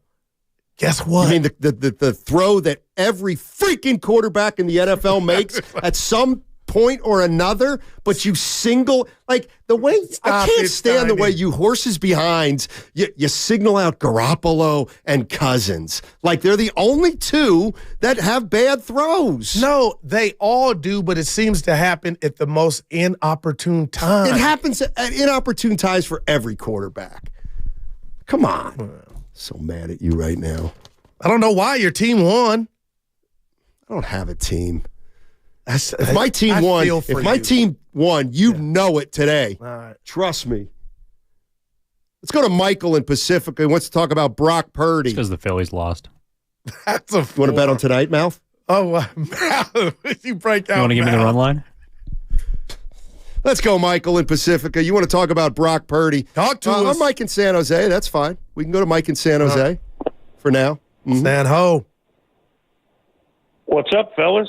Hey, Mike, what's up? Mike, you talk to us, man. What's up, fellas? Hey. I'm so excited. We're loading the family up. Going to go have dinner in the city, getting ready for the game tonight. Nothing like opening night. I'm going to stand and scream for KD, who brought us 2 rings. Nice. And I wanted to make sure I say on day one that I believe Klay Thompson is going to have a breakout season, light it up. I think his minutes will be reduced. He will play better. And while the whole world's turning on him, I'm not. Wow, Mike. So everybody that wants the guy to take a 50% pay cut that can't get off their own couch, let them play a little while and see how they do. Mike, real quick, I'm jealous of your night, and I'm envious of your night. Are you saying, I'm just asking you, buddy, are you saying or you're advocating for Klay to get a pay raise? Oh, no, I think Klay's going to come in somewhere around 3-90, somewhere that's there. What I said. All these people calling him greedy and selfish, and all the guy does is drive his boat around and not bother a soul. So just expecting a big night. They've never even offered him the 4 and 100 that everybody says he's turning down. So listen to enough things, and just one for Steiny. I heard the Pete Franklin reference. I'm one of the few that watched Gary Radnich play in high school. Hey, I heard. Are you kidding me? I heard he was a right? hell of a player. I seen him score 40 on at least 5 occasions. I'm 8 years behind him, but he played against my brothers when he played at Branham High School and Del Mar High School. My brothers played at Campbell. Nice. Mike, could he shoot the rock? Could he shoot, Mike? I guarantee you he'd have led the league in threes if they had him. So, yeah. Well, appreciate the call, Mike. The Radnich news. Wow. Yes, sir. Appreciate it, Mike. I know he played at Vegas, right? UNLV? Radnich? He went to Vegas. Okay, and he was on the team. Okay. Forget where he went first. Was he like Myers at UCLA? I don't know. I can't speak to that. Gary getting buck 40? I can't speak to that. Now I forgot what I was going to say. It was something. Klay. That might. Oh, yeah. 3 for 90. That's what I said when you asked me. I'm having a hell of a year. Let me make it clear where I'm at with Klay. I'm also, I've been hearing this a little bit too. A little greedy. Where's this coming from? We don't know what he's been offered. We don't know what he's turned down. The last report was by Shams Charania, who said they are far apart. I hate that. On years and money. Okay. We move into the season. Let's see what happens. I got no But who gives? Who budges if there's a gap? They don't have to do anything right now. No. There's nothing to do. Well, there's nothing to do. So they're apart right now. So does Klay have to prove something to that? Like, what's involved to make? He's got to play the year, and then they'll re-emerge. He's betting on himself. Well, he might be getting lowballed. I don't know. Yeah. I don't know. But I'm with Mike. 3 for 90. You asked me what it would take. See, I'm not that's the insult to Klay. You think? No. I'm not putting a 3 for 90 on him because he now will get paid. If he doesn't get paid now, or he doesn't get paid till next year, he's going to get paid on this year. So I don't know what he's worth right now. If you could have gotten him for 3 for 30, maybe the 49 or the Warriors weren't offering him that much. Maybe he wanted more. I don't know. But if he goes into the season and doesn't get signed till the end of the year by somebody, then he's going to get paid off this year, I think. Yeah. Let's go to City Boy. Our guy. Hey, City, what's going on, man? This call. How you doing? Yo, what's up, fellas? I'm doing great. It's opening day. I try and call you guys every year on opening day. This is my favorite time. It was kind of, I'll be honest, that Niners game was kind of a downer because I wanted this day to be all about the Warriors, you know. So it's been a lot of Niners talk, and rightfully so. But I'm ready for basketball. I'm ready for basketball season, and I'm expecting a great year from the Dubs. And you know, I'm kind of with the previous caller, Mike. I think he's spot on with Klay as far as, like, you know, people need to get off that dude's back. And I mean, I'm not saying, look, the way Clay was shooting in that Lakers series, his shots were like turnovers, and they were leading to fast breaks. I mean, that's kind of the reason I wanted to see Clay get signed before the season was I don't want him pressing during the season, just chucking. And so, hopefully, I mean, Clay's a champion, and he knows what's up. He didn't have a lot. Steph didn't have any help last year, too, and I think there's more help now. So Clay was maybe trying to overdo it in the playoffs because Jordan Poole was so terrible in that series as well. So anyway, I'm psyched for opening night. I hope you guys really enjoy it. And the Niners are going to be fine, Goo. 5-2, they had a couple of injuries. Every team, I mean, look, Buffalo just lost, right? And they look terrible against the Giants. And I'm not writing off Buffalo. The Washington Commanders probably should have beat Philly, right? I mean, teams lose. All right. Teams lose, man. They'll be all right. Hey, you guys enjoy opening night. I'll see you soon. Thanks, City Boy. Appreciate it, buddy. Oh, I know what I had. A stat for you and Evan. You ready? Oh, I'm ready. So, since 2017, under Kyle Shanahan, the Niners trailing in the fourth quarter by 5 points or more. You know this one? What's their record? In 29 games, Steiny. In 29 games since 2017, the Kyle Shanahan Niners have been down 5 or more points in the fourth quarter. All right. 29 times. Okay. What would my guy guess their record being? Well, they're starting out every fourth quarter behind. Is that correct? Yeah, these are games that have happened. They've been behind 5 or more. Okay, so some of the games they may have, during their horse bleep years, they may have gone into the fourth quarter down 21-3. All right. So understanding that a stat like this is going to be heavily skewed toward the negative, and I think that's the first thing we must acknowledge, that I'll say 3-26. I'm shocked you even gave it 3, but 0-29. Oh, okay. Yeah. That blew my wig off. Yeah, why? I just was like, like you said, 2017, there's some years there where you wasn't that good. Yeah, sure. But still, damn, if Kyle's... What did I do wrong? Nothing. And Evan has another stat, if you can share with us. He won up. Give it to me. Mine was 5 or more. Get this.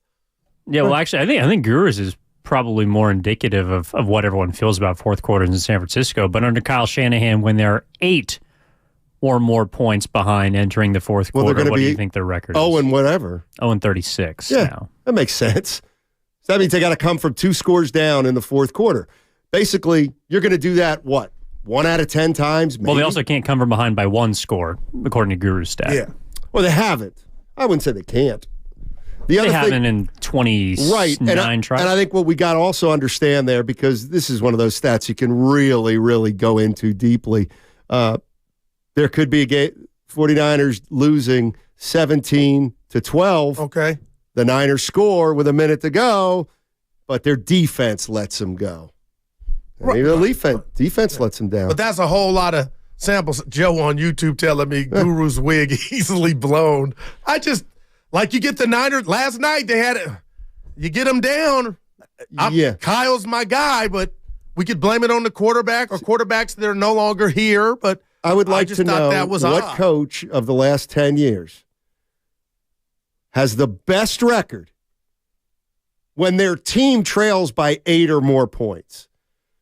All I'm saying is the best record by any coach is probably going to be 5-20. Oh, well, would you agree with that? I see your math. Perhaps, yeah, but the fact that he doesn't have a single win that's all. Is a little glaring. But you know what? We tend to, I'll bet you that when we think about that, we compartmentalize it into the offense didn't come through, that's right? kind of what I was... Or I look at it as more as like the offense couldn't pick up the defense. Well, and you might be right. I look at it as, well, maybe they did come back a couple times. And the D gave with 2 minutes to go. They go up, and then the defense can't hold. It's still a loss, don't get me wrong, and it's still a non-come-from-behind win. I don't want Dennis Erickson back, Josh Roy. Because I'm going way back, but it was under Kyle. Come on now. Mike's in Pacifica wants to talk about Brock Purdy. Apparently he doesn't have an unobstructed view to Canton. Hey, what's up, Michael? How you doing, man? Hey, guys, love the show. First-time caller. Thank you. I want to touch on Goose comments about if we're going to see a regression from Brock. I don't believe so. I think he is in a current slump at the moment, two slump. But if we're being honest, Purdy has put the team in scoring positions, in the last 2 games. If the other members of the team, do their job, we should have been able to pull out these games. The defense giving up close to 800 yards to P.J. Walker and Kirk Cousins. I mean, we can't put that on Purdy. Missed field goals that, those missed points on the table, they should have won you the game. We can't put that on Purdy. And Fred talking about winning the grimy games, let's be honest, 17 points, those should have been enough to win those games against the Browns and the Vikings. So just to bring it back, I don't think we'll see a regression from Purdy, but he's got to clean up those interceptions. Appreciate the call, Mike, and thanks for listening. Michael in Pacifica. Hashtag 30 on ice. Yeah. Shout out Martini. And see, I guess, Evan, I really appreciate this. And one of the things a great producer does is just bring unbelievable information to your fingertips. I'm going to ask you this one more time, Evan. What did you say that Kyle Shanahan's record is when his team is trailing by 8 or more in the fourth quarter? 0-36. Okay. So I have the full list in front of me since 2017. Okay. And so obviously, what do we owe? The 49ers haven't come from behind. Okay. So now I'm going to knock your wig off again in a big way because it's again where this double standard is infuriating and this selective memory is infuriating. Give it to us. So what we just told you was 17, 18, 19, 20, 21, 22, 23. So in the last 7 years, Kyle Shanahan has never had the 49ers come back from 8 or more points when they're trailing by that many in the fourth quarter. Now, think about this. Last year, I don't know why I'm yelling, but last year, Kirk Cousins, trash Kirk, had 4 games where the Vikings came back from 8 points or more down in the fourth quarter. That doesn't shock me. Oh, well, how can you be a trash quarterback when you led 4 comebacks last year? The word was clutch. Kirk, I'm telling you. Oh, now he's clutch. Is he clutch or trash? I don't get it. I actually think it was weak ass. Yeah. Oh, weak ass. Okay. Well, thank you. But yeah, your boy was in his bag last night. He was in his. I'll tell you what. He was in his Patagonia. I got to be careful. No, you don't. It's Tuesday. No, you don't. Like, what do you have to be careful of? Making a bad statement? Where you talk about Clay, and if Brock were to regress, and just look average or normal, the infatuation or whatever's going on between Kirk, and if his time's up in Minnesota, would Kyle make a play for him? Like, that's not for today, but that's where this thing could go if if S hit the fan. And I ain't the only one saying it.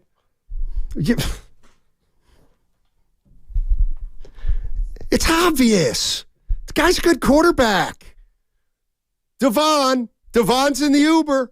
What's up, Devon? How you doing, man? Doing? Hey, man. Talk to us. So really quick, Steiny, man, you and I are alike. All we ask in the beginning of the season is, or after a couple games, hey, we see that Purdy's passing the test when they're winning and everything's smooth. But when there's a little turbulence, is he going to be able to pilot us and get a smooth landing? That's all we wanted to know. And it comes off as hating. And I'm sorry you got to deal with that, man. Like, you shouldn't have to. You're asking the objective questions. And I'm not – I still think Purdy's good, but it's okay to say when he doesn't have the keys to the city, he can't go to every neighborhood. It's not that easy, So that's a 4. Salute to the Niners, 5-2. I wish my team was 5-2.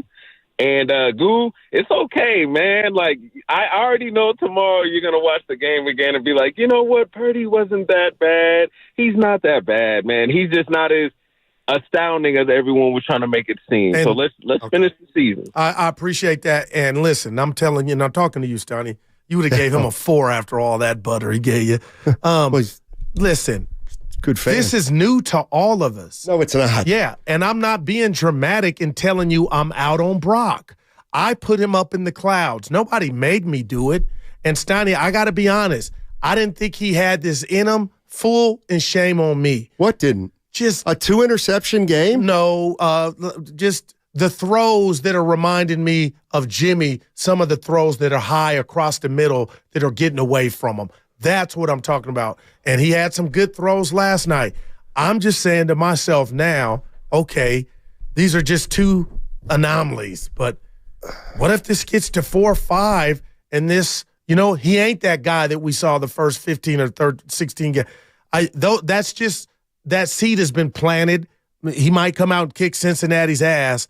But man, oh man, this is going to get interesting. And I'm wondering how many games Kyle would allow this to happen.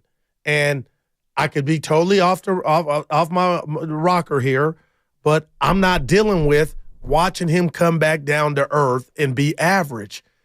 And again, I don't think he cost him that game last night. That to me was totally on the defense. But it's just, the boy wonder. He's got the ball. They got a chance to win. The field goal was missed. Here they go. Minnesota, Monday Night Football, and he ain't on offense by himself. Interception, and I'm thinking he's going to make him pay. So he's got 11 touchdowns and 3 interceptions now? Yeah.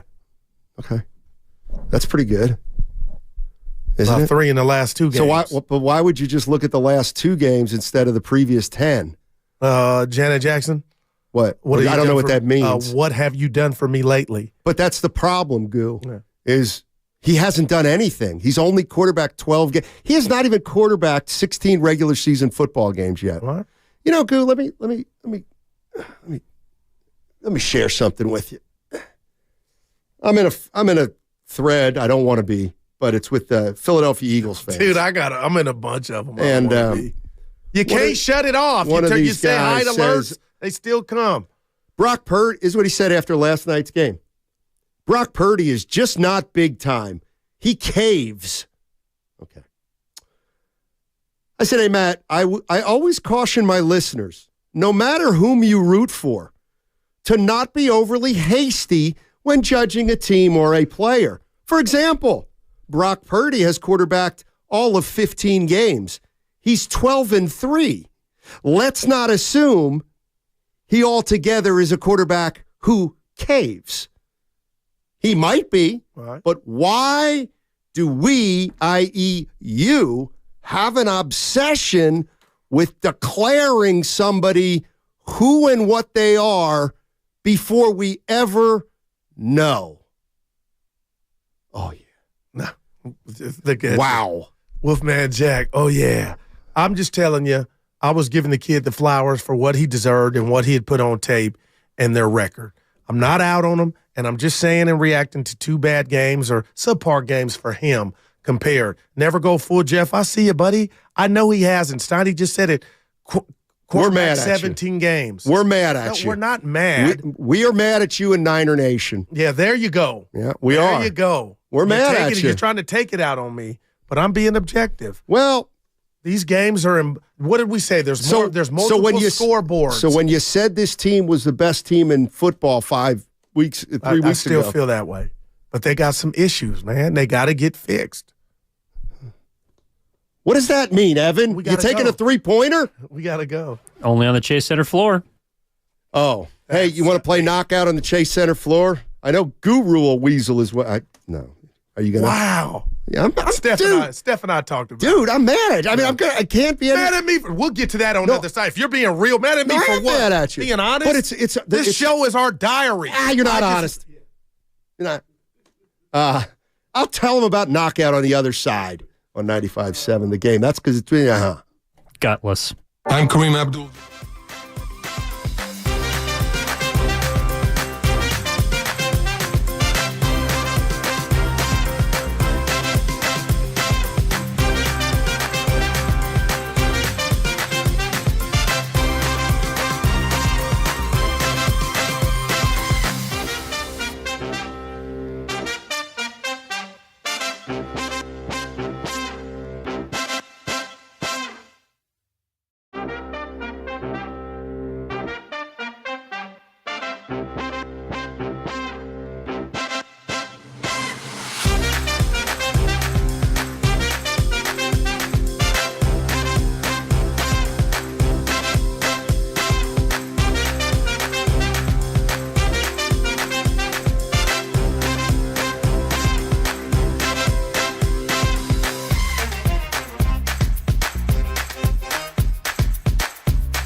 3rd down and 6.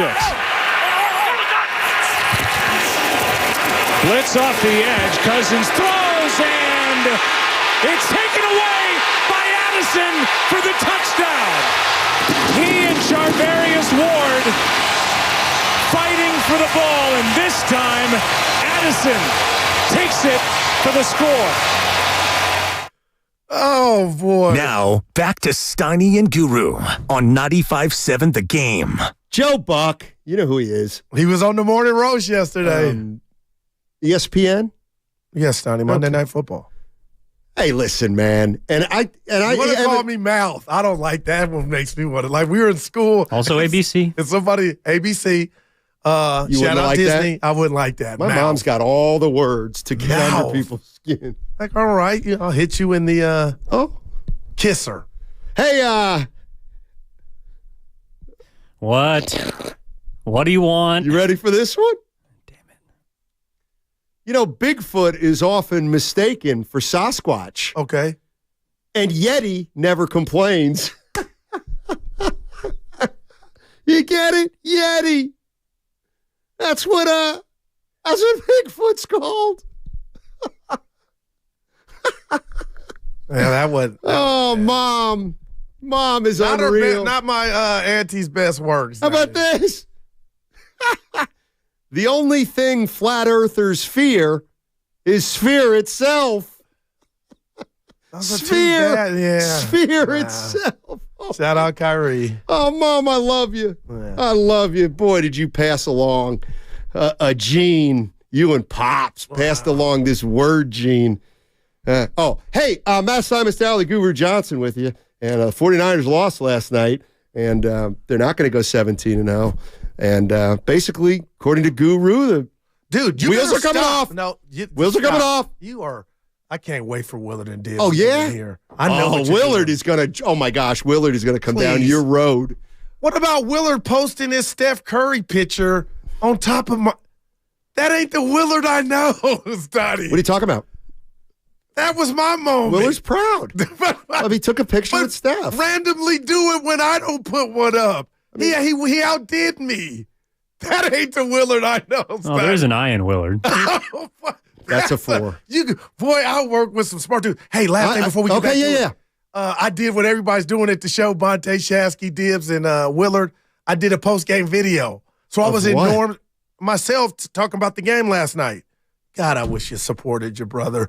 Anyway, I'm in Norm's garage. He keeps his extra toilet paper in the bag and Charmin in the garage.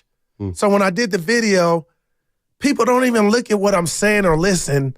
All they saw was toilet paper in the back where Norm keeps it. Yeah. And they comment on it. I saw a grown man in a wife beater. You can't say that on air. Muscle shirt. Whatever. Oh, yeah. Whatever. Somebody who's really toned would normally wear it. Wow. And you know what? Don't throw me into your post-game crap either. And I heard what you said. We don't know anything about sports. Speak for yourself. That's a show on Fox. Yeah. Connor's in San Leandro. Hey, Connor. Connor, San Leandro. Hey. Never mind. Chris M, it's on my Twitter. He said drop the link to that goo. I said it's on my Twitter. A link to what? My video last night. I put it on Twitter. That's a big 17 people. Hey, what can we get? I can get to the phones or no? You can do what's our show. Okay. Don't ask. Connor dropped. I understand. Now, you don't B in Oakland. Let's talk about the 49ers. Hey, B, how you doing, buddy? Thank you. Pretty good. Thank you. I really appreciate you guys. I have a great show. I wish I could sit down and just pick you up brain for a couple of hours. But next remote we have, we'll invite you. But thank you. I appreciate that. And my main concern is defensive line, first of all. You know, they haven't been playing too well. And second of all, offensive line. We have to keep Brock upright. You know, third of all, Shanahan, to me, he's not a great coach. He's an all right coach. I think he ought to use his personnel a little bit more because you have two more decent running backs back there where you can keep CM fresh. And third of all, I take this off the air. What do you think if Brock have another game like he had? So you guys have a great day. Thank you. He said it. I didn't say it, Stoney. I alluded to it. I'll let you take it. He's their quarterback. I want to address something before that. He said, he's not, he's just talking about Shanahan and, how good of a coach he is. And I said, well, he's the same coach that my partner has called a boy genius, a quarterback whisperer, a coaching guru, and the best coach not to have won a Super Bowl. And hold on. The Trey Lance debacle was in there. So I said, quarterback whisperer, I don't know. So he lost some on that, but I'm not blaming Kyle. Hey, how was Chaplin's last night? Oh, we stayed home. Yeah. How dare you just throw that? What was your goal? My goal was to read the Comcast business text line. We didn't get 707 Goo. What happened to Chaplin? But you wanted me to say what I'd have. We didn't get there. Okay, no, you wanted me to step. I feel like you wanted me to revel in. I didn't keep my word. No, I want to revel. I don't want you to revel. Okay. No. So I'm still thinking about your Sasquatch joke. My question is, Norm wasn't feeling up to it.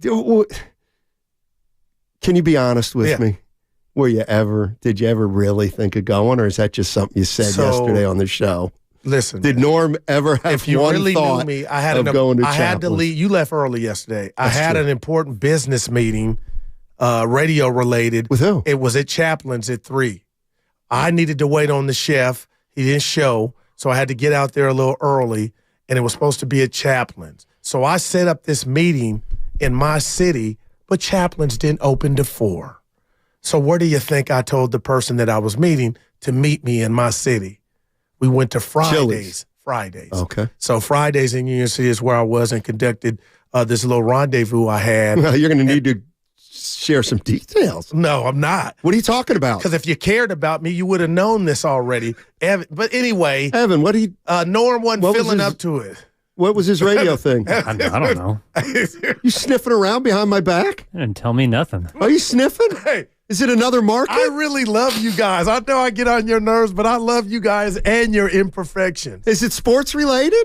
No, it was industry related. Yeah, it had nothing to do with exactly. the game. No, it had nothing to do with Is it appearance stuff? Some money for an appearance?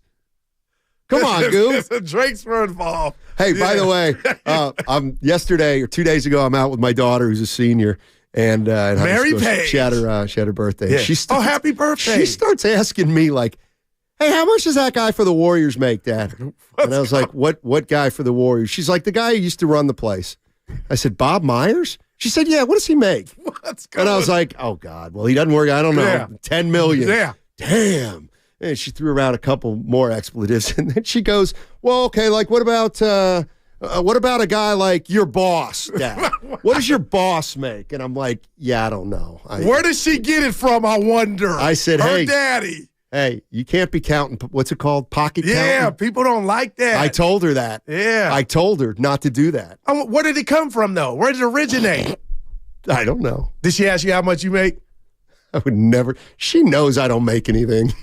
She wouldn't embarrass me like that. She does have a. Now, you're going to make people think we get peanuts. We don't. Keep it real. Hey, can we get some doctor's notes? Let's go to Dr. Hustle in San Jose. Oh, boy. What are the doctor's notes today, Huss? What's going on, fellas? First off, the doctor can't tell you how much he makes because the IRS might be listening. But anyway. Listen up, fellas. I don't know why every year I think and hope. You guys know me. I'm not a Kyle Shanahan fan. I think and hope this is the year Kyle's going to change his stripes. He's going to learn to manage the clock. He's going to put all his faith in his quarterback in a quarterback league. And every single year I get disappointed. Kyle Shanahan, my man, let me tell you something. You see Kirk Cousins, he's playing better than he ever has the last 2 seasons because Kevin O'Connell became the coach, and he told Kirk, you're my guy. Ride or die. I'm going to die on the hill with you. This is a quarterback league. Yes, CMC, amazing. It's great to have a running back. You show me the last great running back that won a Super Bowl. What, Walter Payton? We got to go back that far? Emmitt Smith? You got to have a quarterback, and you got to get to the quarterback. This league is not that difficult. Those are the 2 things you need to do. If you don't do those 2 things, at the end of the year, I'll be calling Guru, Steinmetz, pissed off again because we were the bridesmaids again, and we may always be as long as Kyle Shanahan's the coach. He might just be good enough to get you there, but he ain't good enough to finish it, and those are the doctor's notes. Wow. That's Dr. Hustle. Yeah. That's Not a Dr. doctor. Hustle. Look at Evan, not a doctor. Yeah, man, I just hate that you're pouring it out on me, but if that, What? No, that makes me. You've been tame today. People thought the boss put up a poll, it should start to be off today because we thought you were going to relish in your boy having a good night. I'm proud of you. Boss pulled me aside. Boss pulled me aside. I knew something happened. What'd he say? Better be careful. That's great. My fault. Hey, how about this one? Oh, gosh. Not a joke. Well, I don't know. You be the judge. No, you of had it. two. The first time we got a remote. The first time we got a remote control in the house, my dad said, well, this changes everything. That's a 3. You can't get this on sports talk radio anywhere else in the country. That's what I'm Sends these to you. That's a great one. Mom. This changes everything. Adam in San Jose wants to talk about Moody. Moses or the guy who can't make a field goal? I'm thinking of Moses. Hey, Adam. What up, fellas? So no one's talking about Moody's missed kick yesterday. I know it wasn't the reason we lost the game, but our schedule's only getting tougher and tougher. Imagine a game coming down to a kick and Moody misses it again. I know the LA Rams just released Brett Maher this morning. What are your guys' thoughts on signing him? He's a veteran. He's more experienced. He just missed 3 kicks in the game. Almost, well, 2. I just want one more thing. And then yesterday, right before the 2-minute warning in the first half, there was like 10 seconds left on the clock, and the Vikings only had 8 men on the field. Where was Purdy's awareness? Where was Kyle's awareness to run a play? It's a guaranteed touchdown. You got 8 men, 4, 5 of them rushing, and no one's covering three receivers down the field. It would have been a guaranteed touchdown. You know what? My feeling on that is that's just good sportsmanship. Oh, boy. I saw someone on social media saying Brock Purdy was looking for the safety, but he wasn't there. And that's why they called the timeout. That is just wow, man. I did see that. Yeah, I mean, Wait, he said, so what was the other thing he said about? The Brett Maher. Moses Moody, yeah. Oh, yeah. He did miss a kick, but he came back. Well, he's also their third-round pick. There's no doubt. You think something's going on upstairs? Probably. Isn't that usually what was the second? He came back and hit a 55. No doubt. At the end of the game, which had he missed that, JD tweeted, Niners got a kicker problem before he made the 55-yarder. Who's a bigger choke artist, Moody or Purdy? I mean, they're two young players that haven't proven they can get it done at the professional level. See, this is why I make an ass out of you sometimes, because Purdy got him in position to win the game last week. But you didn't give him credit last week because didn't go against your self-interest. I don't rob people from their credit. This week, I thought some balls got away from him. I got some balls got away from him. Who, Purdy? Yeah. Small hands. Give me this. Oh, yeah.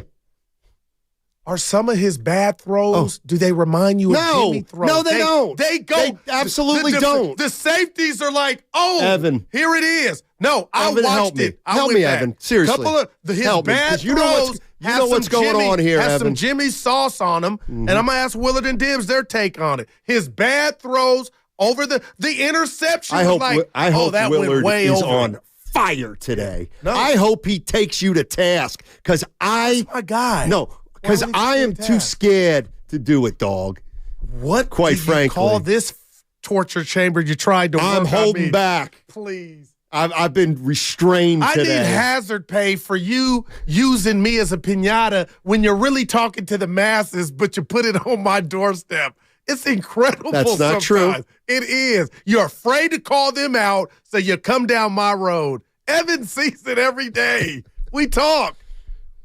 Whoa. No, hold on. No, Evan, we don't talk. I don't like you guys making me pick sides. You always do when we're alone. Oh, my goodness. Connor and San Leandro. Honor. Thanks so much. Thank you. You're welcome. Listen, I want to weigh in on this Brock Purdy thing. Sure. If we want to find out who he really is, we got to watch the games, not the stats. He's 5-0, so people compare him to Joe Montana. Then he's 5-2, so people compare him to Gardner Minshew. I think what the game shows us is that he's a system QB, and that's great. But what we love about him is that he throws with anticipation, and that's something that Trey Lance couldn't do. Let me real quick. I don't want to cut you off. Real quick, Simon. Let me ask you this, caller, and then finish. Is that dangerous throwing with anticipation? Because on that interception that ended the game, he was anticipating Jennings was going to be where he was at. Is that dangerous? Can that be? Dude, you killed it. That's exactly right. I think what we finally learned, and you can't figure this out by watching the stats, or you can't figure it out by learning about Kyle Shanahan's fourth quarter stats when we're down by 8. What we learned is when they knocked Juwan Jennings off his route, that anticipation didn't anticipate that, and that might be him being a rookie QB, which is maybe this is fixable, and then we're still on track. Maybe it's not, and then we've got a problem. But 5-0, 5-2, down 8 points in the fourth quarter. None of those stats tell us the actual story, and watching the games is what we need to do before we either write him off or we coronate him and turn him into our franchise QB. Thanks, guys. No, thank you, Connor. Evan and I got into that. Did you just say? Did you just ask the question? Let me get it. Is it dangerous to throw with anticipation? Isn't that what quarterbacks do on every throw? Hold on. I'm going. It looked like Purdy was predetermined, like I'm throwing to that spot, hell or high water. And you're dependent on your receiver to do whatever he's supposed to do and not have any turbulence to be to that spot. But my point to you, Steiny, is if the defense knows you're throwing to a spot, all I got to do is throw Evan off on the route, and our guy's going to be there, interception. And that's what happened. And I open up The Athletic. I love all the writers, and everything I'm reading is that it's the Tony Romo thing. The interception wasn't on him. It was on the route runner. Like, come on, man. We got an interception's an interception. Not everything's cut and dry. Well, what are you saying? Calling out The Athletic? No, I'm just like, let's just say the kid, there's no good 2-interception game. If it's high school, you have 2 picks, that cannot be considered a good game. Okay, and Kirk Cousins. That wasn't even a pick. Dude. What are you talking about? The dude let the guy wrestle it from him. Minnesota. Catch the rock.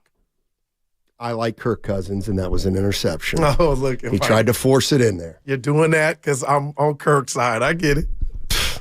You know, well, he probably should have had one. Either that one or the one before the half. Yeah. Well, that boy, I forgot. What did you think of that? What I told you what I thought about it. Remind and that's me. the bottom line. Purdy, he stunk. Cousins, he was unreal. And I didn't say stunk, yeah. And Kirk Cousins was 2 inches away from throwing 2 interceptions. So there's not a big disparity when a team wins and a team loses. But when you throw the ball 45 times and only have 2 woulda, coulda, shouldas and 1 on your ledger, as much as he thrown on third down, Kirk was pretty damn brilliant. He's a hell of a quarterback. He's a hell of a quarterback. And I think he had a hell of a game. Okay. Because we're talking about last night, Rob Lowe. Right. So even trash quarterbacks have See, have that's good games? what you're – I never You've used called trash. him, oh, my God. I called him Joke artist? No, lemon booty. Yeah. How'd that look last night on Monday night? He's now got a better winning percentage on Monday night than Purdy. Stick that in your pipe and smoke it, everybody. You know, Kirk Cousins is now 3-1 versus Kyle Shanahan. Of course he is.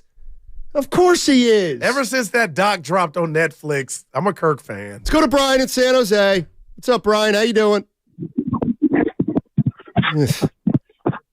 See you later. Let's go to Anthony in Benicia. Hey, Anthony, what's up, buddy? What's up, man? How you guys doing today? Talk to us, eh? So, all right. First of all, how's the new studio? Is it all what you guys dreamed of? What do you think, Goo? Well, you can't see me. We got to get a light. But other than that, I like where we're at, Anthony. Yeah, I'm getting into the routine. Right. Yeah. Sure. Okay. All right. So what I got. So Brock Purdy is a system quarterback, and I think that's okay. Like, he does improvisational. Sorry, I always butcher that word. Like, in the first quarter, he ran for the first down, and I was pleasantly surprised on how much of that get up and go that he'd had. But I also think that we have to come to the realization that if he doesn't have all his weapons and we ask him to swing it, I just don't think he has the ability to do that at the level that we would need him to do to win a game. He's good enough. And I think that's also just the Kyle Shanahan way. Like, if you notice, he likes quarterbacks that are good enough to just run his system. And if you run his system to a T when everything is going well, you should win. But I think, and this just happens all the time, when you get further into the season and you get into January and you want to get into February, you need a guy that can do more off script. And you also need a guy that can throw in cold weather. So that's just my take on Brock, and that's my take on Kyle. I think, like, he kind of gets in his own way a little bit, and it usually comes back to bite him, whether that's the timeouts, like another caller said, whether that's having a very specific type of quarterback, whether that's only wanting to like play specific guys instead of rotating TDP and Mitchell, even though he might have been hurt. But you guys got to get what I'm saying. Yeah. But I'm looking at Bosa, man. Like, I'm wondering, I don't really care how much he got paid, but it's the fact that he held out to get as much money as he wanted to get and not a dollar less. And he's only running around here with 3 sacks and no impact plays at all. Thanks, Anthony. Appreciate it. 2.5. 2.5. Let's go to Frank. Frank's in San Jose. Hey, Frank, how you doing, man? Frankie.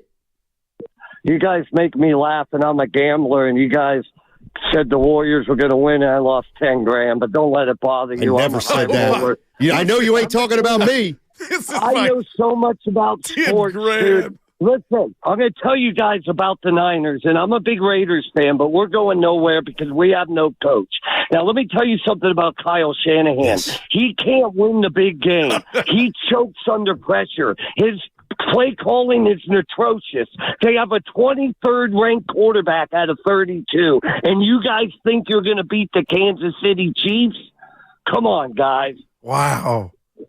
Yeah, I know my stuff, dude. That guy can't coach, dude. And you go and you give him more money. Why would you guys do that? He can't win the big game.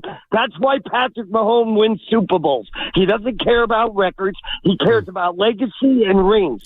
Andy Reid dissected that defense for 44 points last year with the number one defense in football. Then they win 12 in a row, and I go, why are you going to keep this guy?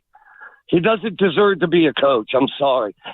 Frank, thanks for the call. Don't be a stranger, Frank. I like his voice. San Jose. Yeah. $10,000, and why you don't judge it off what we say. When you say we, you mean you. I never said the Warriors are going to win a title. I said last year. Win. He said last year. Oh, what about 2022? He didn't talk about that year. He lost 10,000 last year because you said Steiny. So it's my fault. Steiny. I like where this team's at. Stop. All right, 888-957-9570 is the number. We got an hour left in the show, and I got a good question for you on the other side. Okay, and we're going to tell you how to play on the Chase Center side court on the other side. We are. Hi, this is Brian Bakhtiari, executive.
Odyssey app.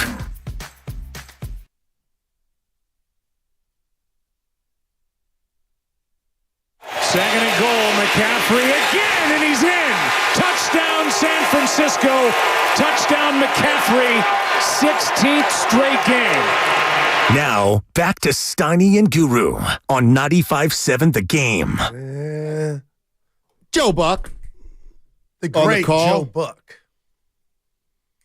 This is the worst part of a 49ers loss, says the 510. Every single hater comes out and struts their feathers like they know more about football just because they don't like the Niners. Touche here. Thank you. Well said. Comcast business text line. I know you got nerve. What do you mean well said? Oh, that's well said. That's you ain't well a said. Niner? I know. But the haters come out. The haters. Jackals, Donnie. We called them Jackals. Hey, thanks. What? Grandy helped me out. What did he do? I was looking like a ghost. He lowered the curtains. Oh. Hey, let's talk about being able to play on the Chase Center floor. Oh, man. Anybody out there want to play on the Chase Center floor? We're going to give you an opportunity to do that starting Monday, October 30th at 7:30, 12:30, and 4:30. So for the purposes of our show, you want to be listening at 12:30, and you're going to get a chance to win an opportunity to play at Chase Center in a game of knockout. Yeah. Got 20 or 30 other guys or women, and it should be a lot of fun. So maybe us too. I'm trying to get in. I'm not. I'm not. Well, you're about to. Yeah. You're on the IR. No, I'm not. You're on the IR. You left the doctor yesterday. You can't play. I'm not. I won't let you really? play. Hey, by the way, it didn't get a lot of play yesterday. It didn't get a lot of play. But, I mean. What you got, Steiny? Your boy shot a 76 on Dude, Saturday. I'm surprised you didn't put that on the thread. I'm a little hurt. No. What do you? Why did you would think it happened? Look at the glow in your face. Shoulders even perked up. 76. I'm hitting the ball. I'm striking the ball better. You know what? I'm swinging a little harder. I'm like, enough of it. I got to get my money's worth. I like that. I placed the ball back in my stance just a hair, and I'm pinching it just a little bit better, Goo. And I got breaks. You got to have breaks. Yeah, love that. You've got to have breaks. You know what I think? This just me. Evan, you tell me if I'm correct. I think it's a show we're in a good place, and when we're at a good place, your golf game reflects that. Well, I had a 95 the next day. Oh, boy. No, I'm just kidding. I had an 86 the next day, which is a good round for me. So things are on the up and up. But you're not going to play in the Chase Center, huh? You're too good to shoot with the rest of us, huh? Exactly. I wonder what Evan's jumper looks like. Think he got Set one? shot. I'll tell you that right now. Nothing wrong with Can't it. raise up. Yeah, me and Kaminga. Dude's been he can't. You guys been. Hey, I got a question for you. Okay. And I'm saving it for Willard and Dibbs. But it's just trying yours. to find out my handicap Okay. right now. Yeah, go ahead. Christian McCaffrey is not being talked about a lot. Steiny has put the ball on the ground, the carpet, 3 games in a row, in the red zone. It seems like this dude's special, all-time special, Marshall Faulk. But why do I feel like we're ignoring your guy that carries the load, fumbling the rock 3 games in a row inside the 10-yard? Talk to me. Okay, trade him. Now, I'm not saying that. Is this a trend? Blip on the radar? Nothing? Because I was told that something keeps happening. You know, I got to tell you something. Like, why do I feel like people are scared to talk about that? You actually ask me questions that are impossible to answer. You said that before. Steiny, do you think these 3 is it a blip on the radar? Is there nothing to see here? Do we have a problem? I don't know. I just know you're right. He's okay. I got you. He's put the ball on the ground. Okay. The carpet. I got something for you two. Oh, sure. Can you be so great as an athlete that when you do have boo-boos or mishaps, it's kind of okay because it's so infrequent and you're so great, nothing to see here? Yeah, you mean like the guy on the Comcast business text line the 5-1 who says, Goo, you mean the same guy who has touchdowns in 17 straight games? And that's what you get. And the boy. 16. 16. Thank you, Evan. Wow. My handicap's down to a 12-5. So where are you going with this? It's the lowest it's ever been. Does Diaz know? Yeah, he congratulated me. Now that's my guy. He congratulated me. Yeah. Let's go to frustration in Santa Clara. That's actually what he wants to be known as. Wow, I like Niners right now. Hey, buddy. Hey, how you fellas doing today? We're doing good, frustrated, baby. Long season. We're good. That's what I'm saying. Long season, baby. So, real quick, man, I just got to talk about that 34 seconds, man. You got zero timeouts, 34 seconds. You line up, showing your whole cards as a pass play. 2nd and 10. You got 3 dudes for the rush. You got 5 linemen. You got your tight end outside. So you got 6 dudes on the line. You got 3 dudes rushing. 9 dudes in the backfield chasing all your dudes down. And that's the play you call? That's not even nowhere near ground. I mean, that's like playground. That's like a playground one, man. It's like, oh, everybody run out. The boy ain't Aaron Rodgers. He can't throw it deep into the end zone and have everybody come up and catch it. Careful. Right? That's all I'm saying. Right? The play calling. It all starts with the scheme, right? The play call. And then you got to fit it in, and you got to make the dudes do it. That poor kid, man, that was bound to happen unless he threw it out of bounds. I mean, the rest of the game, it is what it is, but. Appreciate it, frustration. Yeah. And what about my question to both of you guys is, what play was he talking about? The blitz? Was he talking about the blitz that the 49ers called on defense? I thought he was talking about the interception. Or the interception. Yeah, that's what I thought. And what about the Niners after the 2-minute warning having to burn a timeout? What's going on, Evan and Steiny, with getting the play in? Like, we didn't even talk about that, Steiny. It happened twice yesterday. Like, what's going on? That's on the quarterback. Uh-oh. I'm just seeing that. I'm not. I don't think Montana ever got a delay. I don't think he ever had one delay game, Joe Montana. It's just interesting. It's not. They got to get their Stella got it. The Niners got to get their groove back. It's not that going. And it starts with Bosa, Armstead. You ain't getting no pass. You got some chicken. Yeah. And Hargrave. Where are they at? Hargrave had 4 tackles yesterday. Okay, thanks for doing some of your job. Okay. How many times you get to quarterback? Real quick, this is the same Hargrave. Oh, it may have been the defensive MVP after 5 weeks. I never was saying that. Steiny, you got to give the flowers. Don't tell me. I ain't said this nothing front about office Hargrave. identified Hargrave in Philly. Stop. They are, Hargrave's MVP on DPOY. Yeah. Hargrave. I didn't say We just didn't have a great game. No, I didn't say. Where are they being disruptive? Because I don't look at them individually. Hey, I look at them as a unit. Hey, Goo, without McCaffrey last night, we lose 22-0. That's okay. I'm just focused on the fumble. I know you are. I know you are. You're 3 games in a row. Yeah. Nobody wants to say it's just nothing. But you're right. How many 16? Go ahead and make a mountain out of a molehill. He could have had a. Anyway. Go ahead and make a mountain out of a molehill. So it's a molehill, huh? Yeah, actually, yes, it is. Oh, yeah. And you know what? Again, the incongruity. And here's why I know you think it's a molehill, not a mountain. Bet me that the 49ers won't go to the NFC Championship. I would be a fool. Thank you. And I would. So this is an act. What's an act? You still think they're going to the NFC Championship game, but the sky's falling. No. Which is it? No, Steiny, no? Stop, man. 2 things can be true at once. I'm watching them. I can't wait to see them get out of whatever you want to deem this to be. There's nothing. They're not in anything. They can't get to the quarterback. Your defensive coordinator is getting called out on year 1 of a job. By who? Okay. By the fans. By some yahoo on a morning show saying Steve Wilks should be fired after holding teams to 41 Minnesota points the last 2 games. Behind the barn, and so did P.J. Yes, Watt. fired Steve Wilks. Nobody said fired. Oh, please. You said hot seat. You want to bury your head in the sand. You go ahead and do it. I'm watching. And what are you watching? A team that you thought that you were wrong about, saying they're this great, and you're wrong about them now, saying they're this bad. Let me do my Steiny. Cool. This team has no weaknesses. Purdy can't keep this up. Goo, how can you beat the Niners?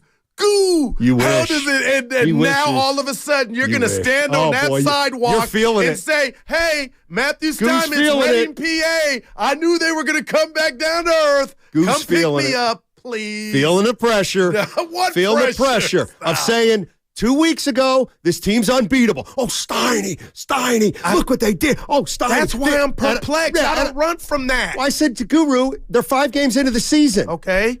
And what else? They're 5 games into the season. Stop crowning them.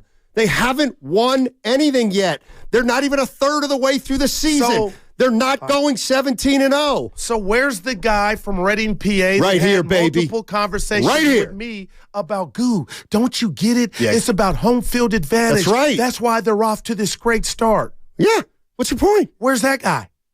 He's right here. You can't get home field advantage dropping to 2 nobodies like they have when you were heavy favorites. Yes, you can.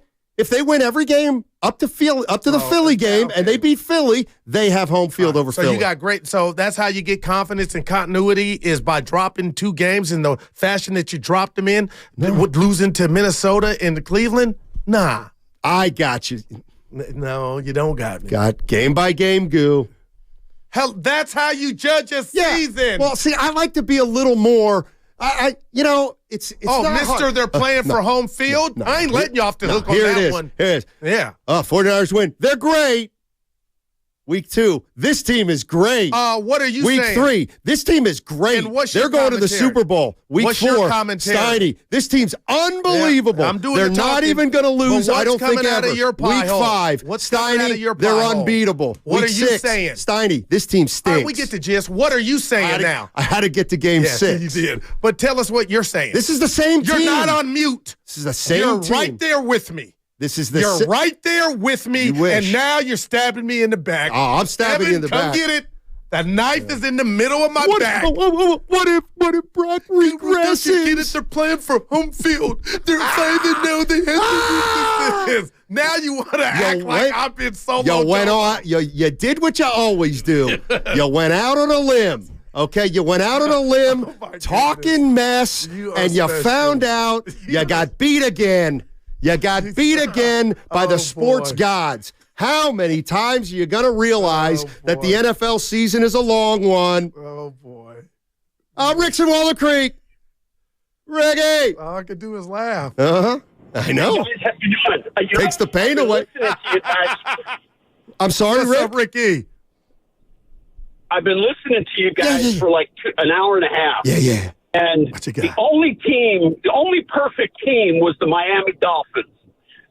New England went to the Super Bowl and lost to the New York Giants. Every team basically loses one game at least. More than that, usually. Now, they got beat. They got beat by a team that figured something out. Now, if they lose next week, then I think we got a problem. Because they've got to rise to the occasion to beat the Bengals. But right now, I think you're wasting air. Well, let me ask you this. So Yeah, you're I not think he is. concerned I about think the Guru two. is too. You're not concerned about the defense at all, or Purdy, or the offense, or the McCaffrey fumbles? But, hey, this is the NFL. Guys fumble. Thank you. They get hit hard. And balls come out. Joe Montana fumbled the ball a couple of times. Never. Joe Montana's teams got beat. Never. Teams got beat. Montana was 72-0. No, he was 72-0 as a starter, Dude, Rick. I hate it. Tobias, Thanks, Rick. He left me Appreciate the hanging call. again. What do you mean? Well, Tobias said you left me hanging. Who's Tobias? No, YouTube chat. Tobias. Biblical, I think. No. Tobias? First NorCal Credit Union. Help me out. No, you know what? That's Game of Thrones. Never saw it. Are you kidding? No, I never saw Game of Thrones. It's not my cup of tea. What, you know what else isn't? What is your? I don't think you have documentaries. I don't Texas say you're going to start Friday and stop in 3 minutes. It was not That's a good an start. infant tension. What is it? Dude put water in his cereal.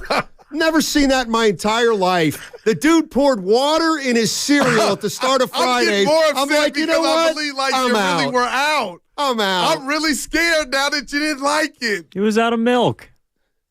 Stoney, they do that in the hood. You use water. You know what? When you can't afford that seemed milk. a little made up to me.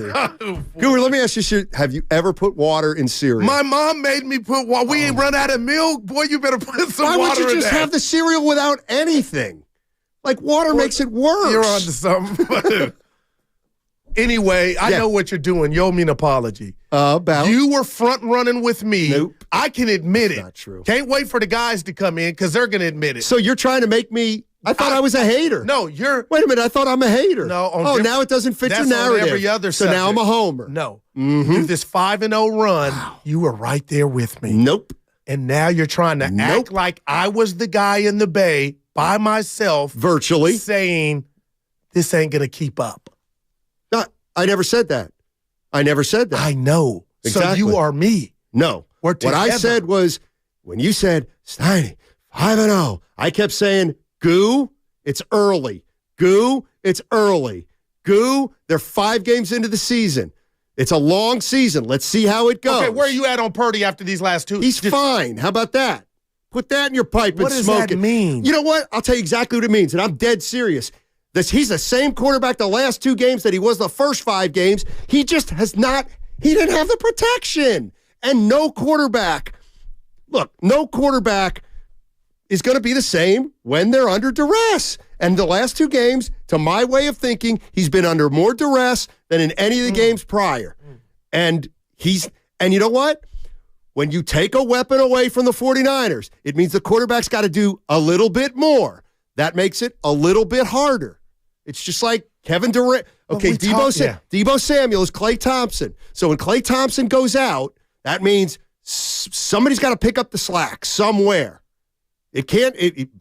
The quarterback can do it, but we talked about Deebo possibly being expendable because this Ayuk taking a step up. McCaffrey, that's down the line. Like they can afford. No, I was just saying they could afford. Is Deebo the odd man out because we're talking about all the carries McCaffrey was getting, and now all of a sudden this offense can't function without Deebo? Miss me with that. Okay, the quarterback on the last 2 games is looking regular. Okay, well then don't agree with me. When I say when the 49ers are healthy, they have an extra weapon, then disagree with me there. What does that mean they have an extra weapon? No team has a great running back, a great tight end, a great wide receiver, and a great all-purpose guy. No team has those 4 weapons like the 49ers. So when they're missing one of those weapons, they become more ordinary, and then more responsibility falls on the quarterback. Okay. And that's why the quarterback's not going to throw for 3 touchdowns, 300 yards every single game. Ayuk, it doesn't happen. They won a game without Deebo Samuel. Right. The same Deebo Samuel that missed last night. Exactly. They won a game before without They those lost players. the last 2 games without Deebo Samuel. Yeah, but they won a game without him that he didn't play earlier in the season, and they won another game without just Brandon because they have one guy out doesn't mean they're going to go 0-7. So you're caping up for Brock. So if Brock don't have all this weaponry, you expect the Niners to lose. That's right. That's very similar to saying, I'd like to see Brock play without a weapon. Well, say what you're really saying about Brock We then, did. when you need him to be the weapon. No, he's not. Nobody ever said he's not Joe Montana. He's not Pat Mahomes. He's damn good. Well, in fact, he ain't even Kirk Cousins. But you know what? I said that earlier. You got mad. If Kirk Cousins was quarterback in the 49ers, they'd be at least 5-2. I believe they might be 6-1. I believe all that. Okay. And there's 10 other guys we could name too. That if they then why did you say Purdy's the greatest thing since sliced bread? If now you're saying I'm not 10? a hater, and he had been playing that way. What don't you get? What are you not? I'm watching. You're not. Yeah. You I feel like you're acting, and I'm watching. I'm telling you, this dude has been performing on something we've never seen. You did exactly what you said you wouldn't. You said you wouldn't freak out over a bad game I'm not or 2. Freaked out. Yes, you are. Well, yes, you are. You could quote me, but this is yes. What? It's different. No, I'm gonna tell you something, and I'm waiting on my guys. I'm waiting on. I know you need them here. No. I hope. Oh boy, if Willing's fired up, I have never known what Brock is more now after these 2 games. That's where I'm at. That's what I'm saying. You didn't know him before. I had got accustomed to. Oh, accustomed. Well, you get accustomed to something in 3 weeks. Dude, it was 14 and 15 and 2 playoff games. I'm just the verdict's still out. Oh, thank you. Thank you. So you say the verdict's in, he's great. Now the verdict's back out, so I don't get any credit for saying the verdict's been out. He's really great start for him. Yeah. Great start. And the two games do not, and I said this last Monday, I did. These bad games or the bad game does not supersede what he's done, and I'm not going to let another game because he can't wash it out. But my concern level, I'm walking. If I had a partner that could ask me, where's my concern level with Brock Purdy, it's a 7. Okay, great. And it was at a 0 last week. Right. So, right. And so after the Cleveland game, it jumped up the Vontae meter. It jumped up to 2. And you know what? It's at 6.5, 7, and I don't like it. One of the reasons we're liked and hated. I don't play that game. I don't. Hey, finger. Wind's coming out of the west. You watch a game, wind's and you coming think out of the you west watch today. the same game. That's what you do. I react to new information. But you watch the game. Let me ask you a question. And it's the same game. Here's the thing. Brock Purdy's had 2 subpar games. This is who he is. Well, we ain't saying that. If he wins, let's say he wins the next 10 games in a row. Here's the difference. You say he's not good now. No. Like he's had 2 games. Right. But who's saying he's not good now? I'm pondering. I'm being real because I got the guts to say, what if the last 2 games is who he really is? Then the team and the organization would have a real problem. We're not there yet. I'm also the guy that said I'm not going to let 2 bad games supersede what I think. But my feelings are like Cincinnati game is like, oh, my God, it's another 4 quarters to watch him.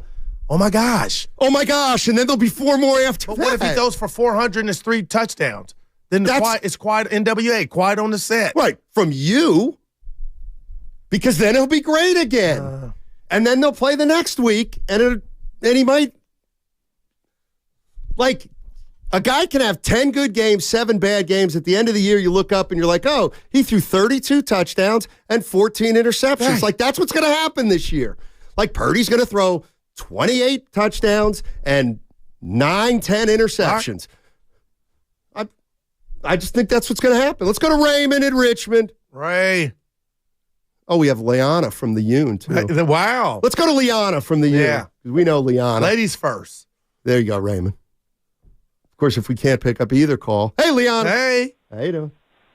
Hey, guys. What's up? I'm sick of Guru, I'm Liana. sick of Steiny. Talk to us, young lady. Guru, I'll be your partner. My panic meter is at about a 2.5 out of 5.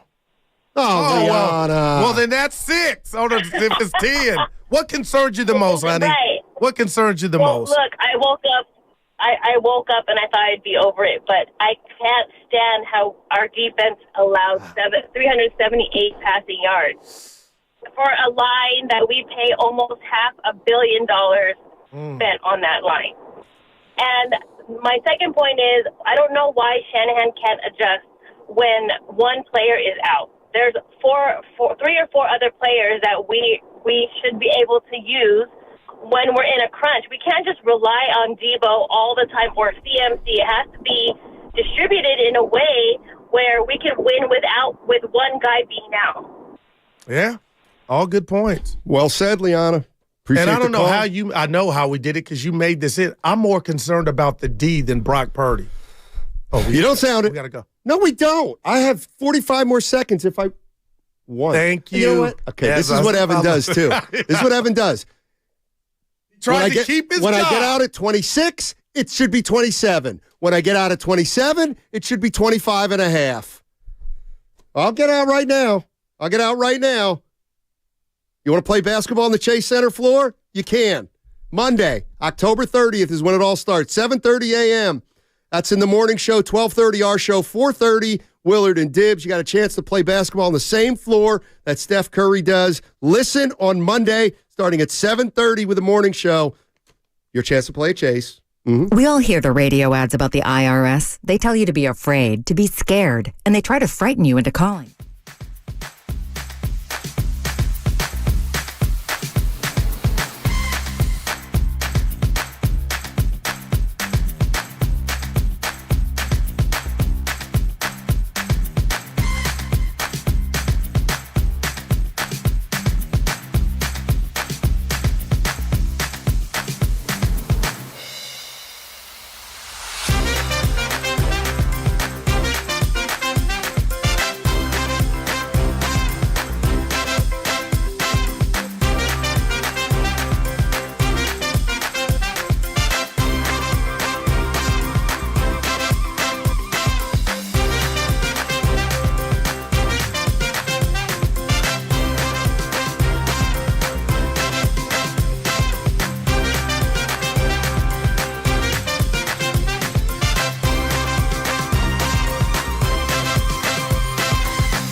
Now, back to Steiny and Guru on 95.7 The Game. And that's what the Niners were doing, feeling right now. Because I got some sound from Bosa. We'll get in when you want it. Oh, we can do it now. Let's hear Bosa talk about what the NFL can do to you. We have a lot of really good players on the D-line and obviously a lot invested in it, and you have to make the plays when they're there. You kind of get lulled to sleep by some of the protections, and when those ops come, you have to be ready for them. And I'm not sure how it went for the other three guys. I could only focus on myself. There's definitely a couple opportunities there where I could have changed the game, and I need to do that with the kind of player I'm supposed to be. Wow. Why is that a wow? Just how he talks. He sounds like Spagoli from Fast Times at Richmond High. But no, Stouty just talks about he's taking ownership. They're not doing, and I'm not saying they were big-headed, but they're not playing up to what they've done the first 5 games. And I don't believe it was something Minnesota did or Cleveland. Obviously, the game plan. But all of a sudden now I'm thinking, okay, is Cincinnati going to come in here thinking they can run screens to Mixon or anybody else? All of a sudden, this defense they've been hitting the mouth, and now they got to regroup. But, man, I didn't see 2 losses coming back-to-back to the likes of Minnie and Cleveland. And what I would say is you said their defense has been hitting the mouth. Yeah. 22 points they gave up last night, 19 the week before. So if that's getting punched in the mouth, I got to be optimistic about this team. What about the third down success that Minnesota had last night? Let me tell you about third down. Because they won the time of possession. Why do you think? Why do you think? The guys were open. Who made every play on third down? Kirk. Thank you. Well, the point is he can guess still what? be stopped. Right. They got 4 losses on the season. But again, you look at the 49ers defense, the Vikings go into that game saying, if we play well, we can beat the Niners. They don't go into the game saying, well, if we make no mistakes, okay, and we get a couple fourth downs. Well, why didn't they go for it on fourth down when they were up? Oh, I thought that was like, You know why? Because they're not because they're an NFL team that thinks they can win without a gimmick. They haven't put the 49ers and all their players on a pedestal after 5 games. Man. I got it figured out. Don't you understand? Well, I'll tell you what, buckle up. This is going to be a long ride. It's a football season. Yeah. Of course you got to buckle up. Guess what? There's going to be a loss down the line more disappointing than last night. I guarantee you. You know why? Because it's football. You ever watch it before? My whole life. Oh. Yeah. Hey, kid, go all the way. Monday night. How many teams have gone undefeated in the NFL? 1. Thank you. Mercury Morris. So when a team loses, they don't necessarily stink. They just officially won't be the best team in the history of football. I'll give you my power rankings Wednesday. You know what? Stick them. You will hear my rankings. Stick them. Yeah, I'm going to say it. I will walk right in at you. I'm out of the studio. Well, if that's the case, can we do it now? I know number you're one. Kansas City Chiefs. Number 2, the Philadelphia Eagles. Nope. Number 3, the San Francisco 49ers. Already wrong. Because I can't put them any lower or the 49er fans will be mad at me. That's really you. What you got? I'll tell you what I got. I got the NBA season opener tonight with the Golden State Warriors. No Draymond. That hurts, but no we know Bradley why. Beal. Whoa. Maybe no Devin Booker. The NBA. Nobody balls anymore. That is phenomenal. He's a joke. I'm looking at right now. Joe Dumars, head of basketball ops. Okay. Oh, he says everyone recognized that load management's an issue and it had to be addressed. Yeah. You see how you address it. How's opening night going, Joe? Thank you.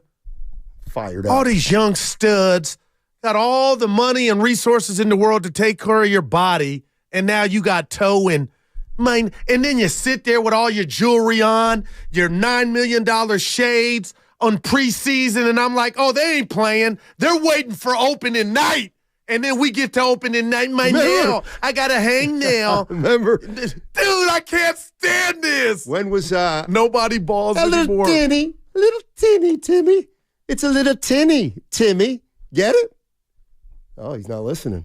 It's called they're working. Nobody balls anymore.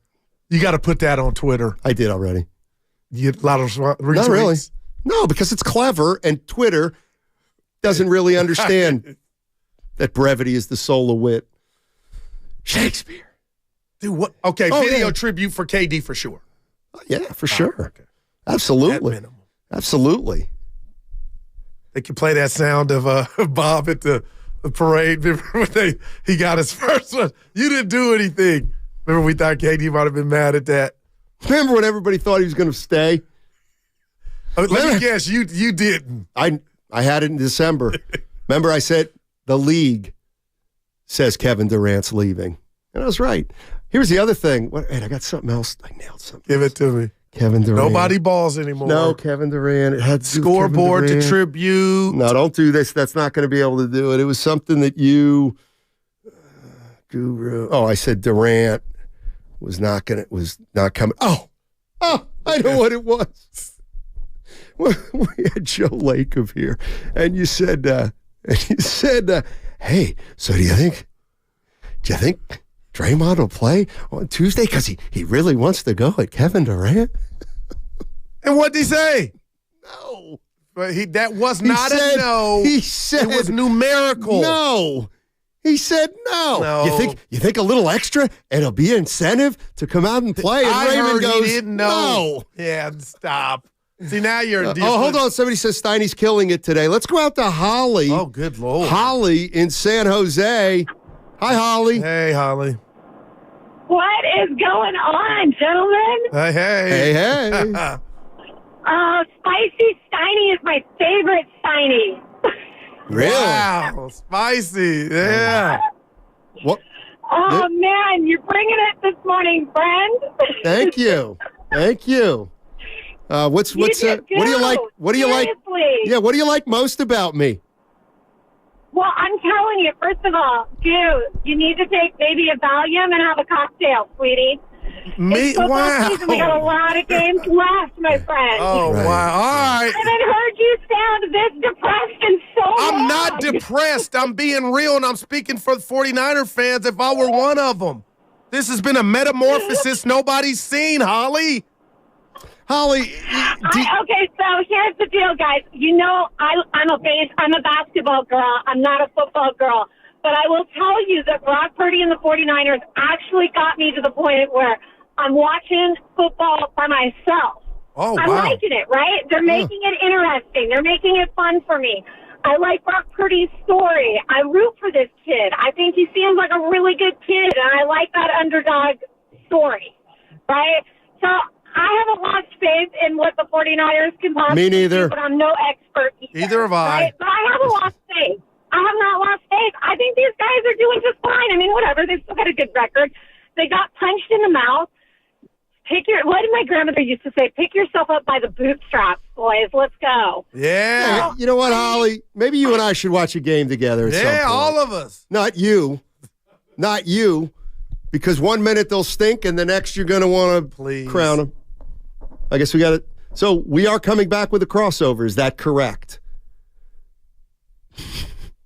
We'll see. On Omaha. 95.7 The Game. My fault. Cards issued by Sutton Bank and Celtic Bank, members of DIC.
Purdy steps through, floats it, he's picked, and that's it.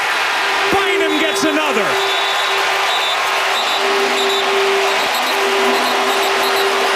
The Vikings with another takeaway.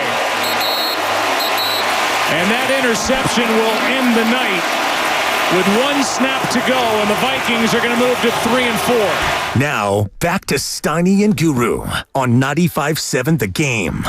How can it end the night if there's still one play to go? That's Joe Buck, and I'm a horses behind. Matt Steinmetz, Darryl the Guru Johnson, Mark Willard, Dan Dibley from Chase Center. Our guys. Where the Warriors season openers tonight against the Phoenix Suns. Gents, can you hear me? Yeah, we got you. We got you loud, clear, Dynamite. and everywhere else in between. I believe it was Jay-Z who said grand opening, grand closing. Wow. Because this is opening, but that S is over. I mean, Niners, are they in the market for a quarterback, Steiny? Oh, boy.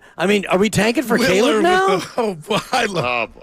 Dibs, those are the hard questions that need to be asked. Is it weird? I wonder, do you guys experience this with the job that we have when you're watching 49er games, and it could be any game? One of the last times we were here in this exact spot at the team store getting ready for the supposed Game 6 closeout of the Sacramento Kings. Like, do you ever watch games? And I know some of us are fans of these teams. Some of us aren't. Some of us only fans of some of them. But, like, I've gotten to a point in my life where a loss like that is almost less about my fandom. What I'm upset about is not the 49ers losing, but having to listen to what everyone's going to say about this the next day. Dude, Willard. The overreaction is just oh my God. Like, there's plenty of stuff. There are problems, and we're going to get to all of it as you guys have. But I've reached that point in my life where I'm like less upset about the loss, and I'm more upset about having to like hack through all of these opinions with a machete. Hey, Steiny, sit this one out. Let me respond to that if you don't mind. Let's go. Let me tell you what this dude has done. The one and only Kirk Cousins fans that I know has come in here today when the boss put on the poll last night, should Steiny have the day off. But you know what? I don't know where that guy is. He's not on air. He's not at the coffee machine. This guy's acting like nothing to see here, bud. But what he's done to his partner, his Robin, his Kobe, is stab me in the back and put on my shoulders that I'm the guy ready to jump off the 10th floor on Kearney because of what happened these last 2 weeks. And he's sitting back mocking me when in essence, I will admit, I am shocked with the last Steve Young quarters of this football team. I don't know where the D is. Wilks in this defense has shocked me. Got to get him out of the booth. More so than Brock Purdy, but your guy is in his zone right now, and it's just sickening, Dibs, to watch him think he's getting away with what he's doing, but his head is as big as Jack in the Box because Kirk cut the Niners up on Monday night. Yeah, but routine. You know what Steiny is when it comes to Kirk Cousins and these sorts of takes? He's gutless. Yeah. He's so gutless. He's afraid to step forward and really take the victory lap that he should take. No, I listened to the whole 4 hours, Steiny. And you know what you are, Steinmetz? You are gutless. Wow. How so, Dan? Dibby. Because, Matthew, you're unafraid to step forward and do the I told you so radio that you did leading up to the game. And now that it's all come to fruition, I'm having quite a year. I'm Matt Steinmetz. No. I'm having a great year.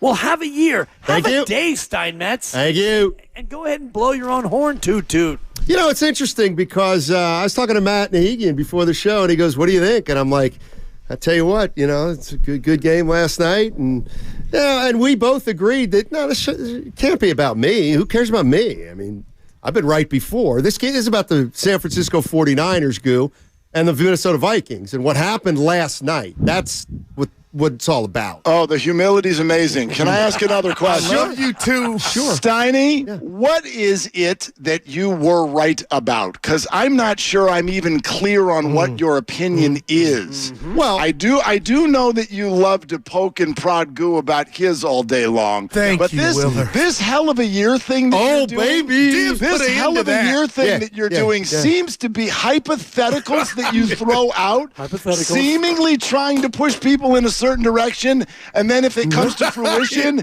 you go on a victory lap, and I'm like, I don't even know what it is you said. What did you say about Kirk Cousins that was correct? Well, I'll tell you in a minute, but what's less important than that, or more important than that, is that this has seemed to bother you a little bit, which is now noted. No, it doesn't bother me at all. The bottom line is, I just think between 10 and 2, once in a while, you ought to get pinned in a corner instead of your partner. Man, you got to say something. But I'm too precise. I'm too precise with my words. That's the bottom line. You're too vague with your words. Fair enough. List the opinions, Steiny, where you've been right with your hell of a year. Look, I'm not going to sit here and not acknowledge that all you 49er fans on the radio have made a joke out of Kirk Cousins year in, year out. He's a choker. He gets lemon booty. I've been saying all along, my partner. When did this show ever? So you're not talking to your partner right now. You're talking to us. When did we say that about Kirk Cousins? You said you take Purdy ahead of Kirk Cousins. I did. Well, that was a bad take. No, it wasn't. That was one football game. Mark. Oh, no. Mark, get out of here. Mark, who would Kyle Shanahan take? Steiny, what would have happened if Charvarius Ward had held on to the ball? How about that? Then what would you be saying? Would you be victory lapping this amazing 2-interception performance that Kirk Cousins had? Come on, man. Don't be disingenuous. I wouldn't change one thing I said last week, and what I said was Kirk Cousins is a really good quarterback. So is Brock Purdy, and they're going to have picks here and there, and for Brock, that fourth quarter stunk. But that's not going to change any of my opinions in the grand scheme of this. Why would it? Who do you think Kyle Shanahan would want? Brock Purdy. That's who he's got. Yeah. That's who he's got. I think he could win with, I think he could win with both of them. I think he could win with both of them. How about that? I think he could have a really good football team with either one of them. I want to know why Kirk Cousins against that defense was as comfortable as any quarterback we've seen against the Niners defense. That's where my mind is. My mind is not on quarterbacks. My mind is on Steve Wilks.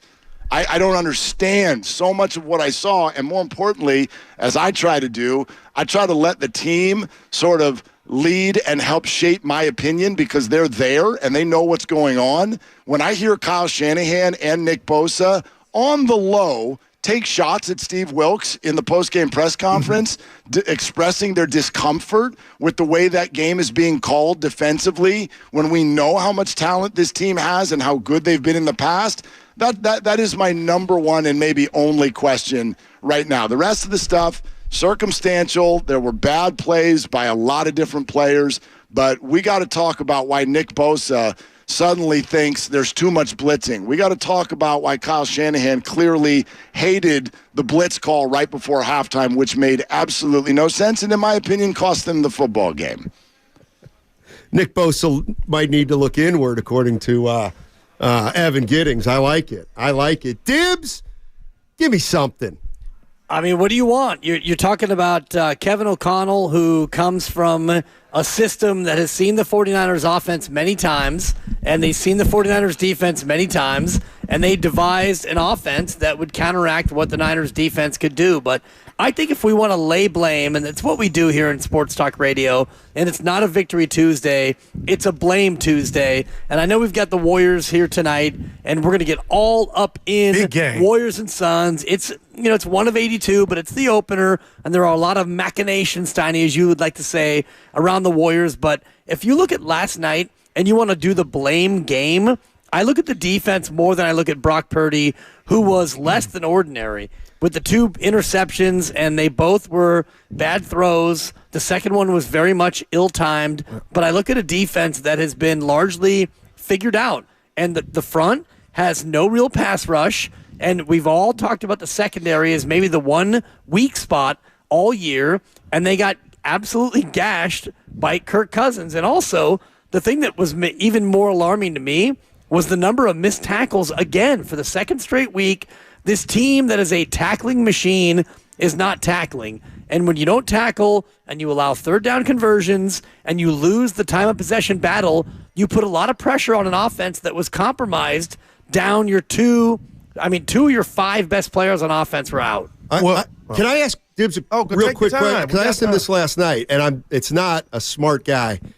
How much did Juszczyk play last night? Because it doesn't seem like he was in as much as games in the past. I will check the snap count, but I would imagine he was in probably about the usual 60%. But when they did get behind and they had to throw, when you've got to throw, then you're going to go to 3 wides, which means you're either taking Kittle off the field or Juszczyk, and they took Juszczyk off the field a lot more often.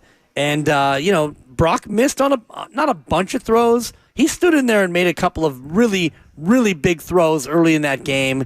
And I think the game swung on what Mark was, raging about. And Mark doesn't often rage. And I saw it on the text thread this morning, and I saw it last night in your video. And this morning you had a chance to sleep on it.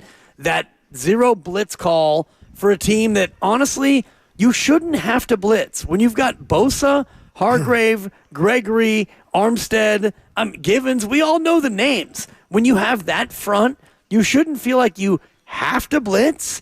And whether or not he wants to be in the booth or on the sideline slapping guys on the shoulder pads, it's not up to me to say how he should coach.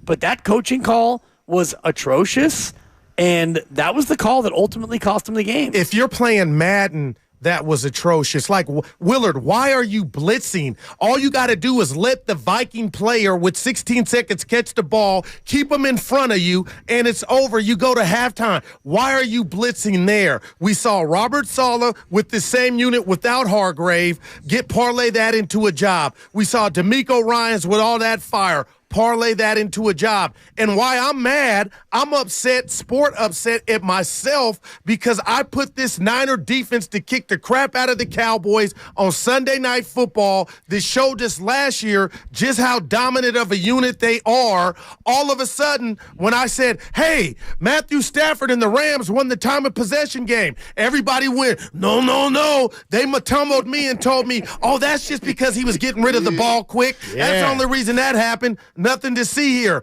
P.J. Walker, they're running the screen game on you last week, and all of a sudden, the first play of yesterday's game, a toss to the left for 12 yards on this Niner D, and they pretty much let Kirk Cousins do whatever they wanted. Now I feel like they got a corner issue if you want to talk about confidence mixed with the flags, and I'll say this, bring your ass out from up the booth. That might help you, Wilks. But what I won't blame Wilks for, guys, is Hargrave, Bosa, and Armstead. I ain't forgot about you, Mr. Sacramento. Why are you guys not getting home when Kirk Cousins dropped back 50 damn times 45. Damn near and not get to the QB? That's scary. You're listening to 95.7 The Game, KGMZ FM and HD1 San Francisco. Always live on the free Odyssey app, Twitch and YouTube, powered by First NorCal Credit Union. Yeah, I don't even worry actually about the DBs. I don't because the DBs are a product of the pass rush. And if you give a competent NFL quarterback, and my goodness, Kirk Cousins certainly is one, if you give him that type of time, he is going to complete passes. That's how it works in the NFL. You cannot just chase Jordan Addison all over the place and be like, cover him.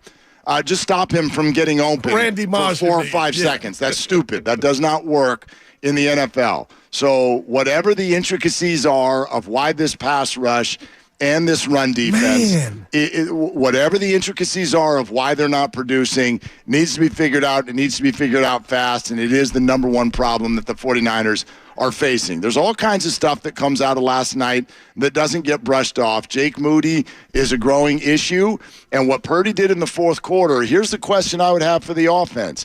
The offensive question for me is, can you perform? And this is why that Kyle Shanahan stat about 0-36 when down by 8 or more starting the fourth quarter. Yep. Here's why, to me, that's significant. I want to see the 49ers offense succeed when the defense knows you're going to pass. That's the only question I've got left, and it's a Brock question and I guess, therefore, a Kyle question. But it's a big one, Willard. It's a very big one, and that is, can you function and move down the field when the other team knows that you're going to throw the ball? It takes all of the movement and the McCaffrey and all of that stuff out of play. That's the question that I've got left. But for me, that is a smaller question than the highest paid defensive line in all of football running into brick walls on a week in and week out basis, letting running backs do what they're doing, letting quarterbacks have all kinds of time. This season will not go where it is thought that it can go if they do not figure that out. And even when they were winning a lot of games, It was masked by some other things, the offense not turning the ball over, for example.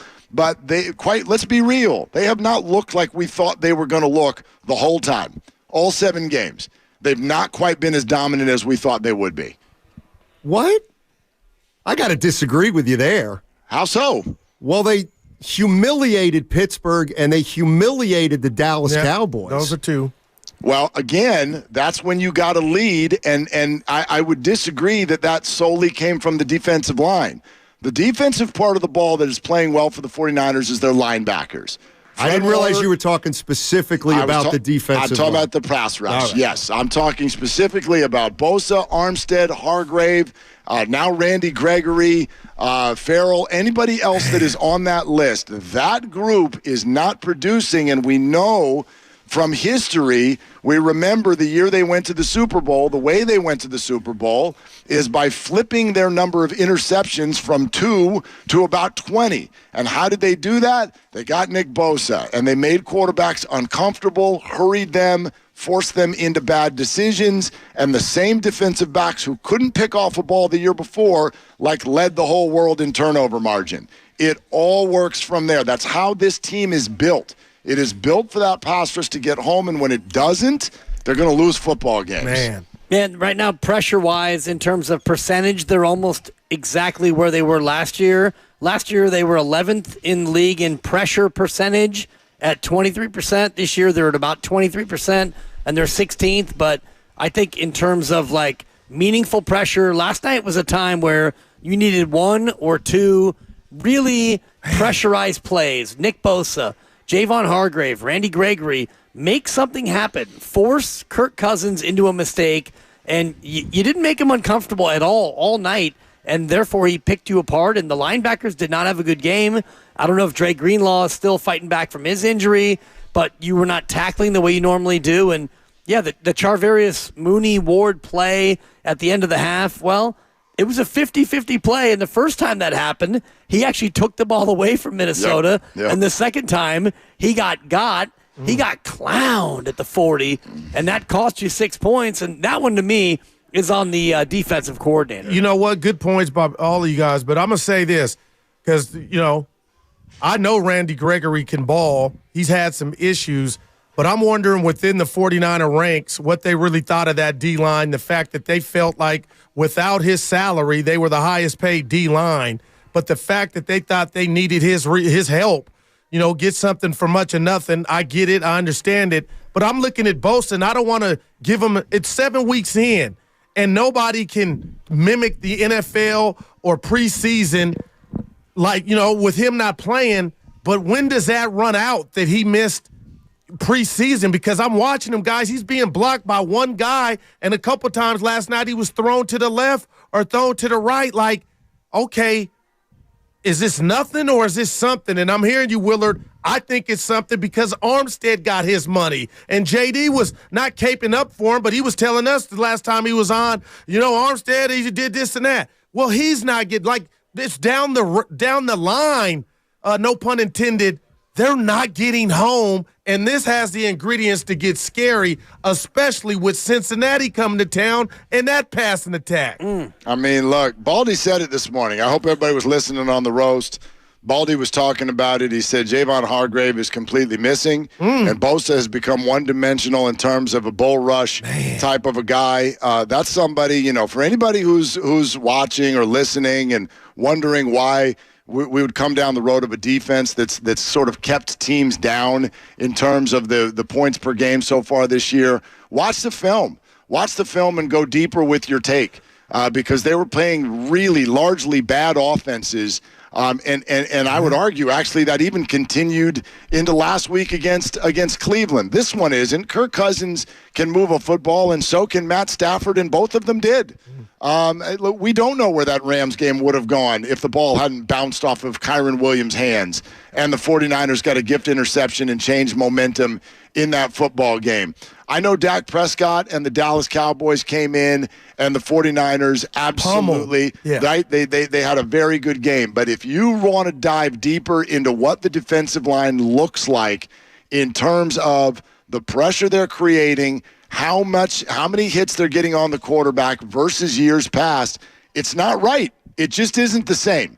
I'm not saying that it's terrible, but it's not the same. And when you combine it with new play calling from Steve Wilks, especially like we saw right before halftime last night, that puts defensive backs on an absolute island, sells them out, that's just bad football. It's bad play calling. Sure, Ward should have picked it, but he didn't, and it blew the game. I firmly believe the 49ers are not in a down and distance situation in the second half that forces them to play the way they did if they don't give up that touchdown and they're only Willard, down by I got to interrupt, though. I got to interrupt. Go ahead. When I thought the Minnesota head coach kind of puckered up and chose the field goal that they missed, the defense, you can make an argument, we gave the offense the ball with the chance to where 6 not ties it, it wins it. So, you know, right, and they didn't do it. So Brock that's like no one's saying that the fourth quarter wasn't really bad for Brock Purdy. No, it certainly was. I'd argue for the first 3 quarters, he was the best 49er on the field. Okay. He was very good for 3 quarters, but that doesn't matter.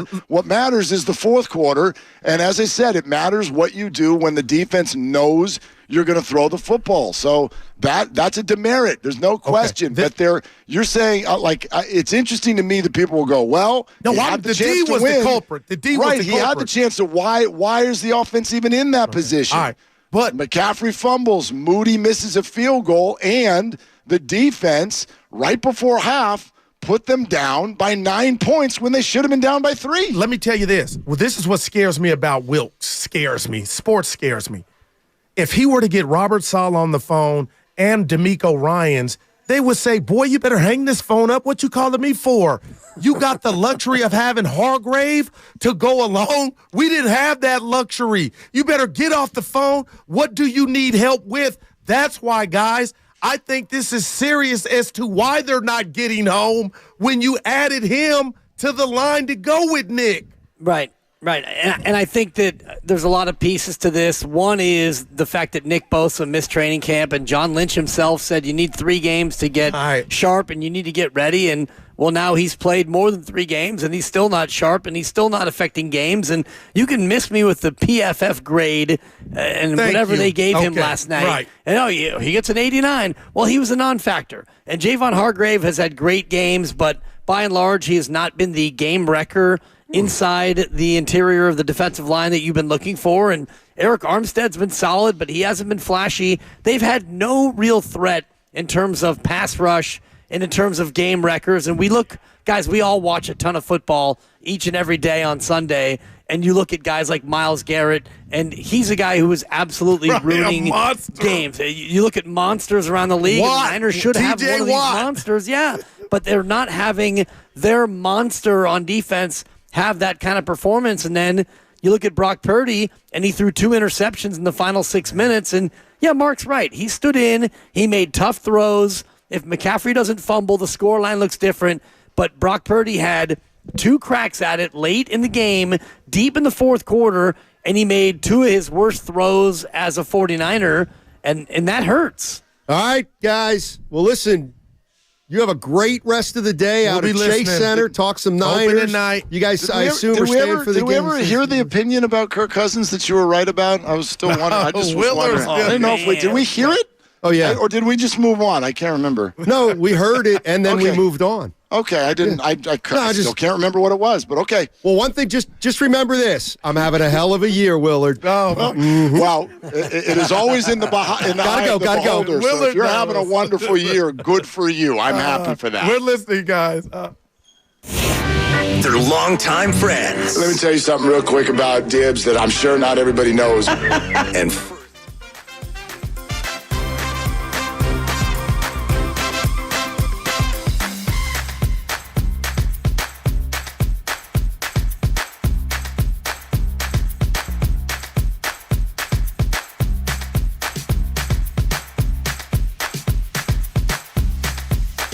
.5-7 The Game.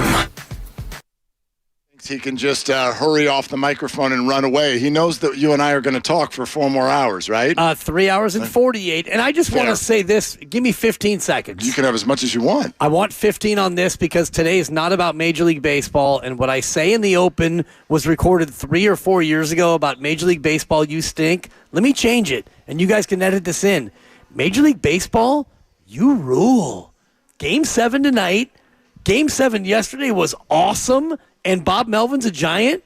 Major League Baseball, you're still number 3. You rule. Well, hang on. If you want to start there, can I have 15 seconds on Major League Baseball? You can have 35 because your 15 is my whatever. That's true. All right. Here's what I would say.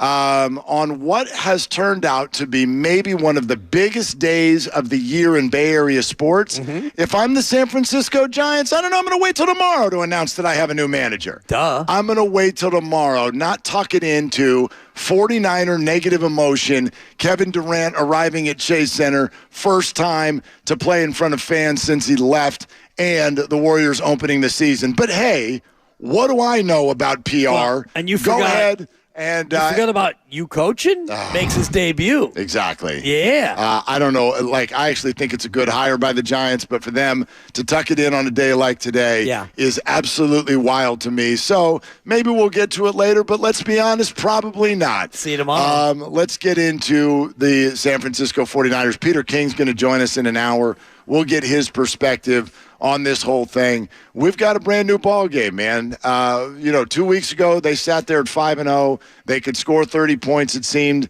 by the snap of a finger. We're having conversations about whether it's an undefeated season, whether it's will they be 11-0 when they get to Philadelphia, is Brock Purdy an MVP candidate? And then 2 weeks in a row, they score 17 and lose road football games. And I think you and I both had a healthy respect for the issues that were in play last night, whether it's injury or not, the issues that go into being a major favorite on the road on a Monday night against an absolutely desperate football team.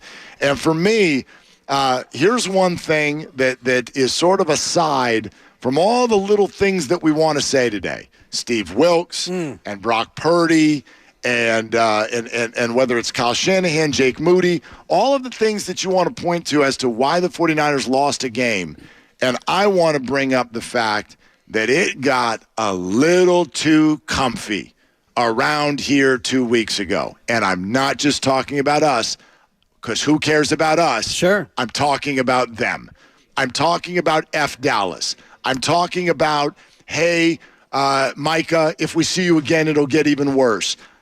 I can't believe that I'm about to say what I'm about to say, because you know how much respect I have for the organization, the way that it's run, the fact that they have kept their locker room knucklehead free. They are smart guys. They play well together. Team chemistry is on an absolute high. So I can't believe the 49ers fell into this trap. They got in love with their press clippings. They got real fancy after they beat Dallas by 32 points. And you know what? In a way, it's understandable. That was a really impressive butt whipping that they put on Sunday Night Football. It's incredibly impressive. It counted for more than one game, Mark. I wish it did. Right? But them played well since. And it got too relaxed. It got too comfy. No, I'm not heading toward, oh, this is a good thing. This will screw their heads on straight. No, this is all kinds of bad. It's all kinds of bad. But maybe it is indeed the wake-up call that they needed, because there are things to address. And you can't talk about the weather this week, and you can't talk about an elite defensive player on the other side of the ball this week. All you can look at is a controlled environment where you were the better team and you found a way to mistake your way into yet another loss. And now you're playing catch-up for the all-important 1 seed, which I still think is completely on the table. It's on the table, absolutely, but it's not as much of a, and I don't want to use the word certainty like it was a certainty, but it certainly was looking better than it is now. And you got Cincinnati coming in, and they're hungry, and you and I have a babysitting bet on the line, and I still owe you pizza unless we hear word about Wiggins in the next 3 hours. I've decided that I'm really uncomfortable with the babysitting bet because it's not going to happen either way. It's not going to happen. If you lose, it will happen. And if I lose, you and I can figure out a different way to go about it. It's not happening. I'll take your kids golfing. Your wife's That's not fine. letting me take your baby, and my teenagers aren't going on an outing with Uncle Dibbers. They're going golfing They're with not Dibber going. Claws. They'll go golf with Dibber Claws. They're like, what are you doing? You can't bet us on your show? Sorry about Well, that, You're not allowed to Jude. do that. The four Anyway, of us can go golfing, and I'd be happy to pay for. I'll pay for all four of us. That's better. Yeah, that sounds fine. I mean, we'll take that. Yeah, exactly. All right, go But Niners. Anyway, you were saying you will be elbows deep in baby Mai's doo-doo. But last night was one of those games, and you looked at it and you see a hungry team. You mentioned Minnesota and the desperado nature of Minnesota. They saw it, and they played every game by one score, and they realized that their plus-minus in terms of turnover differential was skewed. They lost 9 fumbles, and that's not normal. And so I don't think that they came in thinking, well, geez, we have no shot. They're at home, and their head coach is from the Sean McVay tree, so he's seen this team before, and he knows what possibly could work. And if you give Kirk Cousins time, we know that he's a quarterback with his accuracy who can beat you, and that's basically the way that went. And the McCaffrey fumble, and I joked with you on the air, we were doing kind of a live Manning cast vibe, and I think I said, it's because of his oblique. He didn't want to hold the ball tight. Whatever, that's nonsense. But McCaffrey definitely deserves a tip of the cap. He played through it. He played every snap, it felt like almost. Yeah. No, 100% of the snaps. Yeah, even when Eli came in, Christian did not come off the field. It was the rare time that they've gone to a 2 running back set. They did it 4 times, but McCaffrey was on the field the entire time. Steiny was asking about use check, and he did play a little bit less than normal, 42% of the snaps. But you know why he was asking about use check, don't you? Because he wants to bury him. No, because he had all kinds of bye week issues, and he shoved him into his lineup against me last night. And he did? Yes, he was in his running back slot. Oh, my God. And he needed 28 points from Kirk Cousins and Kyle Juszczyk, and he got 25 from Kirk Cousins, and he lost because Juice put up a goose. See, goose check? I'm so That's a 3. Steiny, I'm so far ahead of you on all these takes. You're over here running victory laps over takes you didn't even have, and you're ripping Kyle Juszczyk because your own fantasy squad, and you're not letting anybody know what it's actually all about. That's why he's mad at Kyle Juice, because your boy beat him in fantasy. He always comes down Kyle Juice's road anyway because he doesn't understand the value he brings. But I'm a little curious as to why they didn't use check. Maybe it's because they realized early on that they were going to have trouble running the ball, and that's what Juice does so well. But you look at no Trent, and that hurt him. And you look at no Debo, and that absolutely hurt him because in the passing game, you had Ayuk, a little bit of Kittle, and, Brock did a good job of spreading it around. He made some good throws early on, but in the fourth quarter, Mark, I don't know what happened to your guy. I tell you what, for me, this is now, we are developing into the question that I actually have. You know this, I've said this a bunch this week. I think you're a crazy person if you watch 13 games and kept going, I'm not convinced, this is a small sample. And then he has a couple of tough games and you go, see, he's not very good. Your sample is so much smaller than the opposite. If you think Brock Purdy's not a good player, I can't help you. He's obviously a very good player. Troy Aikman could not stop fawning over the guy throughout the game. But here is the question for me that has developed, and that is, can Brock Purdy succeed? Because this is the highest level stuff now. It's like you've kind of graduated to the finish line because he can do X, he can do Y, he can do Z. All right, the question about whether or not you're elite. The elite QBs, the Bradys through the years, Mahomes, Josh Allen, if you will. We've seen Burrow do it.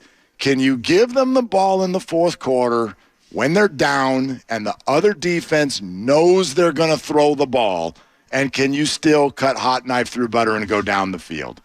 That's what Brock has now struggled with a couple of times. Yes, he got the team into field goal range against Cleveland, but it was incomplete. Ooh, we got a hold. And then you found Ayuk on the play where I love the Browns defense thought he had COVID and stayed away from him, and he ran to the other side of the field. So Purdy has to answer that question. And we will, through time, we're going to get an answer to that question. But last week was so-so against Cleveland. This was not good.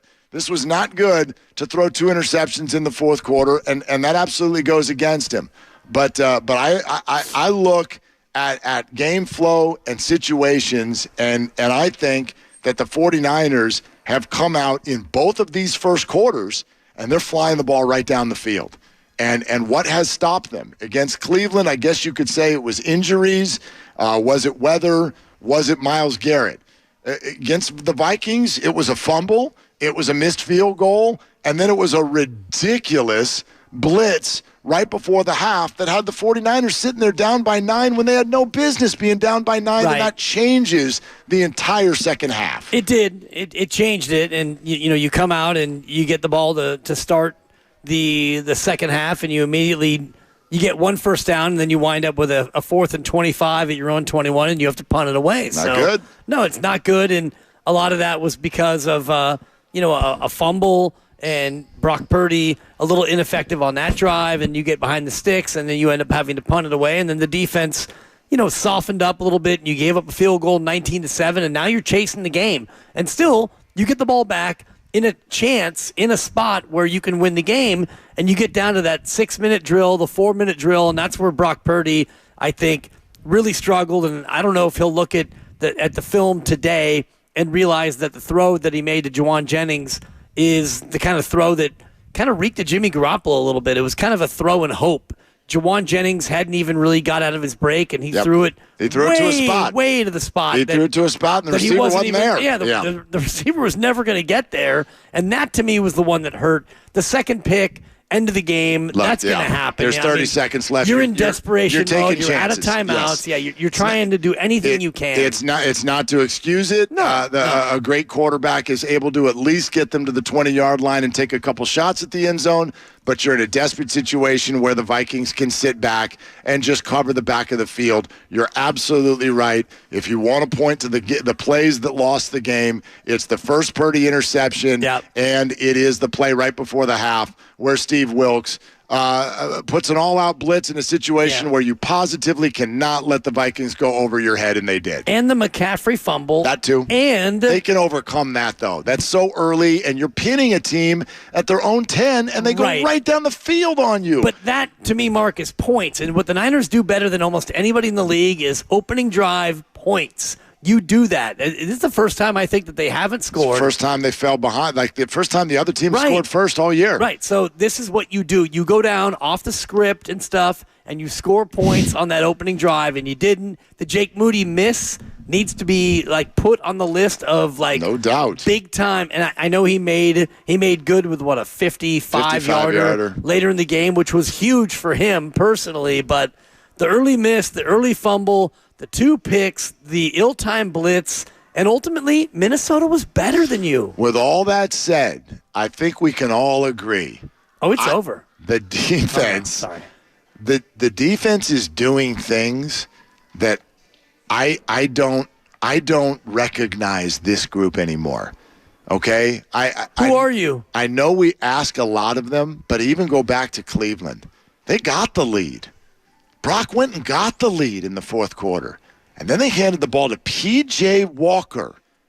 And he went down to the other end of the field and beat you.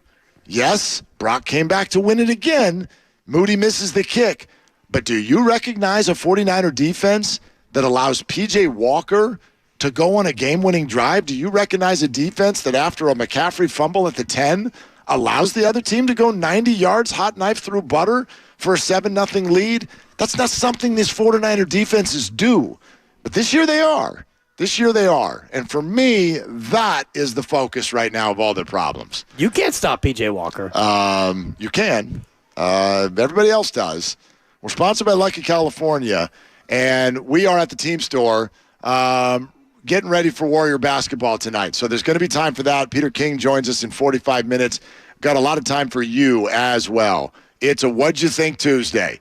Where is your focus after this 49er loss? Let's get to some of your calls. 888-957-9570 on a very big day. This is Willard and Dibs. Time's running out. Don't miss your chance to play the prized-packed Monopoly Kick Off the Savings game at Lucky. Fresh Express or Taylor Farm salad kits are 2 for $7 when you buy 2. No purchase necessary. See store.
McCaffrey, 16th straight game.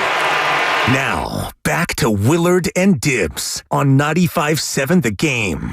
I mean, we spent most of the day yesterday talking about whether or not Christian McCaffrey should play at all. Yeah. Should he be limited? How would you sort of deploy him out there? I got to color myself shocked that he played all the plays. That's crazy. All the plays, Mark. And by the way, looked no worse for the wear. I'm sure our eyes deceive us there. I'm sure that it hurt.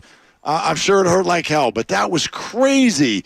It looked like the 49ers did not hesitate one bit with anything Christian-related. They had 7 players on offense play all 53 snaps. Ayuk played 52 of the 53, and I think it's only because he got shaken up on one play, and he had to be helped off, and so you have to sit out a play.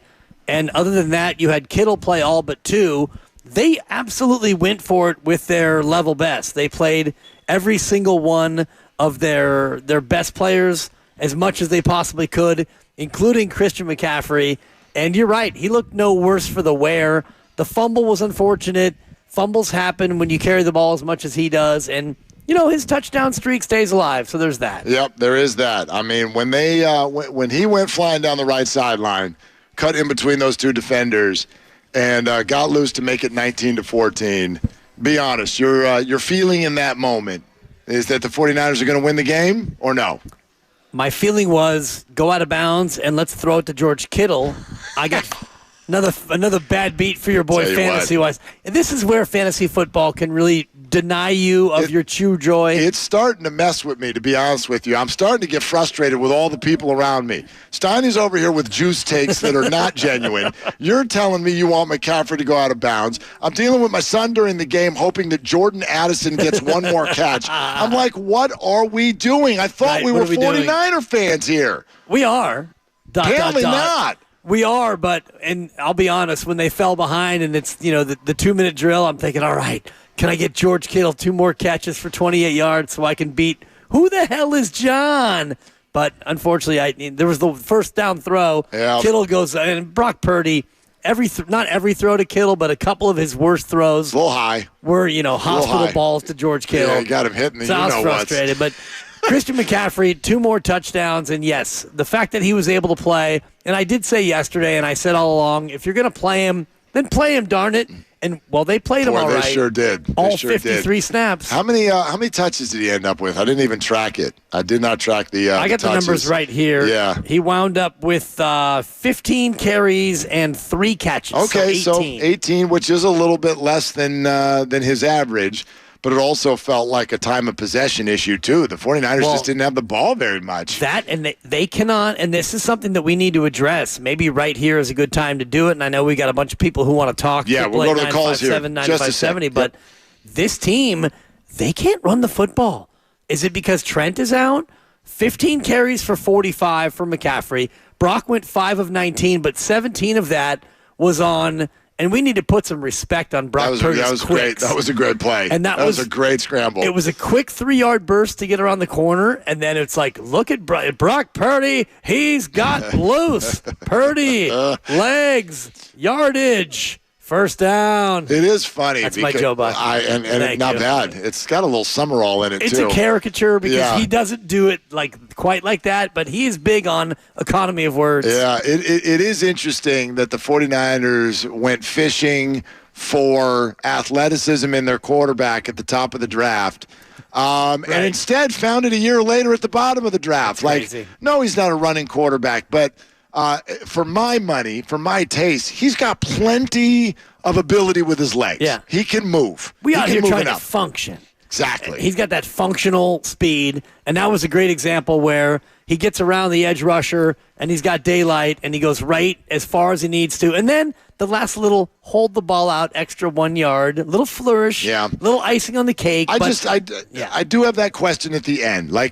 Again, for me, he's checked a lot of boxes already. I don't think you go on 13, 14 game runs, and that means that you can do that somehow by accident. I know that those who have questioned Brock Purdy are having a fun 7 days. I think it's a little bit silly. You're still talking about the second-rated quarterback in the league who's got over 1,600 yards, 11 touchdowns, 3 interceptions. This is a good player. But the question that I have left is, okay, and this is Brock, but also just the 49er offense in general. Let's see you move the ball when the other team knows you have to throw. And I do think that has a lot to do with Kyle's 0-36 record when down by 8 or more at the start of the fourth quarter. All of the sudden, when you become one-dimensional, and this is true for many players and many teams, but the really good quarterbacks are still able to process, complete the passes. If it's not there, relax. You've got another. Throw that one away. You can. There's another play coming up here. You don't. You need to force it a little bit, but not to the level that he did. 2 picks in the fourth quarter of a game where you're trailing is what it is. It's not good. You can't do it. The first pick was the one that was so troubling to me because it was first down. The second pick, you're in desperation mode and you have no timeouts, and so. That's a throw that if it's completed, you run up, you spike it, you got 2 shots, maybe 3 shots to win the game, fine. But the earlier pick, when you just picked up the first down on the Brock Purdy 4th and 1 sneak, which was pretty impressive after the 3rd down sneak where they got stopped, and then they go for it on 4th down, and he sneaks it for 2, and it's like, okay, we're in business. Very next play, he throws the ball to no one, and I know that it was throwing to an area, and maybe Jennings didn't sharpen the route the way he's supposed to. Yeah, but you can't do it. And especially now when you're dealing with the twos. You're running with the twos. And Juwan Jennings, I know, is the 3rd receiver, but you usually go with a 2-receiver set, so he is basically a backup. That wasn't Debo or Ayuk, and you threw it to an area thinking he'd be there, and he wasn't. Peter King, in 35 minutes, let's get to the phones because a lot of people, not surprisingly, want to weigh in. Let's hear from you. What'd you think? Where's your mind as the 49ers drop another one? Let's go to Tomo in the city to start us off here on Willard and Dibbs. Hey, Tomo, what are you doing? What's up, fellas? I'm just here on the 101 trying to get somewhere and not making a lot of progress. Well, that sounds familiar. So I just, the biggest takeaway for me yesterday was what the heck was Wilks thinking at the end of the first half? How do you call an all-out blitz against Kirk Cousins and leave your secondary exposed like that when you absolutely didn't have to? It just didn't make any sense. And the other thing that I've been trying to figure out is what's going on with Bosa? Why is his production so low? He got paid. He got Kardashianed, and I just realized it. They made him a thirst trap on Instagram. He's under the Kardashian spell now, and if it's like the rest of the athletes they've touched, we could say goodbye to Bosa. Well, I tell you what, Tomo, for me, I got an answer to one of those, and I don't for the other. The answer to the Steve Wilks question, the all-out blitz just before the half, is that he just flat out got ridiculously greedy. The Niners may have thought they had a little momentum. They had cut it to 3, and he's thinking, you know what, we got an opportunity to maybe create a turnover and tie this game right before the half, and then we're going to go out there with the ball to start the second half, and we're going to get the lead of this football game, and it's an absolutely hellacious, inexcusable call. There's no other way to put this. It is an awful call. He put his players in a bad spot, and he tipped the game in the wrong direction, even though you could say Ward was supposed to catch the ball. He's a DB for a reason. It's because he's not out there to catch the ball. The answer to the other one for me is much more complicated, and I'd love to hear what everyone has to say about this. Obviously, starting with you, Bud. I don't know what to tell you about Nick Bosa. I know that PFF still likes him. Oh, yeah. I know that he's a phenomenal player. I don't have questions about whether Nick Bosa is a phenomenal player, but why he is seemingly becoming one-dimensional, why he's not getting home, I don't know. It is a complete head-scratcher now. I think Baldy with a great breakdown this morning with the Morning Roast talking about how he's kind of just a one-move guy. And you remember when Nick Bosa was at his best last year when he was DPOY, it was more than just the bull rush. He would use his quickness and his bend to get around the edge and they would run more games, I think, up front with the old T&E stunt where the tackle comes out and takes the offensive guard and the offensive tackle kind of together, and then the defensive end, Nick Bosa, is able to loop around and stunt into the B gap and then get a clean run to the quarterback. I haven't seen a lot of those games up front, but I do think that his lack of preseason, his lack of training camp, got him off to a bit of a slow start. And if you're scheming up offense against this defense, your number one concern is going to be Nick Bosa. And so I do think that he's getting doubled a lot. He's getting chipped, and he's just a little bit slower, it looks to me, off the ball. And, teams are beating him with quicker throws, and so Nick Bosa's got to find a way to counteract what the offense is doing against him. I mean, normally with this group, if that's the case, if all of the attention is on Nick Bosa, then why are the other guys not getting home? Right. Where is Eric Armstead? Javon Hargrave, I know that there's some analytics that are telling me that he's been really good. I don't see it. All I know is he doesn't get home either. Now, he's a defensive tackle. That's a little bit different. But the other teams are running right up the middle on you. That's why they paid you $85 million to get over here and plug that, because Kinlaw wasn't able to stay on the field. So there's a bunch of other guys out there who, if you want to give me, well, Nick is getting all the offensive line's attention, well, then the other guys should be getting home. Right. And they're not. The defensive line flat out does not look like it should look.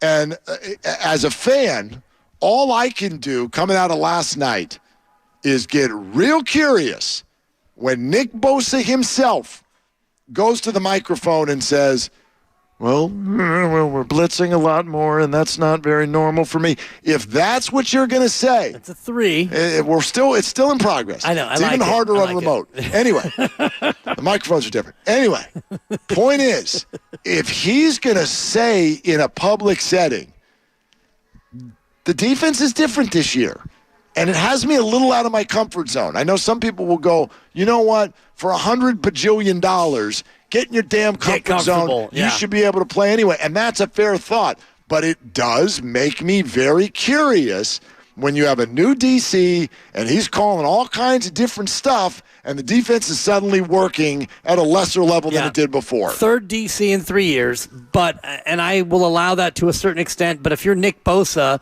and you are playing his position, it really comes down to me against the left tackle. Can I beat you? Or the right tackle when he lines up on the other side. Can I come out here and beat you? Am I better than the guy across from me? And usually he is. So why are we not in a spot where he is beating the guy across from him as much as he was before? Take all the scheme aside in terms of just that part of it. I do think it's interesting what Nick Bosa said after the game about that play at the end of the first half. Well, I don't know what the guys in the back thought about the zero blitz call. And in other words, like up front, he's probably thinking, yeah, this is great. We're bringing 7. We're going to heat up Kirk. We're going to get him. But what he said, Mark, in that comment, in that quote, to me was most interesting in terms of, talking about the guys in the back end. Because if you're a cornerback or a safety, you don't like zero blitz calls. Because basically, if the 7 guys who are rushing don't get home, you're manned up on the back with no help. You're on an island. Right. And to do that with 10 seconds. Is like that. I mean, 10 seconds left to go in the half. Unbelievable. I know he was there. I know he should have caught it. Doesn't matter. You let someone go over the top with 10 seconds left to go in their own territory. I don't understand. I'll never understand how you can make that call. Let's go to Jonathan in the city. Hey, Jonathan, you're on Willard and Dibs. What's up, my man? Hey, guys. Oh, man, what a bad loss. I mean, the Cleveland game I get. This one I don't get. Hey, the defensive line, which is one of the most, if not the most expensive in football, is not getting it done. They let a third-string quarterback beat him last week. And then last night, they made Kirk Cousins look like Patrick Mahomes. I mean, what the hell is going on there? And then number 2, I don't know if this is an issue, but I'm beginning to see that opposing defenses are kind of waiting on Purdy to throw that late, middle, 10, 15-yard throw right in the middle, and I think they're kind of baiting him to do that, knowing that they know that he's going to throw that late, when he doesn't get his first 2 reads, look at the tape, guys.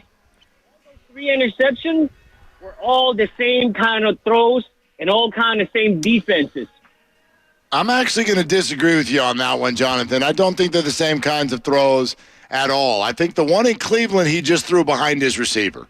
He just missed. He flat out missed, and it was a bad delivery of the ball. As we said, the one with Juwan Jennings, he threw to a spot and the receiver wasn't there. It's an anticipation sensation. That's a buck. It's poorly executed, and it was a massive mistake that obviously took the momentum away from the 49ers when they had it. Thank you very much. The last one is a desperation sensation. Back-to-back bucks. Because I'm feeling it. It's opening night.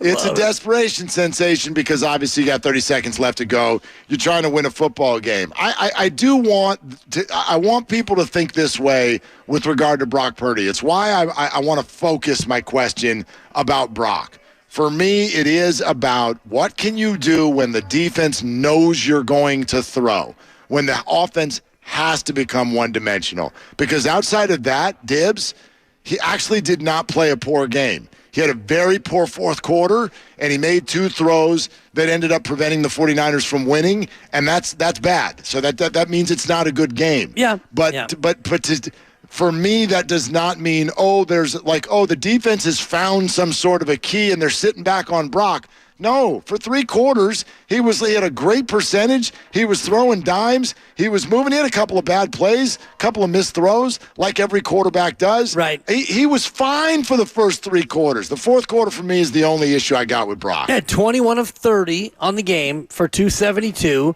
And if you look at his last couple of drives, he had 2 interceptions and he had multiple incompletes. And if you look earlier in the game, I thought he did a great job of standing in a couple of times where he was going to get hit, and he did get hit, and he delivered big-time throws. Delivered some big-time throws. Now, what Jonathan's saying about defenses adjusting to him going late over the middle, I think that's yet to be really determined. And the first interception was one of those cases where Juwan Jennings broke his route in, and Brock kind of threw it up a little bit for grabs, and that was a regrettable throw. The second pick, I'm not excusing because it's an interception, but it was definitely in the desperation mode. But I don't know if we've yet seen a pattern on Brock Purdy that defenses can pick up on. I will say this, Mark, back-to-back games now where opposing defenses, and Cleveland's nasty, their defense is terrific. And I said yesterday on our show,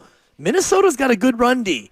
Back-to-back weeks now, the Niners have not been able to run the ball effectively, and without that, you can't really possess the ball like Kyle wants to possess it. The defense is on the field for longer, and bad things happen when you can't hold it for more than 30 and you can't run the ball. Of course, yeah. No, I again, a trend on 3 interceptions for an entire season is not that. You know, Josh Allen has more than twice that many picks. Patrick Mahomes has twice that many picks. So I don't think we've got an interception trend by Brock Purdy. We have a couple of bad decisions, and we have a little bit of bad execution. And sure, yesterday it came in high leverage moments, and so we have a high leverage question. I don't think we have a low leverage question. For me, in the first 3 quarters, Nice. I'll take the way Brock Purdy looked for 3 quarters. But when the money's on the line, the money's on the line. Yeah. Obviously, if he's going to have a great career, he's going to need to play well in the fourth quarter of close football games. And the Evan Giddings stat that he shared 10-2 when he's out there carrying Steiny,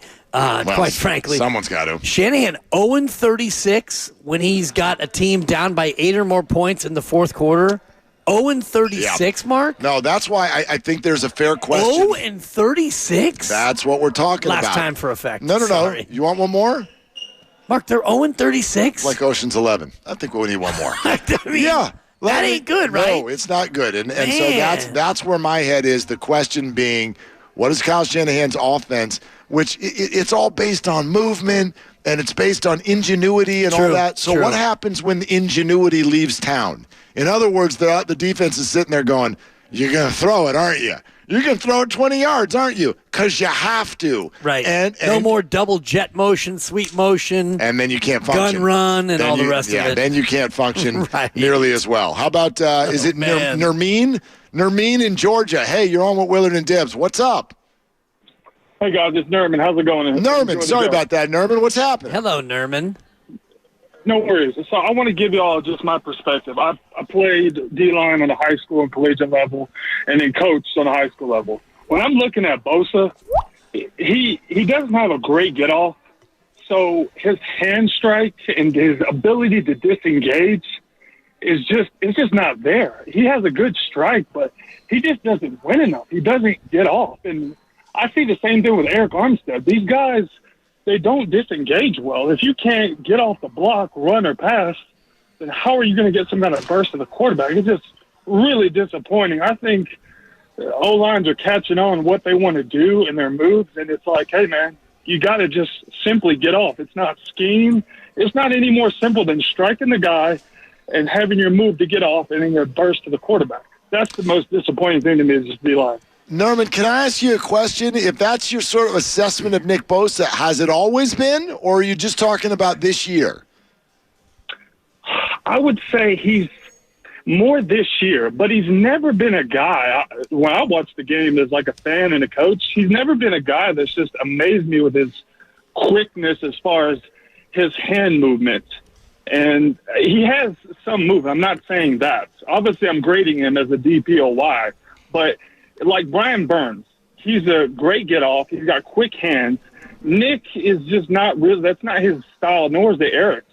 And I think that's what disappoints me more than anything. It's like, man, I don't think that's just like a button you turn on. That's what worries me. Yeah, it is interesting, man. Norman, thank you for the call. I did not have on my bingo card that after week 7, people would be talking about how Nick Bosa is not actually as good as we thought he was. Because I remember week 1 of the season when this fan base was freaking out sideways at the idea that Nick Bosa was not in camp and would not get in there because this team couldn't function without him. It's wild what has happened. I'm not saying anybody's wrong. I'm totally scratching my head as to if this is the actual question of Nick Bosa, why has he been so successful to this point? I think Nick's a fantastic player. Yeah. I can't tell you why he's not getting home this year. Well, there will be 2 things that could be posited as reasons. One would be the fact that he's now paid in full. Shout out Eric B. and Rakim. And the second, an earlier call referred to it, Mark, and I'm showing you the picture, and I know you don't necessarily want to see it, but this is Nick Bosa being a victim of the Kardashian curse. He's modeling Skims underwear for men. All right. These are things that could be posited as reasons for why Nick Bosa's not playing that great. They could be. I am going to reject that one. What's a bigger deal, the money or the underwear? Yeah. Oh, they're kind of both money, actually. I would imagine he got paid for that. Yeah, he did. You bet. All right, we're presented. I was paid handsomely. I'm getting better. You kind of turned into Trump. That's tremendous. We're presented by Fremont Bank, full-service banking, no compromises. All right, much more as we continue. The Niners lose. The Warriors start. The Giants have a manager. They announce it on the wrong day. All kinds of stuff going on. We'll keep taking your phone calls. And Peter King is in 20 minutes live. Team store for the Dubs, getting ready for the opener tonight. It is Willard and Dibbs. Your San Jose Earthquakes have clinched a spot in the Audi 2023 MLS Cup playoffs. The road to the Cup begins in Kansas City when Christian Espinoza and the Earthquakes take on...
Game, KGMC FM at HD1 San Francisco. Always live on the free Odyssey app.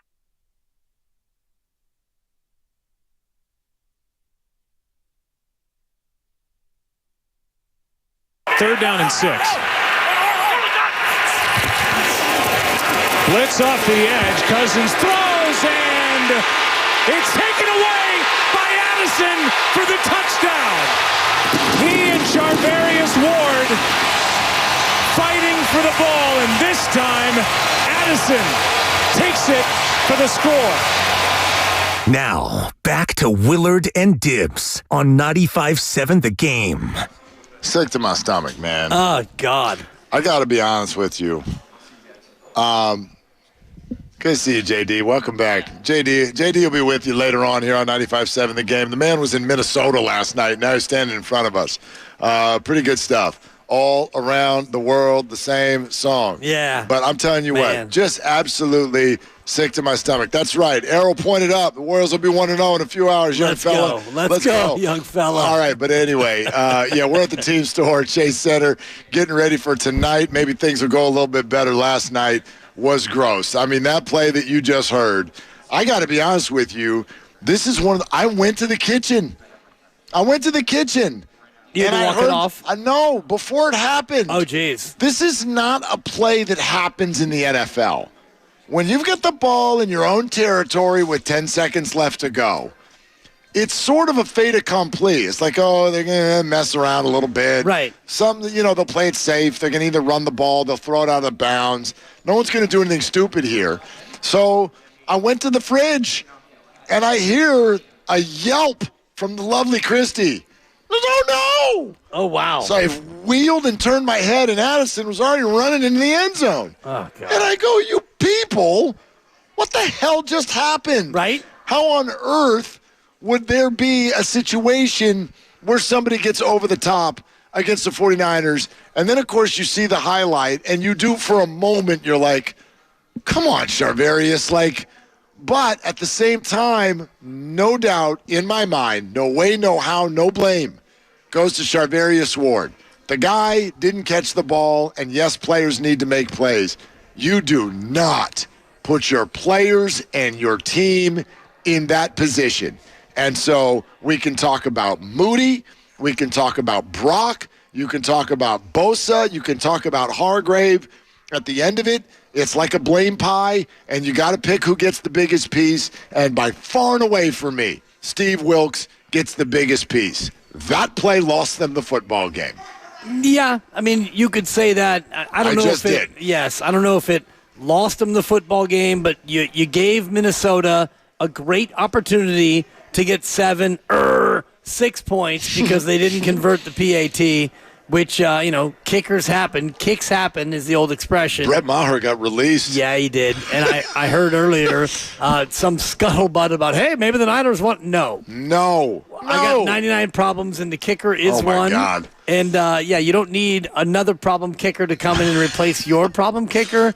And I don't know if Robbie Gold was watching last night thinking, yeah, my phone, my ringer's on, John.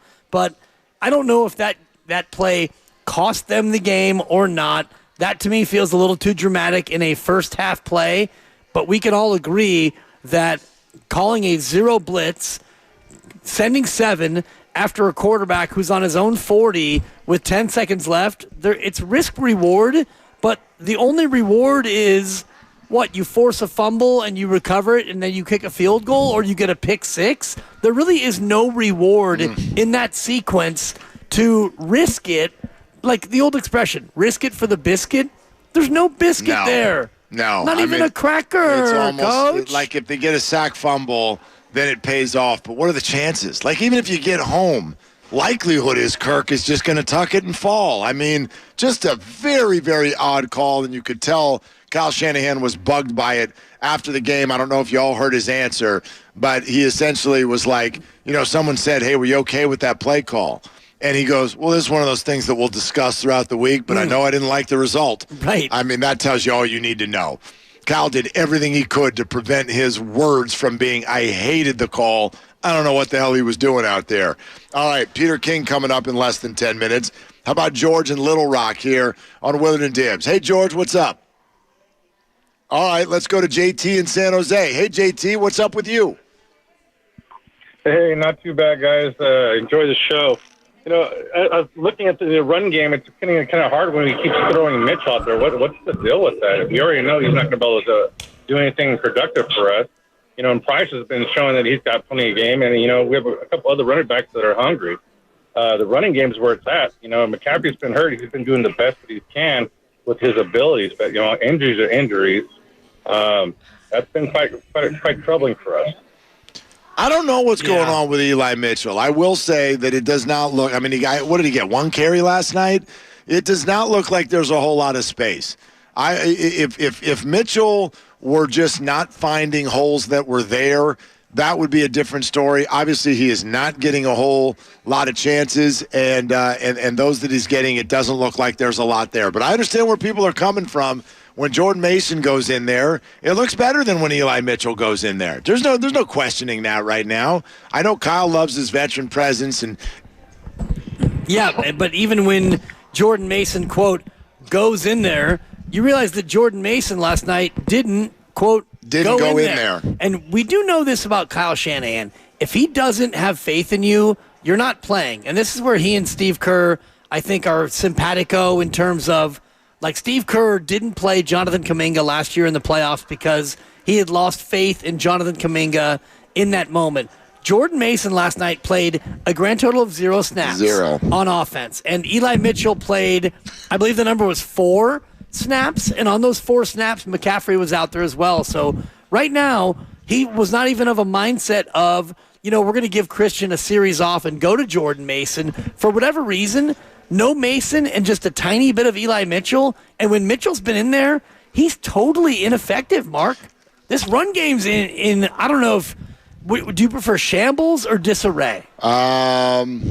Struggling. Okay. Yeah. It's probably, I'm trying not to hot take my way through the show. I but know. I mean, I look at a run game and it's like, even last night, McCaffrey, he did his level best and he was, 15 for 45, 3 yards a tote? Yeah, the running game has now looked right. It's not good enough. And that's a Kyle Shanahan staple. I will say, and this is not to excuse it away, you have to be more versatile than this, but the run game stopped when Trent Williams hurt his ankle. Yeah. That's when the run game stopped. And so, that's where we're at. And I don't know if Trent's going to play this weekend either. So that changes everything. All right, let's go to Brian in New Jersey. And Peter King is 5 minutes away. Hey, Brian, what's up? Hey, how you doing? I became a big fan of yours because I'm over here, so I don't really talk Niners as far as here goes. Let's go. I want to say, listen, that defensive coordinator got to go. The kicker got to go. There's no way around it. I don't know what's going on with them. And on top of that, why is not Kyle Shanahan featuring Brandon Ayuk in the offense? That's the number 1 wide receiver. Why keep going past to Jennings? Where's Brandon Ayuk in the second half, man? What is going on? Yeah, the Ayuk thing in the second half was interesting. I don't know. 5 and 2, we're cleaning house. Yeah, no one's getting fired yet. Moody and Steve Wilks, no one's going anywhere. It's way too early to react that way. Gosh, they were 5-0 9 days ago, and everyone thought they were going to go 17-0, and now sitting here talking about firing people. The Brandon Ayuk 5-12 is on the table. The Ayuk question is an interesting one.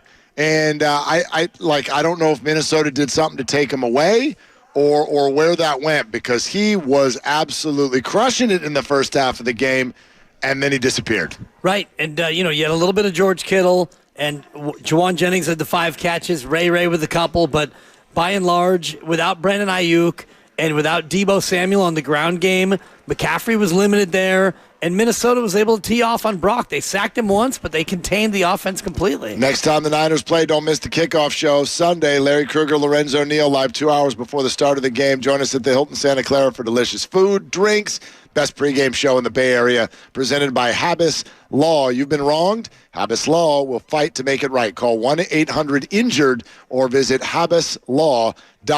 Peter King joins us next. We're live at Chase Center, the team store, Willard and Dibbs.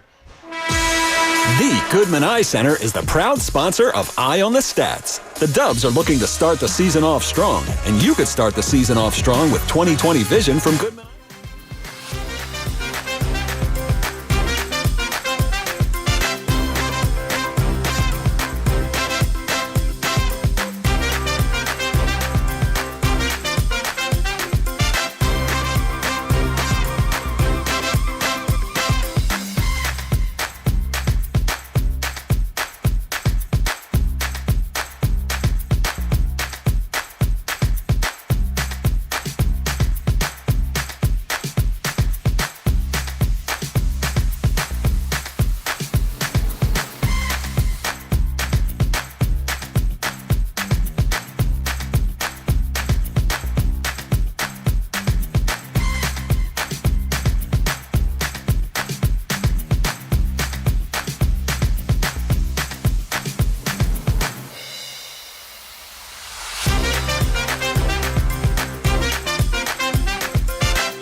football for so long and sees all the teams and has the national voice.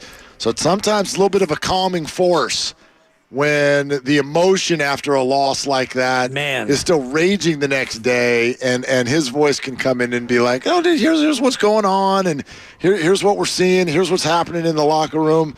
So I don't know if that'll happen again. Let's find out. It is Odyssey NFL insider Peter King. Is that something you can do for 49er fans today? Is there a reason for calm or maybe otherwise? What do you think, Peter? I wouldn't be that concerned, quite honestly. And there's two reasons why. In the course of every season, you're going to have a shaky run. And they're in the middle of it now. We talked about this last week, that if a kicker who could have made a 40-yard field goal 4 out of 5 in high school had made his field goal last week, nobody would have said anything. And now all of a sudden that it's 2 in a row, the sky is falling. And I guess I would just say something about yesterday's game. I was a little concerned about the defense and the fact that, without Justin Jefferson, Kirk Cousins basically ran amok. And I do think that's concerning. I think the call at the end of the first half, which obviously I'm sure has been well discussed out there, was well discussed all over social media after the game about running a zero blitz in that situation, and handing him a touchdown right before halftime. That's kind of a bummer.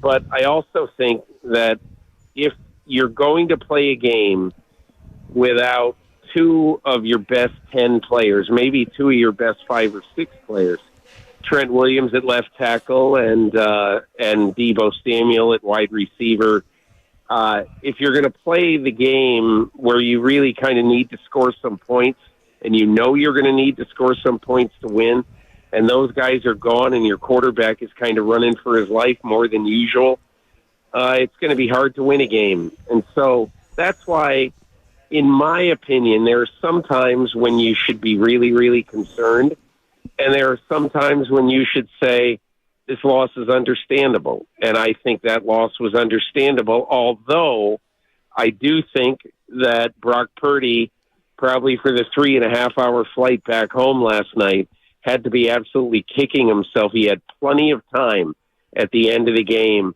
to just do what he always does, which is to hit the open guy.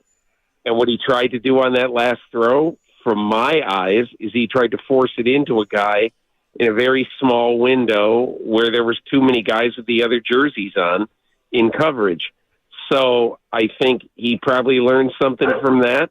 I think there's a good chance that Kyle Shanahan learned something from that. But I would be concerned about the loss, but I wouldn't be overly concerned. I still think they're one of the best 5 or 6 teams in football.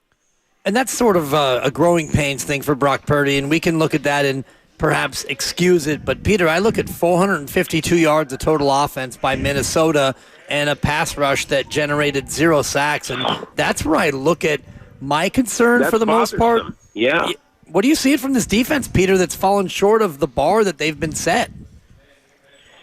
Well, I mean, last night I didn't see nearly enough pressure on the quarterback. And look, there's a reason why Kyle Shanahan and John Lynch wanted to get Javon Hargrave into that defensive front. And the reason is they wanted to make sure that they were going to be able to attack opposing quarterbacks, opposing passing games in waves.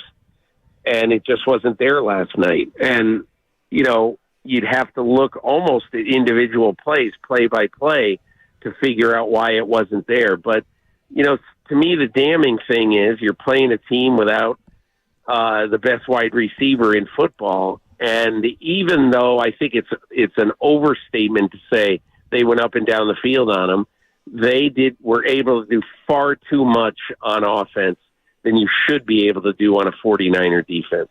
Peter King with us, as he is every single Tuesday at Willard and Dibbs, 95.7 The Game. Peter, you mentioned it in your opening answer, but I want to dive deeper with you on this. The call by Steve Wilks to blitz right before the end of the half. What could he have been thinking in that play? I think he could have been thinking, and maybe he was thinking, turnover.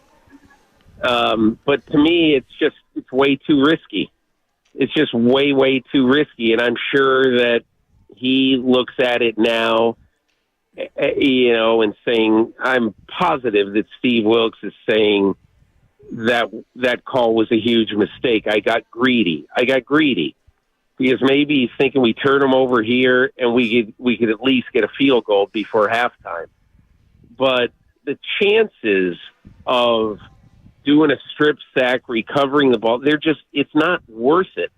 It's just not worth it. You don't make that. You basically lick your wounds, go into halftime, and come out and, live to fight another day. And obviously, if that play doesn't happen, there's a good chance the Niners win this game. So that's going to be something that, and you sort of saw at the end of the game. I read the transcript this morning where Kyle Shanahan basically said, I'm curious about it too. And so you can bet that Kyle Shanahan, not long after that game or on the plane, had a conversation with Steve Wilks about what he was thinking. And look, I'm just guessing. I don't know. I've not talked to either person, but I'm just guessing. I would bet that Kyle Shanahan passed along the message that let's not ever see that again. Right, certainly in that circumstance where 16 seconds left from their own 40. Even at that, though, Peter, they still had plenty of chances down the stretch to win the game. Yep. The one thing that troubled me about the offense is something that maybe you can associate to Trent Williams being out, but the running game doesn't seem to be as dynamic. Are other teams figuring out the Shanahan system in the ground game? I think other teams are, what I saw the Vikings do last night is I saw them basically playing the run with a lot of guys. And when you focus on stopping the run, I think, like if you're Brian Flores last night, and look, the one thing you have to say about the Minnesota Vikings, we all kind of gave them up for dead when they were 0-3. And the one thing you'd say about them, in the last 4 weeks, they have really played well defensively. They have not allowed anybody to go up and down the field on them. They've held teams, I think, to an average of 17 a game in the last 4 games, which I didn't think there was any chance the Vikings would do. I didn't think they were that talented on defense. Last night, in my opinion, I think that they said we're not going to let Christian McCaffrey beat us. It was a classic, Flores is off the Bill Belichick tree. Bill Belichick was very, very good at taking your best player away from the game. And obviously, McCaffrey did make some plays, but he was not dominant from minute 1 to minute 60 of this game. And my guess, looking at how that game was played, is because Christian McCaffrey did not dominate in the running game, obviously. But I think what you see with Christian McCaffrey is that if you load up the box on him, and that's what it looked like Minnesota was doing, and if when you throw it, you're having a hard time protecting Brock Purdy. And last night, Daniil Hunter had his best game of the year, and I think in part that's because you don't have that solid wall in front of Purdy. And so I think it was sort of a perfect storm for the 49ers, missing the guys they did and the guys who can make big offensive plays and also protect Brock Purdy. They're really missing a lot last night. Peter, the trade deadline is exactly 1 week away. Who are some of the names who you think might be on the move, and in what way might the 49ers be involved? I think it's going to be really interesting to watch whether somebody will really step out and get aggressive and try to go get a very good edge rusher in Brian Burns of the Panthers. There's increasing speculation around Carolina that they're not going to be able to re-sign him. And so if somebody, he was a guy who Chicago was very interested in at the time that they made the huge trade for the first pick in the draft last year. They took DJ Moore. They were very interested also in Brian Burns. So that's one name that I think is going to get some traction. I think two other names are both Tennessee Titans. One is DeAndre Hopkins. I do think that if somebody makes even a decent offer, even with a day 2 pick, I think Tennessee would be motivated to try to do something with Hopkins at the deadline. And the other one is, would somebody really step up and make a huge offer for Derrick Henry? I'm not saying a 2, 3, 4, and 5, a Christian McCaffrey type offer, because he's got a little more mileage on his vehicle, so to speak, in Derrick Henry. But I do think that you might be able to wrestle him away. He's a guy who Tennessee loves, but Tennessee's not going anywhere. I think the only other name or only other sort of position group that you might hear some things about is the Arizona Cardinals, because look, this is a team that, we thought early on after they beat Dallas might be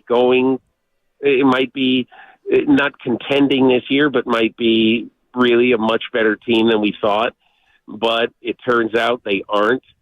And I think Zach Ertz would have been one of the guys who teams might have been interested in, but now they put him on IR, so that's more and more unlikely. But, if somebody wants a speed receiver in Hollywood Brown, I would bet that you could probably get him, from Arizona. So those are a few of the names I might expect to hear about in the next 6 days. Those are all great names, and I'm glad you put those out there, Peter. And I just was listening to them one by one and thinking, well, he doesn't fit here and he doesn't fit here. But what would the Niners maybe be looking for in terms of some sort of an upgrade, considering they have a pretty stacked roster as it is? Yeah, I mean, if I were the 49ers and I thought that I could upgrade at corner, if I could get somebody who, because look, the one thing that people don't talk about at this time of year, even there might be a trade made where people say, geez, why would, and I'm not even suggesting this, but if, let's say, San Francisco would be sniffing around about Derrick Henry, the only reason that you would say, well, that's not smart. They don't have enough carries to give to Henry and everything. But you also have to think that in the last 9 weeks of the season, which is what you're going to be playing for after the trade deadline, maybe it's 10, but at least the last 9 weeks of the season, there are going to be injuries. And especially, we've talked about it, a physical team like the Niners, a team like Dallas. I would not be surprised if Dallas started looking for a running back, especially a big physical running back like Derrick Henry. But if I were the Niners, I'd probably look more secondary than anywhere else.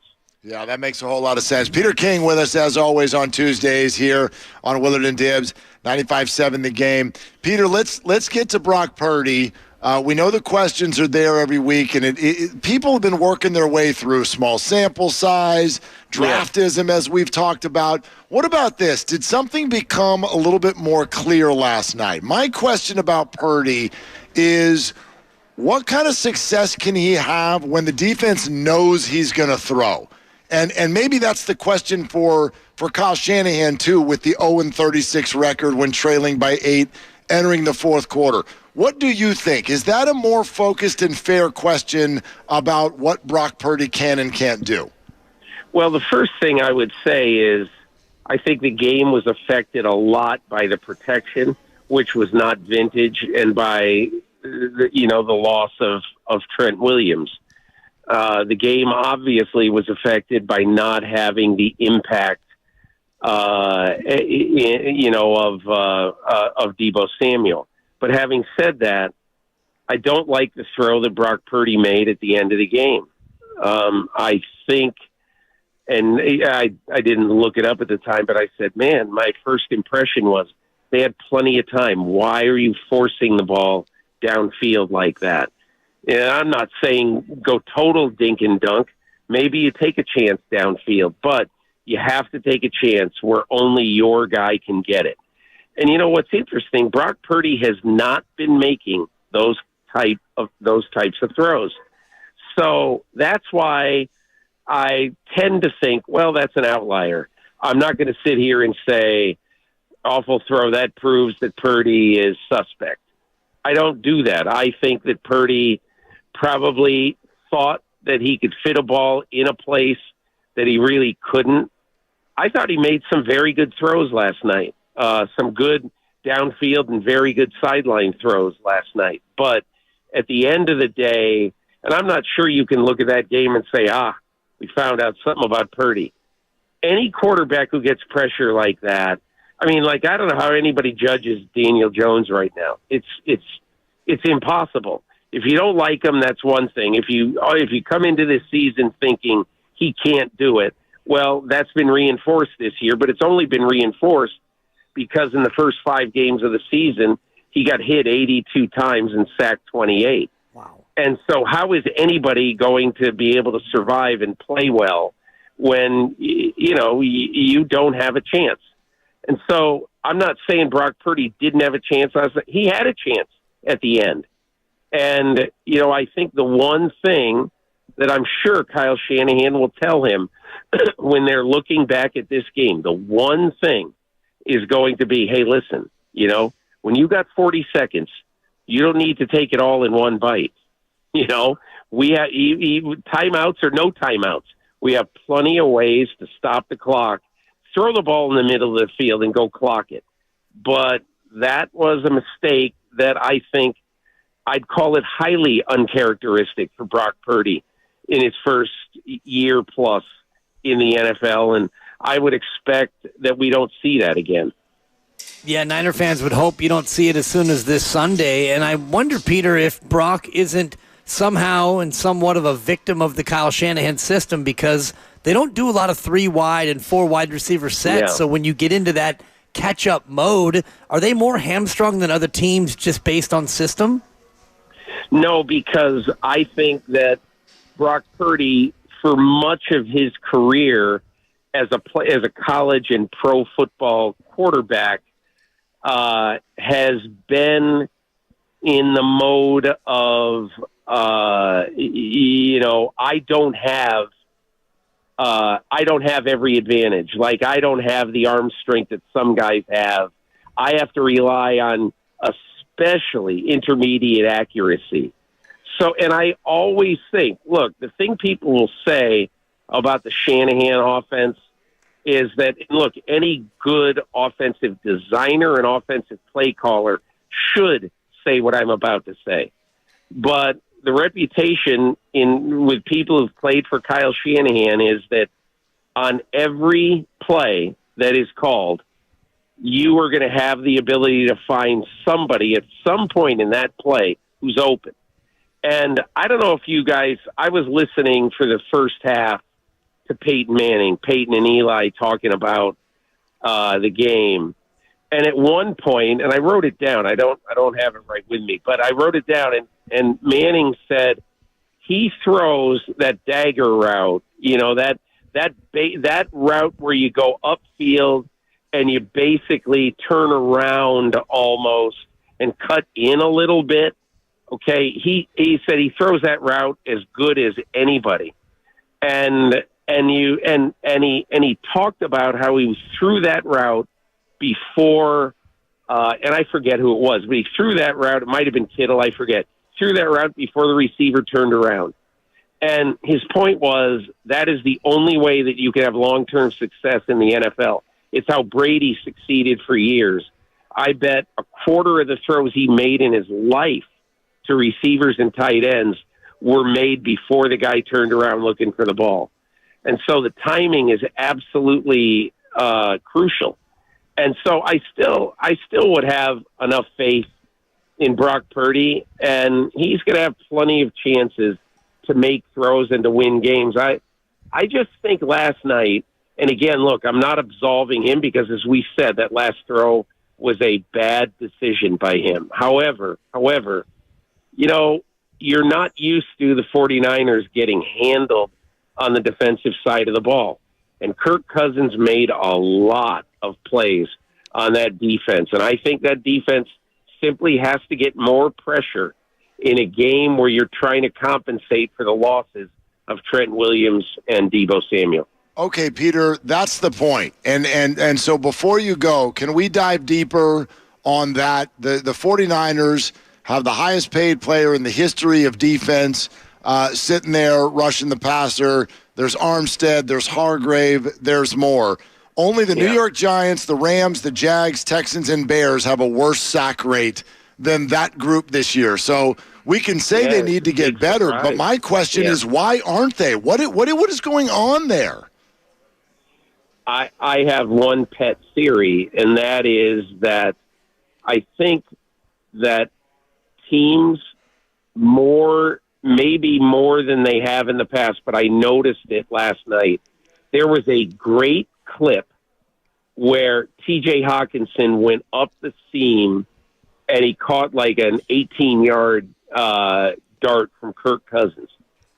But Peyton and Eli were so impressed with Hawkinson before the play, and you've got to give Kevin O'Connell credit for this, okay? Because I noticed this a lot last night. There were very few times, where Nick Bosa came in blocked by one person without having somebody else pay attention to him.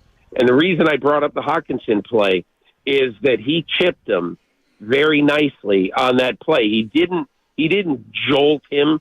He just threw him a little bit off course so that he couldn't get that momentum to run around edge. And I think that's what teams are doing more and more. They're keeping one guy in, sometimes to chip, and one guy, and sometimes to simply, sell out to make sure that whether it's Hargrave, whether it's Bosa, does not get to the quarterback. And that's what, to me, Steve Wilks, and look, this is not a great offensive line they're facing in Cincinnati. And this is not Lamar Jackson they're facing at quarterback. This is a guy who can be hit. And this is going to be a game where it's very, very important that they hit and bother Joe Burrow. Because if they don't, even though he's not perfect physically, if they don't, Joe Burrow could light him up. And I think this is probably a bigger game for that defensive front than it is for Brock Purdy, at least in my eyes. I think this defensive front has to have more of an impact on the game against Cincinnati than they have had the last couple of weeks. Agree with you completely. Yeah. Peter, fantastic stuff. We always appreciate your time, and we already look forward to next week. Okay, guys, thanks a lot. There it is. Peter that King. was Odyssey NFL insider Peter King. And, he reminds me that this Cincinnati Bengals offensive line, much maligned over the last couple of years. Even when the Bengals were playing well, there were a lot of weeks where it's just like Joe Burrow is just an absolute sitting duck back there. And so whatever it is, he mentions his pet theory there. Whatever it is offensive lines are doing, they got to get in the lab and figure this thing out this week because all eyes are going to be on that pass rush this week. You gave up 452 to Minnesota. Come on. And, Cincinnati has a better quarterback than Minnesota does. They've got more dangerous weapons than Minnesota has, I think, across the board. So, yes, the good news is you'll be at home, but the Bengals are coming in off their bye, and you're coming in off a short week. So there are factors, and I don't know if you saw the spread, if you've seen the spread. I did not. Maybe we'll play a little game show on the other side, but the number is out, Mark. We're presented by Fremont Bank, full-service banking, no compromises. So a bunch of stuff coming up next. But back to your phone calls. What'd you think? Where is your head? What do you want to get off your chest today, 49er fans? 888-957-9570. Doc Pandia is 20 minutes away. Voice of the Suns, John Bloom, is a half hour away. And, oh, by the way, to wet your Warrior whistle. Wet my whistle? There's also this. Anybody worried about the Klay Thompson contract situation needs to hear what we're going to tell you coming up next. Live at the team store, Chase Center, Willard and Dibbs. How would you like to shoot baskets on the Chase Center floor? That's right, Roasters. It's Bonte Hill, and starting Monday, October 30th, we're going to give you a chance to shoot at Chase Center every day starting Monday, October 30th.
to Willard and Dibs on 95.7 The Game. I mean, Joe Buck. Purdy threw it right to him. Yeah, that was a weird-looking interception. And it's on Brock. There's no two ways about it. There's no way around it. You're watching him move up and down the field. And I've told you before about the TV experience of watching Brock Purdy. Yeah. And that he has kind of reached that spot. And I never wanted to get into comparing him to all-time greats. I know some people have talked about the way he moves. We're not talking about Joe Montana's resume, Steve Young's resume. That's absurd to even talk about that 16 games in. The only comparison I made is that I was approaching a confidence level to where the TV experience, when your quarterback goes back, dap, and releases, and you're not at the game, the confidence level that ball is headed somewhere good because you have a QB that's able to complete the ball downfield at a 65 to 70% clip. That's where we are with Brock Purdy because that's who he's been. So to watch him huck one over the middle of the field and you're thinking, okay, someone must be open. And then Jennings is barely even on the screen. Right. As the ball comes flying through and goes right to the safety, you're thinking, what the hell was that? Yeah. That's the throw that we've not seen him make. Right, and we saw a couple other throws that were inaccurate, but you're right in terms of being a TV viewer. When the camera goes from the quarterback to eventually the receiver, you're usually expecting it to be on target or near the target. He had a couple to Kittle that were high and that were, hospital ball type throws. But in general, Brock Purdy stood in there and he delivered an accurate ball for the majority of the game. And, the defense was not completely porous, but they didn't really have much resistance in terms of what Minnesota was trying to do. Minnesota converted third downs. They made big plays. And even if you excuse the end of the half touchdown that burned them, the Niners still didn't do a very good job of stopping Minnesota all night. Look, the bottom line is this. One thing in assessing football that I think happens way too often is people take the game situation and game flow out of it and then give you some sort of an umbrella take after the game. Yeah. So anybody, and I've seen a lot of you on YouTube doing this, and thank you for being there. We love the chat and love getting in there, and especially on emotional days, everybody's ripping each other, or mainly just me. That's fine. Love it. It's all good. But when you get into that chat and you say something like, Niner defense only gave up 6 points in the second half, what's the problem? What's the problem is you clearly didn't watch the game. You clearly didn't watch the game because you're taking out of account game flow and decision-making that is based on the score that is up there. Minnesota, you could, I think, easily argue, got way too conservative with the decisions they made in the second half, going for field goals. And the kicker obviously left some points on the board. But Minnesota moved the ball up and down the field, had way too much time, felt like they converted every single one of their third downs, quite frankly, and their foot was off the touchdown gas at a certain point because they were playing with the lead. And that has to go into your assessment of Brock Purdy, not on the second to last drive, but the last drive for sure. When you're sitting there going, okay, we got 30 seconds and no timeouts, you're going to take some chances that you wouldn't normally make. So I just feel like you've got to take that stuff into account. And when you walk away from this game, to me, there is zero doubt where the focus of the blame is. It's never 100%. But for me, the focus of the blame goes to Steve Wilks, his call right before half, and whatever it is that's preventing the 49er pass rush from looking like the 49er pass rush we know. Right, and if you're not getting home with 4, then you need to bring a 5th, and if you can't get there with 5, then you bring 6, and, even if you want to bring 7, you can bring 7, but it's all situational.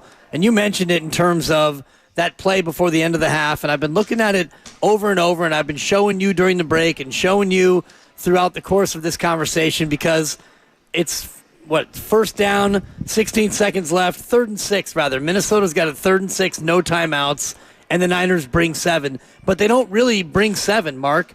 And I've showed you the play over and over. They have 7 on the line, but as the ball is snapped, 3 of their defenders kind of hold their spot waiting for the running back to release. Minnesota does not release the running back. They went max protect. They sent only 3 guys into the pattern. So it's 3 receivers against 4 defenders. Fred Warner gets kind of caught up in the wash, and so it is one-on-one over the back end. But even though they went 0 blitz, they didn't really bring 7. They brought 4, and they brought 3 others who were kind of milling around. It wasn't your true all-out blitz where you're bringing 7 and 7 guys are going absolutely for it. So not only was it not a good call, but it wasn't a well-executed all-out blitz because 3 of the guys, and I'll forward the video just a little bit to show you exactly what I'm talking about. When he goes to throw it, Mark, you've got 3 defenders, including Hufanga, who are 8 yards away from the quarterback. So that's not an all-out blitz. You are saying that the 49ers took an unnecessary risk, but then they didn't even do the thing that you're hoping for when you take the risk. Exactly. They essentially did not go all out. They put their cornerback on an island without doing anything on the other side. They rushed 7. It's just a terrible, terrible call. But 3 of the 7, as I'm showing you, 3 of the 7 never even got near the quarterback at all. You've got Minnesota Vikings who are not blocking anybody because they didn't have to. So it was a terrible call, and it was poor execution. And, yes, it resulted in 6 points that turned out to be the margin of victory. However, the Niners had chances, and I'm looking at the defense in the second half. Minnesota's first possession, they go 77 yards, and they settled for a field goal. They got down to the 1. They had a penalty. They settled for 3. Their next drive, they went 50 yards, and they got a field goal. So even though if you take this play out of it, 60-yard touchdown at the end of the half, they still had their way with the Niners' defense most of the night. They did. They absolutely did. Now, the game flow, to me, is completely different. That's kind of the point I'm getting at and why that has my focus, that play at the end of the half. You come back out and get the ball, and you're down 3 versus being down 6. I mean, obviously, it cannot be more different. And when the Vikings do go get a field goal, what happens? Well, now you're down by 2 scores. Now, I mean, you were down by 2 scores even to start. You were down 8. Yeah, you're down 9 at the half. They get another field goal. Now you're down by 12. You're in a situation where you need 2 touchdowns, as opposed to if Minnesota gets a field goal, you're only down by 6 points if you don't give that up. That changed the entire structure. The flow, you're right. It changed the entire outlook. It changed the way both sides called plays throughout the second half. It is absolutely an inexcusable call that you cannot make. Doc Pandia in just a couple of minutes. But we do want to share this with you, especially if you're just joining us. Peter King, Football Morning in America, just came on earlier on this hour, and we asked him, because we want to get out of the emotion that we have for what went wrong for the 49ers. We asked, okay, Peter, can you help the 49er fans achieve some calm, or maybe they shouldn't be feeling calm? What perspective would you lend? This is what he said.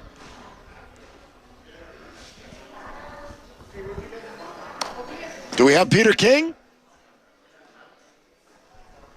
Okay. Thought that we would have that Peter King there for a second. We'll get that for you here coming up in just a little bit. Doc Pandia along in a few as well. Interested to talk to him about Trent Williams, and what happened with Fred Warner in that game, which, he came right back out. But, gosh, that was a scary moment as well, the way he was writhing around. Yes, and when you see that and you've got a situation where your best defensive player is writhing around on the field on a night where the defense, and let's be fair, the defense was not in control of the tempo and of the flow, and you look at all the drives, and they had Minnesota go 3 and out a grand total of 0 times. And this defense has been so good all year at the 3 and out. And the 3 and out is important for 2 things. One, it's as demoralizing as it can get for the opposing offense, where it's 1, 2, 3, and where's our punter? But secondarily, it keeps your defense fresh. And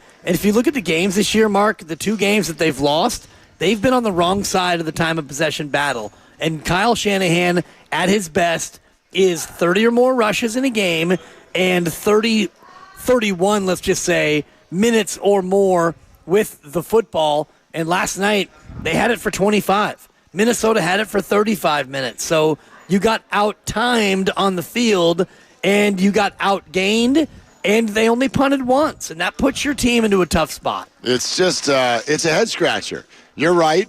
When they did score to make it 19-14, in a way they scored too quickly. 49er defense is tired. However, the reason they're tired is their own fault. Kyle Shanahan said it after the game. We couldn't get off the field. You've got to get off the field, and the Niner defense has been so good at that. So, look, all I'll say is my antennas are up. My antennas are up. It is way too early to start talking about firing people or anything like this. But I thought that after the game, it sounded different than it normally does. Normally, players and coaches are going to come out and go, gosh, we got to be better. We got this, we got that, the other. When Nick Bosa straight starts, we're only 7 games in, and he starts talking about, this defense is different. I'm not used to this. We're blitzing a lot more than I have in the past. Kyle Shanahan is asked about the play defensively at the end of the half. And says, we'll discuss it. I did not like the result. They're not calling him out, but they're calling him out. We can put 2 and 2 together. That was a very uncomfortable set of comments made by the 49ers after the game that put Steve Wilks center stage. It did, but I think in that way he kind of had to be put in center stage because that play, as you mentioned, when he had 7 guys rush the passer, that put them in a spot where they gave up a 60-yard carry, or a 60-yard play, rather, that resulted in a touchdown that did kind of swing the game. And you've got 16 seconds left in the half. Minnesota's got no timeouts, and it's 3rd and 6. 3rd and 6 from your own 40 with 16 ticks and no timeouts. So if you're the Niners, you're playing more of a prevent. You're going to rush 3, or you're going to rush 4, and you're going to drop 7, and you're going to say to Minnesota, you can go ahead and get a 15 or 20-yard completion. You have no timeouts. So if you get a 20-yard completion down the middle of the field, can you run up and spike it and then kick a 57-yard field goal? Go ahead. If not, you're going to give up something toward the boundary. Maybe they get 15 yards and they go out of bounds with 8 seconds left, and now they have a shot at the end zone. Fine. Anything that happens other than, man-to-man coverage and a 60-yard touchdown? Anything else would have been okay. It's just not a chance you can take. It's mind-boggling, Mark, when you look at it. Completely agree. You're listening to 95.7 The Game, KGMZ FM and HD1 San Francisco. Always live on the free Odyssey app, Twitch and YouTube, powered by First NorCal Credit Union. Our buddy John Bloom, voice of the Suns, is going to stop by in about 15 minutes. Huge insight on Chris Paul, Kevin Durant, and much more. But right now, time for Cleared to Play. We'll take you inside the tent, get you updated on the latest injuries in the Bay, and proud to partner with UCSF Health on this segment and bring in Associate Professor of Orthopedic Surgery, Dr. Nirav Pandya. And I know we want to talk 49er injuries with you, Doc, but can you give us a minute or two on just your excitement level? There are very few Warrior fans like you. So who plays basketball tonight, and what are you wearing? So Klay Thompson plays basketball tonight. Got to give a little shout-out to Klay, and I'm wearing a Klay Thompson jersey. I feel with all the contract stuff out there, we're going to see a big performance for Klay Thompson, and, there's always a little beef with Devin Booker, so we might see 4 fingers going up again by Klay. You're wearing Klay, but which Klay, Doc? Because we know you've got a variety of Klays. Is it the blue? Is it the gold? Is it the classic white? What's your Klay? I got the classic blue Klay, kind of the standard, no fancy jersey, just in a number 11 blue Klay Thompson. Nice. Very, very good. All right, Doc. Looking at that 49er game last night, let's actually start with what we didn't see. I have heard Trent Williams' situation called a high ankle sprain, a mild high ankle sprain, not a high ankle sprain. I'm hearing everything. All I know is he's not on the field, and the run game is nowhere near as good. What can we expect from him based on what you know? What do you think about him against the Bengals, whether or not he'll be back? Yeah, no, that's a great question. I think the most consistent thing that seems to be reported was the low ankle sprain, which for someone his size, you would expect could potentially take, 1 to 2 weeks to get better from the time he got injured. I think a key component of him not playing yesterday was the fact they were on turf. Of all the injuries that there's an increased risk of on turf, ankle, foot injuries are the highest, even more so than ACL injuries. So probably the turf did play a little bit of a role in it, and hopefully this weekend when they're back on a more natural surface, he'll be out there. But given his size, history of injuries, the surface they were playing on, not surprised he didn't play. But if he has a good week of practice this week, it would be totally reasonable with a low ankle sprain for him to play against the Bengals. Deebo Samuel, hairline fracture in the shoulder. What does that mean, and what is the return to play protocol like for that sort of an injury? Yeah, definitely something that was a surprise after, they said X-rays and MRIs were negative, and then he comes up with this kind of quote-unquote hairline fracture. I think the key really is where that bone is broken. I mean, the fact that they weren't able to clearly see it on an X-ray or an MRI is suggestive that it's probably relatively minor. But I think the key is it in a location that's structurally important? So even if it's very, very small, the risk of it affecting a joint or affecting mobility would potentially have you out for 4 to 6 weeks. If it's just in an area where, look, it was impacted, it's not really that important, it's more of a pain issue, it could be more like 3 to 4 weeks. But in general, until we know what area was exactly injured, I wouldn't be surprised if it could be up to 6 weeks. That's how long bones take to heal. If it's in a little bit of a less critical area, then this may be something that they push a week after the bye to get him back on the field. Interesting. Doc Pandia with us here, 95.7 The Game. Okay, Doc, Christian McCaffrey, all week long, we don't know if he's going to play. Then he never came off the field. What did you see with him last night, and can we just assume he's fine now? Yeah, I think with these oblique injuries, you're definitely, the way you get worried about it is, number one, if they look visibly not performing well. And obviously, statistics aside, he looked good out there. He was running, he scored 2 touchdowns. And the fact that they played him that many snaps is really indicative of the fact that he was feeling good and they were not concerned about a re-injury. If you're playing that much and there's an oblique injury that's closer to the bone or there's some component of inflammation in the rib, you wouldn't expect him to play. So barring any setbacks this week in practice, I think his quote-unquote statistical performance was more a reflection of not having Trent Williams there as opposed to his oblique impacting him, because they wouldn't play him that much if it was impacting him very substantially. Yeah, good point. He played every single snap on offense, which was not enough for the Niners, but certainly good news for the future. Turning to the hardwood and Draymond Green and the sprained ankle, the word came out yesterday from Shams Charania that he won't play tonight. But would you anticipate that Draymond will be back sooner rather than later, pending his ability to get fit? Yeah, absolutely. I mean, I think you don't see any reports from the Warriors that he's having any issues with the ankle itself. And you see the videos on social media of him running, jumping, doing agility stuff. So it seems more of an issue of conditioning than it does seem of the injury. And I think when we think of injuries, everyone's like, once your ankle's healed, you got to get back. But at this point in the season, that conditioning component is especially important for an older player.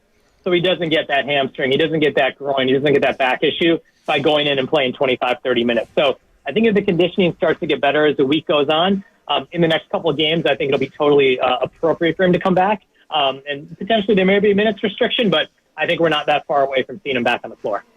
Doc, I won't ask you the Chris Paul question of you coaching, but I will ask you, are you coming? Are you coming to the game tonight?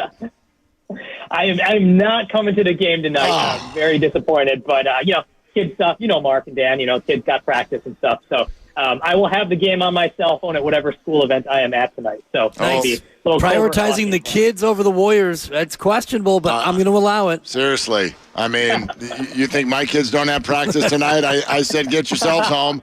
That's the way it's going to have to be. Doc, great stuff as always. Thank you. All right, take care, guys. Have a good one. The proceeding was sponsored by UCSF Health.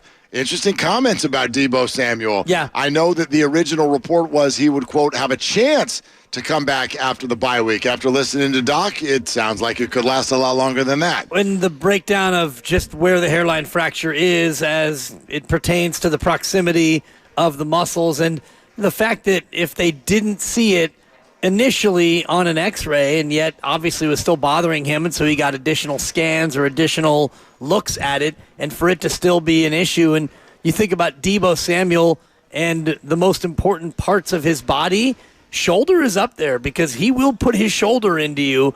He's not like most wide receivers in terms of his willingness to take on contact. All right, you know why we're here. The Warriors are back in action tonight at 7 against the Suns. The season is off and running.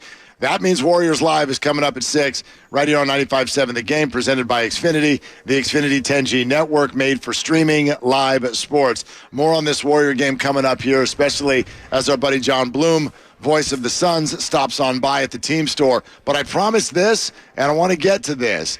All the talk about Klay Thompson, contract extension, what's he going to do? They're far apart. Joe Lacob comes on or say, everybody chill. My guess is that it'll work out. All of these things.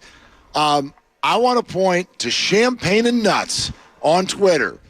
That's a guy by the name of Michael Thompson. Any relation? He knows Clay rather well. That would be Baby Daddy. Okay. That is Clay's dad, Michael Thompson. And he replied to a user on Twitter who questioned the future of Clay Thompson. And Michael quickly, briefly, and easily responded, Clay not going anywhere. Yeah. He's a dub. He's a dub. He said that publicly on a social media platform. Yeah. So I will refer you back to Joe Lacob. We probably all need to chill about this. We do, but it would be nice to have it be done. And the reports yesterday were that the team wants to do a 2-year deal and Clay wants a 4-year deal, and that's a pretty big chasm in terms of length of deal. And then you get into how much per year each side wants. I do believe that it will get done, but it still feels like they are some distance apart in terms of what they're thinking about what this deal will look like.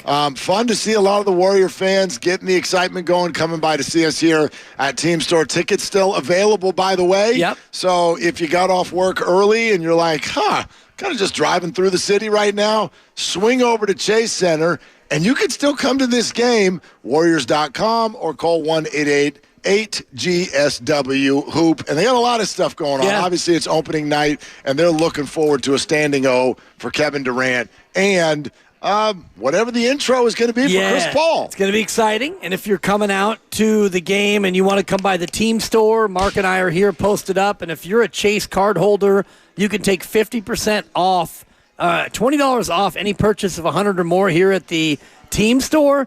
But also if you use your Chase card for purchases during the season, during opening night at the eateries, Mark, 50% off. I'll be in there. I'm getting some wings when I get in there. I have a Chase credit card. I'll be getting 50% off. I was gonna grab my Chase card and actually flash it on the YouTube screen, Bad and then idea. I realized that it has a number on it, and I don't trust any of you.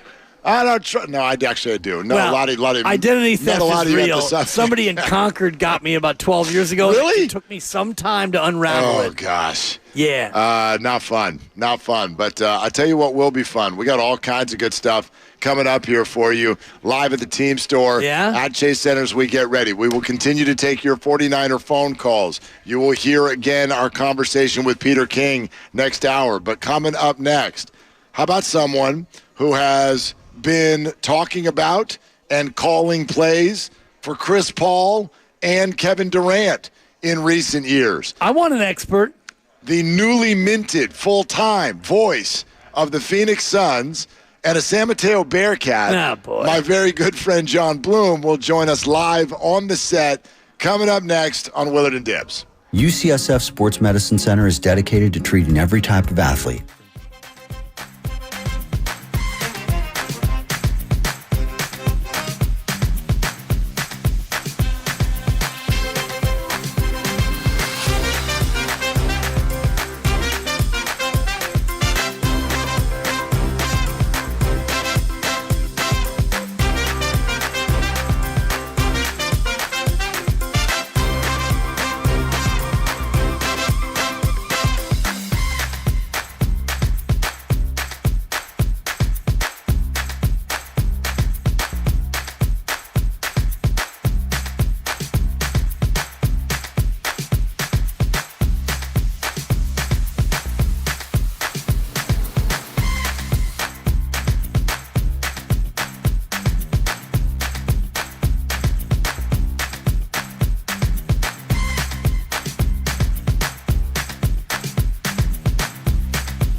These are always moments for me. I love to see you like this. This is my best friend, and so thanks, buddy. Yeah, and then Dibs is here too. Ah, sugar. And so I thought we'd come a long way. When we get to do this, I mean, just imagine a couple of dudes at San Mateo High School who dreamt of these very things, and so to get to sit here in San Francisco, right outside of Chase Center, and have the voice of the Phoenix Suns on. John Bloom is always special, and we've done it before. To get to do it in person is even more special. But this season, the most special of all, because many Warriors fans will not know the story of Al McCoy's long time voice of the Phoenix Suns. Imagine Crook and Kipe desert style, like a beloved figure who's doing it forever, ever. And John has been broadcasting alongside Al and doing pre and post game and doing the whole wait his turn thing without any promises for a long time. And so to get to today and introduce to all of you now the voice of the Phoenix Suns, John Bloom, is an absolute moment for me.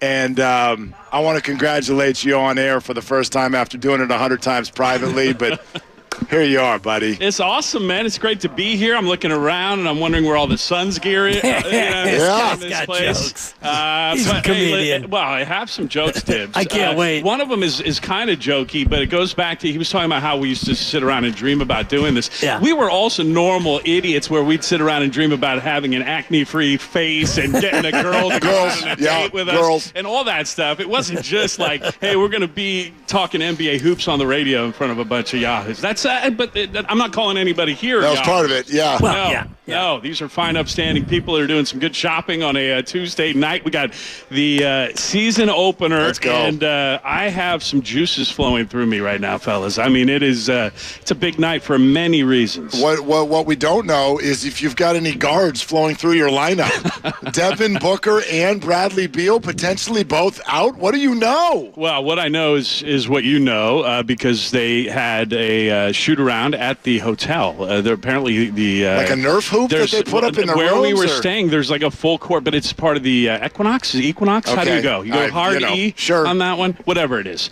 My mom used to work out there. Okay, but I didn't. And now the Suns do. So there's a gym there. I didn't see shoot-around, but I also know that they are keeping things kind of close to the vest up until the last final moments, which will be in about an hour when the coaches meet us and tell us who they're going to play and who they're not going to play. Now, for the Warriors, it's pretty clear-cut. It seems like just Draymond. Everybody else is ready to go. For the Suns, Bradley Beal, the reports this morning, Shams was the first one that I saw report that he's unlikely to play. Devin Booker, there's been no further information about his toe. It's, I think, a left big toe, in case you're wondering at home. Which toe? That's the one. And I hope it's okay. Because I'd like to see those guys play basketball. We've been waiting a while for this night. We also would like him to be okay because, especially this portion of the year, you're not yet grinding over must-wins or, seeding and all the rest of it. So you want to see the best at their best. And I think a lot of Warriors fans are excited and nervous for what's to come with our new number 3. One number 3 out to Washington, a new number 3 in, Chris Paul. John, what are we in for with Chris Paul? Help us. It's wild just to think about this. And I have been thinking about seeing him in a Warriors uniform. And it's not one of those players that it's jarring to see in a new uniform. Because this is number 6? Yeah. So that's not jarring. We've gone over seeing Chris Paul wear different jerseys now. But he was in Phoenix for 3 years. And it was a wild ride in many ways, because obviously we got through COVID and the bubble, and then came Chris Paul taking over for Ricky Rubio, wwho helped the Suns go 8-0 in that bubble, and that really jump-started this franchise's success. But then here comes CP3. And I told Will this earlier off the air. I didn't really have the respect factor for Chris Paul that I have now until he became a Phoenix Sun, and I watched him go to work every single day and play every game the way he did. And I think the best way I could describe him, both on and off the floor, is he is a master manipulator. He can manipulate any situation to be in his favor, okay? Whether it's on the basketball floor or what he does off the floor, it's amazing what he's been able to accomplish in his life, and he still has a lot of life left. Now, in his basketball career, who knows? What is this, 19? It's crazy to get to those numbers. And he's third all-time in assists. That'll always, I think he'll be in that realm for a long, long time because those numbers are so high, 11,000 plus. He'll never catch John Stockton, and I think he knows that. But, you know, there's a guy, there's other lists that he's on that he'll be tough to catch. And I think you guys will grow to appreciate his art. I know it's tough because there's been some moments with the Warriors and Chris over the years. It's funny you say that because I was at the forefront of, I think this is great and it's going to fit and I'm really into it. And my partner, Mark Willard, who you call Will, he's been a little bit slower to warm to CP3. Yep. So I can see that. And it's interesting what you said about him being a master manipulator because that's kind of what it feels like from afar, the way he tries to coerce the refs and the way he actually kind of orchestrates things on the floor too. Exactly. And I'm saying that in not a derogatory manner because you could call somebody a manipulator and that could be a bad thing. I don't think in this case it is the way he does. We do hope that Tim Roy grabs that. And every time he makes a shot, he says it's a manipulation sensation. We'll find out. We'll find out if that's the way that he wants to play it. We'll see. John Bloom, voice of the Suns, with us. Live team store. We're getting ready for the opener. Okay, if you know his game that well, then let's hear you translate it to the Warriors. How do you think he'll fit in? Well, I think offensively he's going to create open shots for those guys, and that's a death knell, really, when you give Steph Curry and Klay Thompson open shots. You got other guys on this roster that can shoot, too. I'm just talking about the Splash Brothers significantly right now because I think that they will benefit from Chris being on the floor with them. Defensively is where I think a lot of people are wondering because Chris can be singled out. And the other thing that we saw over the last couple seasons is opposition really trying to get after him, get physical with him, take him full court, make him work to get the ball across, and then maybe you'll drain some of that energy by the end of the game. He won't be as effective. And we did see a little bit of that, especially down the stretch in the season. So those are the things that I think you're probably concerned about if you're a Warriors fan. But I think the positives outweigh the negatives. That's how I feel. That's how I would feel if I was in Warrior Nation. But I haven't been for 35 plus years since Kevin Johnson took me to the Suns your fandom side away. of things. Yes, he did. Yeah, it's his fault. Unbelievable. That pride of Sacramento and, the KJ days in Phoenix. And now you've been doing it so long that you can appreciate Warrior fans being a little bit reticent to embrace Chris Paul, a guy who's been the villain for so long. One guy who went from villain to hero, maybe back to villain, Kevin Durant. What kind of a reception do you expect tonight? And what do you think's going through KD's mind as he plays in front of fans here for the first time at Chase? Well, he is a guy who does have those types of thoughts, right? He's not a guy who's going to block that out. I think this will be a significant night for Kevin Durant, and it probably has been in his mind for a little while based on the fact that he hasn't played in front of these fans in, 4 years? Yeah. I read, which is just insane. I know he played one game during the COVID season where there were no fans here, but to go that long without playing in a gym in the NBA is rare, and it just takes some freak occurrences. So that's what went down with KD. So all that said, this is going to be a significant moment, not just because it's the first time he's playing in front of the fans. From what I understand, there's maybe a tribute video that's going to roll. He might be in his feelings a little bit. I would be. I mean, this is a place where he experienced the most success he's experienced in his career. You could argue both as a team from success standpoint and individually winning those finals MVP awards, right? I mean, it's hard to say, even though he built that career before he got here to already be a bona fide superstar, those 3 seasons, those 3 years are always going to stand out for Kevin Durant, and tonight will probably stand out for him too, even though it is just game 1 of another season in his long career. You were sort of comparing KD with the Warriors to CP3 with the Suns when we were talking earlier, and it was based off of the conversation of Kevin wanting his number retired here, which, Joe Lacob has basically already said that's going to happen.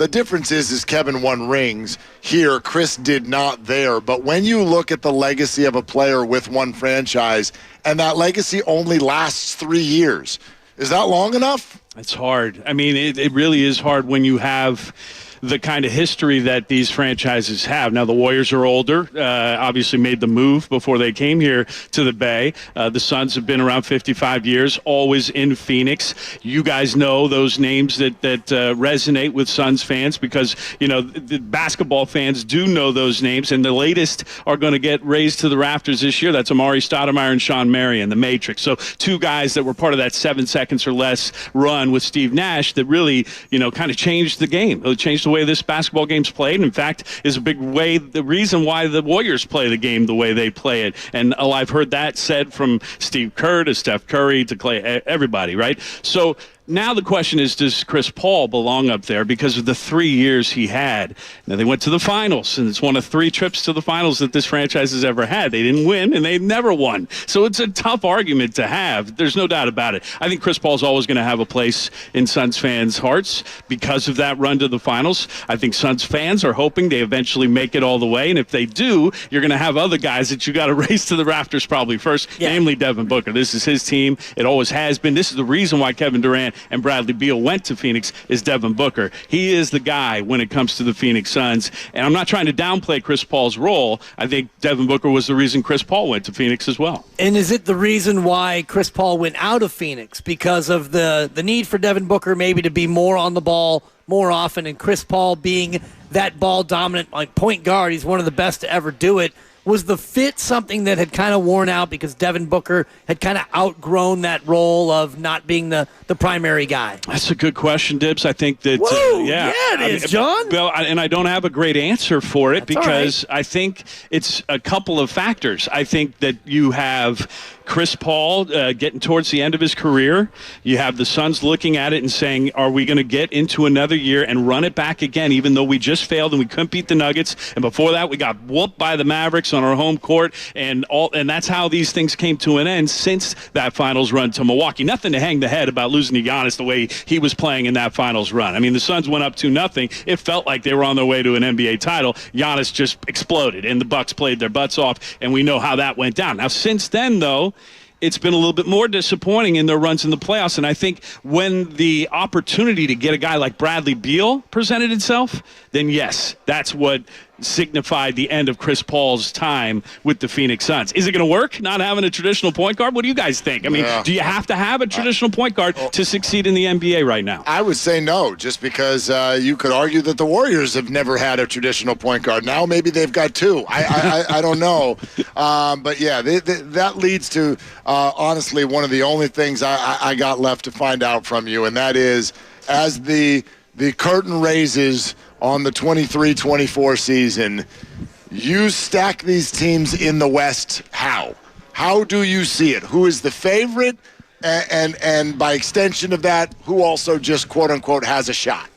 It's a tough pick right now for me. I like to see it before I predict it. In this case, maybe 20 games in, I'll have a much better answer for you, but I'm still going to give you one. I'm not going to cop out. I think the Nuggets are the favorites because they won. They didn't really lose too. Bruce Brown, definitely a loss that's significant, but I think they have some guys that can step in and fill his role, including this rookie that's really impressed me in the preseason, Julian Strother from Gonzaga. He looked great. So if those guys can play more mature than they are, then the Nuggets will still be the team to beat in the West. Suns come in second for me with this big 3. We're going to all find out just how devastating they're going to be offensively, but don't sleep on the defense. Frank Vogel is a defensive-minded coach, and he's got this group to buy in, and you have stars that are willing to play on that side.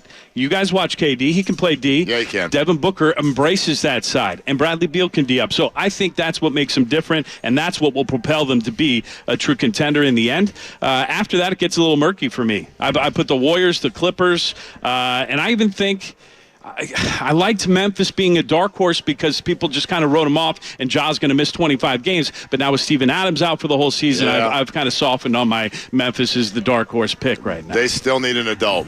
That was their only adult, and now he's out again. Marcus Smart's going to help them. Yeah, that's true. Yeah, he's going to help them. I do think he will. Man, that Ja thing got quiet.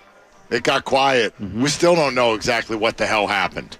I love watching that guy play. I hope he comes back refreshed. He's got to figure it out. The league needs him. He's great for the league. So is Zion. These two young stars that we really haven't gotten to see scratch the surface yet, right? And two enigmatic sort of ousters in their own way. Zion with the off-court relationship questions and Ja unable to contain himself. So you're right, though, in terms of young stars. And that's kind of where Booker, I think, has emerged as one of the true, and I guess he's not that young anymore, right? It's so weird, yeah. Fifth year or I still think of him as young. It's his ninth season, dude. He's turning 27 next week. Yeah, I think of him as like one of my kids. It's crazy because I just watched him as a kid coming into this league. But yeah, Will knows how much I love Book, and he's poised for a huge season. Obviously you put two other stars around him, that helps too. But I think regardless, he was ready to bust out. The way he played in the playoffs, having to try to put the team on his back and help them beat Denver twice, which nobody else did in the playoffs, I think will take him a long way, confidence-wise. He's ready to go. No love for the Kings in terms of your preseason analysis. I'm not sure if you're familiar with what... Yeah, there's some brewing well, your best friend, my partner, had a certain word that he used to describe the Kings. He does have a pet name for them. They're adorable. He does call them adorable. I remember. No, but they love when you call them that. No, because they're... Are they pounding at the doors yet? They're cute. They score points, and there's a light. They turn the light on when they win. They're like, yay! And the fans go get food. It's cute. It's cute. And sometimes they win, but not very far or anything. It's not like anything. That's why it's so cute. It's not threatening or anything like that, but it's fun. It was one of his great hot takes from last year. I know, and he's going to milk it as long as he can, Dibs. You've got to prepare for that. People east of here were infuriated. Absolutely. You just head on the 80 a little bit, and you get over into the area where you're not welcome. East of Fairfield is a no-fly zone for Mark Willard. Welcome home, buddy. Yes. Thank you. Great to be here. And then go home 0-1. I'm going to light the beam tonight. I'll probably put my flashlight up and light my own beam tonight if the Suns beat the Warriors. You are back in San Francisco. There's going to be a lot of things that get lit up tonight, win or lose. And so thank you for stopping by and getting over here early, man. Well, thanks for having me. Keep crushing it on the air, you guys. I listen as much as I can. Thanks, man, you got tons to talk about. I'm going to let you go so you can discuss all this mayhem that's going on with the Niners, the Giants. Everything's happening. People don't know that KJ stole his basketball heart, but this is a diehard Giants and 49ers fan over here. Okay, absolutely. Yeah, that hasn't changed at all. Rob Melvin, any of your thoughts? I like Bo Mel a lot. Yeah. He was in Arizona for a good portion of the time. I've been there 20 years now, so got to know him as the manager of the D-backs, and he's got a track record. Just look at him, man. The guy wins. And I know he's going to be jacked to come back up to Northern California because that's his hood as well, right? I mean, San Diego's nice. Don't get me wrong. It's nice. It's okay city. Come on. It's not the Bay. It's not. It's that beautiful, pristine ballpark right around the corner from right here, which I still claim is the best venue in all of sports. Show me a better one. Yeah. No, you might be right next to a better one. Yeah, that one's nice too, but come on. Which one do you like better? Have you been to Levi's Stadium, John? I've eaten at the burger place. Just asking but if you've never been to for Levi's a game. Stadium. It had It's nothing far. to do with the... I notice it's far, but it's good for you because it's opposite direction of Sacramento. So if you need to escape, you should just go that way. I do. Head He's south. safe down there. It is that time of year. Great to have you here, buddy. Good to see you. Good to be here. Go have a great call tonight. Thank you. Go Suns. All right, there it is. See you guys. That's John Bloom, the voice of the Suns, getting ready for basketball tonight at Chase Center. Getting ready for 0-1 is what he's getting ready for. I mean, his guards may not be playing. Right? I didn't even know. I knew Book had a little, injury designation. I did not know that it was a true, as they're calling it, 50-50. Pre-game warm-up. We'll see how he feels. Okay. Kind of a situation. I don't know if I buy that. I always think that pro teams know what they're planning to do. You see Adam Schefter always tweet the night before, quote unquote, is expected to play, is not expected to play. I think it's rare that you get to that spot where it's like, well, just go out there and run around and tell us how you feel. But that's maybe where we're at. And I did kind of scratch my head curiously, to be honest with you, I know the Warriors are at home, but this is the Suns coming into town. I was a little surprised that the Warriors were favored tonight, but maybe this is why.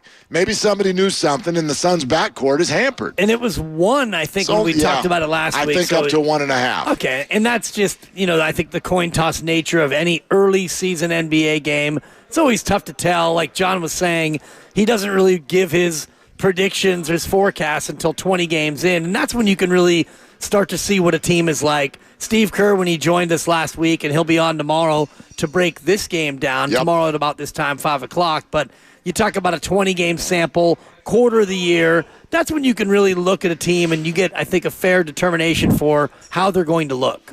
This is going to be such an interesting one tonight, man.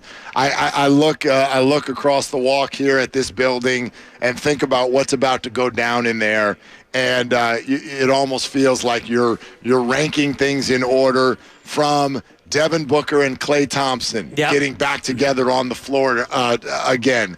Kevin Durant and the first time in front of fans. Joe Lacob on our airwaves earlier this week, or last week, I should say, almost begging the fans to get up out of their seats and give him a standing ovation. And by the way, not because we're the home of the Warriors or he's Joe Lacob. I wholeheartedly agree. This is a guy who has 2 rings, 2 finals MVPs in this uniform. And so whether or not you think that there should be statues and number retirements or whatever, I don't really get into that. But at a minimum, a welcome back to the Bay Area is completely in order. Yeah. Chris Paul's debut, and then what it looks like without Draymond Green, without Bradley Beal. There are so many intriguing things that are about to unfold in this building tonight. Yeah, and you mentioned Chris Paul and his debut, right? I mean, your list is so long, I might have forgotten a couple things. It was in there. Yeah. I mean, Klay Thompson starting a contract year, Andrew Wiggins returning to hopefully full-time basketball after missing more than half the year last year. You talk about TJD and Podziemski making their debuts. Dario Saric, as well pronounced by John Bloom, our previous guest. Saric will make his Warriors debut. Corey Joseph as well. So I know those are further down the list of intriguing things, but I really first and foremost, Mark, am looking forward to the Kevin Durant welcome home tribute video that they're going to do. Absolutely. And I believe that's before they even announce either team. So that's going to be early on. I would think. It's going to be right, I think, leading into the Phoenix Suns introduction. Yeah, the introductions means when those are over, let's tip the ball and let's play basketball. A lot of times they do that at the first time Maybe out. a little. And well, sure, that's a good point. But I don't think that they'll stop the game and go down that road. So, yeah, I hope it is an early arriving crowd. I hope everybody gets in the seats and realizes that a lot of these things are all teed up. And everybody is sort of activated to be like, let's be in our seat in order to welcome both Kevin Durant back, Chris Paul to the team if he is in the starting lineup. We still don't even know that yet. Right. You mentioned the rookies making debuts. I don't even know if they're going to play. Is Steve Kerr going to play rookies tonight? I got all kinds of questions. Well, maybe not Podziemski because he's younger, but TJD is older than Kuminga, so if he does it based on age, and we always know that, Steve Kerr doesn't like the young guys or whatever, but TJD is 23, so he's got a better chance to play just based on that. I keep refreshing Anthony Slates and Monty Poole and Kareth and Kendra and everybody trying to see if a starting lineup is going to get put out there. And to this hour, with 2 hours and 20 minutes to go, ... not yet. Yeah. Not yet.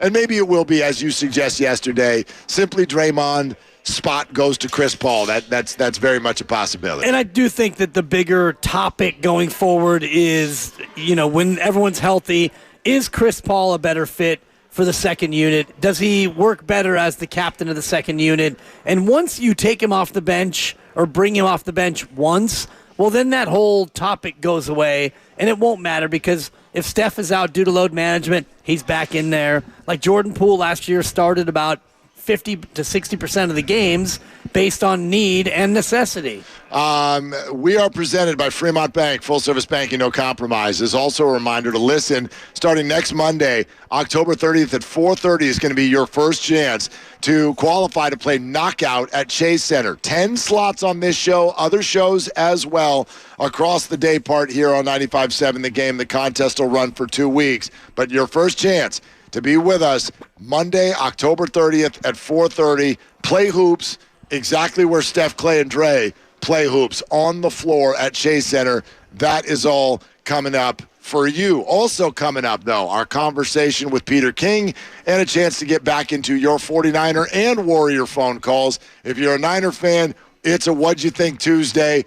Where's your frustration? Where's your head? After that one last night, 888-957-9570, and transitioning into Warrior basketball tonight, where's your head? You are most excited for what? Fill in that blank. 888-957-9570. We will continue to take your calls live at the team store. Getting ready for Warrior basketball tonight. This is Willard and Dibbs. Hi, this is Brian Bakhtiari, Executive Manager of Stevens Creek Super.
Purdy steps through, floats it, he's picked, and that's it. Bynum gets another.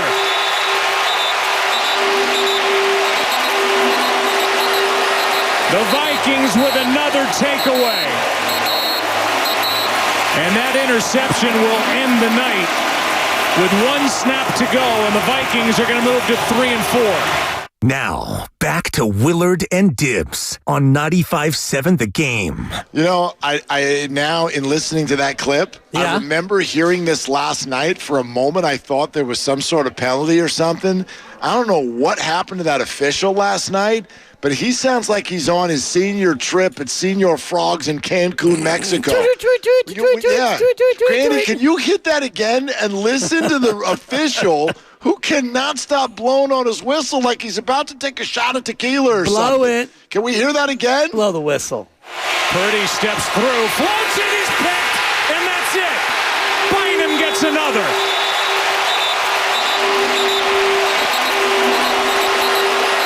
The Vikings with another takeaway. And that interception will end the night. What? With one snap to go. I mean, that was like 17 straight whistle blows. It's because there was the whistle. No.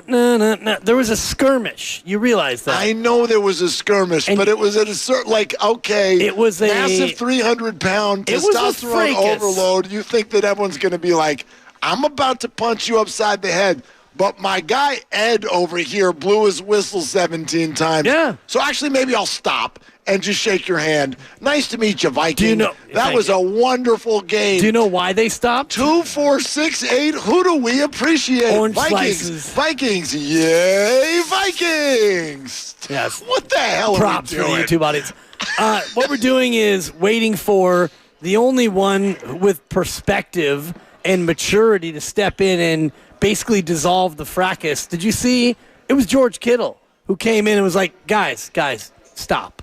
Basically, and I couldn't quite read his lips, but he was saying, dude, we lose. We lose. They win. Let's go home, okay? We don't need to try to get into a post-game set 2 with Minnesota. We came here. They beat us up. Cleveland definitely beat them up, but Minnesota ran you over and beat you. Go home. And this is where, I think about like how the Niners, and you mentioned this earlier, you intimated this earlier about George Kittle in the F Dallas shirt and Debo going on podcasts and talking his smack. Yeah. Well, now you've lost 2 in a row. So where are we now in terms of our jibber jabber and our talk? Are we still talking? Niners, you talking? I mean, I think the talk is going to go down. The other thing, though, that I do hear, and this is, I understand the way sports in the age of social media work. I've talked about many times, like one difference that doesn't get discussed is enough in that age-old, tired debate about LeBron versus Michael Jordan is Michael Jordan didn't play in the age of social media, when your legacy apparently is either cemented or ruined on every possession. Like LeBron James misses a shot in the fourth quarter of a playoff game. It's like, see? Just a choker. Or when he passes the ball instead of shooting. It's absurd. Like, are the 49ers still one of the best teams in football? Yeah. Yes, and so are the Lions, who also got embarrassed this weekend.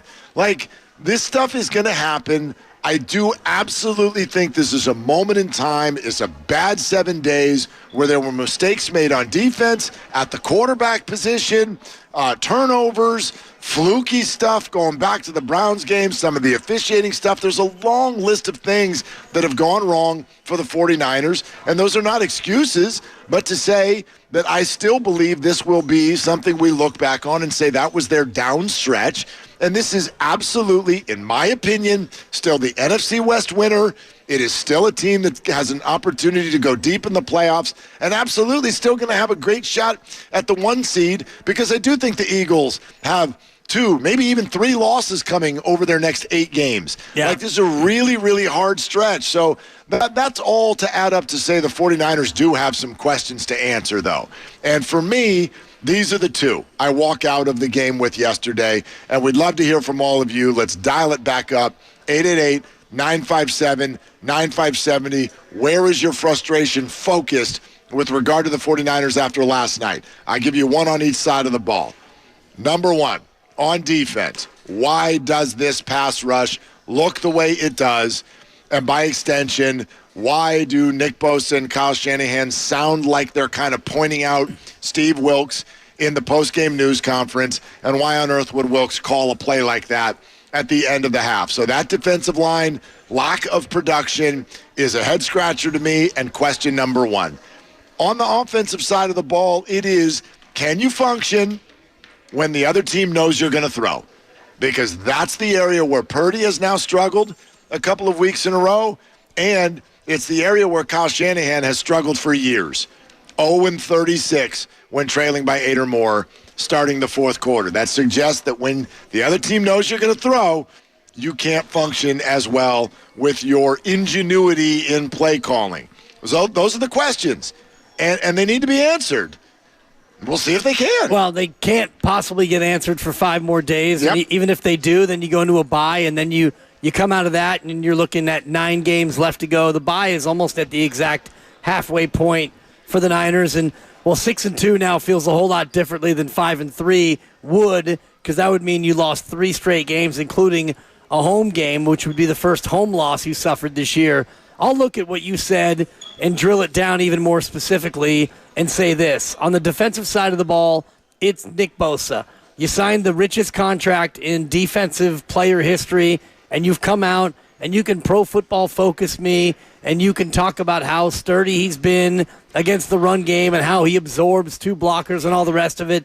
Bottom line is, when you're in that position, edge rusher, it's a results-based position, and you don't have the results. You're 3rd on your team in sacks, 3rd on your own team. You've got to produce more pressure.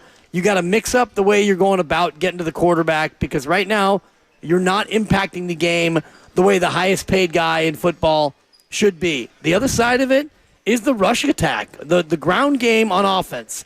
Why can't you run the ball? If it's because you don't have Trent Williams, well, then you're going to have to figure out other ways to go about running it. Maybe you go to more 2 tight end sets in order to get more blocking at the point of attack. The last 2 games, your rush attack, which is critical to the Shanahan approach, it's been mediocre at best, and that puts a lot of pressure on Brock Purdy. No doubt. I mean, they've spoken to it, have Kyle Shanahan and John Lynch, when they talked about sitting down at the very beginning of this era and thinking, okay, conceptually, how do we want to build a roster? And on the defensive side of the football, it was clearly to build a devastating pass rush. Think about every time the 49ers have gone out to big move. Yes, there was Charvarius Ward, but largely when they look at the defensive side of the ball, they're like, look, we've drafted some of our linebackers. We're going to handle whatever's going on in the secondary, but when we make a big swing, number 2 pick in the draft, Nick Bosa, and then you pay Armstead, and then you're in free agency. What should we do? We're getting Javon Hargrave. And then a trade a week and a half ago. What should we do? How about Randy Gregory? They just want to absolutely overwhelm you on the pass rush. They've largely been able to do it. It's why they've been really good. And for some reason this year, I don't recognize it. And I understand that they have had some good games. I understand that there are metrics out there that still suggest they're one of the top groups in the league. But if you're a 49er fan, you know what I'm talking about. And that is, look at this pass rush right now and tell me it looks the same way it did the last 2 or 3 years. And there's no way you can say that it does, because it just flat out doesn't. Right. Last night, Kirk Cousins picked him apart. People will talk about the defensive backs. The bottom line is you got no shot. If you've got a pro quarterback like that, you give him 4 or 5 seconds, he's finding open receivers almost every time. And you allowed Minnesota to throw or go for more than 450 yards of total offense. And you sacked Kirk Cousins a grand total of 0 times. So those two things combined, along with a secondary that is not elite in terms of across the board, they rely on a good pass rush. And your defense relies on being able to rally up and tackle, which is another thing that you haven't done. The last 2 games, you've missed more tackles than you had the previous 5 games combined. And that's where this defense starts to allow third down conversions. Big plays early in the game last night. Minnesota converted a couple of third and double digits that kept drives going, kept the defense on the field, and prevented your offense from getting into any kind of a rhythm. You're listening to 95.7 The Game, KGMZ FM and HD1 San Francisco, always live on the free Odyssey app, Twitch, and YouTube, powered by First NorCal Credit Union. Willard and Dibbs live at the team store, getting ready for the Warrior opener tonight. Kevin Durant in town, Chris Paul making his debut. Also talking out the 49er loss, our conversation with Peter King, if you missed the key portions of it, is coming up in about 7 or 8 minutes. I just look at the Steve Wilks situation, and I do call it that right now. You don't use situation a lot either. I just look. I mean, it's 7 games. We're not talking about job status. We're not doing that. But I came away from the game frustrated, obviously with the play there before the end of the half, which I think flipped the game script. I think it cost them the football game, likely. I can't say that firmly because there's no way to know what would have happened next. But I believe without that, the 49ers probably find a way to win the football game. But be that as it may, the feeling I had after the game only grew. And Grandy, maybe we can play a little bit of this so that people can get a flavor for what we're talking about. It was one thing to feel frustrated with Steve Wilks, and then another to listen to the guys talk after the game and really get the sense that they were also frustrated schematically and decision-making wise with things going on the defense. So, for instance, here's Kyle Shanahan. Give me AA-15, Grandy, talking about the bad play going into halftime. I don't think assignment was blown on the touchdown, called an all-out blitz, and he's got to get rid of it right away, and he threw it up and got a chance for a pick, didn't come through with it, and they got a touchdown. It's a real bad play by us. All right, so he gives basically the play-by-play of it, but the follow-up question was really good. So he was asked, like, were you okay with the play call, the all-out blitz? And he goes, well, that's something that we'll discuss throughout the week. Right. And I didn't like the result. Of course. I mean, the result was a 60-yard touchdown. That's a non-answer answer, and that is no.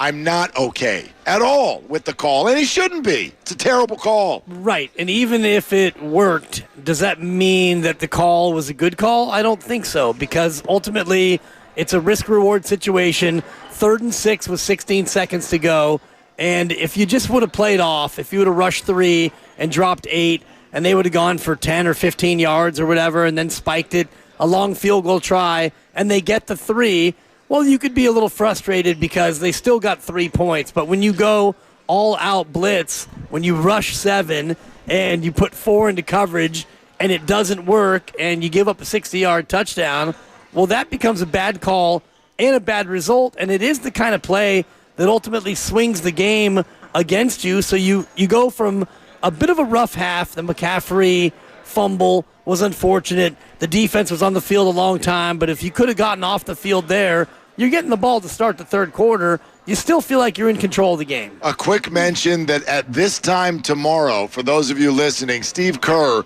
will be on after Game 1. So we're excited, as always, on this show to welcome in Steve Kerr every single week. We'll do it right at this time tomorrow after Game 1 reaction, the first reaction with the Warriors head coach Steve Kerr every week right here on Willard and Dibbs, 95.7 The Game. Peter King in a few minutes. Grandy, let's hear both of the Nick Bosa comments as well. First of all, the one where he discusses just in general the defensive line and what he referred to as missed opportunities. We have a lot of really good players on the D-line and obviously a lot invested in it, and you have to make the plays when they're there. You kind of get lulled to sleep by some of the protections, and when those ops come, you have to be ready for them. And I'm not sure how it went for the other three guys. I could only focus on myself. There was definitely a couple opportunities there where I could have changed the game, and I need to do that with the kind of player I'm supposed to be. The kind of player I'm supposed to be. He's yeah. right. I also noticed, doesn't Nick Bosa often sounds in the middle of his comments like he's just getting out of bed, and he does like a little stretch there right in the middle of his comment, and then he kind of comes back to it. Or he's fresh off a hot box in the 1971 Volkswagen van. Yeah, it's one of those. I mean, it's one of those. Could be both, quite frankly. It could be neither, I guess. But here's Bosa's perspective on that play right before halftime that pushed the Niners to a 9-point deficit. We try to emphasize those 2-minute drives, especially going into half and at the end of the game, and we want to get off the field and not give them any points. That was the difference in the game. Called a blitz, I think, all out, and it definitely wasn't. I don't know how the back end feels about it, but Mooney was there. Tough luck for him on that. He was definitely there. It could have been his second pick of the game, and I'm sure he's going to be hard on himself and not blame the call. I guarantee you Steve Wilks is sitting there today, and you never want to obviously come down on a player for the physical stuff. Coaches usually come down on you for the mental stuff. Mooney Ward played it the way you have to play it. I hate that he was put on that island, but he played it the way you're supposed to play it, and Steve is probably sitting there, because we even asked Peter King about it. What was he thinking? He goes, he's probably thinking turnover.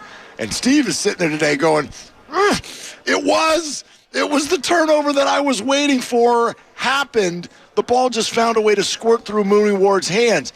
And while even if they get the turnover, then you're down there's the 9 field. seconds left, Exactly. and you're on your own 35. And I'm glad you said that. And furthermore, the whole reason you don't take the risk is because something like that can happen, where there's a bounce of the ball, somebody trips, whatever it is, you just don't put your guy on the island. Could he have, should he have caught it? Sure, but he didn't, and you got absolutely burned. Right. And for me, you blew the game. Yes. You blew it right there. And you rushed 7, but you didn't really rush 7, as I pointed out to you earlier, and I'll say it again because I was stunned watching it back for the 4th and 5th time, how the three of the 7 rushers didn't actually rush the quarterback, and they just kind of drifted around the line of scrimmage in case a running back was going to pop out. The whole thing was kind of a mess in terms of the call and the execution. And, Nick Bosa's right about it in terms of what he said. He's like, well, I don't know what the guys back there thought about it. And, Mooney Ward, I'm sure, would have liked to make the play, but he's not gonna criticize the call. And I think that's an important part of this, because it is 7 games into Steve Wilks, and they have been a very good defense. No one's calling for his job. No one's looking for sweeping changes. Guru today was, saying how he should be down on the sidelines and this and that, and maybe that's not where he's comfortable. I do think that they need to have somebody on the sidelines who's doing a little bit more in terms of motivating the D, because they looked a little lackluster again. I don't know. To me, that's Fred Warner's job. You know what I mean? Like, that's the players can motivate. And as far as Steve Wilks moving down to the sideline, feels like something that we just say in frustration. Sure. Like, what's our evidence that that's going to change a damn thing? If Steve Wilks calls the game better from up top, call it from up top. I don't care if he's on the moon. Get the play call right and get some production out of these high-priced, unbelievably talented players, the same way this Niner defense always has. So I don't know what the fix is. I don't know why they look the way they do. The overall thing, though, and even saying what I said a few minutes ago about the fact that they're 5-2 and still, in my opinion, one of the best teams in football. You remember last week, came off the Browns game, and I said my slogan was frustrated but not concerned. Yeah. We'll update it a little bit. You got a new slogan for us? Frustrated and a little concerned. A little concerned. Only a little, but okay. Yeah, a little. Why does this group look like this? Good question. It shouldn't. It should not look like this. Well, and I'm looking, and I'm not going to put it all on Nick Bosa, but my guy, you are the reigning DPOY, and you just got an absolute dump truck full of cash Monet, and you have 2.5 sacks. And last night, 5 tackles, 1 for loss, 1 QB hit. That's good. That's a fine game for somebody not named Bosa. When you're a Bosa, you got to have a bigger game than one QB hit and no sacks. Now, you don't have to go all Myles Garrett on that game. Right. But you do have to be more impactful than what you've been. 49er phone calls, Warrior phone calls, still ahead later on in the hour as we get you ready just outside Chase Center. But right now, our conversation with Peter King, Football Morning in America, Odyssey, NFL Insider. And we started off by asking him, is there a reason for 49er fans to stay calm or maybe otherwise? Peter, what do you think? I wouldn't be that concerned, quite honestly. And there's two reasons why. In the course of every season, you're going to have a shaky run. And they're in the middle of it now. We talked about this last week, that if a kicker who could have made a 40-yard field goal 4 out of 5 in high school had made his field goal last week, nobody would have said anything. And now all of a sudden that it's 2 in a row, the sky is falling. And I guess I would just say something about yesterday's game. I was a little concerned about the defense and the fact that, without Justin Jefferson, Kirk Cousins basically ran amok. And I do think that's concerning. I think the call at the end of the first half, which obviously I'm sure has been well discussed out there, was well discussed all over social media after the game about running a zero blitz in that situation, and handing him a touchdown right before halftime. That's kind of a bummer. But I also think that if you're going to play a game without 2 of your best 10 players, maybe 2 of your best 5 or 6 players, Trent Williams at left tackle and Deebo Samuel at wide receiver, if you're going to play the game where you really kind of need to score some points, and you're going to need to score some points to win, and those guys are gone and your quarterback is kind of running for his life more than usual, it's going to be hard to win a game. And so that's why, in my opinion, there are some times when you should be really, really concerned, and there are some times when you should say, this loss is understandable. And I think that loss was understandable, although I do think that Brock Purdy, probably for the 3.5-hour flight back home last night, had to be absolutely kicking himself. He had plenty of time at the end of the game to just do what he always does, which is to hit the open guy. And what he tried to do on that last throw, from my eyes, is he tried to force it into a guy in a very small window where there was too many guys with the other jerseys on in coverage. So I think he probably learned something from that. I think there's a good chance that Kyle Shanahan learned something from that. But I would be concerned about the loss, but I wouldn't be overly concerned. I still think they're one of the best 5 or 6 teams in football. And that's sort of a growing pains thing for Brock Purdy, and we can look at that and perhaps excuse it. But, Peter, I look at 452 yards of total offense by Minnesota and a pass rush that generated 0 sacks, and that's where I look at my concern for the most part. Yeah. What do you see from this defense, Peter, that's fallen short of the bar that they've been set? Well, I mean, last night I didn't see nearly enough pressure on the quarterback. And look, there's a reason why Kyle Shanahan and John Lynch wanted to get Javon Hargrave into that defensive front. And the reason is they wanted to make sure that they were going to be able to attack opposing quarterbacks, opposing passing games in waves. And it just wasn't there last night. And, you'd have to look almost at individual plays, play by play, to figure out why it wasn't there. But, to me, the damning thing is you're playing a team without the best wide receiver in football. And even though I think it's an overstatement to say they went up and down the field on them, were able to do far too much on offense than you should be able to do on a 49er defense. Peter King with us, as he is every single Tuesday at Willard and Dibbs, 95.7 The Game. Peter, you mentioned it in your opening answer, but I want to dive deeper with you on this. The call by Steve Wilks to blitz right before the end of the half. What could he have been thinking in that play? I think he could have been thinking, and maybe he was thinking, turnover. But to me, it's way too risky.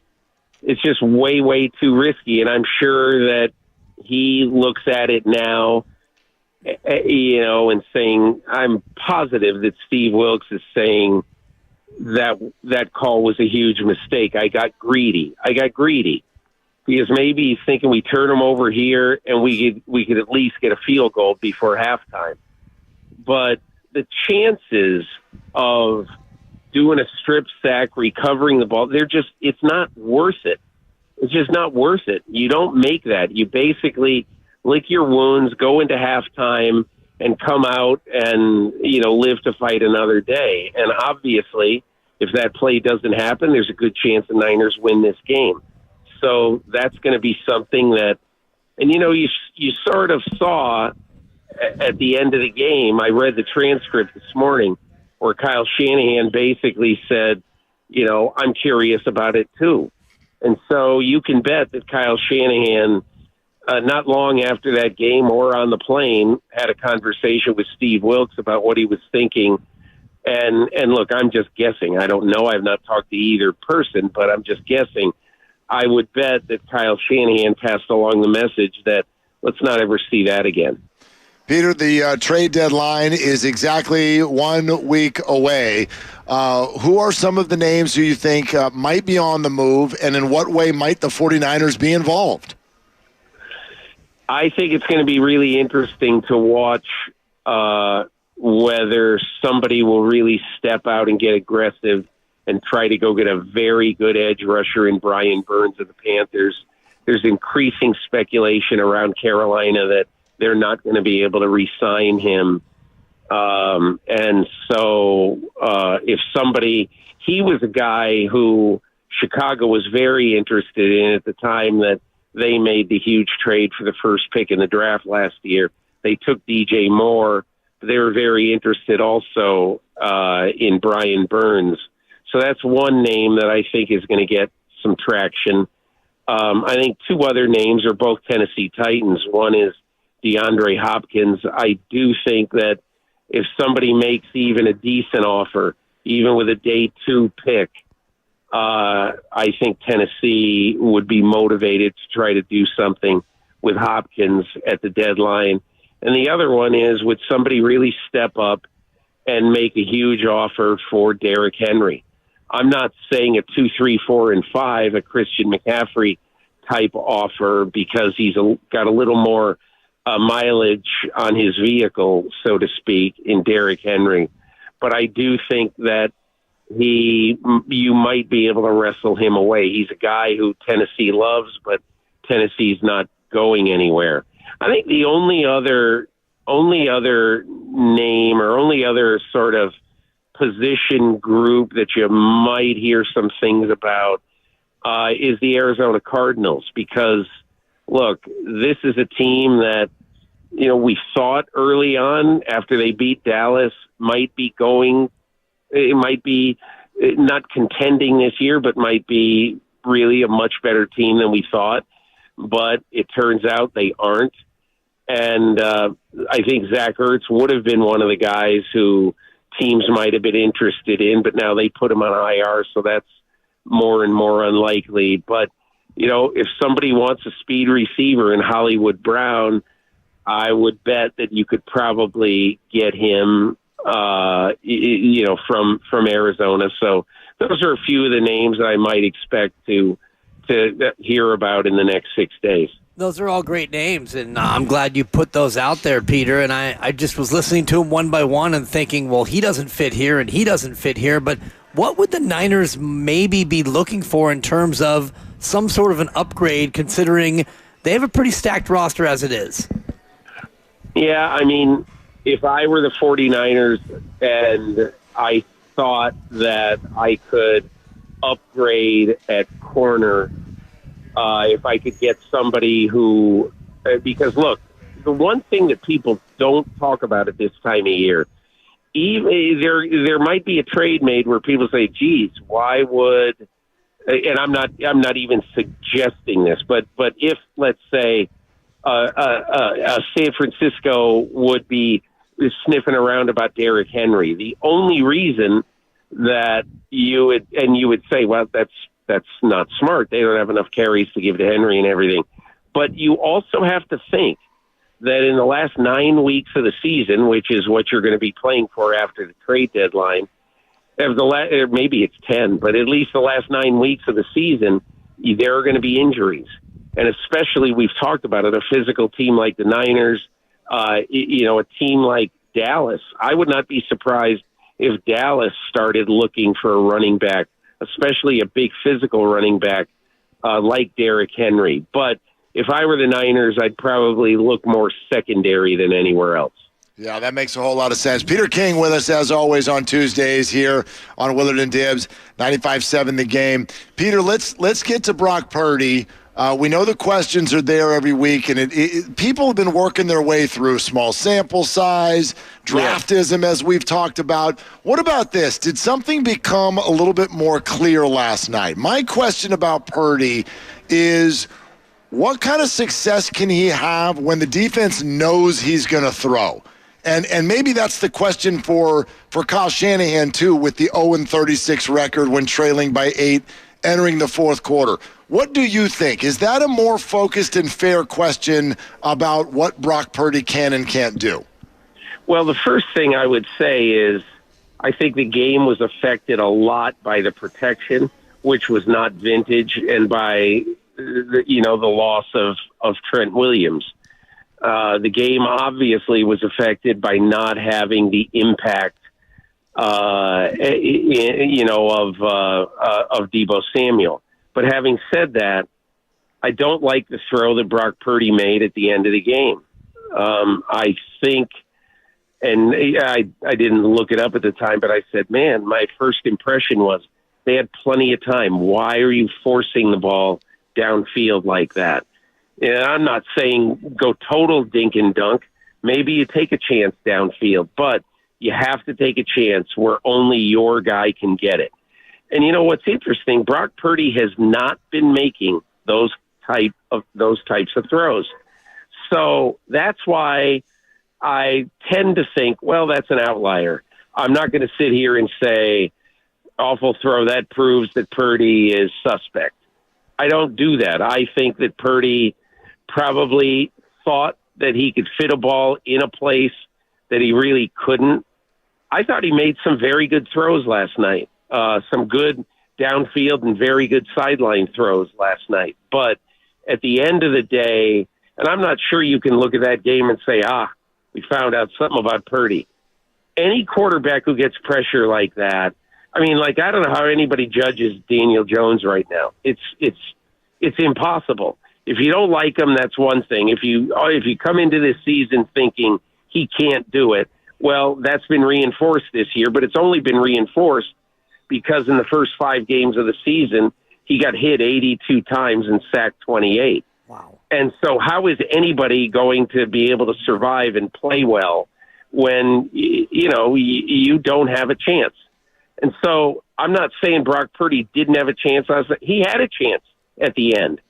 And, I think the one thing that I'm sure Kyle Shanahan will tell him when they're looking back at this game, the one thing is going to be, hey, listen, when you got 40 seconds, you don't need to take it all in one bite. We have timeouts or no timeouts. We have plenty of ways to stop the clock, throw the ball in the middle of the field and go clock it.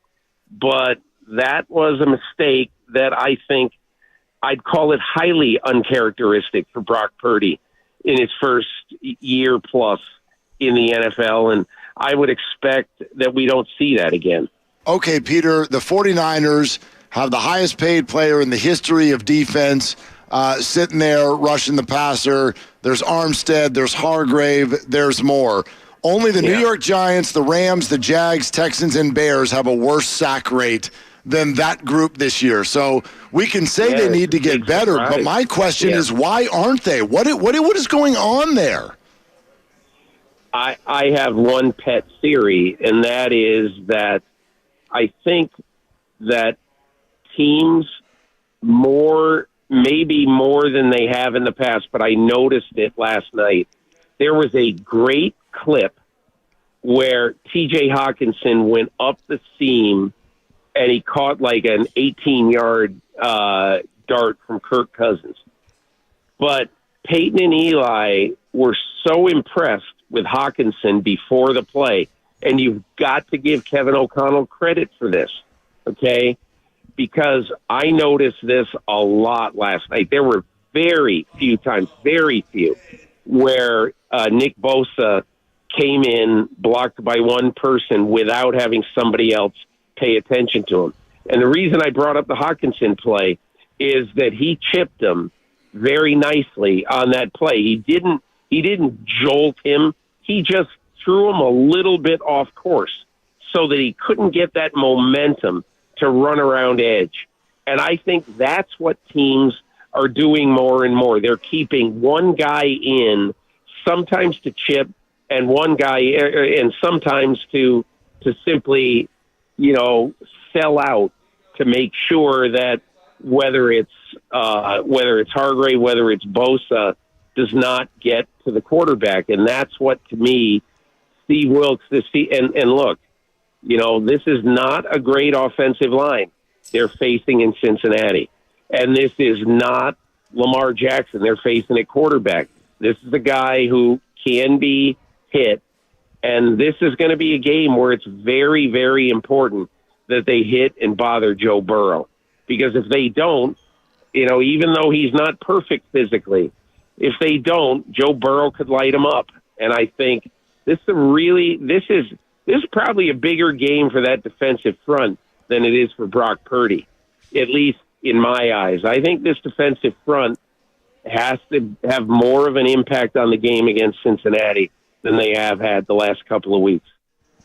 There it is from Peter King after the 49er loss last night. And, what's that I heard from Peter King? So, hold on, the 49ers are still one of the best teams in football, and no, we're not going to take what we saw there in the fourth quarter and use it as evidence that suddenly Brock Purdy is not a good football player. Gosh, I'm glad someone else said it, because I know how it would be taken if it came from me. Well, I mean, enough has been said from you to, Brock Purdy, MVP, and Brock this and Brock that. And the people on YouTube, Mark, have about had it. He is still a candidate for MVP, which is all he was 2 weeks ago, and he still is. I wonder what his odds have done since. Gone down. Of course, gone down. Patrick Mahomes, and by the way, the 49ers are not the favorite to win the Super Bowl anymore. Oh, God. That's what happens when you lose a couple of football games. Yeah. Does that take you off the board? I mean, Brock Purdy is the second-rated quarterback in the NFL. His team is 5-2. He's got a touchdown-to-interception ratio of 11-3. I'm sorry, does that sound bad to you? No, it's not bad. I'm not in here today saying that was a good game for him. Yesterday it wasn't. And I have repeated over and over today my question about the 49er offense and Brock Purdy, which is, can you function, move up and down the field when the other team knows you have to throw? That's my question, and I think that's a completely fair one. It has not been answered yet. Yeah. It did not go well last night. Those fourth quarter throws, especially the first one, that cannot happen. But we say that every week about a lot of players. Hey, Nick Bosa, 2 sacks all year. Jeez. That can't happen. 2.5. Hey, Jake Moody, missing 40-yard field goals to win games. That can't happen. Yeah. There's a bunch of stuff. The missed tackles, that can't happen.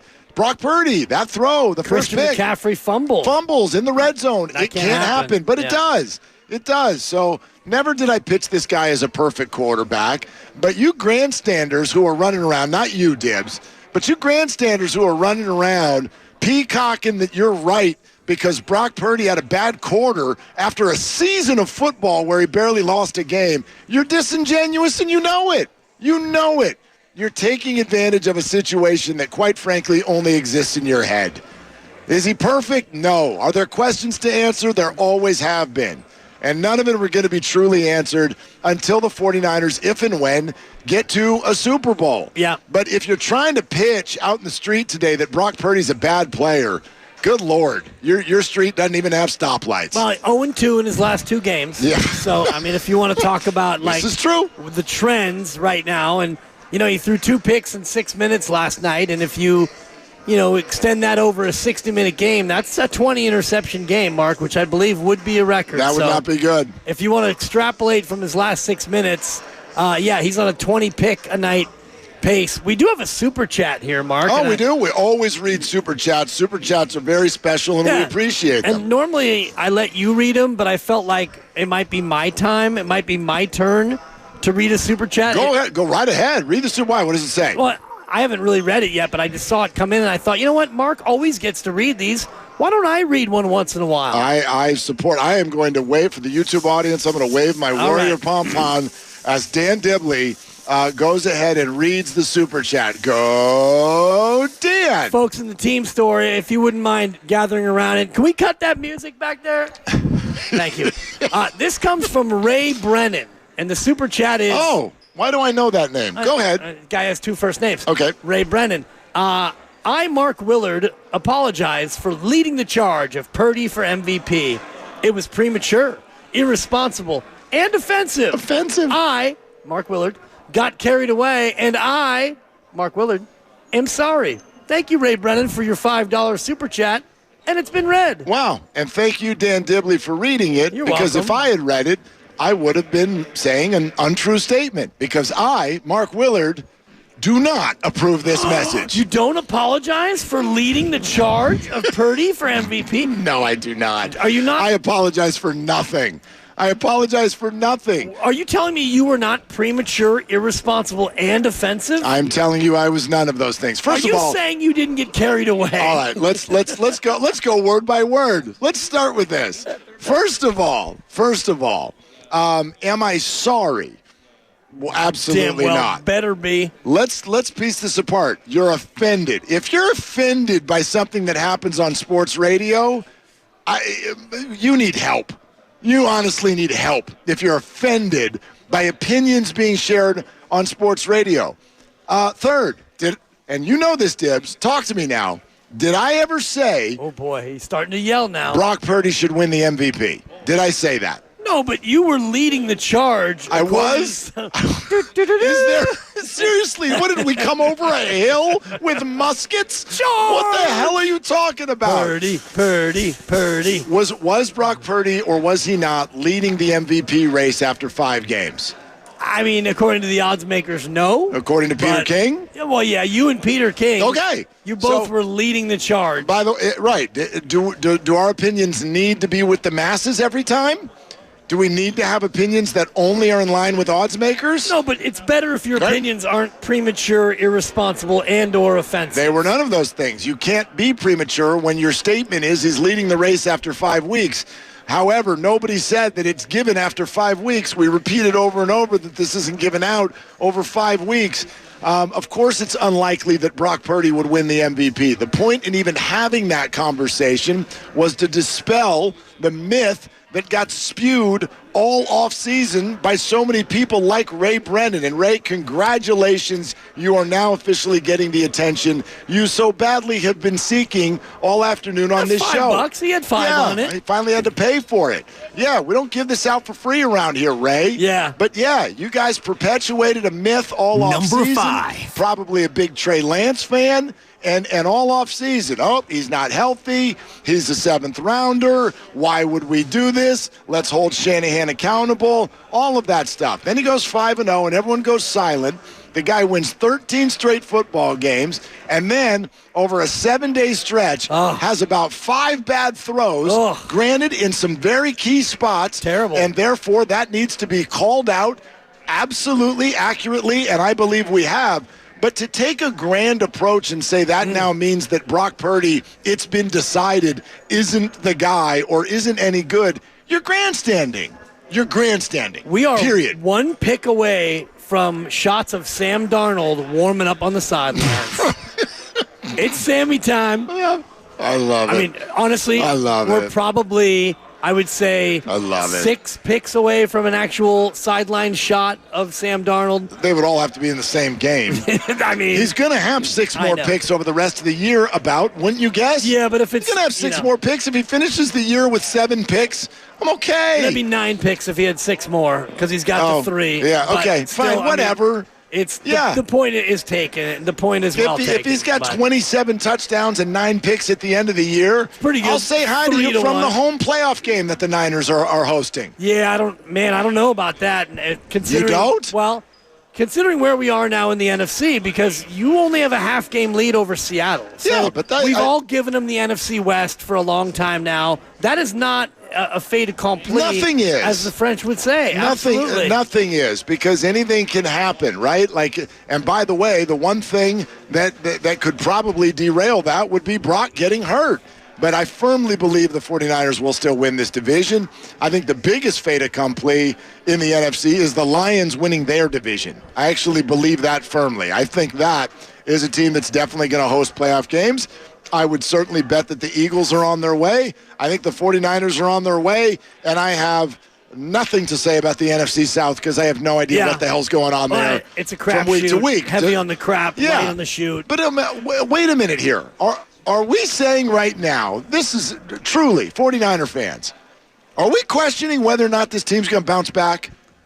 Well, no, it's not a question of whether or not they're going to bounce back, but it's just not as easy of a road to get to the NFC West title as it would have been had you not missed a kick against Cleveland and not allowed Kirk and company to pass and run all over you. You're 5-2 based on flaws that are now showing that make you pause a little bit in terms of this season. This season could end up 11-6. They could lose the NFC West. They could. I don't think Seattle's winning 12 football games this year, but they sure. could be 11-6 and beat you twice and own the tiebreaker. I mean, I guess they could. I'm not all that impressed with the Seattle Seahawks right now, but sure, they're 4-2.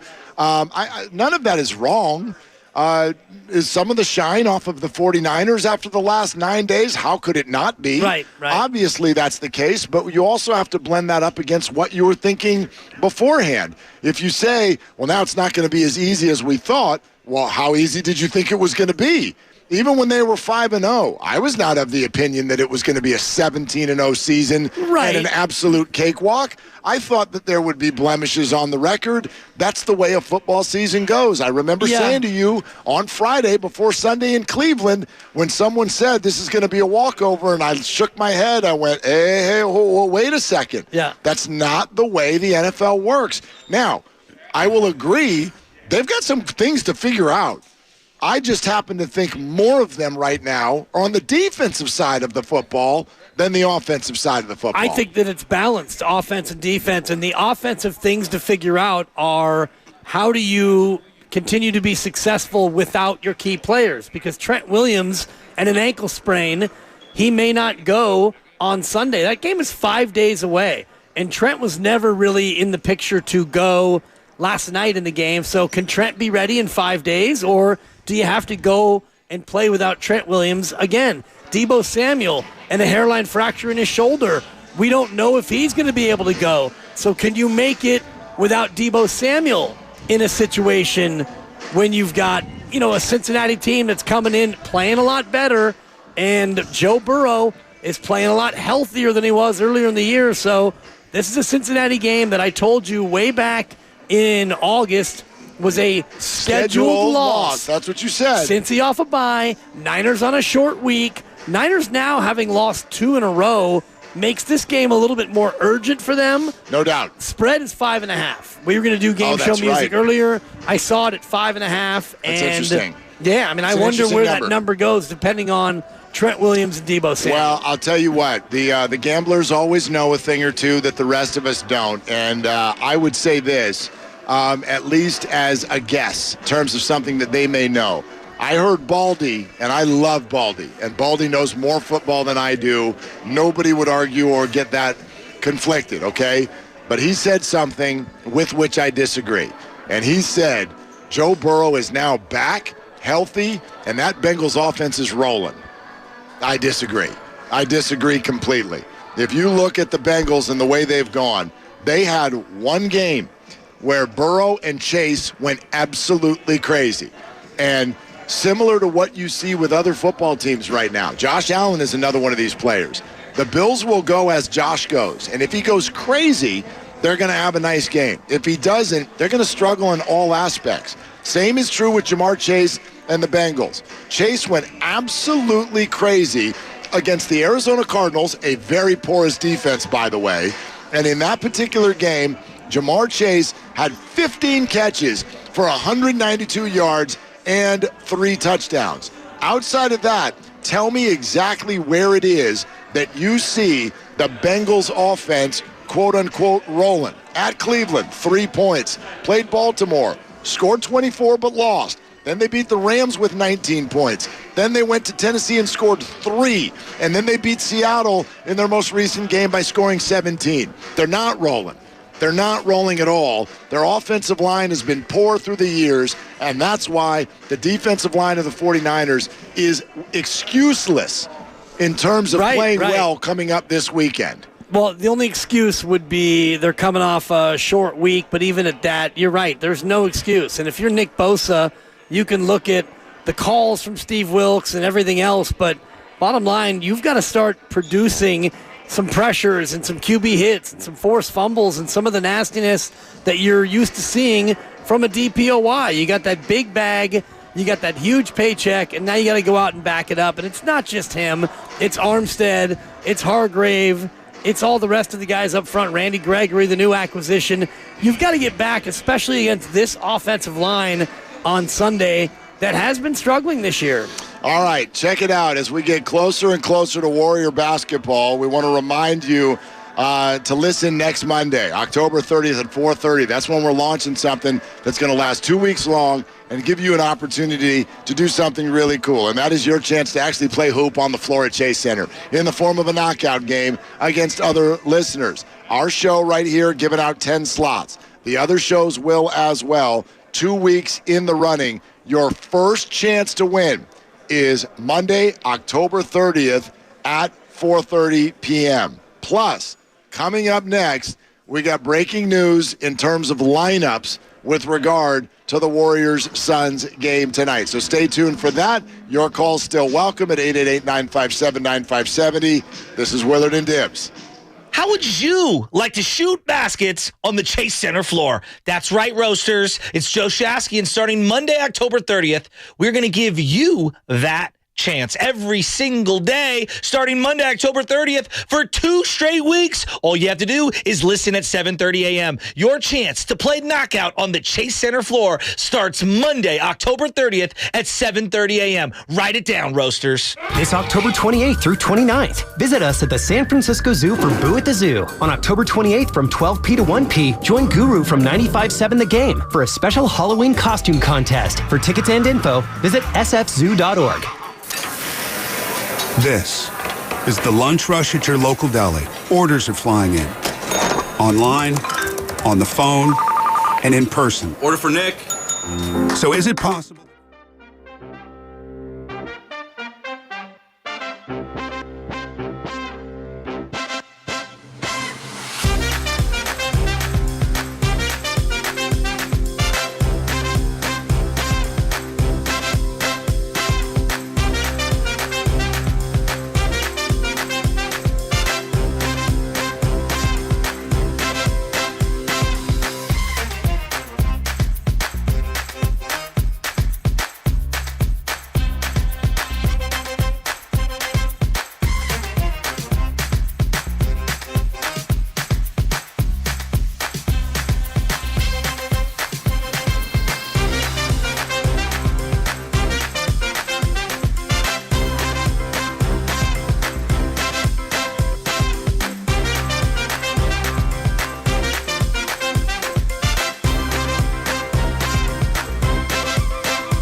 Steve, did we lose you? Yeah, I'm sorry. I'm here. Now, back to Willard and Dibbs on 95.7 The Game. All right, the NBA season is about to get started right here on 95.7 The Game. Our entire staff, JD and Tim Roy and whatnot, standing by, ready to rock at Chase Center with the official broadcast. Warriors Live getting started here in 13 minutes. Willard and Dibbs, part of the party here over at the team store, getting ready for basketball tonight. And Dibbs, few things to pass along. First of all, starting lineup for the Suns. Okay. Starting lineup for the Suns will include Devin Booker. So Booker is in.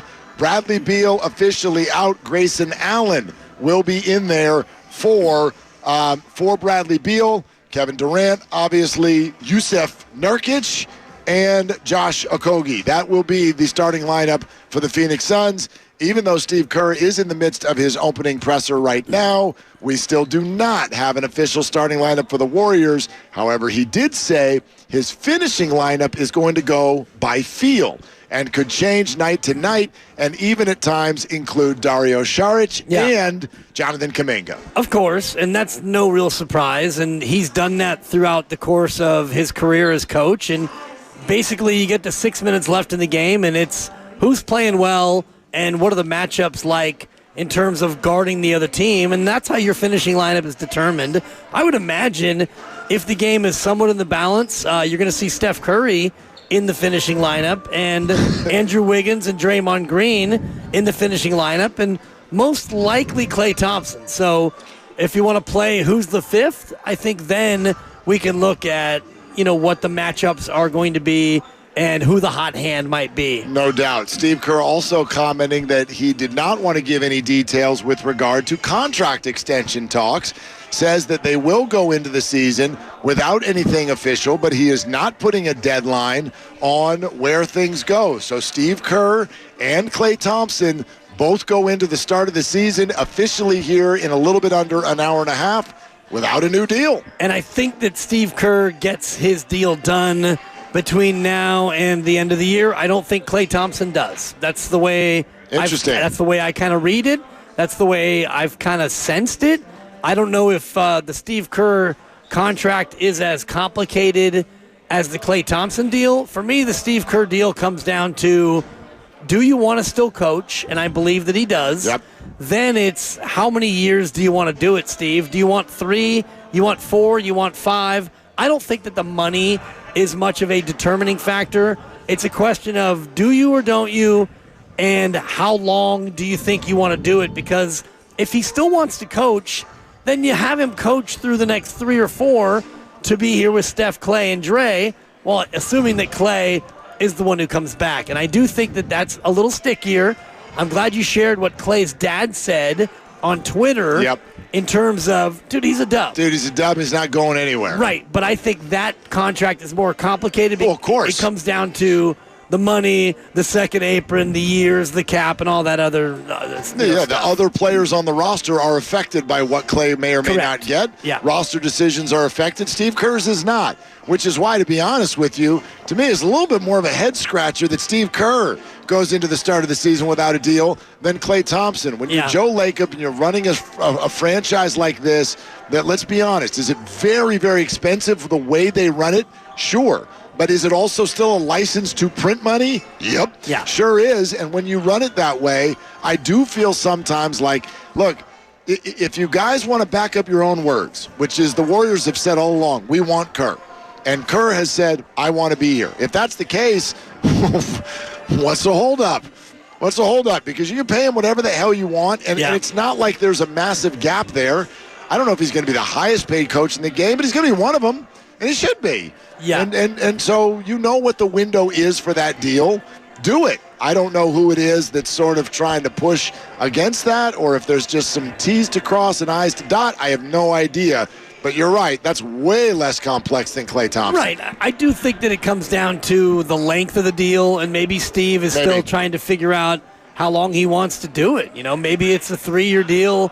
Maybe it's 4. I don't know. I can't imagine, especially after Bob Myers kind of surprised Joe Lacob. I don't know if he last minute shocked him, but I do believe that Joe Lacob woke up that morning and still thought that there was a chance that Bob would stay. Joe Lacob doesn't take a lot of L's. No. And Bob Myers leaving the organization, it feels like an L. No disrespect to Mike Dunleavy, who was groomed to take the gig, but when Bob Myers basically says, no thanks, I'm going to be moving on, that hurts. And so I don't think that Joe Lacob wants that to happen again with Steve Kerr. So I do think he'll be ahead of the curve in terms of making this get done. I do. And then other than that, we're just getting ready for what is going to be a unique night at Chase Center, no doubt.